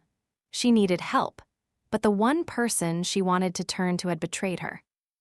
Hunter, she whispered in wild grief. But the real Hunter was dead, and the man she had come to think of as her husband, she didn't even know his name. A hysterical laugh bubbled in her throat, but she suppressed it, afraid that if she started to laugh, she might never stop and end up in some lunatic asylum. Which didn't sound all that unappealing, actually. She could appreciate a place where one could scream and laugh and hit the walls with one's head as much as one liked. By sheer force of will, she kept silent, calm, waiting with unnatural patience for the carriage to reach Hawksworth Hall. She had no sense of time. It could have been minutes or hours until the vehicle stopped, and the door opened to reveal the footman's concerned face. "Milady," he escorted her carefully into the house. Lara knew there must have been something strange about her expression. It was obvious from the way the servants treated her, with the deference they might have shown to a sickly old woman. "Milady," Mrs. Gorst asked carefully, "is there aught I can do? You seem rather—" "I'm only a little tired," Lara said. "I want to rest in my room. Please see that I'm not disturbed." She made her way up the stairs, gripping the balustrade to pull herself along. Catching a glimpse of herself in the upstairs hall mirror, Lara realized the source of the servant's concern. She looked feverish, her eyes bright and stricken. Her face gleamed with the burnished color she might have gotten from a sunburn. But the hot red blush was caused by the shame and fury inside, not from any external source. Slightly short of breath, Lara headed toward her room but found herself at Rachel's door instead. She tapped gently and looked inside, and saw that her sister was seated by the window. "Larissa," Rachel said, a smile crossing her face, "do come in and tell me about your visit with the Tylers." As she stared at Lara, her forehead creased with lines of perplexity. "What is it? What is wrong?" Lara shook her head, unable to express the enormity of what she had discovered. Her throat seemed to be filled with sand. She swallowed several times, struggling to speak. "Rachel," she managed sheepishly, "I wanted to bring you here so I could take care of you, but I'm very much afraid you'll have to take care of me instead." Rachel's gentle hands lifted in entreaty. It was a reversal of their usual roles, with the younger sister offering comfort to the elder, but Lara went to her without hesitation. She sank to the floor and laid her head in Rachel's lap. "I'm such a fool," she gasped. The story began to spill out in broken phrases, many of them incomprehensible, but somehow Rachel seemed to understand. Lara confessed everything, every humiliating, soul-wrenching detail, while Rachel's slim fingers smoothed over her hair repeatedly. Finally, she was able to cry, with sobs so ugly and rending that she shook from the force of them, but her sister was steady amidst the storm. "It's all right," Rachel murmured over and over. "It's all right." "No," Lara choked, drowning in despair. "Nothing will ever be all right again. I think I'm going to have his baby. His baby, do you understand?" Rachel's fingers trembled in Lara's hair. "Oh, my darling," she whispered, and fell silent while Lara continued her wretched confession. "Captain Tyler may be mistaken," Rachel said at one point. "How can anyone know for certain who Lord Hawksworth is?" Lara let out a shuddering sigh and shook her head. "The real hunter is dead," she said dully. "It's no good to pretend otherwise. This man is not my husband. I think I've known it all along, but I didn't want to face the truth. I let it happen because I wanted him. What does that make me, Rachel?" "You are not to blame," her sister said resolutely. "You were lonely. You had never been in love before. There is no excuse for what I've done. Oh God, I'm so ashamed, because the truth is that I still love him. I still don't want to let him go." "Then why must you?" The sheer audacity of the question, coming from a principled soul like Rachel, took Lara's breath away.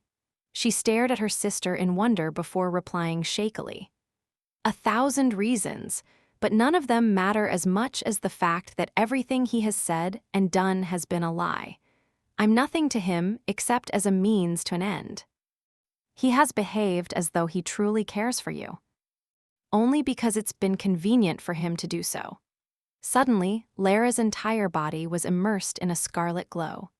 "Oh, when I think of what an easy conquest I was, the poor, love-starved widow," she buried her face against Rachel's knees and began to sob again. "I never understood until now how sheltered I've been. Even Hunter's death didn't affect me as it should have.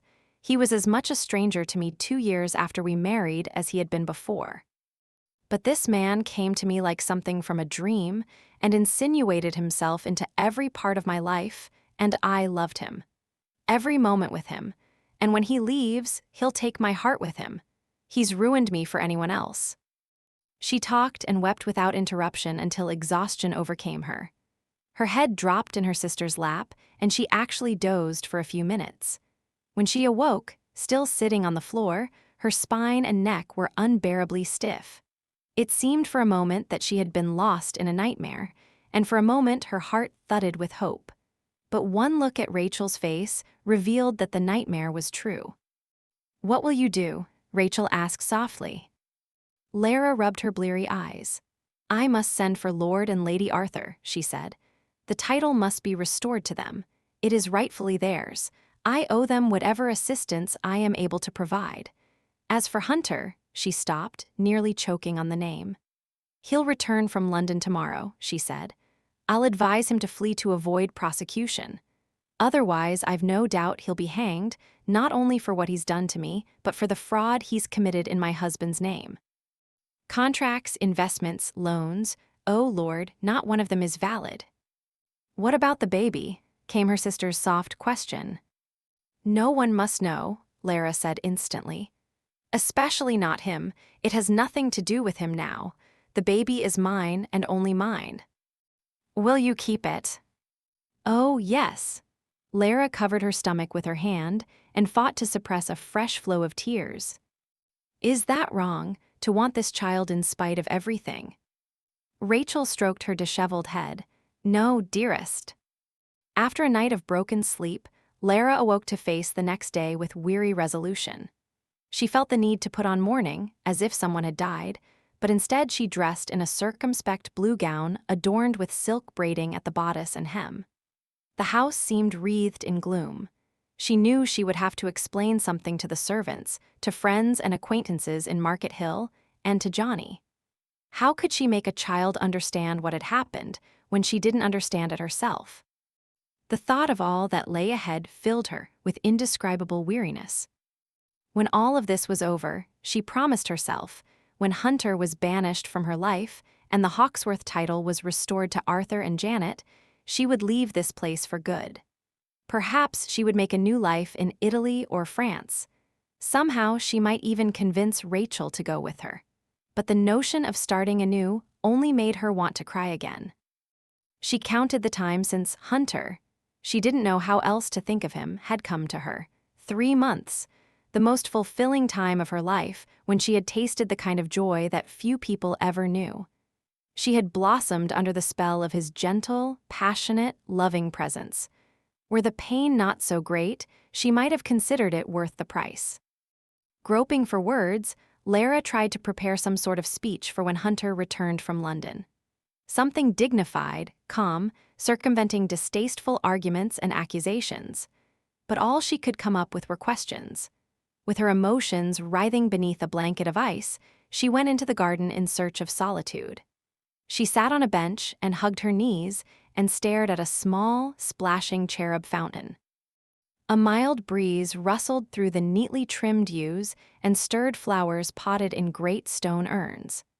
She breathed in the hot, sweet smell of the grass and rubbed her temples in an effort to ease the throbbing ache in her head. Like a nightmare descending, she became aware of 2 figures approaching. Arthur and Janet cross land. So soon, she thought gloomily. But of course they would jump on the chance to regain the title, like scavengers hovering over a freshly scrapped kill. They were as tall and blonde and smug as ever, wearing identical smiles as they reached her. Janet spoke before Arthur had the chance. "It took you long enough to come to your senses," she said acidly. "I gather your little escapade is now concluded, and we may have back what is rightfully ours." "Yes," Lara said tonelessly, "the escapade is over." Arthur bent to take her lifeless hand and pressed it in a show of concern. "My dear niece, I sympathize with what you've suffered. You've been deceived, betrayed, humiliated." "I'm perfectly aware of what I've been through," Lara interrupted. "There's no need to recount it all." Seeming surprised by her quiet rebuke, Arthur cleared his throat. "You're not yourself, Larissa. I'll overlook any rudeness on your part, as I know you're distraught and confused." Janet folded her bony arms over her chest and regarded Lara with a cold smile. "She doesn't look confused to me," she remarked. more like a sullen child who's been deprived of her candy.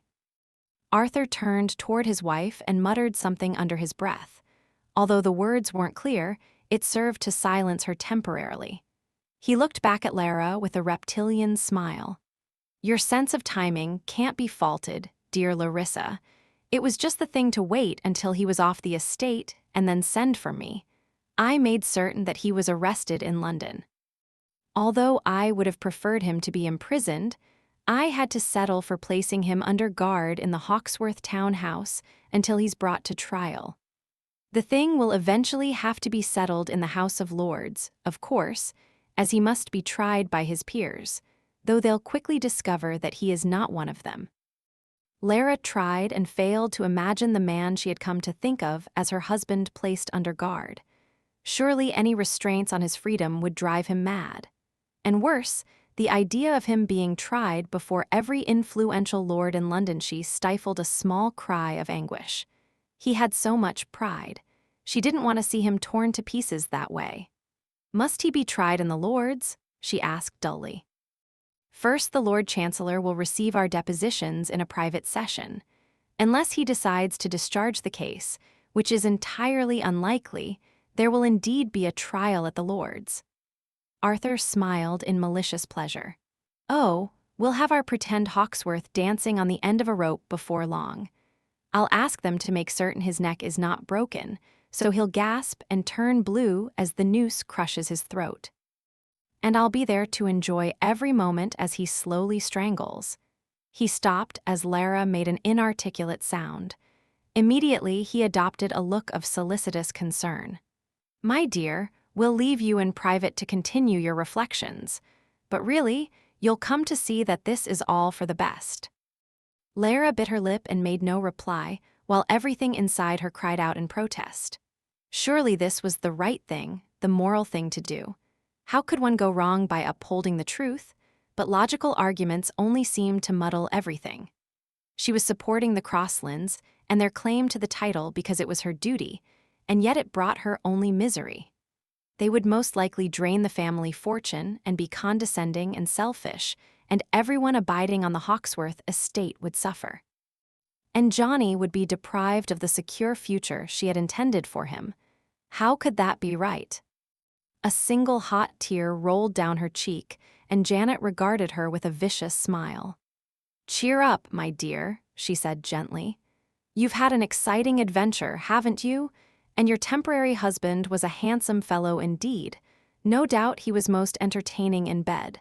At least you have that to be thankful for.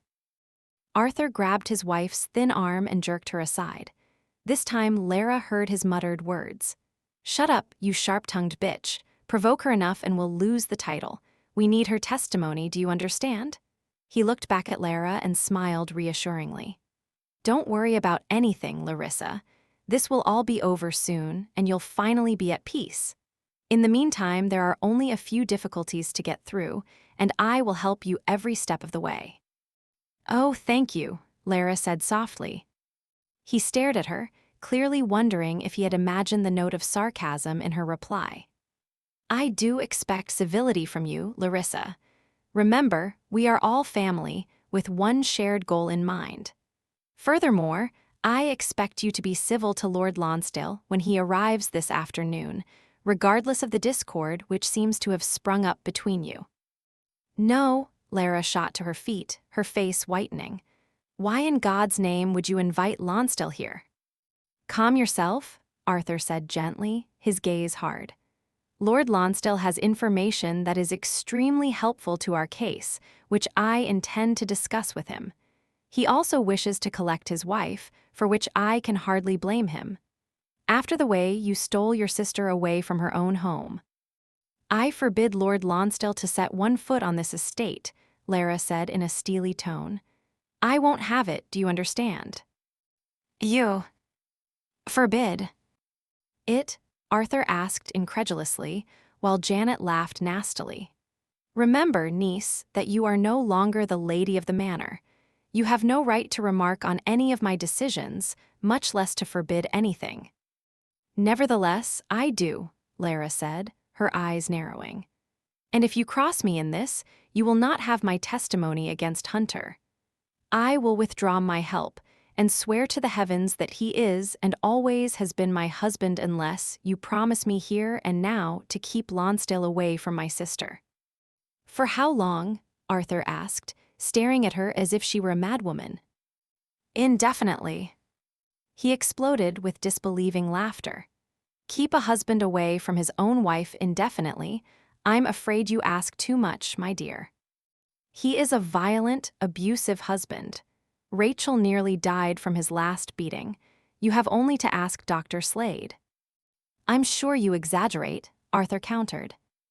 "I've always found Lonsdale to be a likable fellow," Janet remarked. "Besides, if he did strike Rachel, she may have deserved it."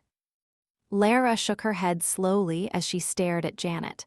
"For such a remark to come from another woman," she started, but her voice trailed away as she realized that Janet was too callous to be reasoned with. She returned her attention to Lord Arthur. "Your promise, sir, in exchange for my testimony."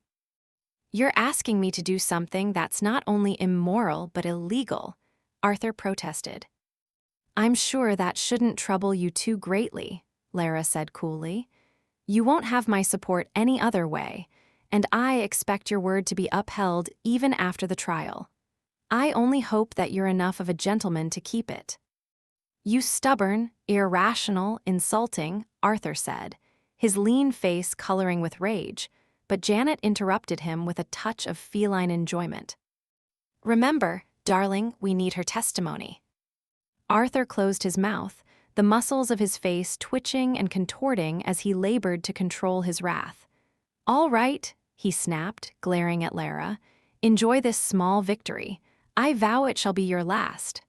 He stormed away with Janet at his heels. Lara's alarmed fury took a long time to fade. She sat down again, her knees trembling, and buried her face in her hands. Tears leaked from her eyes and through her fingers, and she let out a shaking sigh. "Oh, Hunter," she whispered miserably, "why couldn't you have been real?" From then on, events passed with bewildering speed.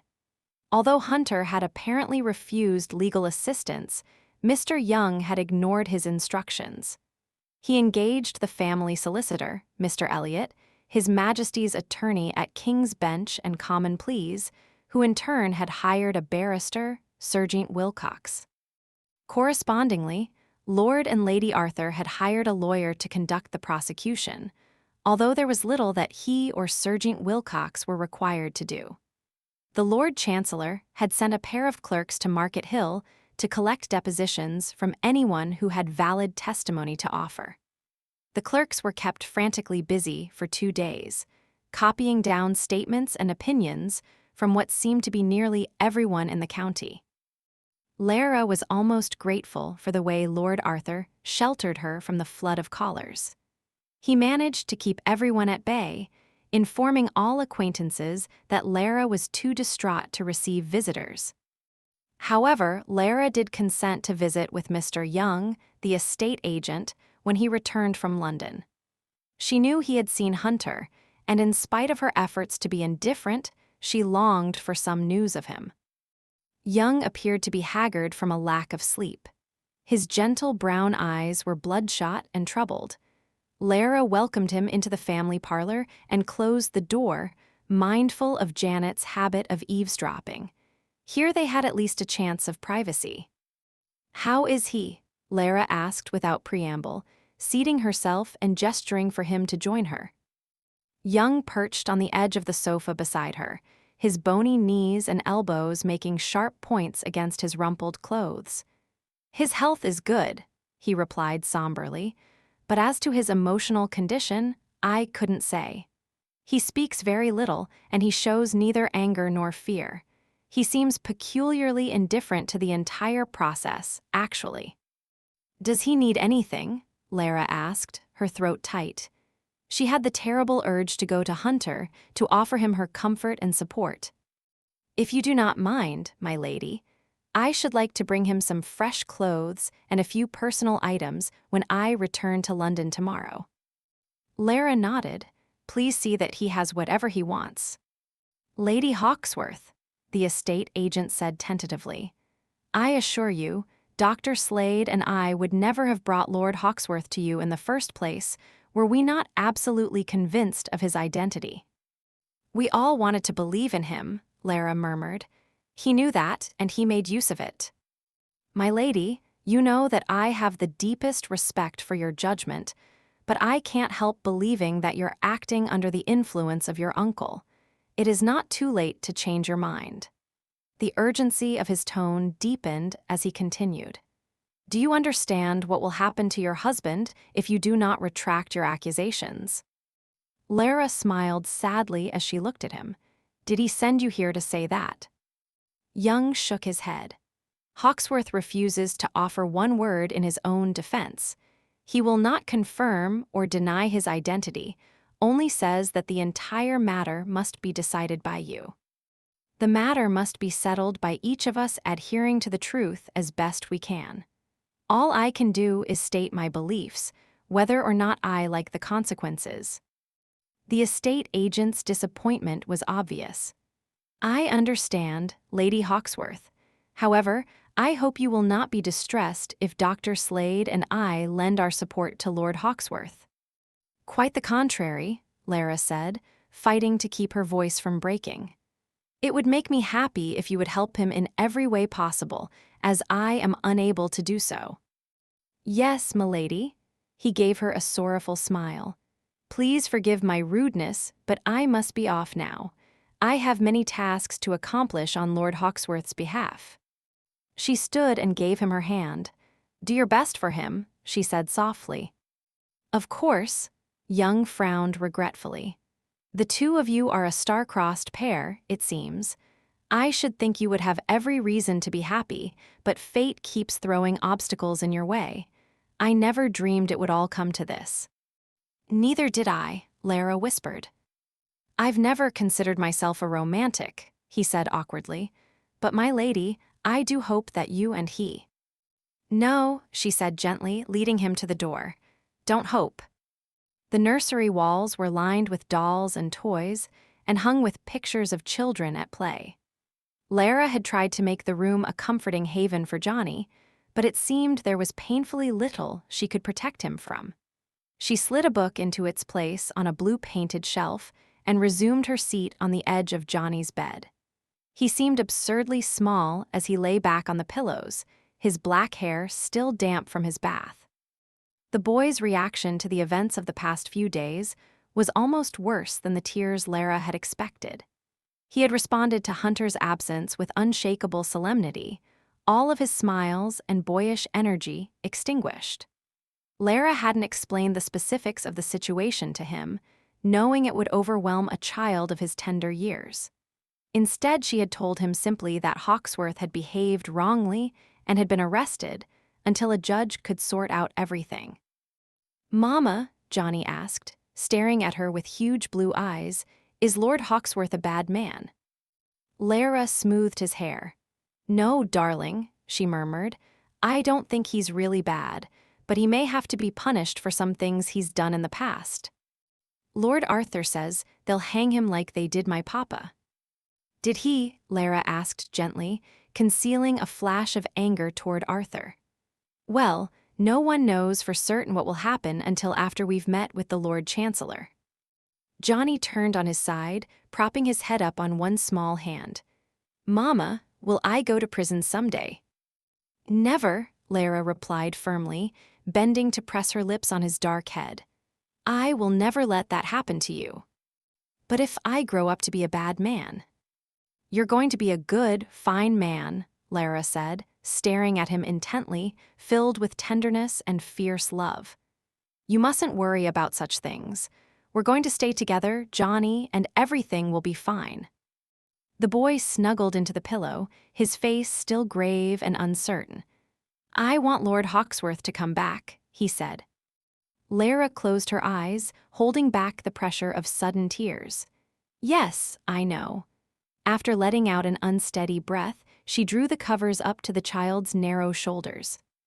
Lara arrived in London the evening before the scheduled meeting with the Lord Chancellor.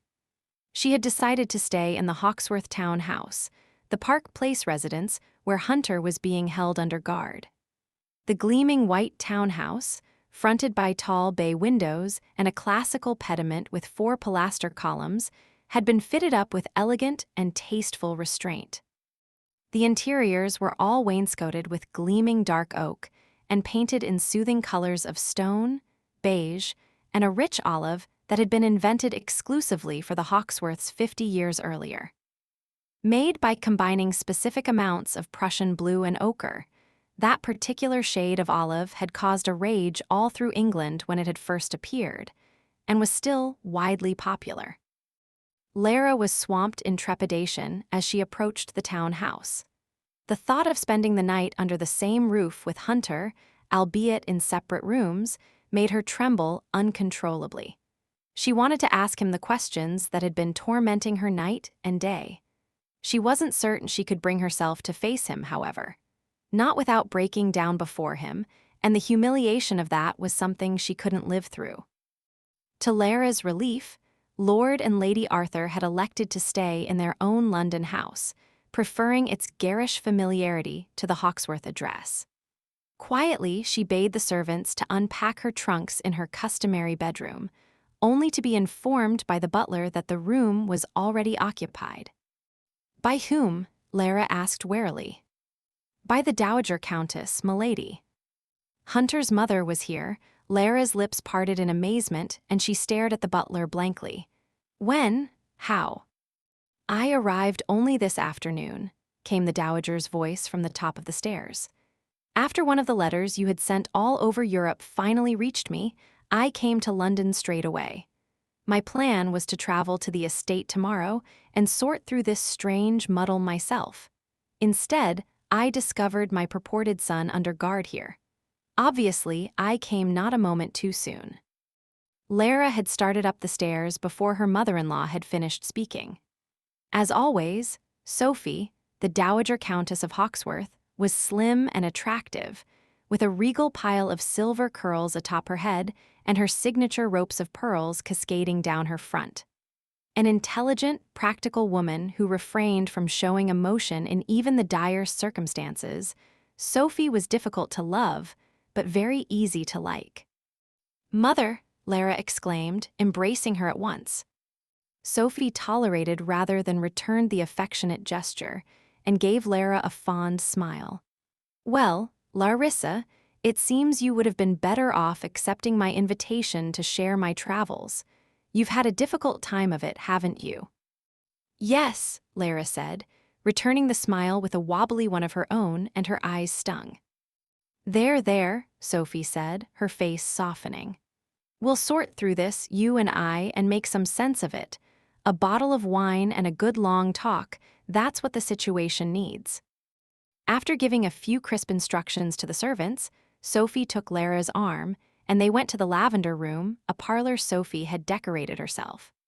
The sole exception in an otherwise masculine home, the room was exclusively frilly and feminine. It was filled with shades of mauve and lavender, with plum-colored accents and small gold-finished tables, and painted glass windows featuring violets.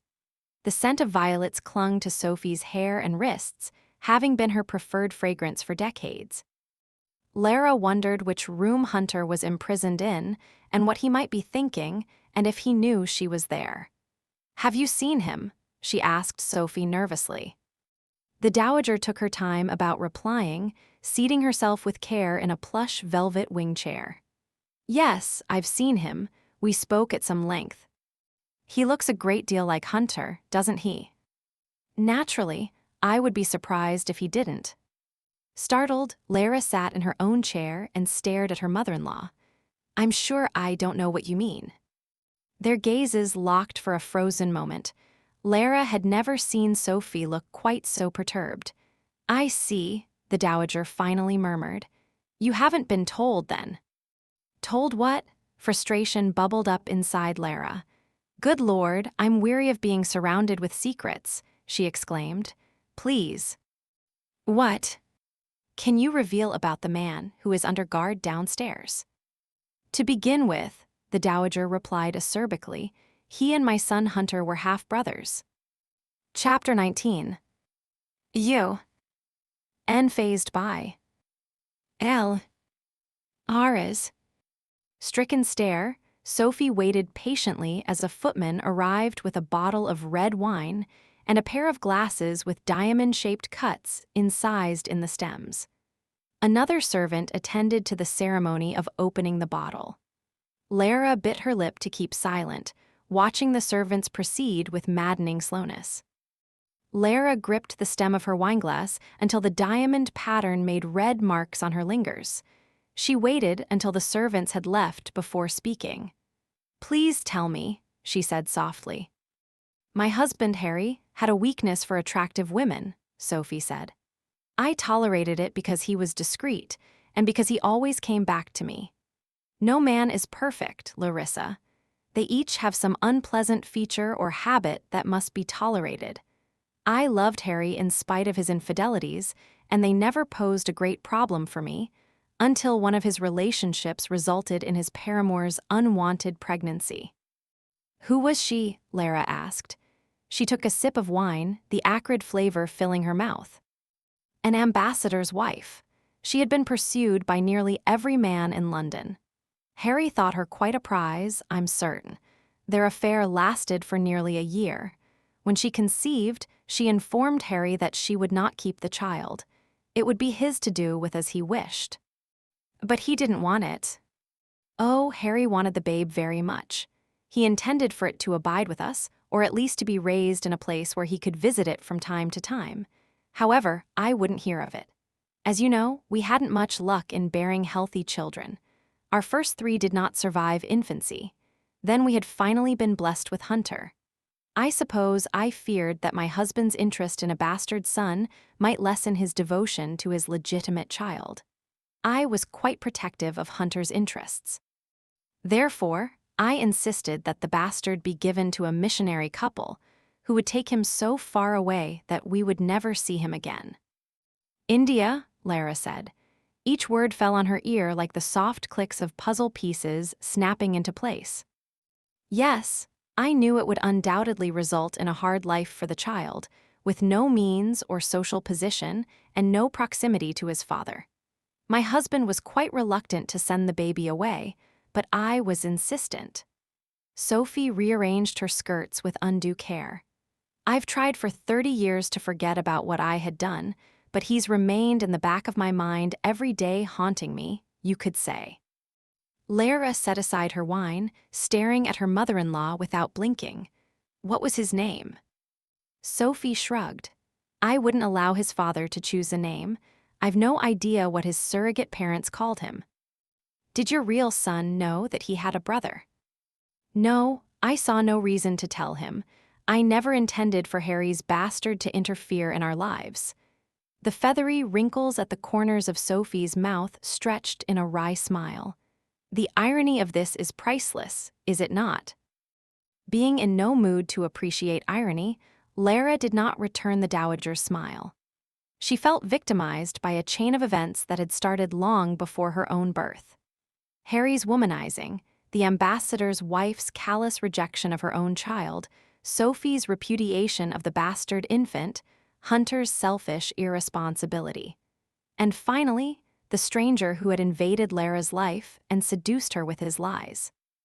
Lara had no influence over any of this, and yet she was the one who had ultimately been punished for their collective actions. She would have to deal with the lifelong consequences, an illegitimate child of her own. By keeping it, she would place herself outside of good society for the rest of her life. Although Lara was tempted to tell Sophie about her pregnancy, some burgeoning maternal instinct kept her silent. The only way to protect her child's interests was to keep him a secret. "What are we to do now?" she asked in a low voice. Sophie sent her an assessing glance. "That's for you to decide, Larissa." Lara shook her head in protest. "I'm in no state of mind to think sensibly. I suggest that you go to the downstairs guest suite where your lover is being held and talk to him directly. After that, I suspect you'll know how you wish to proceed." "Your lover." It seemed inappropriate to call him that. Even now, he seemed to be very much her husband, despite their relationship having been exposed for the illicit liaison it was. "I don't know if I can face him," Lara murmured. "Oh, come now," Sophie chided gently. "If I could summon the nerve to face him after 30 years, surely you can." Lara changed from her traveling clothes, donning a simple muslin gown printed with tiny pink flowers and pale green leaves. She brushed her hair and pinned it in a tight coil atop her head and checked her appearance in a mirror. She looked pale and frightened, but it wasn't Hunter she was afraid of, it was herself. Squaring her shoulders, she vowed silently that no matter what transpired between them, she would not give in to tears or anger. She would preserve her dignity at all cost. She went to a door that was flanked by 2 guards and quietly asked permission to visit the prisoner. To her relief, they were respectful and courteous, one of them bidding her to call out if she wanted assistance. Her blood raced with alarm and excitement as she walked through the door, and she knew her cheeks were stippled with bright color. And there he was. He stood in the center of the windowless room, his hair the same antiqued gold and brown as the heavy gilded picture frames that covered the walls. The guest suite was small but luxurious, the walls covered with rich olive and gold damask, the plaster painted soft gray. A pair of folding glass sash doors separated the receiving room from the bedchamber. He seemed perfectly at home in his elegant surroundings, an English gentleman in every regard. One would never guess who he was or where he had come from. A chameleon indeed. "How are you?" he asked, his gaze arrowing to her face. The question sparked a flare of anger. How dare he affect concern for her after what he had done? But part of Lara couldn't help responding. She wanted to go to him and feel his arms close around her and lay her head on his hard shoulder. "Not well," she admitted. The ease and intimacy that had existed between them was still there.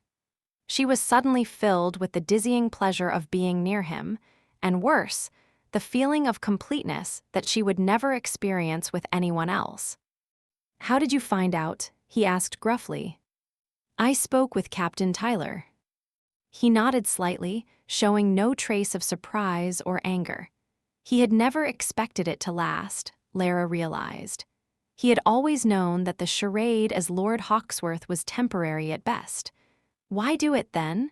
Why risk throwing his life away for a few months of pretending to be Hawksworth? "Please," she said, hearing her own voice as if she were speaking from a dream, "help me to understand why you've done this to me." He didn't reply for a moment, watching her with the concentration of man solving a mathematical problem. Then he turned partially away from her, his profile hard, his thick lashes lowering. "The people who raised me," he wouldn't call them parents. They had been caretakers at best, and damned negligent ones at that. "They never made a secret of who I really was. I grew up wondering about the father that didn't want me, and the half-brother who most likely didn't know I existed. When I realized that Hawksworth had come to India and taken house in Calcutta, I wanted to find out more about him. For a while, I watched him from a distance. Then one evening I slipped into his house while he was away." "You looked through his belongings," Lara said rather than asked, moving to sit on a small couch with scrolled ends. Her legs were suddenly unable to render any meaningful support. He remained standing on the other side of the room. "Yes." "And you found the miniature of me?" "Yes, and the letters you'd sent to him." "My letters?" Lara tried to remember what she had written to Hunter about. Mostly she had described her daily activities, her interactions with people in the village, and news of family and former friends. Nothing of love or longing, nothing about her inner life. "I can't think why Hunter would have saved them. They were so very ordinary." "They were lovely," he said softly. "I found them in a drawer. He kept them there along with his journals." "Hunter never kept journals," she said coldly. "He did," came the calm reply. "From the way they were numbered and dated, I knew there had to be more here. I found them soon after I arrived and destroyed them after taking what information I needed." Lara shook her head, bewildered by this revelation about her husband. What did Hunter write in these journals? He filled them with what he imagined were important secrets, political intrigues, social scandals, rubbish, most of it. "Did he mention me?" she asked hesitantly.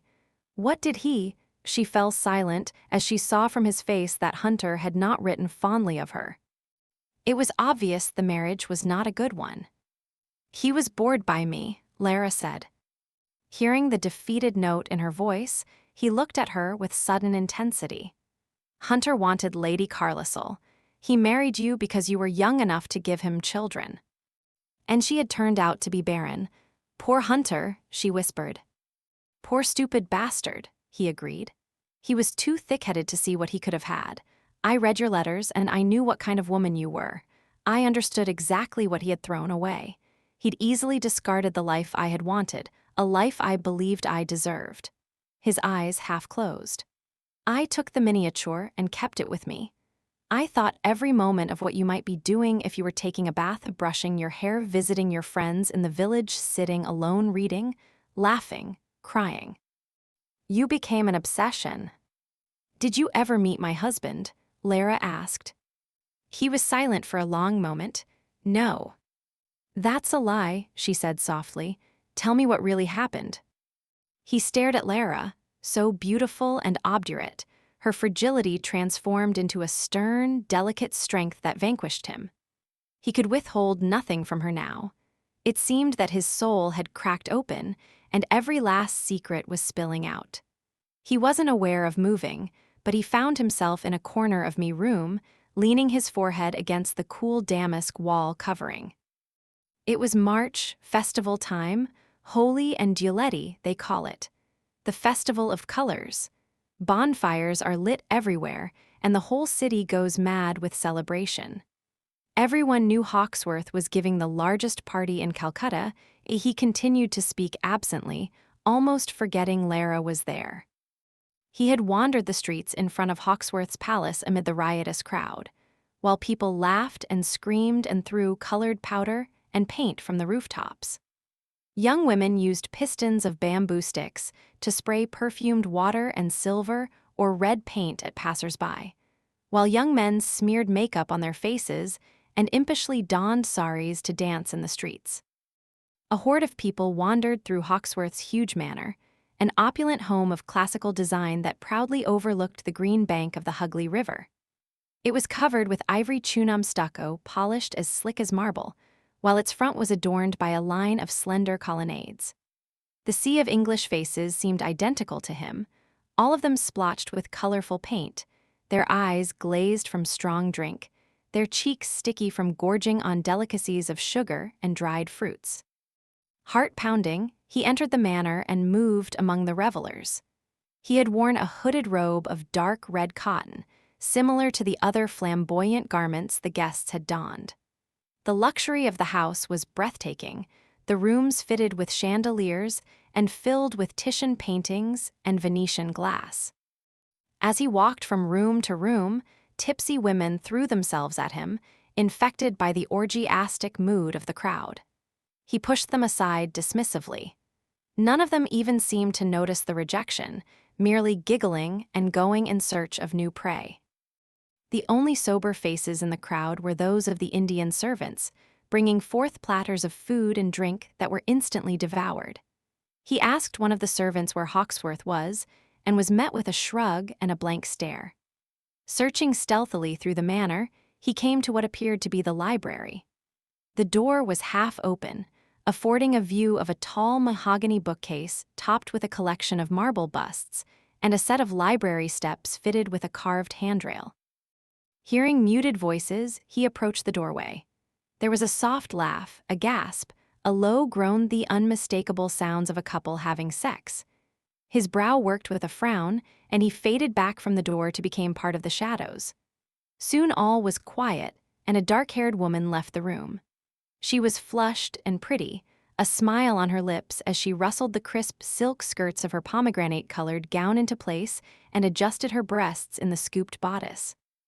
Satisfied with her appearance, she hurried away without noticing the man in the shadowed corner. He entered the room quietly and saw a tall, broad-shouldered man facing away from him, jerking his trousers closed. The man's head turned to reveal a distinctive profile, long nose, well-defined chin, forehead partially obscured with a thick swipe of dark hair. It was Hawksworth. Hawksworth went to a pedestal desk topped with green leather and picked up a glass filled with amber liquid. Seeming to sense that he was not alone, he turned and looked directly at the intruder. "Damnation!" he exclaimed in startlement. "Who are you to come sneaking up behind me like that? Explain yourself." "I'm sorry," he replied, finding it difficult to speak.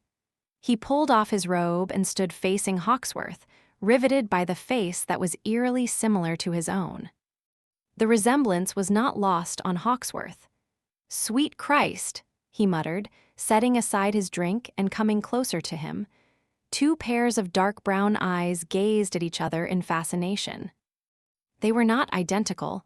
Hawksworth was darker, beefier, and he had the expensive, well-tended look of a thoroughbred. But anyone seeing the two of them together would have known instantly that they were related. "Who the hell are you?" Hawksworth snapped. "I'm your half-brother," he replied quietly, and watched the complex play of emotions on Hawksworth's face. "My God," Hawksworth muttered and snatched up the drink once more. He downed it rapidly and coughed and regarded the stranger with a reddened face. "My father's byblow," he said hoarsely. "He once told me about you, though he wouldn't say what had become of you." "I was brought up by missionaries in Nandagao." "I don't give a damn about your life," Hawksworth interrupted, bristling with angry suspicion. "I can guess why you've come to me. Believe me, I have enough bloody hangers-on tugging at my coat. Is it money you want?" He bent and fumbled in the desk drawer and unearthed a cash box. Thrusting his hand inside the unlocked box, he withdrew a fist full of coins and scattered them before the stranger. "Take it and leave. I assure you, it's all you'll get from me." "I don't want money." Humiliated and angry, he stood frozen amid the glittering coins. "Then what is it?" Hawksworth demanded. He couldn't answer, just stood there like a miserable fool while all the questions he'd had about his father and his past died inside him. Hawksworth seemed to read his thoughts. "What did you think would happen if you came here?" he asked with biting contempt. "Should I throw my arms around you and welcome the long-lost sheep into the fold? You're not wanted or needed. You have no place in the family. I should think that needs no explanation after the way my parents shipped you out of England. You were a mistake that needed getting rid of." As he listened to the jeering words, he couldn't keep from silently questioning the unfairness of fate. Why should this self-important jackass have been born as lord of the manor? Hawksworth had been given a family, land, title, fortune, a lovely young wife, and he valued it all so little that he had left England for frivolous reasons. Whereas he, born a bastard, had nothing. He understood Hawksworth's hostility all too well. Hawksworth had been brought up to consider himself the Crosslands' only son, legitimate or otherwise. The family had no use for a bastard offspring who would only cause them embarrassment. "I didn't come to make a claim on you," he murmured, interrupting Hawksworth's tirade. "I only wanted to meet you." The words did nothing to mollify the irate man. "Now you've achieved your objective. I advise you to leave my home, or there'll be the devil to pay." He had left Hawksworth's manor without touching a single coin on the floor, and felt a certain satisfaction in knowing that he still possessed the miniature of Lady Hawksworth. He would keep that one small piece of his brother's life for his own. "I continued my service under Captain Tyler's command for a time, until I learned that Hawksworth's ship had wrecked," he said tonelessly.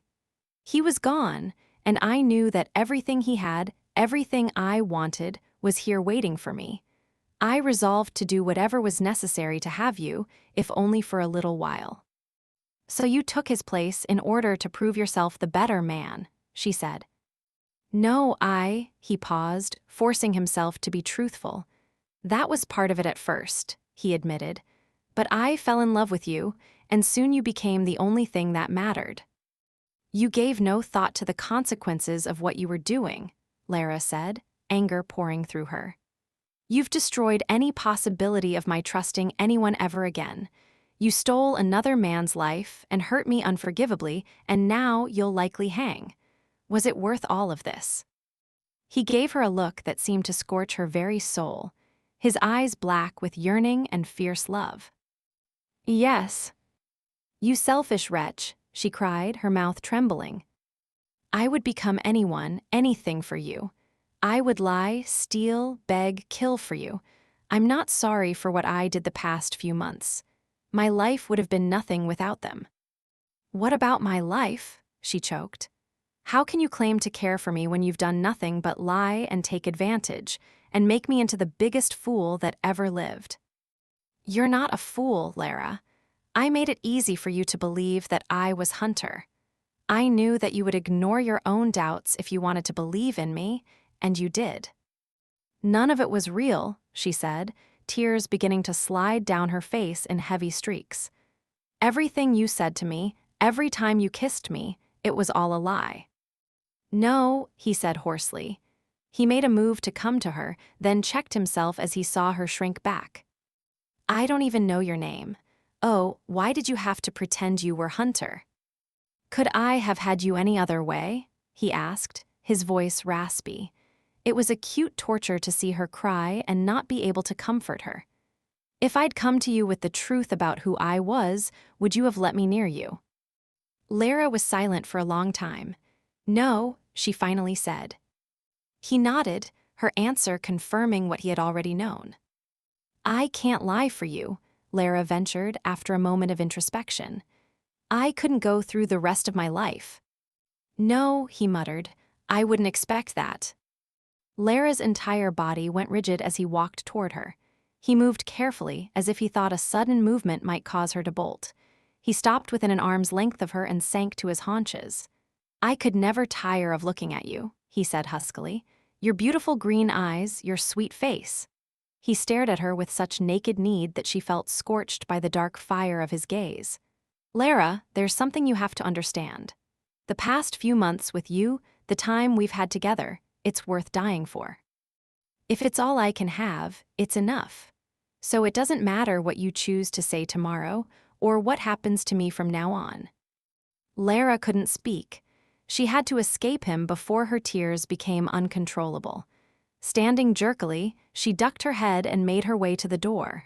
She thought he said her name, but she couldn't stop, couldn't bear his presence without falling apart. Sophie was waiting for her, her gaze arrowing to Lara's ravaged face.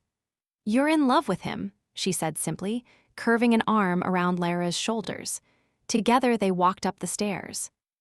I'm so sorry, Lara said with a broken laugh. You must despise me for feeling this way, when I never gave my love to the man who was truly entitled to it. As a pragmatist who was fond of reducing any situation down to a skeleton of unvarnished fact, Sophie was not moved to agree. Why should I despise you? I don't know that my son was entitled to your love. Did he ever make a sincere effort to win your heart? No, but... Of course he didn't. Hunter was too enamored of that Lady Carlisle, though God only knew what he saw in that mannish creature. He was mad over her, and he should have married her. To my regret, I advised him to marry you instead and keep her on the side. He could run with the hare and hunt with the hounds, I told him. It was a mistake on my part. I hoped your charms would grow on Hunter, and you would influence him for the better. Well, that didn't happen, Lara said. Although she hadn't intended the comment to be amusing, the dowager emitted a dry laugh. Obviously, she sighed, her face sobering as they reached the family parlor. My poor son, she said. I know full well that he wasn't a good husband to you. He never had a sense of responsibility. Perhaps it was that he grew up so spoiled, everything coming easily to him. He could have done with a few of the hardships that mold a man's character. But I couldn't help doting on him. He was all I had. I encouraged him in his selfishness, I'm afraid. Although Lara was tempted to agree with Sophie, she held her silence. They sat close together as before, and she rubbed her tired eyes. "Have you decided what you will do tomorrow?" the dowager asked briskly. "What choice is there? I have a responsibility to tell the truth." "Nonsense." "What?" Lara asked faintly. "I've never understood why honesty is always considered to be the highest virtue. There are more important things than truth." Taken aback, Lara stared at her with wide eyes. "Pardon, but that seems a very odd thing to say." "Is it? You've always been too conventional, Lara. Have you no concern for the dependents whose fate is being determined by the outcome of this? And is your own well-being of no consequence? You sound as if you want this stranger to take the place of your son," Lara said incredulously.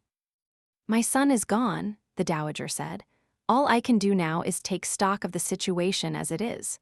Arthur and his wife have proved that they will not safeguard the Hawksworth inheritance. They will do everything in their power to disgrace the title. On the other hand, legitimate or no, this young man is my husband's issue, and he seems to have performed adequately in the role of Hawksworth. To my way of thinking, he has as much right to the title as Arthur. Added to that, he seems to have won your affection. I did wrongly by him all those years ago. It was because of me that he had a very poor start in life, and yet he seems to have made himself into a capable man. Of course, I don't approve of what he has done. However, one can argue that his actions are not those of an evil man, but merely a desperate one." "Are you saying that he has your support?" Lara exclaimed numbly. "Only if you wish it.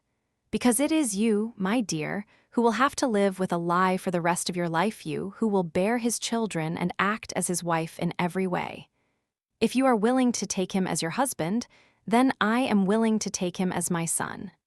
Mind you, if we establish him now as Hawksworth, there will be no turning back." "Could you actually betray the real Hunter in this way?" Lara whispered. "Would you be able to accept another man in his place?" "My feelings about Hunter will remain my concern and no one else's," the dowager said with great dignity. "The question is what you desire, Larissa. Will you save this man or send him to the devil? Shall he go on as Lord Hawksworth, or will you return the title to Arthur? You must decide tonight."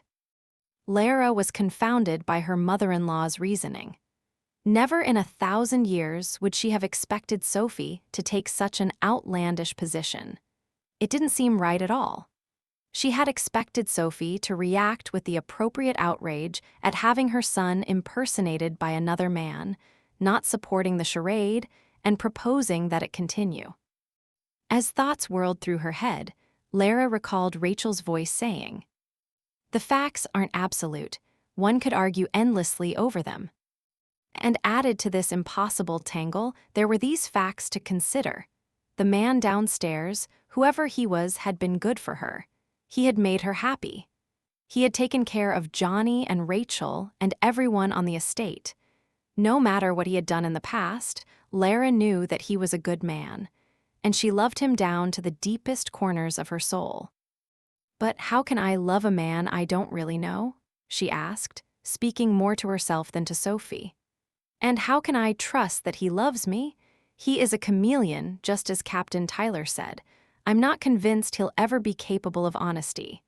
He'll always be on guard, hiding his thoughts, never allowing anyone to see him for the man he truly is." "A troubled soul," the dowager said, with a smile that combined irony and affection and a hint of challenge that bewildered Lara.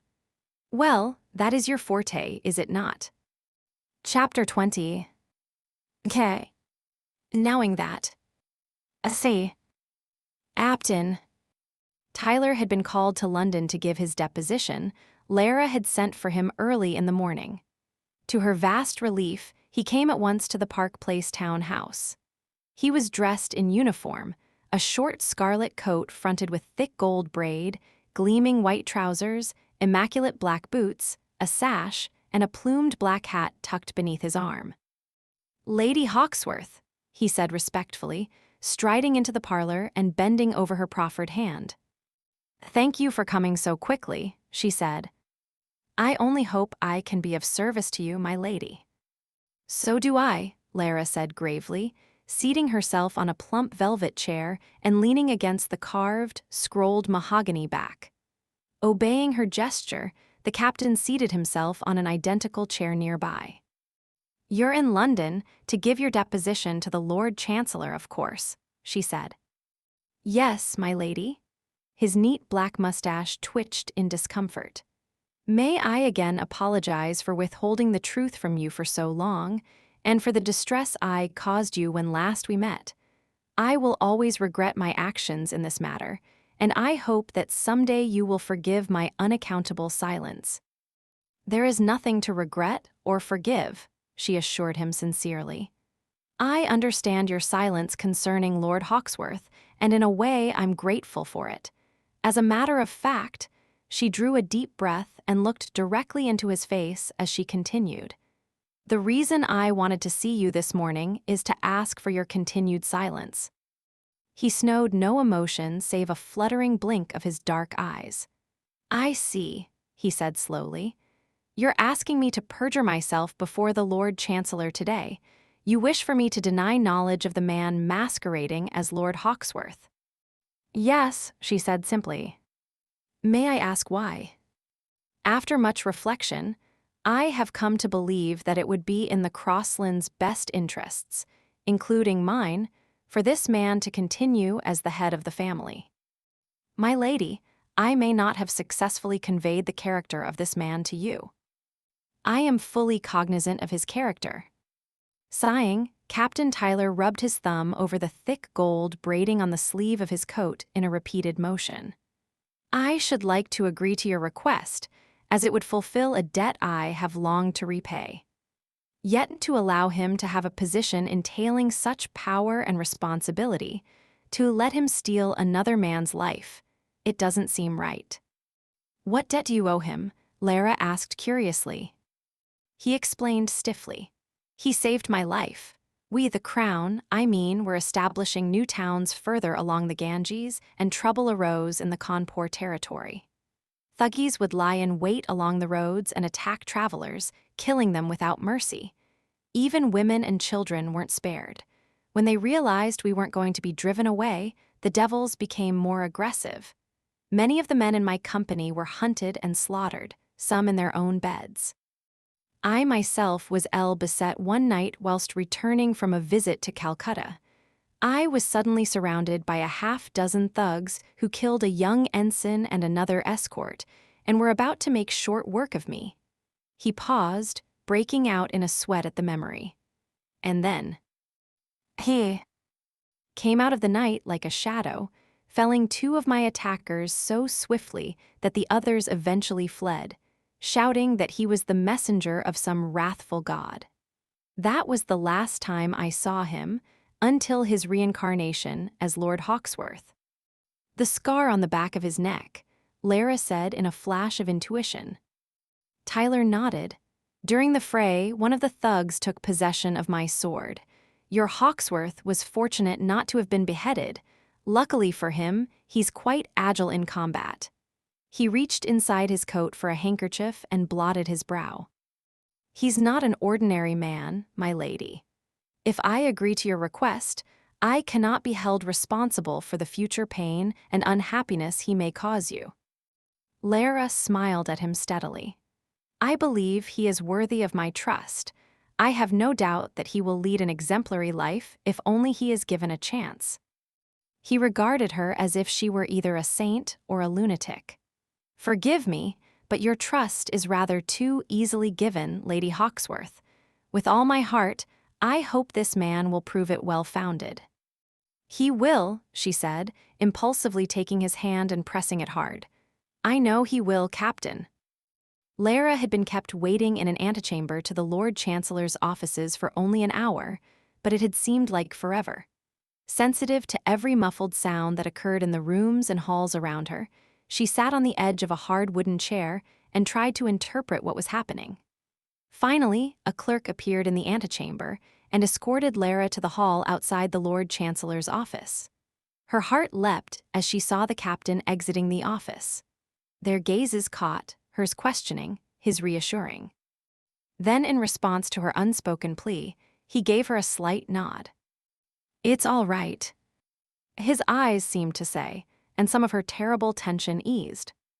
Gathering her confidence, Lara accompanied the clerk to the chancery chambers.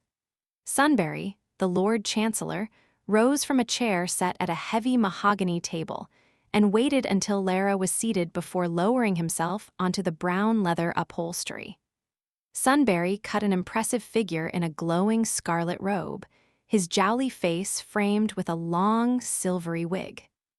As he toyed with a pocket-sized terrestrial globe covered with tiny painted maps, Lara saw that his right hand was heavy, with the weight of 3 massive gold rings. Sunbury's gray eyes were small but piercing, staring lucidly out from a fleshy face. He had an innate look of importance that would have been evident even without the trappings of wealth and office. Lara wouldn't be surprised to see him on Judgment Day, positioned at the heavenly gates to assess the qualifications of aspiring angels. Like a magnet, her gaze was drawn to Hunter. He was seated at the far end of the long table, his head silhouetted in the glimmering light from the window. He almost seemed unearthly in his austere handsomeness, his face remote, his lean body clad in cream breeches, a black waistcoat, and a coat of dark green striped velvet. He didn't return Lara's gaze, merely watched the Lord Chancellor with the unblinking gaze of a wild creature. The room was filled with other occupants, a clerk to copy the spoken depositions onto paper, the attorneys Elliot and Wilcox, the prosecutor whose name Lara didn't recall, Sophie, Arthur, and Janet, and a familiar face that made Lara stiffen in bewildered outrage. Lord Lonsdale, dressed to the nines in a satin waistcoat embroidered with butterflies, shoes with ornate buckles, and a diamond pin in his cravat. He smiled at her, his blue eyes sparkling with malicious pleasure. What was he doing here? What information could he possibly have that would merit his presence before the Lord Chancellor? Questions and protestations burned on the edge of her lips, but Lara managed to keep silent. She looked at Sophie, who toyed idly with a long strand of pearls that cascaded along the lace front of her peach gown. Nah. The truth will out, Arthur said triumphantly, giving Lara a commanding stare. He spoke to her as if she were a small child. Just answer the Lord Chancellor's questions as honestly as you can, Larissa. Resenting his patronizing tone, Lara ignored the direction and focused her attention on Sunbury. The Lord Chancellor spoke in a rumbling tone. Lady Hawksworth, one can only hope that you will be able to shed some light on this perplexing situation. I will try, she said softly. Sunbury rested his beefy hand on a thick sheaf of paper. I have been presented with a score of depositions from people who vigorously insist that this man is, to the best of their knowledge, the Earl of Hawksworth. The Dowager Countess of Hawksworth, no less, affirms that he is indeed her son. He paused and glanced at Sophie, who gave him a short, impatient nod. However, Sunbury resumed, some contradictory opinions have been offered, most notably from the gentleman in question. He has insisted that he is not Lord Hawksworth, though he has refused to explain more. Tell me, my lady, who exactly is this man? The room was deadly silent as Lara moistened her lips. He is Hunter Cameron Crossland, the Earl of Hawksworth, she said in a clear, steady voice. It was slightly unnerving to speak and watch a clerk take down every word as it left her lips. He is my husband, he has always been, and it is my dearest hope that he always will be. What? Arthur exclaimed, while Janet catapulted from her chair. You lying bitch, she screeched, striding toward Lara with her fingers curved into claws. Lara flinched in reaction. Before Janet reached her, Hunter leapt from his chair and caught her from behind, snatching her flailing wrists. Janet reacted like an enraged cat, twisting and yowling in a way that seemed to alarm everyone except for Arthur, who merely looked disgusted. Out, the Lord Chancellor thundered, his jowly face mottled with outrage. I insist that this creature be removed from my chambers at once. The pandemonium was slow to subside. She is lying, Arthur exclaimed. Larissa, you double-tongued witch, I'll see you in hell for this. Silence, the Lord Chancellor stood, his scarlet robes swirling about his large body.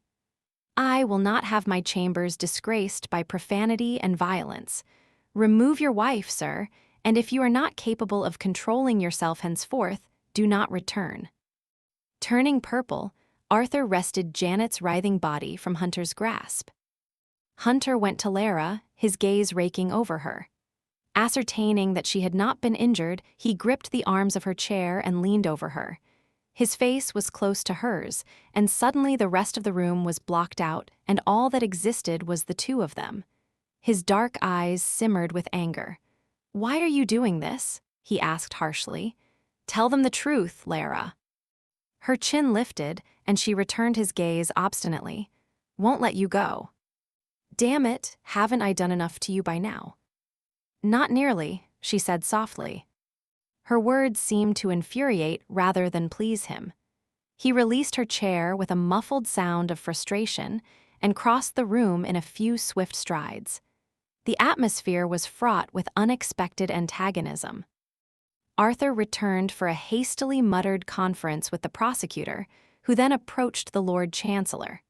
Words were exchanged, and Lara saw the prosecutor's mouth press into a thin line of disapproval. Unhappily, he returned to his seat, waving Arthur to do the same. "Now then," Sunbury barked, staring hard at Lara. "I hope you will enlighten us further, Lady Hawksworth.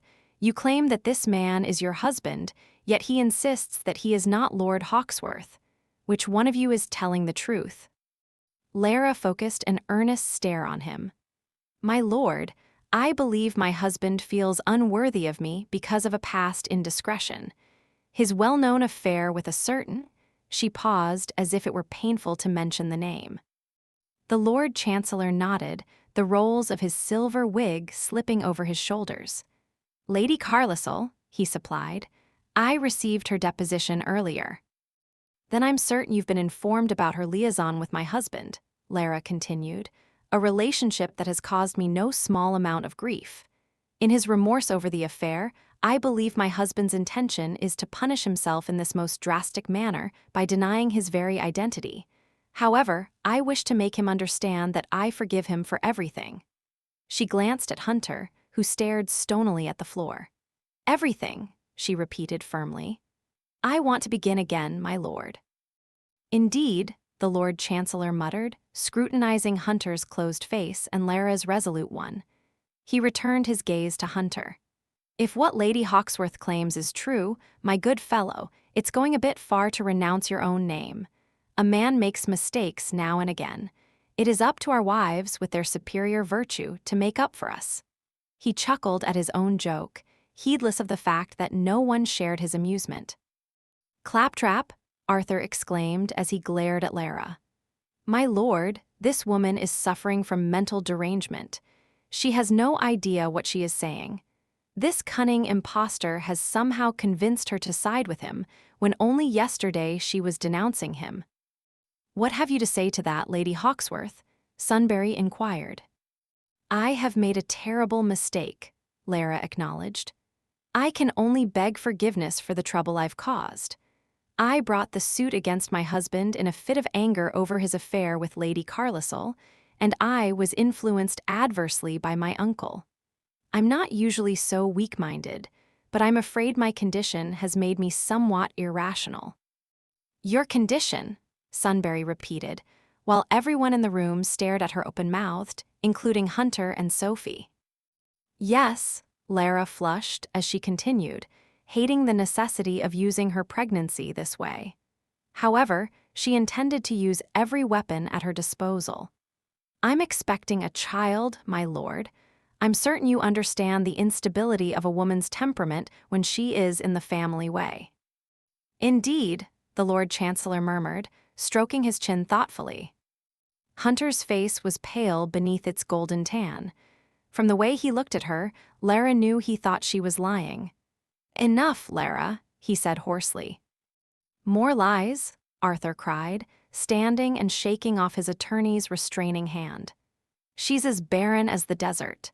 Everyone knows that she is incapable of producing a child. My lord, she's faking a pregnancy and will no doubt fake a miscarriage as soon as it's convenient." Lara began to enjoy the sight of her uncle's apoplectic countenance. With the faintest of smiles, she turned to the Lord Chancellor. "I will submit to any physician of your choosing, my lord, if you so desire. I have nothing to fear." Sunbury regarded her with a long, measuring glance, and though his face was grave, an answering smile appeared in his gray eyes. "That won't be necessary, Lady Hawksworth. It seems congratulations are in order." "Excuse me," came Lonsdale's dry voice. "I hate to puncture Lady Hawksworth's pretty story, as I enjoy a good tale as much as the next fellow. However, I can prove in less than a minute that this man is a fraud, and that our charming Lady Hawksworth is a liar." The Lord Chancellor's thick gray eyebrows lifted. "Oh, and how may that be accomplished, Lord Lonsdale?" Lonsdale paused for theatrical effect. "I have information that will surprise all of you, secret information about the real Lord Hawksworth." "Let us have it, then," Sunbury replied, passing the pocket globe from one heavy palm to the other. "Very well." Lonsdale stood and made a show of straightening his satin waistcoat. "The real Hawksworth and I were not only the closest of friends, but also fellows in an exclusive society. The Scorpions, we call ourselves. I don't feel it is necessary to explain our purpose except to say that we have certain political aims. Although each of us has taken an oath to keep our affiliation a secret, I feel compelled to reveal it, and thereby prove that this so-called Hawksworth is an impostor. You see, just before he left for India, Hawksworth and the rest of us had a certain mark placed on the inside of the left arm. A permanent mark made with ink embedded beneath the skin. I have this mark, and so do the others. Only the true Earl of Hawksworth would have it." "And this mark, I suppose, is shaped like a scorpion?" Sunbury inquired. "Precisely." Lonsdale made a move to shed his coat. "If you'll allow me but a minute or two, my lord, I will show you the mark." "That won't be necessary," the Lord Chancellor said dryly.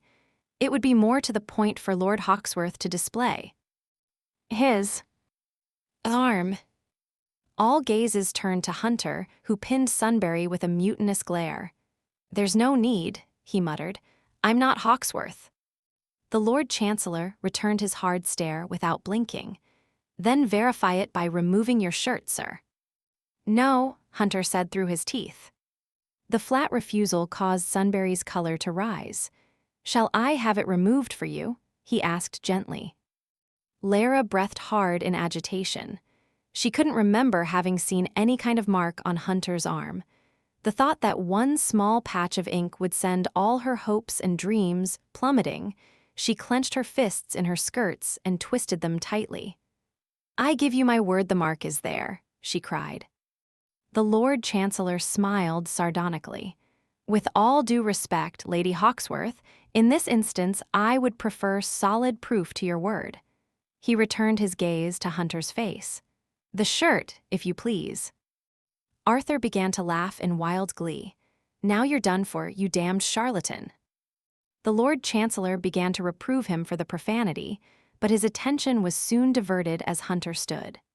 Scowling, Hunter set his jaw and stared at the floor and pulled his coat off, yanking hard at the sleeves.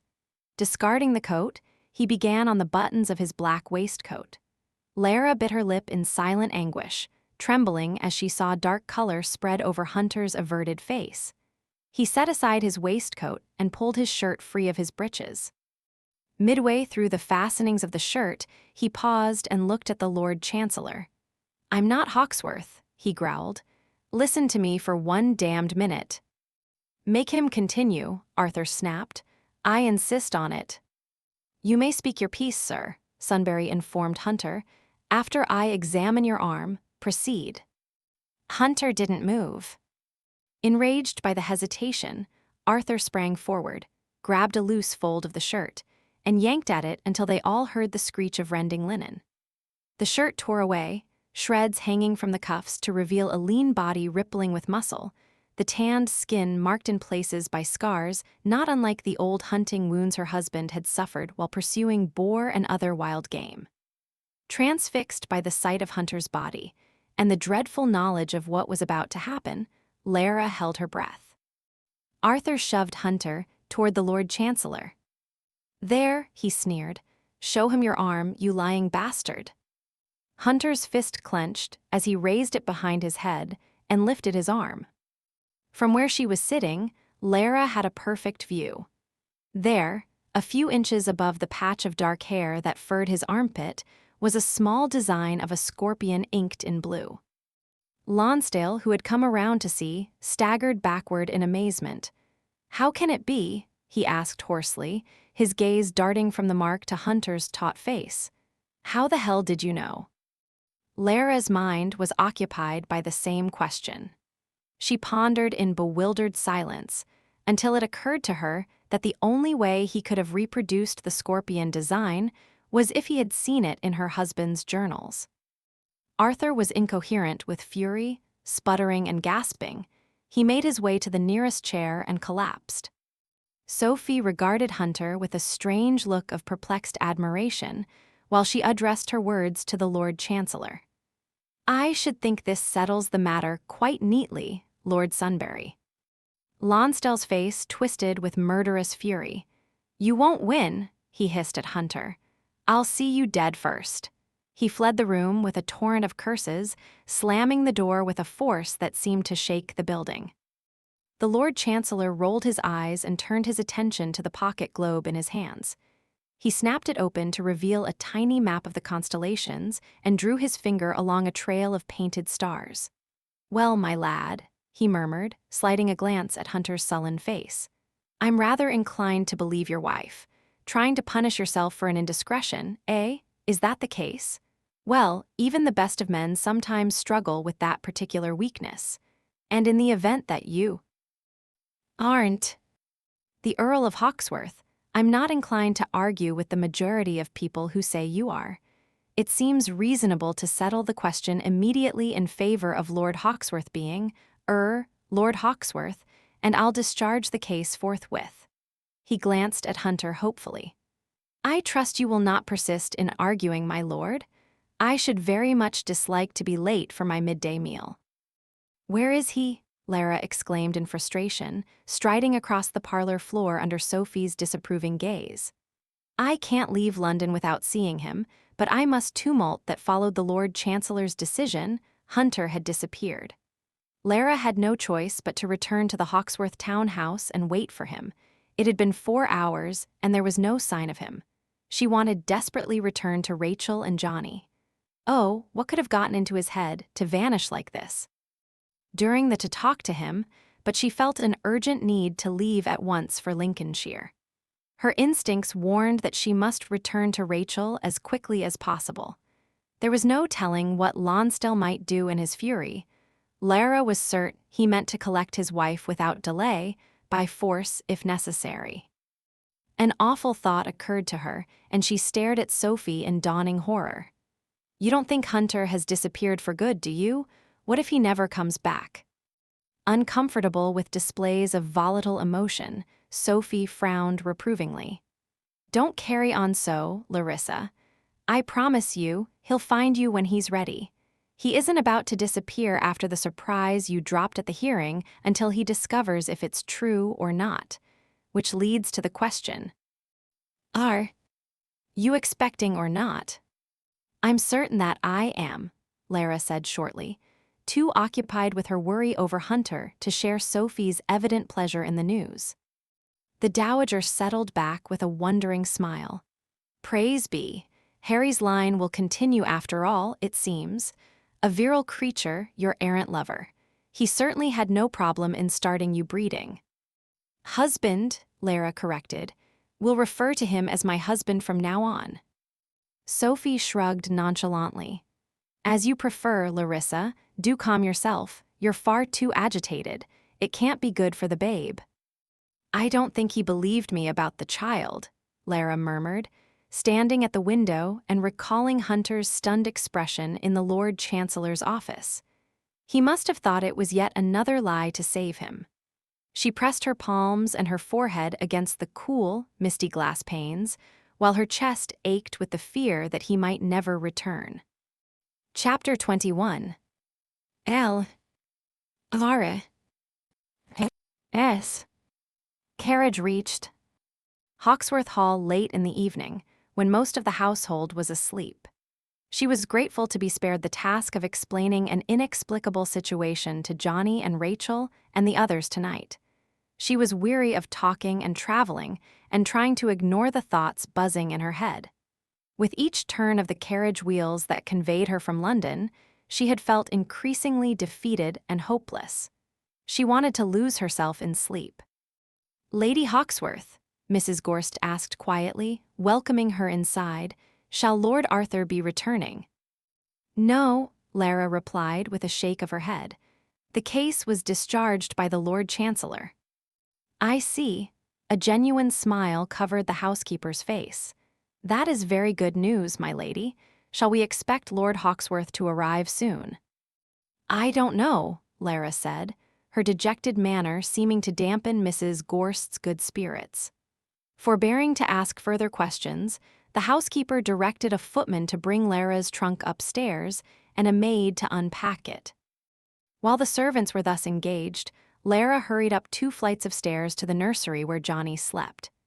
Entering the room carefully, she set a single candle on the painted blue dresser. The sound of the little boy's breathing, soft and serene, made her heart contract in sudden gladness. This, at least, was something she could count on the trust and innocent love of a child. His head was snuggled deep into the downy surface of a pillow, the babyish roundness of one cheek glowing in the candlelight. Lara bent low to kiss him. "I'm home," she whispered. Johnny stirred and murmured, black lashes lifting to reveal slitted blue eyes. Satisfied to see her, he produced a drowsy smile before falling asleep once more. Lara retrieved her candle and crept from the nursery, going to her own room. It seemed very empty, even with the maids busily unpacking her belongings and turning back the covers on the bed. When they had finally departed, she changed into her nightgown and left her clothes in a heap on the floor. After extinguishing the lamps, she crawled into bed and lay on her back, staring blindly through the darkness. Her hand smoothed the empty space beside her. She had lain with 2 different men in this bed, one out of duty, one out of passion. Lara knew in her heart that Hunter did not intend to come back to her. He meant to atone for the wrongs he had done her. He had believed her when she told him that she could not lie for him the rest of her life. He thought it would be easier, better for her, if he disappeared once again. The reality was, she loved him too much to let him go. She wanted him as her husband, regardless of what the world might think. She loved him far more than propriety and duty and even honor. She fell into a turbulent sleep, her head filled with disquieting images. In her dreams, the people she loved were walking away from her, not seeming to see or hear her. She ran after the shadowy figures, pleading, pulling at them, but they were impervious to her cries. One by one, they began to vanish, until only Hunter was left, and then he, too, faded. "No," she cried, searching frantically for him. "No." A scream tore through the silent house. Lara sat upright, her heart thudding. At first she thought the cry might have been her own, but as she listened intently, she heard it again. "Rachel," she breathed and sprang from bed, galvanized into action by the sound of her sister's muffled cries. She ran from the room in her bare feet, not bothering with slippers or a robe. As she reached the top of the grand staircase, she saw a man halfway down the stairs, tugging and dragging Rachel along with him. One of his fists was tangled in her long braid, while the other was clamped around her arm. "No, Terrell. Please," Rachel said, fighting him every step of the way. He hurled her forward, sending her tumbling down 3 or 4 steps until she collapsed in a heap on the first landing. Lara let out a shriek of alarm. Lonsdale, she hadn't expected he would dare to come in the middle of the night and snatch Rachel from her bed. He was flushed from drink and self-righteous rage. A sneer twisted his mouth as he looked upward and saw Lara. "I'm taking back what's mine," he said in a slurred voice. "I'll teach you to cross me. You'll never see my wife again. If I ever find the two of you together, I'll kill the both of you." He grabbed Rachel by the hair and hauled her to her feet, seeming to relish her sob of pain. "You thought you could get away from me," he snarled. "But I own you, and I'll break and bend you to my will, you faithless bitch. The first lesson starts tonight." Weeping violently, Rachel looked up at Lara. "Don't let him take me, Larissa." Lara charged after the pair as Lonsdale continued to haul her sister away. "Don't you touch her," she cried, her bare feet flying down the stairs until she reached them. She took hold of Lonsdale's arm and tugged wildly. "Let go of her, or I'll kill you." "You'll do." "What?" he asked with an ugly laugh and flung her away with frightening ease. The force of his arm threw her back to the landing. The back of her head struck the wall with a sharp crack. For a moment the world tipped sideways, and her mind was covered in a thick gray cloud. Blinking hard, she raised her hands to her head, becoming aware of an annoying, piercing ringing that wouldn't abate. Beneath the deafening sound, she heard Rachel's distant pleas. Struggling to a sitting position, Lara realized that Lonsdale was dragging her sister across the great hall, while Rachel stumbled and sobbed beside him. Despite her physical weakness, Rachel fought valiantly, pulling hard at her captured arm.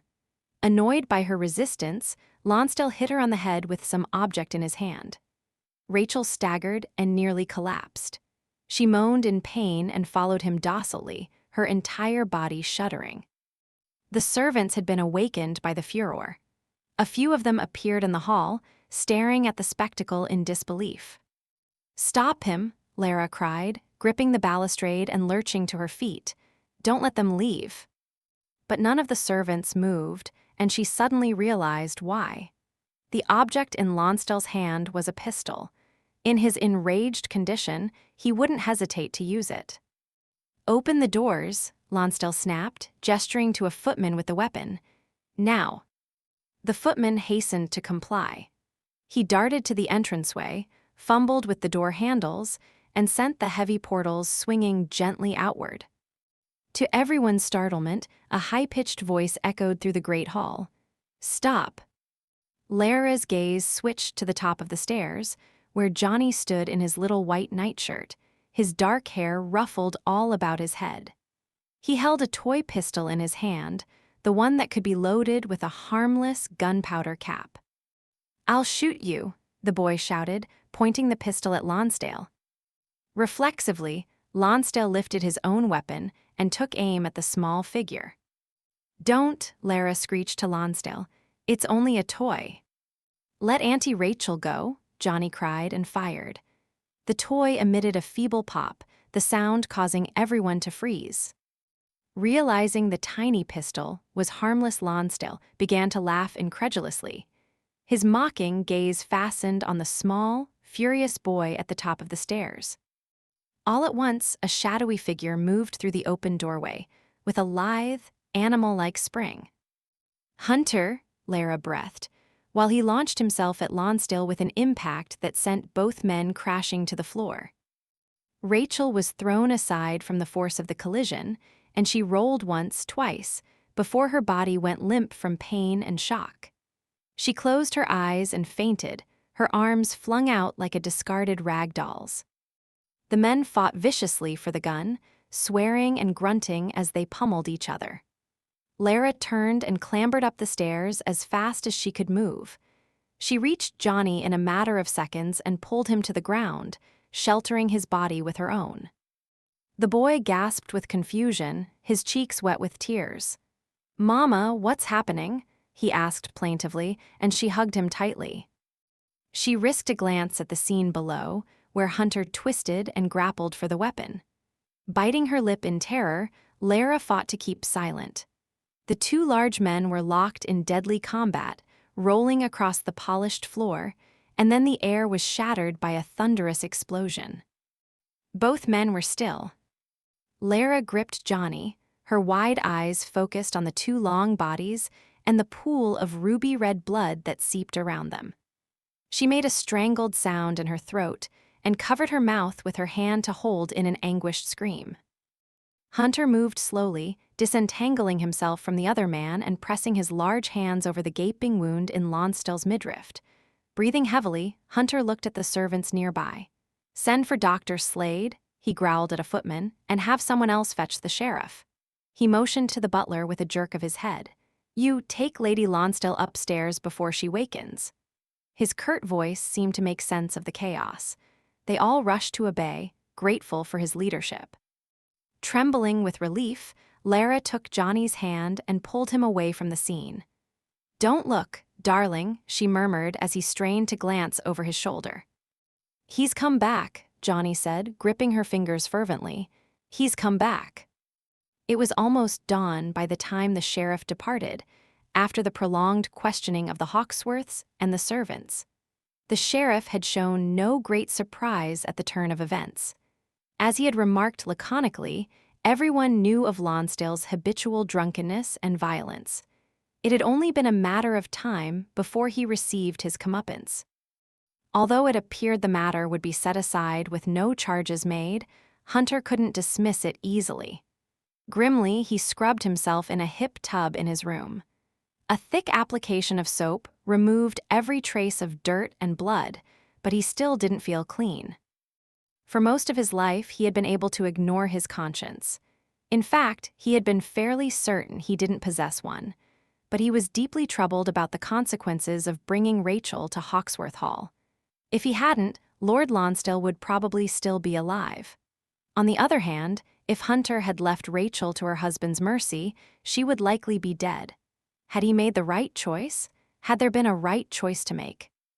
He dressed and combed his wet hair and thought about Lara. There were still things left to be said between them, painful things that he didn't want to say and she would not want to hear. Groaning, he dug the heels of his hands into his sore eyes. He considered how all of this had started, with his overwhelming wish to become Hunter Cameron Grassland. The surprise of it all was how natural it had felt. He had made the name his own, until even he had trouble remembering that he was living a stolen life. His other bleak existence had been closed away like a dusty attic room he had no wish to visit. And Lara, for some motive he couldn't begin to understand, had made it possible for the charade to continue. Perhaps she was trying to think of him as one of her many charity cases and save him from what he was. But he couldn't allow Lara to become part of the lie. He couldn't bear to corrupt her any more than he already had. Filled with dread and longing, he went to tell Lara goodbye. Lara sat in a chair before her bedroom hearth, shivering as the heat of the coals wafted over her bare toes. Rachel was fast asleep in her own room, drugged by a dose of laudanum the doctor had administered. Johnny had been tucked away in the nursery, soothed by a glass of hot milk and a story. Although Lara was exhausted, she stayed resolutely awake, afraid that if she fell asleep, Hunter would leave her once again. Her body gave a little jump as the doorknob turned, and Hunter entered the room without knocking. She stood automatically. After one look at his remote face, she held back and wrapped her arms around her middle, hugging herself. "I thought you had left me after the depositions in London," she said quietly. "I thought you weren't going to come back."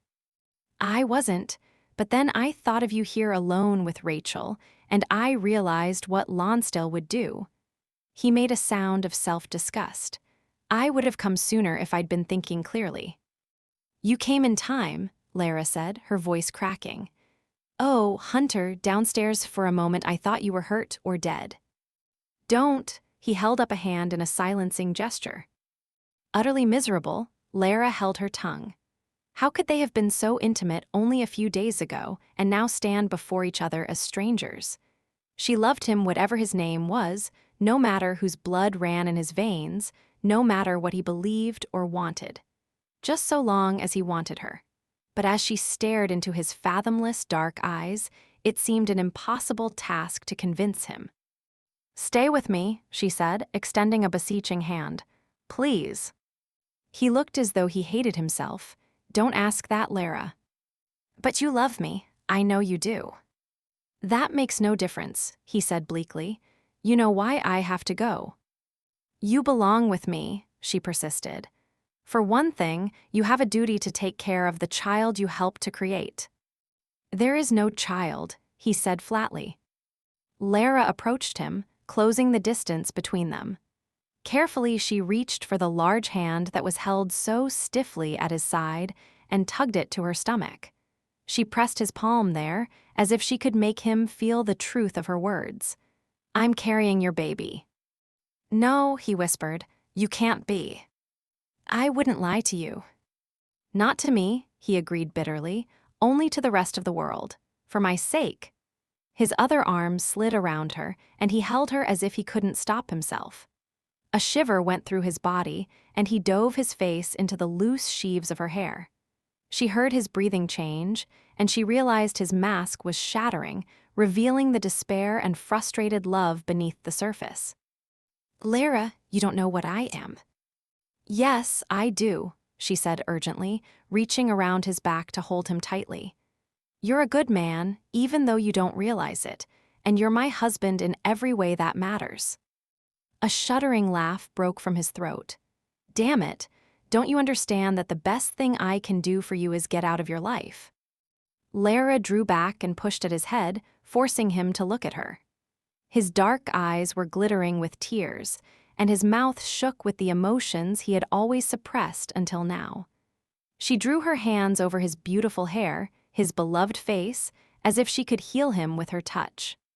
Stay with me, she said, trying to give his massive shoulders a shake. His large body wouldn't budge. I won't hear another word about it. I don't see why we should live apart and suffer when we have the chance to be together. If you don't feel worthy of me, you can work on improving yourself during the next 50 years.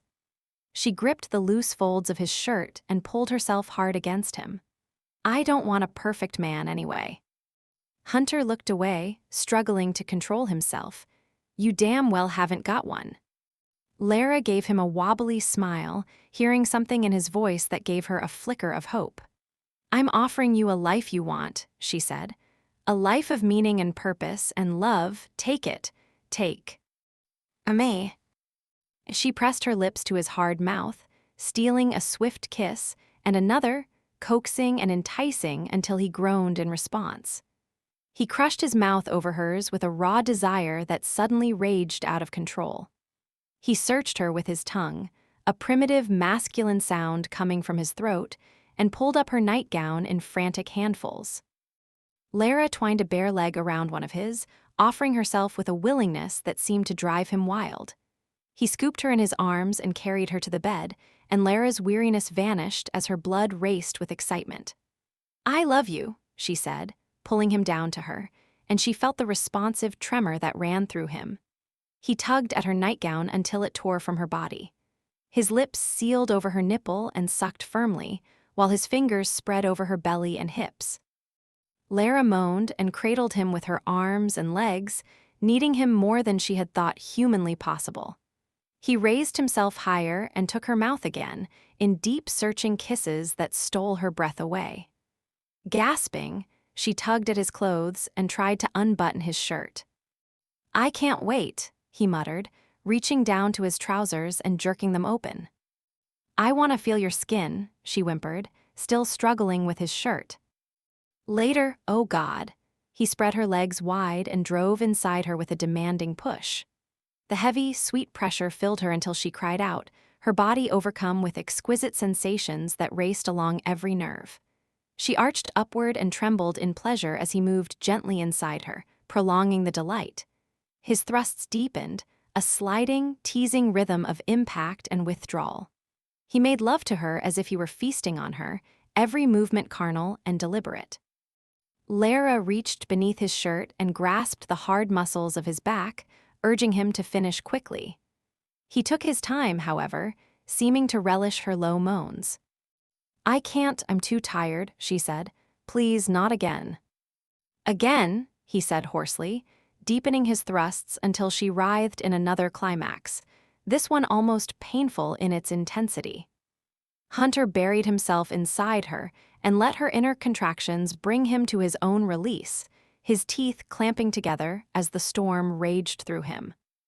Shivering and breathing erratically, they relaxed in a tangle of bedclothes. Lara sank into a peaceful lethargy, turning her face toward Hunter as she felt him stroking her hair. Daylight threatened to intrude in the quiet room, but the heavy curtains kept it at bay.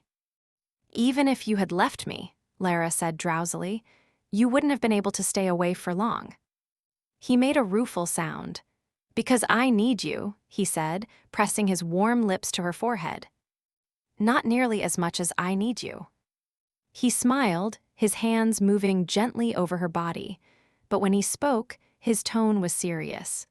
"How do we go on from here after all that's happened?" "I don't know." She settled her head in the crook of his shoulder. "We'll just start again, that's all." "Every time you look at me," he said, "you'll remember that I took his place." "No," she said, laying her fingers over his lips, determined that no ghost from the past would haunt them now. "I suppose I'll think of him sometimes, but I never really knew him. He didn't want a life with me, nor I with him." She felt his mouth twist wryly. "That's all I've ever wanted," he muttered. Lara moved her hand to the steady thud of his heart. "When I look at you," she said, "I see only you." She nuzzled closer against his side. "I know you," she added throatily. The comment drew an unwilling laugh from him, and Hunter rolled to his side to stare down at her. It was clear that he was prepared to argue the point, but as he gazed at her small face, his expression changed to one of extraordinary tenderness. "Maybe you do," he said, and gathered her close. Epilogue. After touring the orphanage and seeing the improvements that had just been completed, Lara was filled with satisfaction. They were ready to admit the new children now, only 10 instead of the expected 12, as 2 families in Market Hill had become so fond of their temporary guests that they had decided to keep them. It would be easy enough to fill the extra beds at the orphanage, Lara thought. There were always far too many children who were in need of a decent place to live. As she stepped from the carriage and entered Hawksworth Hall, Lara's mind was so busy with plans that she scarcely noticed the man who waited for her. "Lady Hawksworth, forgive me, my lady." A gentleman's cultured voice repeated her name until Lara stopped and turned with an inquiring smile.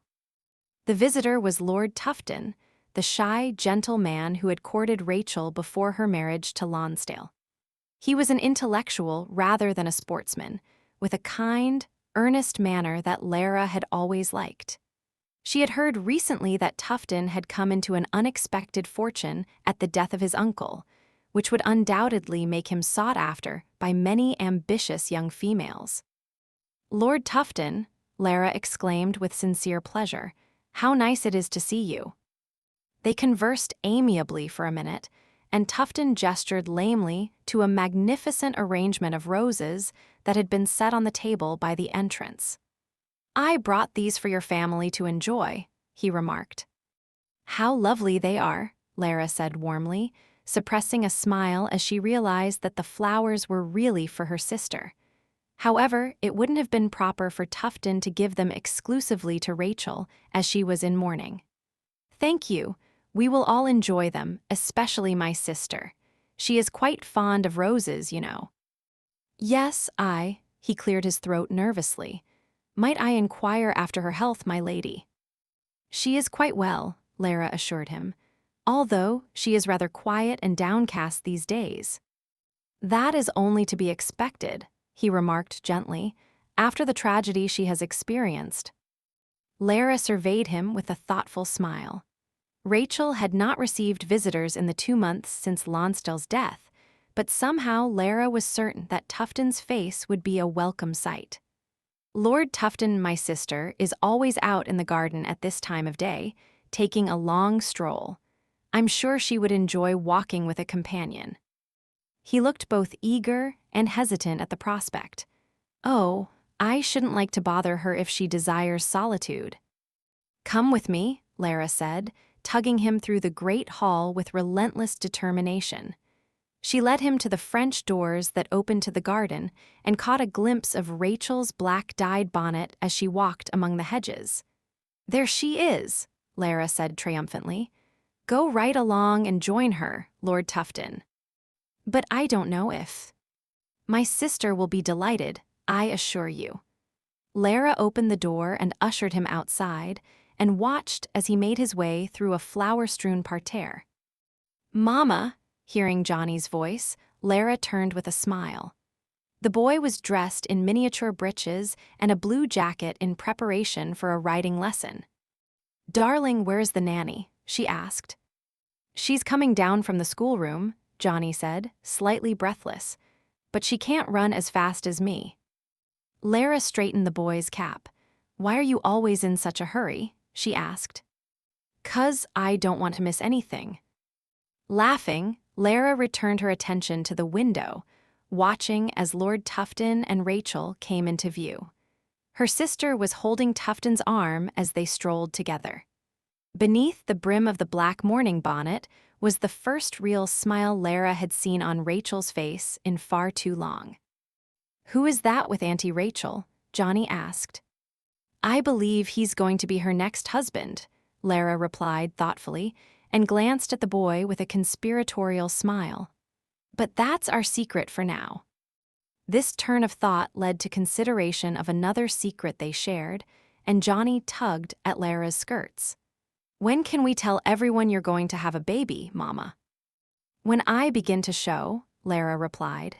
At his look of confusion, she explained with a slight blush, "When my tummy gets bigger."